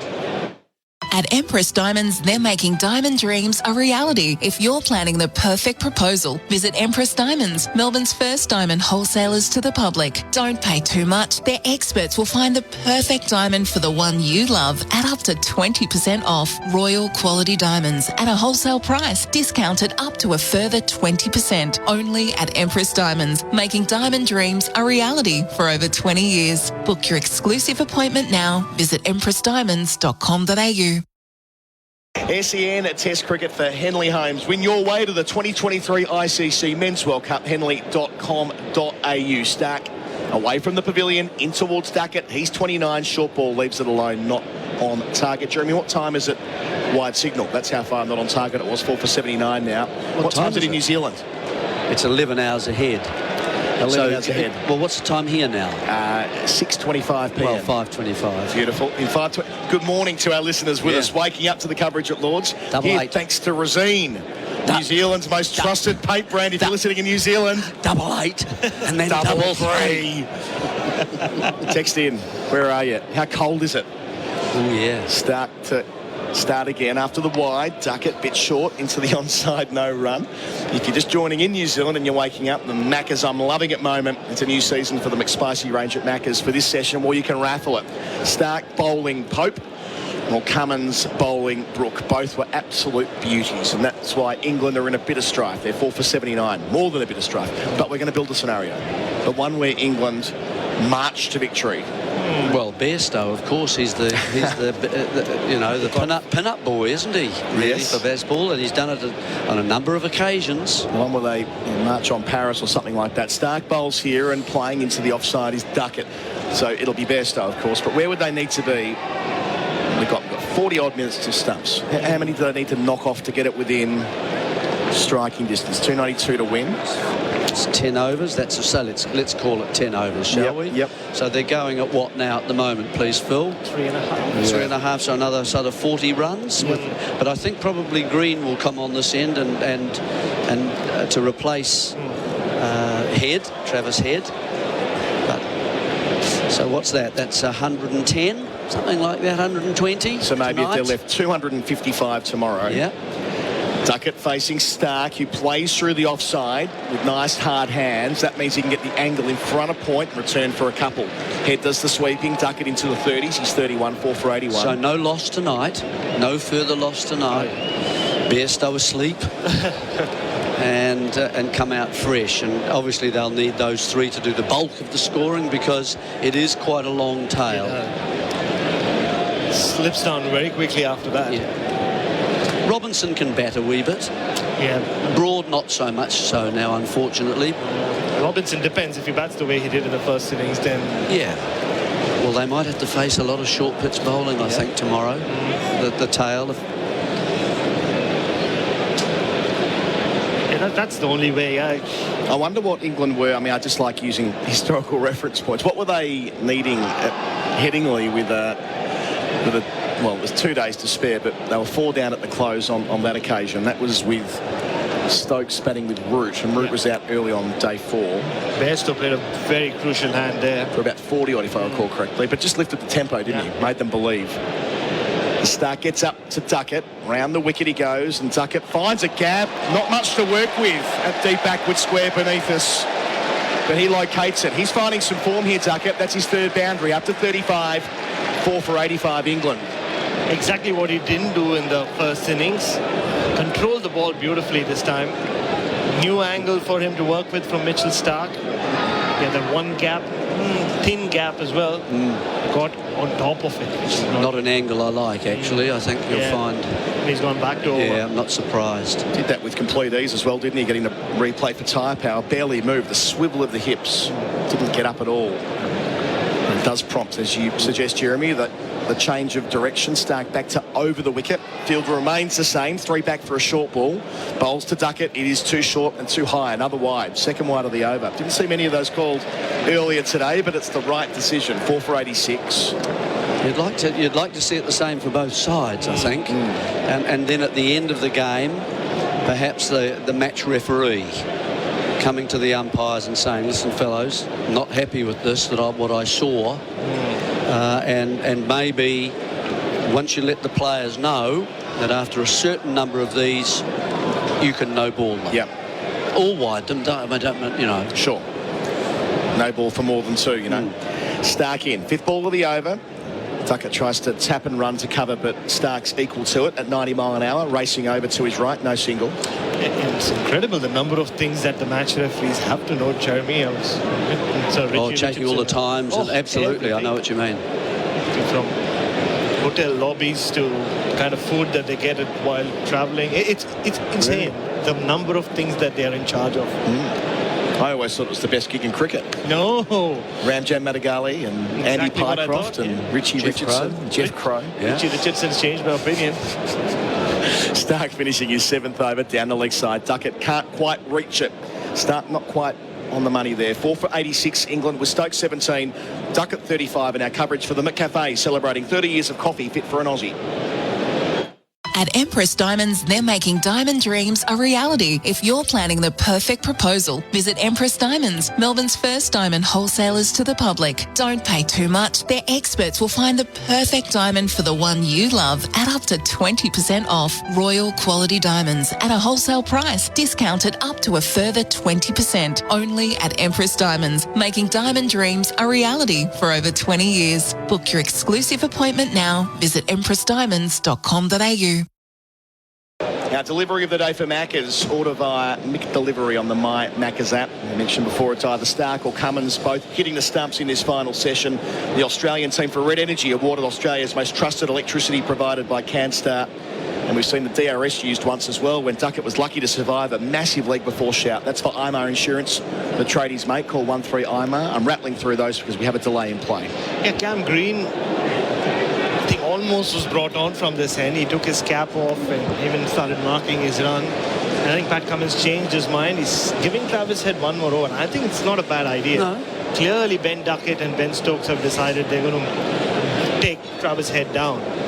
Already saw one slog sweep which got the top edge and almost went straight to the fielder. So they have runs to play with now, Australia, at least for now. Bit of magic spray from Stokes on the right hand as well. I asked Phil Long in the previous over just some comparisons to Headingley 19 when England were 4 down at stumps chasing 358. 3 down they were, 156 for 3 off 72 overs. As you pointed out, they chewed up a lot of balls in that afternoon session.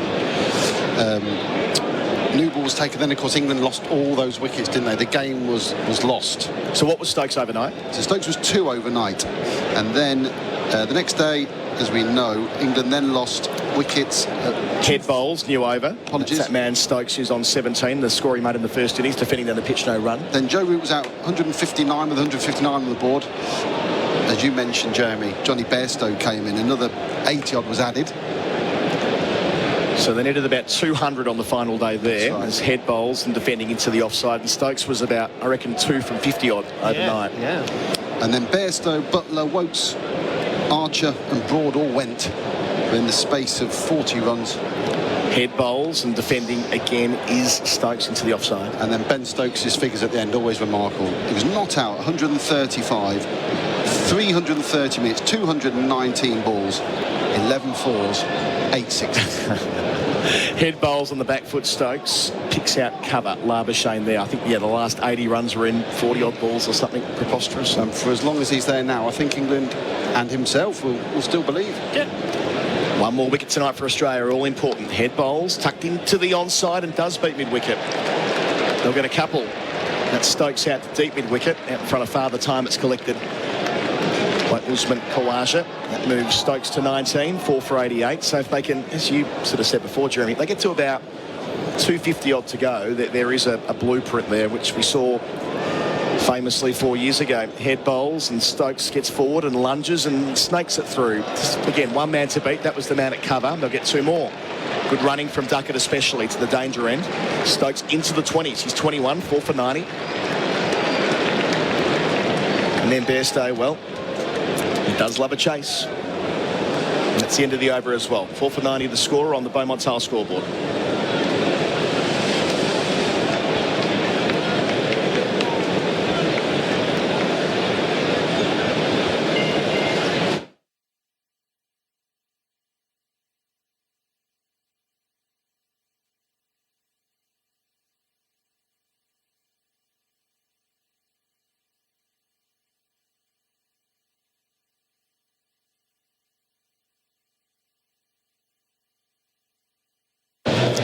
There's going to be a change of bowler for the Australian team. Red Energy awarded Australia's most trusted electricity provider by CanStar. It's going to be Cameron Green. Gets a bowl in the innings. Picked up by the wicket of Ollie Pope in the first dig.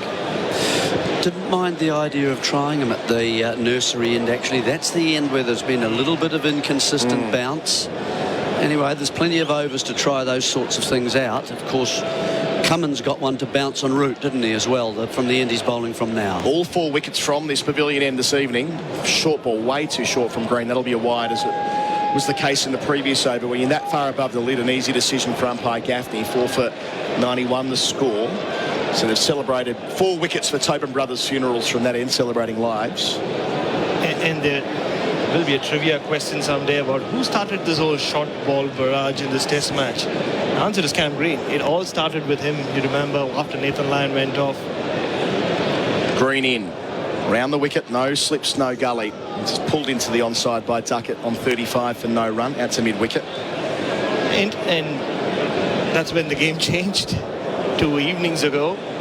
And just a little interesting chat between Alex Carey and Mitchell Starc, who stood right below us here at fine leg. Starc seemed to feel like he wanted to be on the boundary. It felt like the Ben Duckett top edge is coming any time. Carey wanted him slightly forward a few yards in from the boundary. Now he's gone slightly wider as well.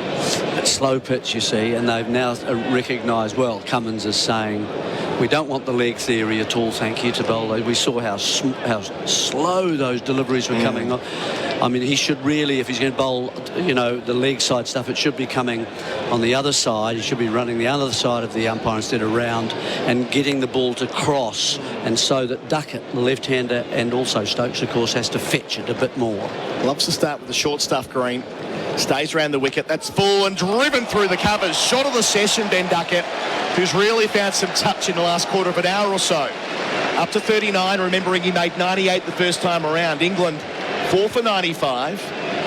Maybe a bit of belief around Lords as well late in the day, about 25 minutes before the close. 50 partnership as well. In just 53 minutes. Yeah, good stroke, wasn't it? Just pushing back and then punching it. Green bowls, Duckett defends. He's a kind of pugnacious batsman, isn't he? I mean, he's you wouldn't say he's the most elegant left-hander when I'm thinking of comparisons with David Gower and people like that. He uses it more like a rapier. He's going to play the ball, thrusts and They don't have a great relationship with the bat. Like, that's what he bats like. You can hear a Barmy Army chant coming through on the effects mic here. Very rare at Lords. Green bowls inside edge, bounces before it reaches Carey, who saves a couple of runs as well. So from a lovely shot earlier in the over to an ugly one. I think he's making his intentions known here. 25 minutes to go. Ben Duckett's survived through this really tough period. Spell from Stark and Cummins. Just looks like, especially with Head and Green bowling, he's going to chance his arm. Australia after one more. Green bowls, Duckett pulls straight to the man at Whitey Schmidt on. Pat Cummins got plenty of it. Backing himself here, Baz. He is. He's going for it. I told you when he jumped out of the crease and hit Travis Head straight down the ground, Ben Stokes started applauding him. And I get this, 4 wickets down, they just have to give it their all. We know they don't believe in draws. Yeah, Phil Walker made an interesting point earlier about that. He thinks that's all talk. That when push comes to shove, if they can save, they will. But they're still in the hunt for the win, that's for sure. Last ball hit a Duckett from Green. Taken out behind point for 4 more. That's a classy shot. Opened up the blade, timed it perfectly out towards the mound stand. He's gone from 15 to 43 in a hurry. End of the over. Adam White coming in for me to finish the day. 4 for 99 England. Stokes 21. Duckett 43. For over 40 years, Kubota have worked the Australian landscape and faced its challenges. From first light to sunset, our agriculture and construction range works with power and versatility that you can rely on. From our mid-size to professional tractors, dependable mowers, zero tail swing or conventional excavators, and more. Kubota is building and shaping the future. Visit kubota.com.au or head to your nearest dealer to learn more.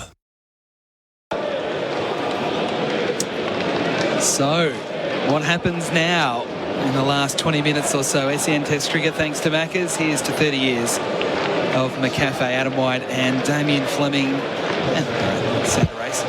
You're staying on, aren't you, Bharat? I am. They've done the swap, Flem. Started from that end, gave him 2 overs and got Green on from there and start replacing Head.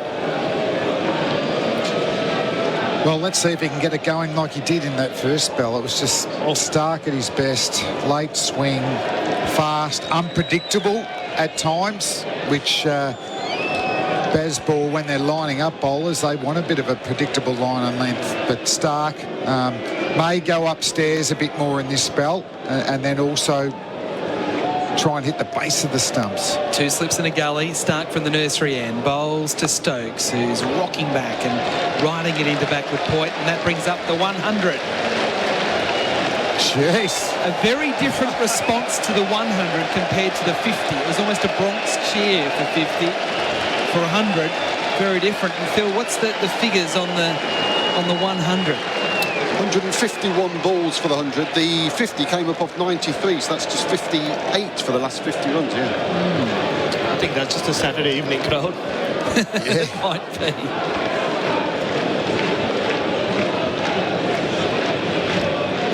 Are you getting a bit, not concerned, but if you're Pat Cummins, are you sort of just taking things a little bit more seriously? Oh, you'd love to get one more tonight.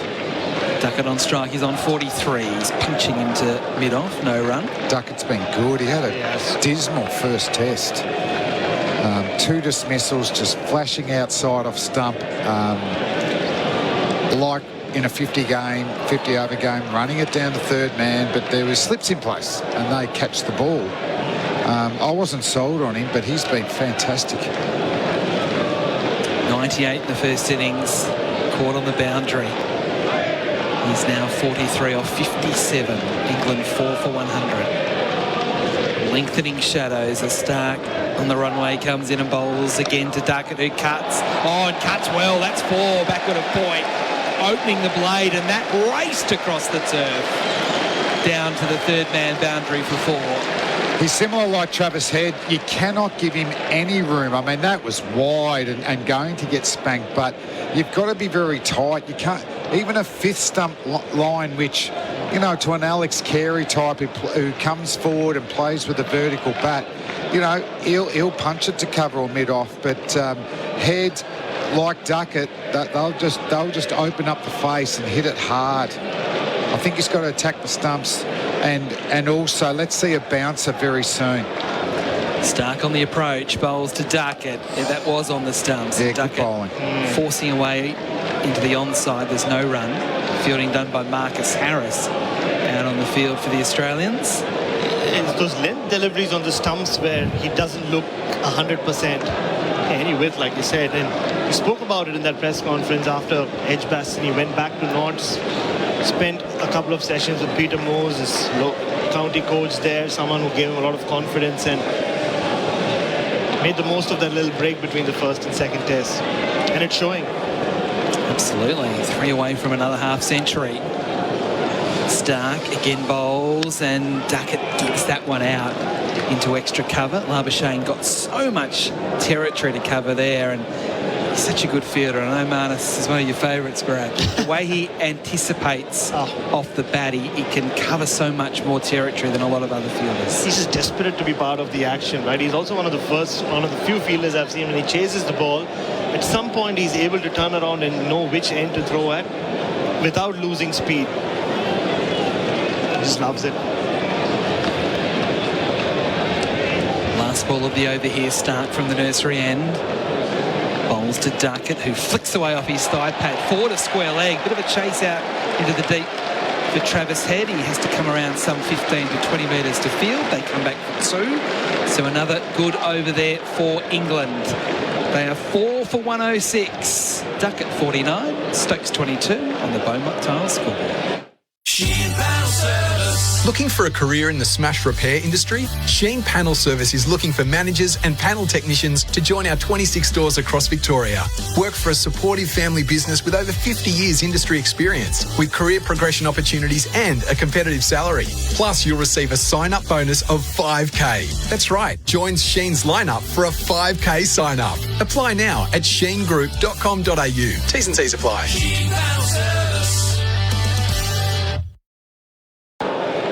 So the scheduled close local time is 7:05. That's 21 minutes away. So the way they're going, they'll probably get 3 overs in. Hopefully they get 4 or 5 overs in, which is what they should. Their over rates again have been a total disaster. And we saw that period where England wanted to get some overs in yesterday. Yeah. And they flew through them. You could do it if you want to do it. Yeah.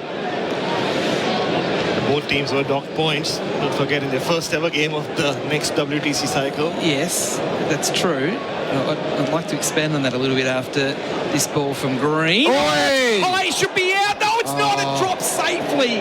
Oh, that's extraordinary. It went off the shoulder of the bat. It went high in the air. Stokes thought he was going to be out, but somehow it fell safely away on the offside. And that's Renshaw in there, isn't it? Yeah, his weight was on his heels, so it took him a long time to get going. I'm not sure he would have got there, but that could have gone straight to Renshaw. Could have actually gone to Carey. So obviously that got, when they say it got big on you, that got huge.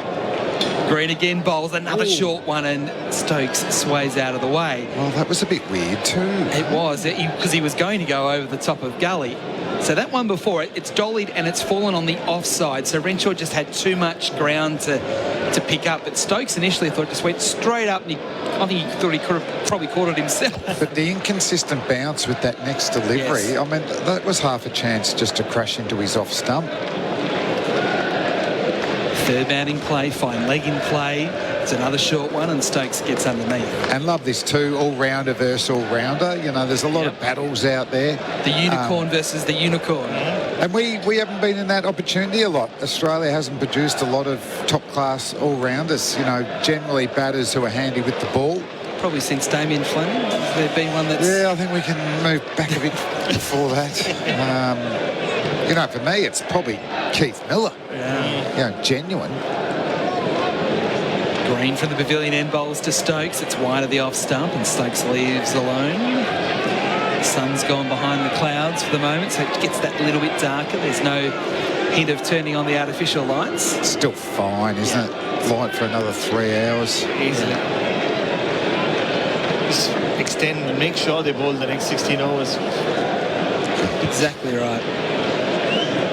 I'm going to sound like a grumpy old man after this ball. Green approaches to Stokes. Oh, he nibbles at that one and very nearly got the outside edge, trying to glide down to third man. No contacts. Geez, he got taken down last over, but he's making things happen, isn't he, Cameron Green? So big, natural bounce. Looks to bowl full, but he's got a very good bouncer when he uses it. And Stokes is just sort of trying to manufacture a few things. I mean, he was premeditating, I think, a short one, squared up and end up sparring at the ball. Last ball of the over here. A good bouncer, good and that good over. had Stokes hopping around a bit there after he got down, sort of lunging low and then realising he had a bad knee. Good over from Cameron Green, much better than the one before. 4 for 106 on the Beaumont Tile scoreboard. Stokes 22, Duckett 49. If you've been injured at work, you should seek legal advice. Arnold, Thomas and Becker can advise on all your compensation entitlements, which could be in the hundreds of thousands. The team have over 50 years' experience in securing compensation for injured workers. Talk directly to an Arnold, Thomas and Becker lawyer and start your claim today. And if there's no win, there's no fee. Call 1300 333 300. SEN Test cricket, thanks to Maccas. The sun back out here at Lords as we await the precise setting of the field again. Duckett 1 away from 50. Backward point, third man, fine leg, backward square leg, forward square leg, all on the fence. I think we know where Stark's going to pitch this one. He comes in, he bowls, it is short, and it's tugged away into the onside, behind square leg, and it's another 50 for Ben Duckett. He raises his bat to his teammates and now to the crowd here at Lords. This is still, well, 85% full. 50 off 100, in 131 minutes off 62 balls to go with his 98 in the first innings. Whatever he did, it's worked. I know he brushed it off when he was interviewed after the game about the 100. Surely he wants to get triple figures here at Lords. Stark now to Stokes, who cuts on the bounce to extra cover, and Labuschagne takes it with two hands. I thought that was going straight to him. Yeah, got high on the bat, no timing in the shot at all. He just looks rattled, Ben Stokes, in the last 7 or so minutes. 15 minutes till stumps. Yeah, Duckett's turning it on at the other end. I don't know whether Stokes wants to do the same, but ooh, that got... You can see he immediately turned his head. He wasn't really happy with the execution of that shot. Bat pad and a shortish gully, the catches. Stark bowls. It's short. It's heaved away by Stokes. He doesn't even look. He knows that's gone to the rope. Through mid-wicket. Glorious cricket shot. Powerful cricket shot from the captain. Well, there's no insecurity with that shot. And I don't think he premeditated it. That's what I like. That's the best footwork we've seen for this 10 minutes. And you know what happens? It gets nailed through the leg side. That's classic Stokes. I mean, if he gets through tonight and we see a bit of that in the first session tomorrow, who knows? Start closer to the stumps. It's short and it's flicked away again. Now Stokes is hobbling. I reckon that pull shot he hit for 4 really hurt him. He's getting down the other end. I hope for the sake of the game that it's only cramp and nothing more serious, but he's hobbled between the wickets there, Bharat. Yeah, as soon as he pulled off that razor-like pull shot, you saw that he put weight on his foot and he was limping, he was grimacing. And you definitely felt that as he tried to run that single. It was more a hobble across the pitch. Not quite a Nathan Lyon hobble. Yeah. Okay, let's see if Stark, it's a bit of nose or toes here. He bowls and it's down leg side, and Duckett did chase it, but doesn't make contact. He's bowled 3 half track. He hasn't bowled one good bouncer here. I just feel like if they bowl a good bouncer, as we saw in the first innings, but for whatever reasons, you've got to self-coach as you're walking back, and it's getting a bit flat. Does he need to get over, rely on a 12 o'clock release? Let's push off that back leg. Let's push off this back leg and run and follow the ball.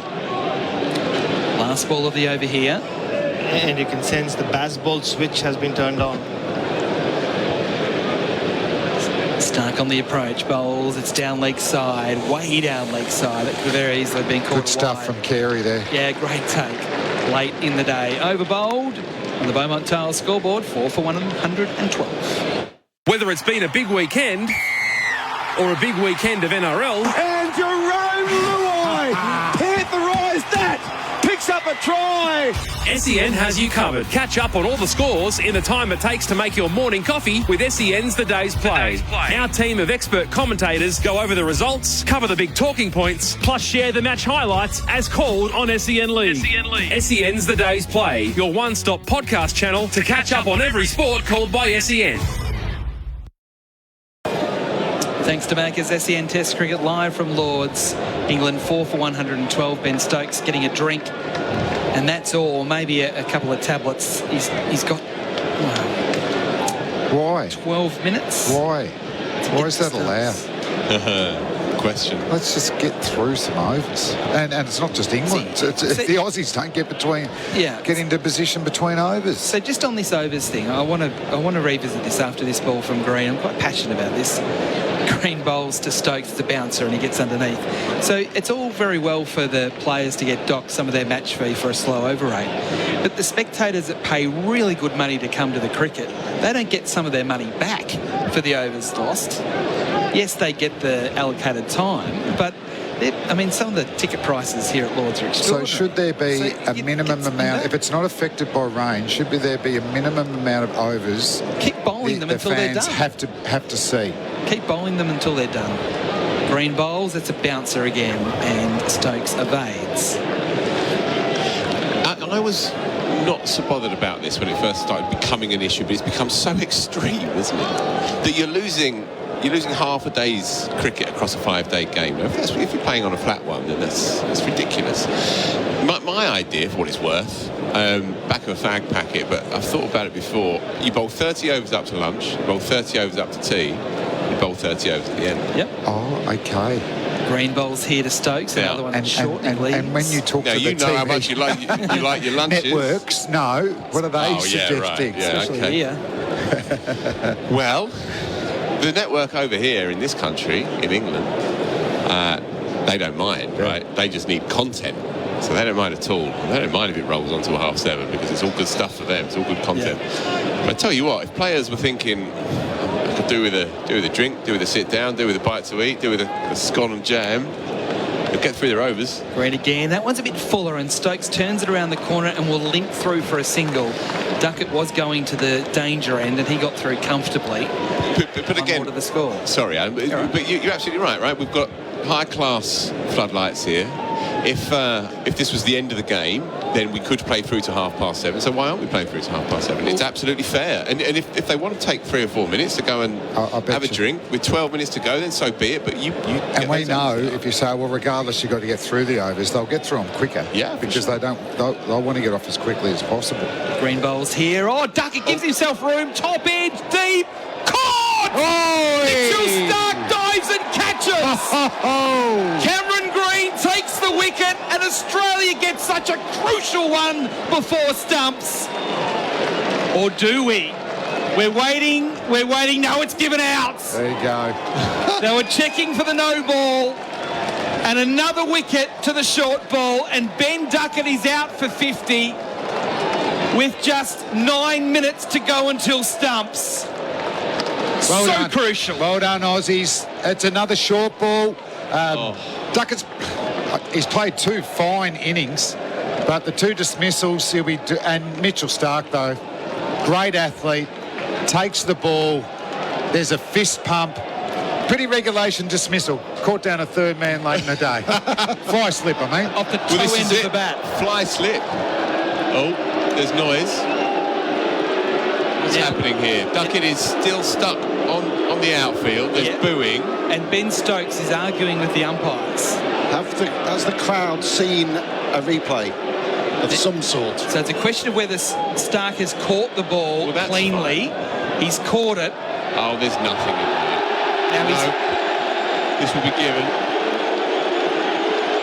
this will be given because he has control of the ball. Yeah, I think it's out. So I'm just explaining here what happened here. He's caught the ball cleanly, but what he's happened is he's turned the ball and it's dragged along the ground with the ball to stabilise himself. Yeah. So now the question... That wasn't in the process of catching the ball. He cleanly caught the ball, but as he was sliding on his knees, he's put his hand out to sort of Here we almost go. balance They're himself. giving a decision. Oh, it's not out! Wow. It is not out. You talk about controversy. Now, Pat Cummins is talking very sternly with the umpires. Mitchell Stark can't believe it, and Ben Duckett has gone all the way from the players' gate back to the middle. Now, we're looking at the replay here again. So Stark dives, cleanly catches in two hands, and then as his knees go to the ground, he's put the ball on the ground He's with got one hand. no doubt at all, has he, Mitchell Stark? Right, listen, as far as I'm concerned, this is a laughable decision. Okay, Stephen Smith took a catch in the first innings. Was it Joe Root? Yes. Yeah. In control of the ball skimmed across the floor, but the ruling is that if you have complete control of the ball, then it's okay. It will touch the grass. Yeah.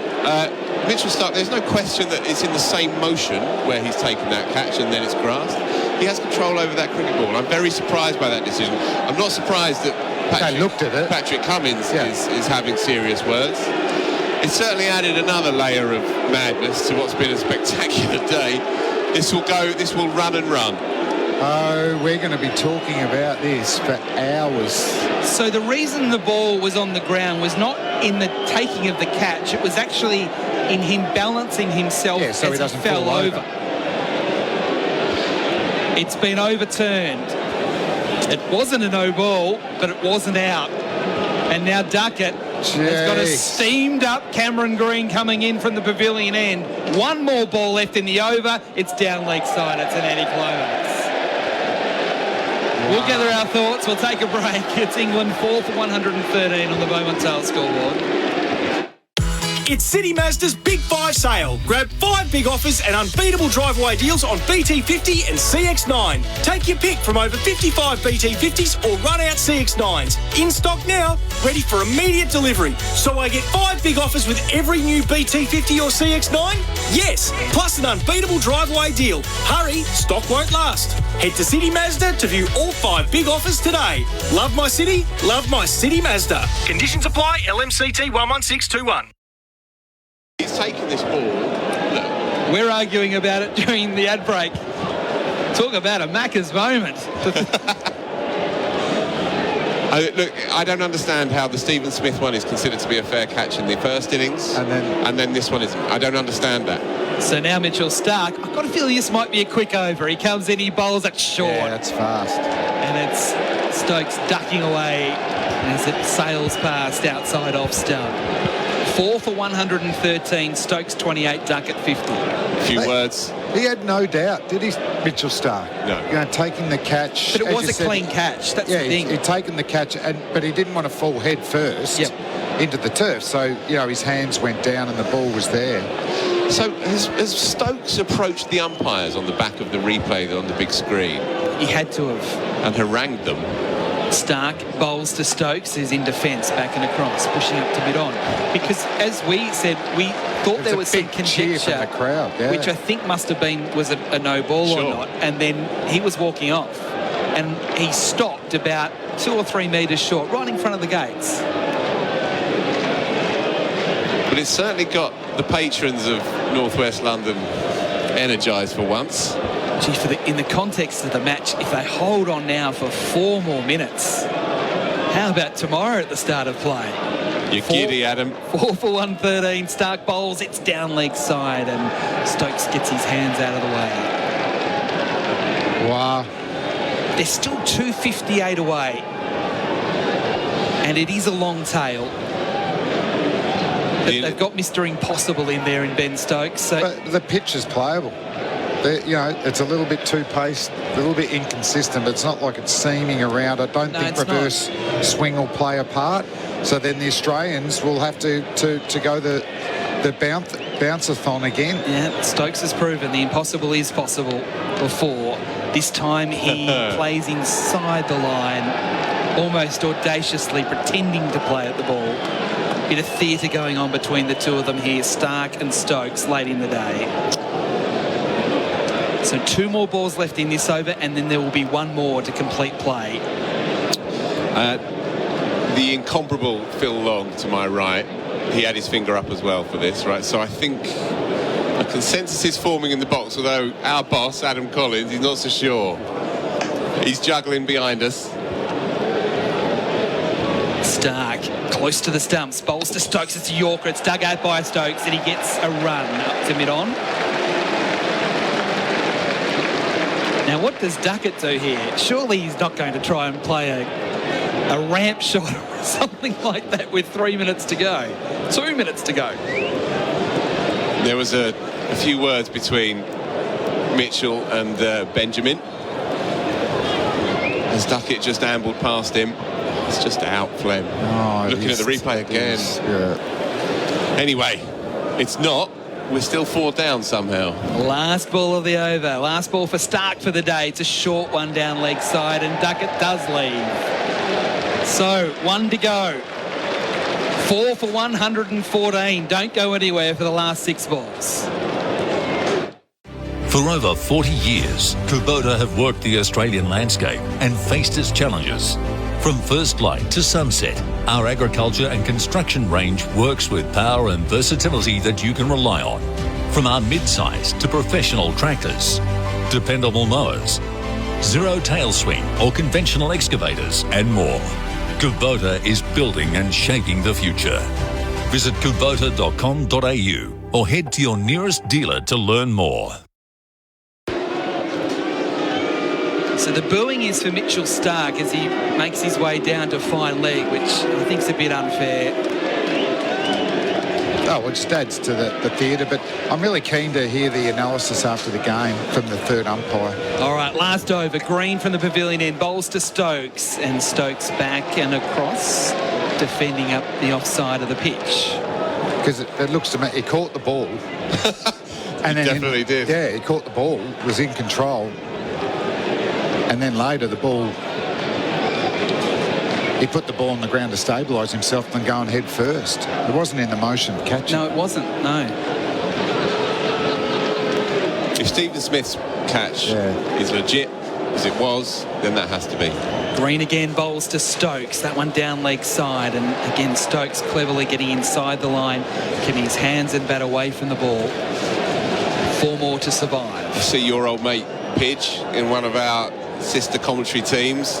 He's kicking off. Absolute disgrace, I think is how he's described it, Flem. Yeah. And I can see the photo. He's got the arms folded too. Tufnell's laughing, I think. But he's always I must admit that most people... Oh, good bouncer there from Green, and Stokes watched that one go past his nose. Social media saying catch. Not just Australian either. Gee, Adam Collins has got a fair bit to talk about the Final Word podcast, and they'll be talking about that for years. See, if Phil and I put our English heads on, we'll say, look in the scorebook. We might whisper it. Yeah, and maybe not in here. No, staggering decision for me. Green again, halfway through the last over, another short one, and again Stokes backs away and lets it go past. Well, if tomorrow couldn't get any bigger, I think that's just add a little bit more. Full house, yeah. Just a brief word for Ben Stokes, who's been wrestling with himself a little bit. Obviously, physically, he's in tatters, in truth. But he's shown his cussedness and his gumption here, right? To come out. You want to wait 2 more balls? 4 for 50, and he's...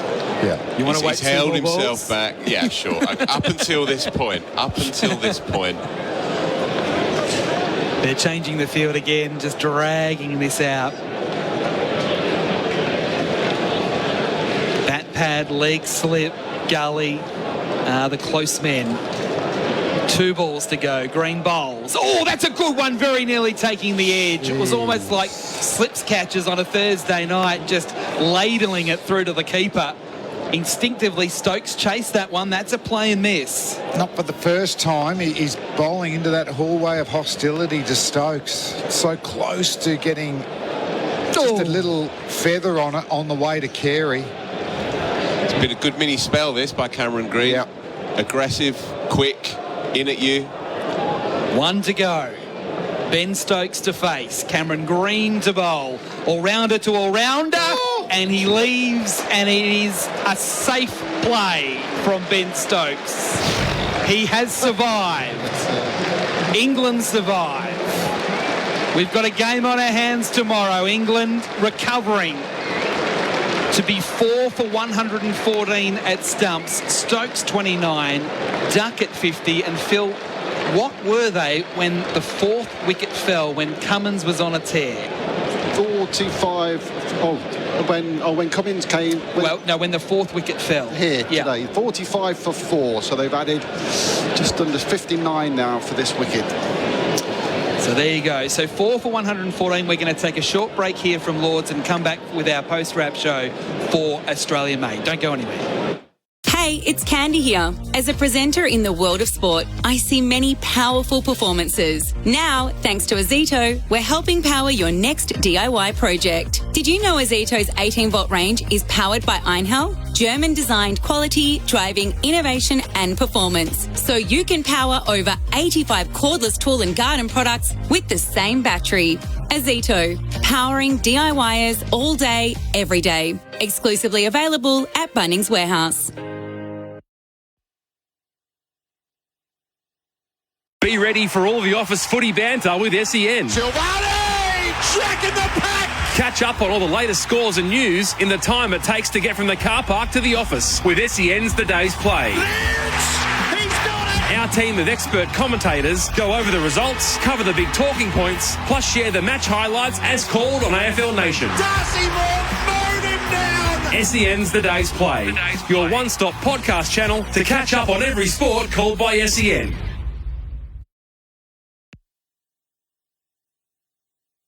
If you're a driver, rider, pedestrian or bystander and been injured in a road accident, you could be entitled to compensation. Arnold, Thomas and Becker can advise on all your entitlements, which could be in the hundreds of thousands of dollars and is in addition to what is provided by the TAC. Talk directly to an Arnold, Thomas and Becker lawyer and start your claim today. Arnold, Thomas and Becker Lawyers, securing compensation for Victorians for over 50 years. And if there's no win, there's no fee.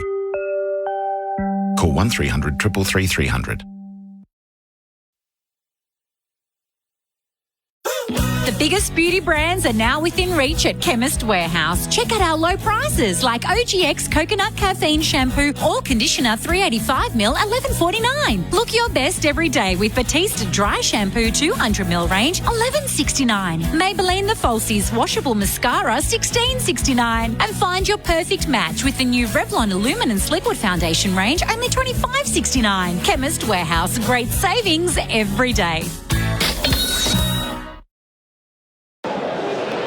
It is our post-match wrap for Australian Made. Look for the green and gold kangaroo logo and buy authentic Australian made products. At stumps, England 4 for 114 after Australia earlier in the day was dismissed for 279, and there has been drama everywhere. Don't really know where to start. I've got Damien, Fleming and Phil Walker with me to help me through. Before we go to the specific moments, just an overall view of where we are sitting as it stands at the moment and what your thoughts were on the day. What bloody happened with that catch? Look in the book, Flem. I can't answer that because I thought I'm not looking to my right. I'm just focusing here. Well, another great day. Every day is great in Ashes, isn't it? That the 2023. I thought, as much as we were disappointed with some of the shot selection from England yesterday, we're reversing that today from the Australian top order. So I thought England bowled well, and they had a plan A. Didn't have to go to plan B. It worked. The signs of Nathan Lyon coming out to bat we'll never forget that. We had Rick McCosker back in 1977. 15 important runs, but it's more just the intent, and for him to actually get 1-4. Oh, what a moment! Was fascinating. What a moment! Yeah. And then some of the you were on, Phil, like just one of the best bowling partnerships you'll ever want to see. You know, Mitchell Starc first, and then Pat Cummins, and then great partnership. Another counterpunch from Stokes and Duckett, and then just to finish, massive controversy. So pretty much what you'd want from an Ashes day. We like to lean. Well, we've got the far too regularly. We like to lean on that over by Flintoff against Justin Langer, and then punter when he came out, cleaned him up from the 7th delivery, by the way, of that over. We talk about that endlessly over here. That over from Patrick Cummins deserves to be slipping into the pantheon alongside that classic from Great Flintoff overs. and various others. It was extraordinary, really. He's got lift and bounce and spite and zip from nowhere to get rid of England's finest player in my lifetime, and then cleans up Harry Brook with a classic, almost a comically good delivery. And then, of course, just to throw into the mix, Mitchell Starc's obscene breakback on the arm against Ollie Pope. That was bold. If you want to see that on the replay, there's not too many doubts about that. Look, I just want to come back to the catch, okay? Right, we've got our Laws of Cricket book here, folks. It looks like it's come from about 1826. Oh, it's the Forwards by W.G. Grace. Well, it belongs to our esteemed colleague. Right. Law 33.3, making a catch. The act of making a catch shall start from the time when the ball first comes into contact with the fielder's person and shall end when a fielder obtains complete control over both the ball and his or her own movement. That is irrefutable. To me, he was in complete control of the ball and complete control of his movements. I don't think there's any ambiguity with this one personally, but we wait and see how it lies. So I'll throw this question back at you then. Why did he put the ball on the ground? I think almost he'd executed the move to such an extent that he'd already got through it. He'd already got through the jeopardy of whether he's caught it or not. And so afterwards, it's almost like an afterthought, really. The brain has already switched from got to catch it to I've done it, and now we're going to celebrate because they're 5 down. And it was not even an afterthought. There was no kind of brain process to it because he'd already done the job. See, I totally agree with that, but I can understand that his movement in the dive hadn't completed. Well, this will be the argument. I think it was, but I can see the third umpire is saying he wasn't in complete control of his own movement. That's right. Now, but how long does that continue for? Until he stopped moving. Yeah, but that's physically not. You can't stop moving. But if that's the case, then they're not just the Steve Smith catch, but there's been plenty of other catches that happen all the time where the player puts the ball on the ground in a diving situation. Yeah, exactly. There was the Cameron Green one in the first test, where the ball made contact with the ground. It was given, rightly. Stephen Smith in this match 2 days ago. The Steve Smith one, there's more of an argument personally for the Steve Smith one because you could say perhaps at a push he was still in the motion of trying to catch it and get control over it. Nonetheless, I still think it should have stood, and crucially it did. It's the same match ref as far as I'm aware. Just staggering, really. Staggering. But look, it's going to go off. We know it's going to go off. Should be a quiet night on the internet. There you go. They're showing the Steve Smith stuff. Right. So there is more of a case for that. Yeah. Because he arguably is using the floor in order to retrieve it to then get full control. Yeah. There is no ambiguity with Starc. All right. Anyway. These are going to be hard questions to answer, but I'm going to throw them anyway, and then we'll try and work out what's going to happen tomorrow. Even the complete control over the ball. Why do you need the movement part of it? All right. What was the Almacker's I'm loving it moment of the day? Yeah, you can both. I'm going to ask both of you because then you can share them because there's lots of them. Go on, Flem. Oh, I thought a brilliant catch by Mitchell Starc. For all the individual highlights, I'm just going to go back to it again. Nathan Lyon walking out. Yep. I thought it was just heroic, symbolic. His teammate Mitchell Starc didn't even know it was going to happen. Enjoyed every ball of that partnership. Phil? I mean, on that, the 6 that wasn't, was crazy. Gary was hobbling and kind of giving it up for dead halfway through and managed to somehow get over the line, only to collapse in a heap post the crease. He hopped that was the vignette within it all. I can't get past the Harry Brook delivery. The start ball to Ollie Pope was classic, but having already got rid of Root and then to clean up Harry Brook, who is England's golden boy, with an unplayable so is that the Macca's delivery of the day? We agree on that? Gee, those three, I don't know. I'll go Root just to be different because it got out the number one target in the opposition. He was playing well. And a hostile delivery. It's a new season for the McSpicy range at Macca's, and Macca's, of course, you can order via McDelivery on the My Macca's app. Now, before we finish, it's been a long day, I know. I want some predictions. Now, you can change them after you sleep and have a think about it, but what do you think will happen tomorrow? I think Australia will win by lunch. I think they'll win by 3 figures. I think if England were chasing 150 rather than 250, and frankly they should be, they were 188 for 1 at one point, and favourites by the pundits. To give up a 90 whatever it was run lead in the first innings was a total dereliction of duty, and they're paying the price for it now. If England were chasing 150 rather than 250, I'd say let's turn up at 10:30 tomorrow morning and see where we get to. But 250 with a long tail and with Australia's firepower, there's no game on for me. But who can say? CricViz, which is no more than a guide, you know, they say that England got a 14% chance of pulling off what would put all of those mad run chases last year into the shades, right? So that's what they're up against. Australia have generally bowled well in the first session in the morning, and they're going to have to. 2 wickets, you're into tail. So I reckon that'll happen. I'm happy with the lunch call. But there's just that man Ben Stokes out there, isn't he? And a man called Johnny Bairstow that does some crazy things sometimes. Stokes was good tonight. He was good. He played tonight. properly. On you know, this is a very good. It'll be a very good day 5 pitch for a Test match. You know, there's not a lot of deterioration in this, and Nathan Lyon generally puts his hand up for the Australians in the 4th innings. He's not going to be there tomorrow. What do you think, Phil?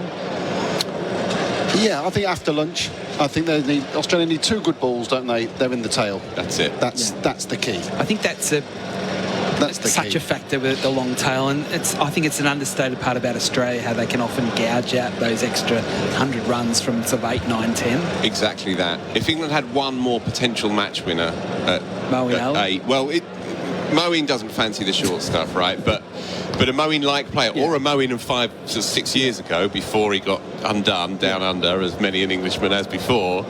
But yeah, if they had another game like a Sam Curran, right? Sam Curran is not in this Test squad. Sam Curran is a very, very fine cricketer, and Sam Curran would fancy that tomorrow. He would fancy a 40 from 50. One of them gets 100, he gets 40 from 50, and suddenly you're in the game. They don't have enough in the tail for me. Phil Long, as ever. He's having a good game, by the way. He's bang on. They just need 2 good. He's well fed. He's got the stats. No doubt about that. I've never seen someone eat so much for lunch. SEN cricket is strong when Long is very sustained in the food department. That was our post-match wrap for Australian Made. Look for the green and gold kangaroo logo and buy authentic Australian products. Thanks, boys. Brilliant. See you tomorrow. Can't wait. On behalf of the entire team here at Lords, and also back at SEN Studios in Melbourne, I hope you've enjoyed what has been a wonderful day of cricket, and there's still one more day to go. Enjoy, I was going to say, the rest of your evening. Maybe get some sleep now and wake up and do it all again tomorrow. We're going to take a break and then be back in Melbourne after this.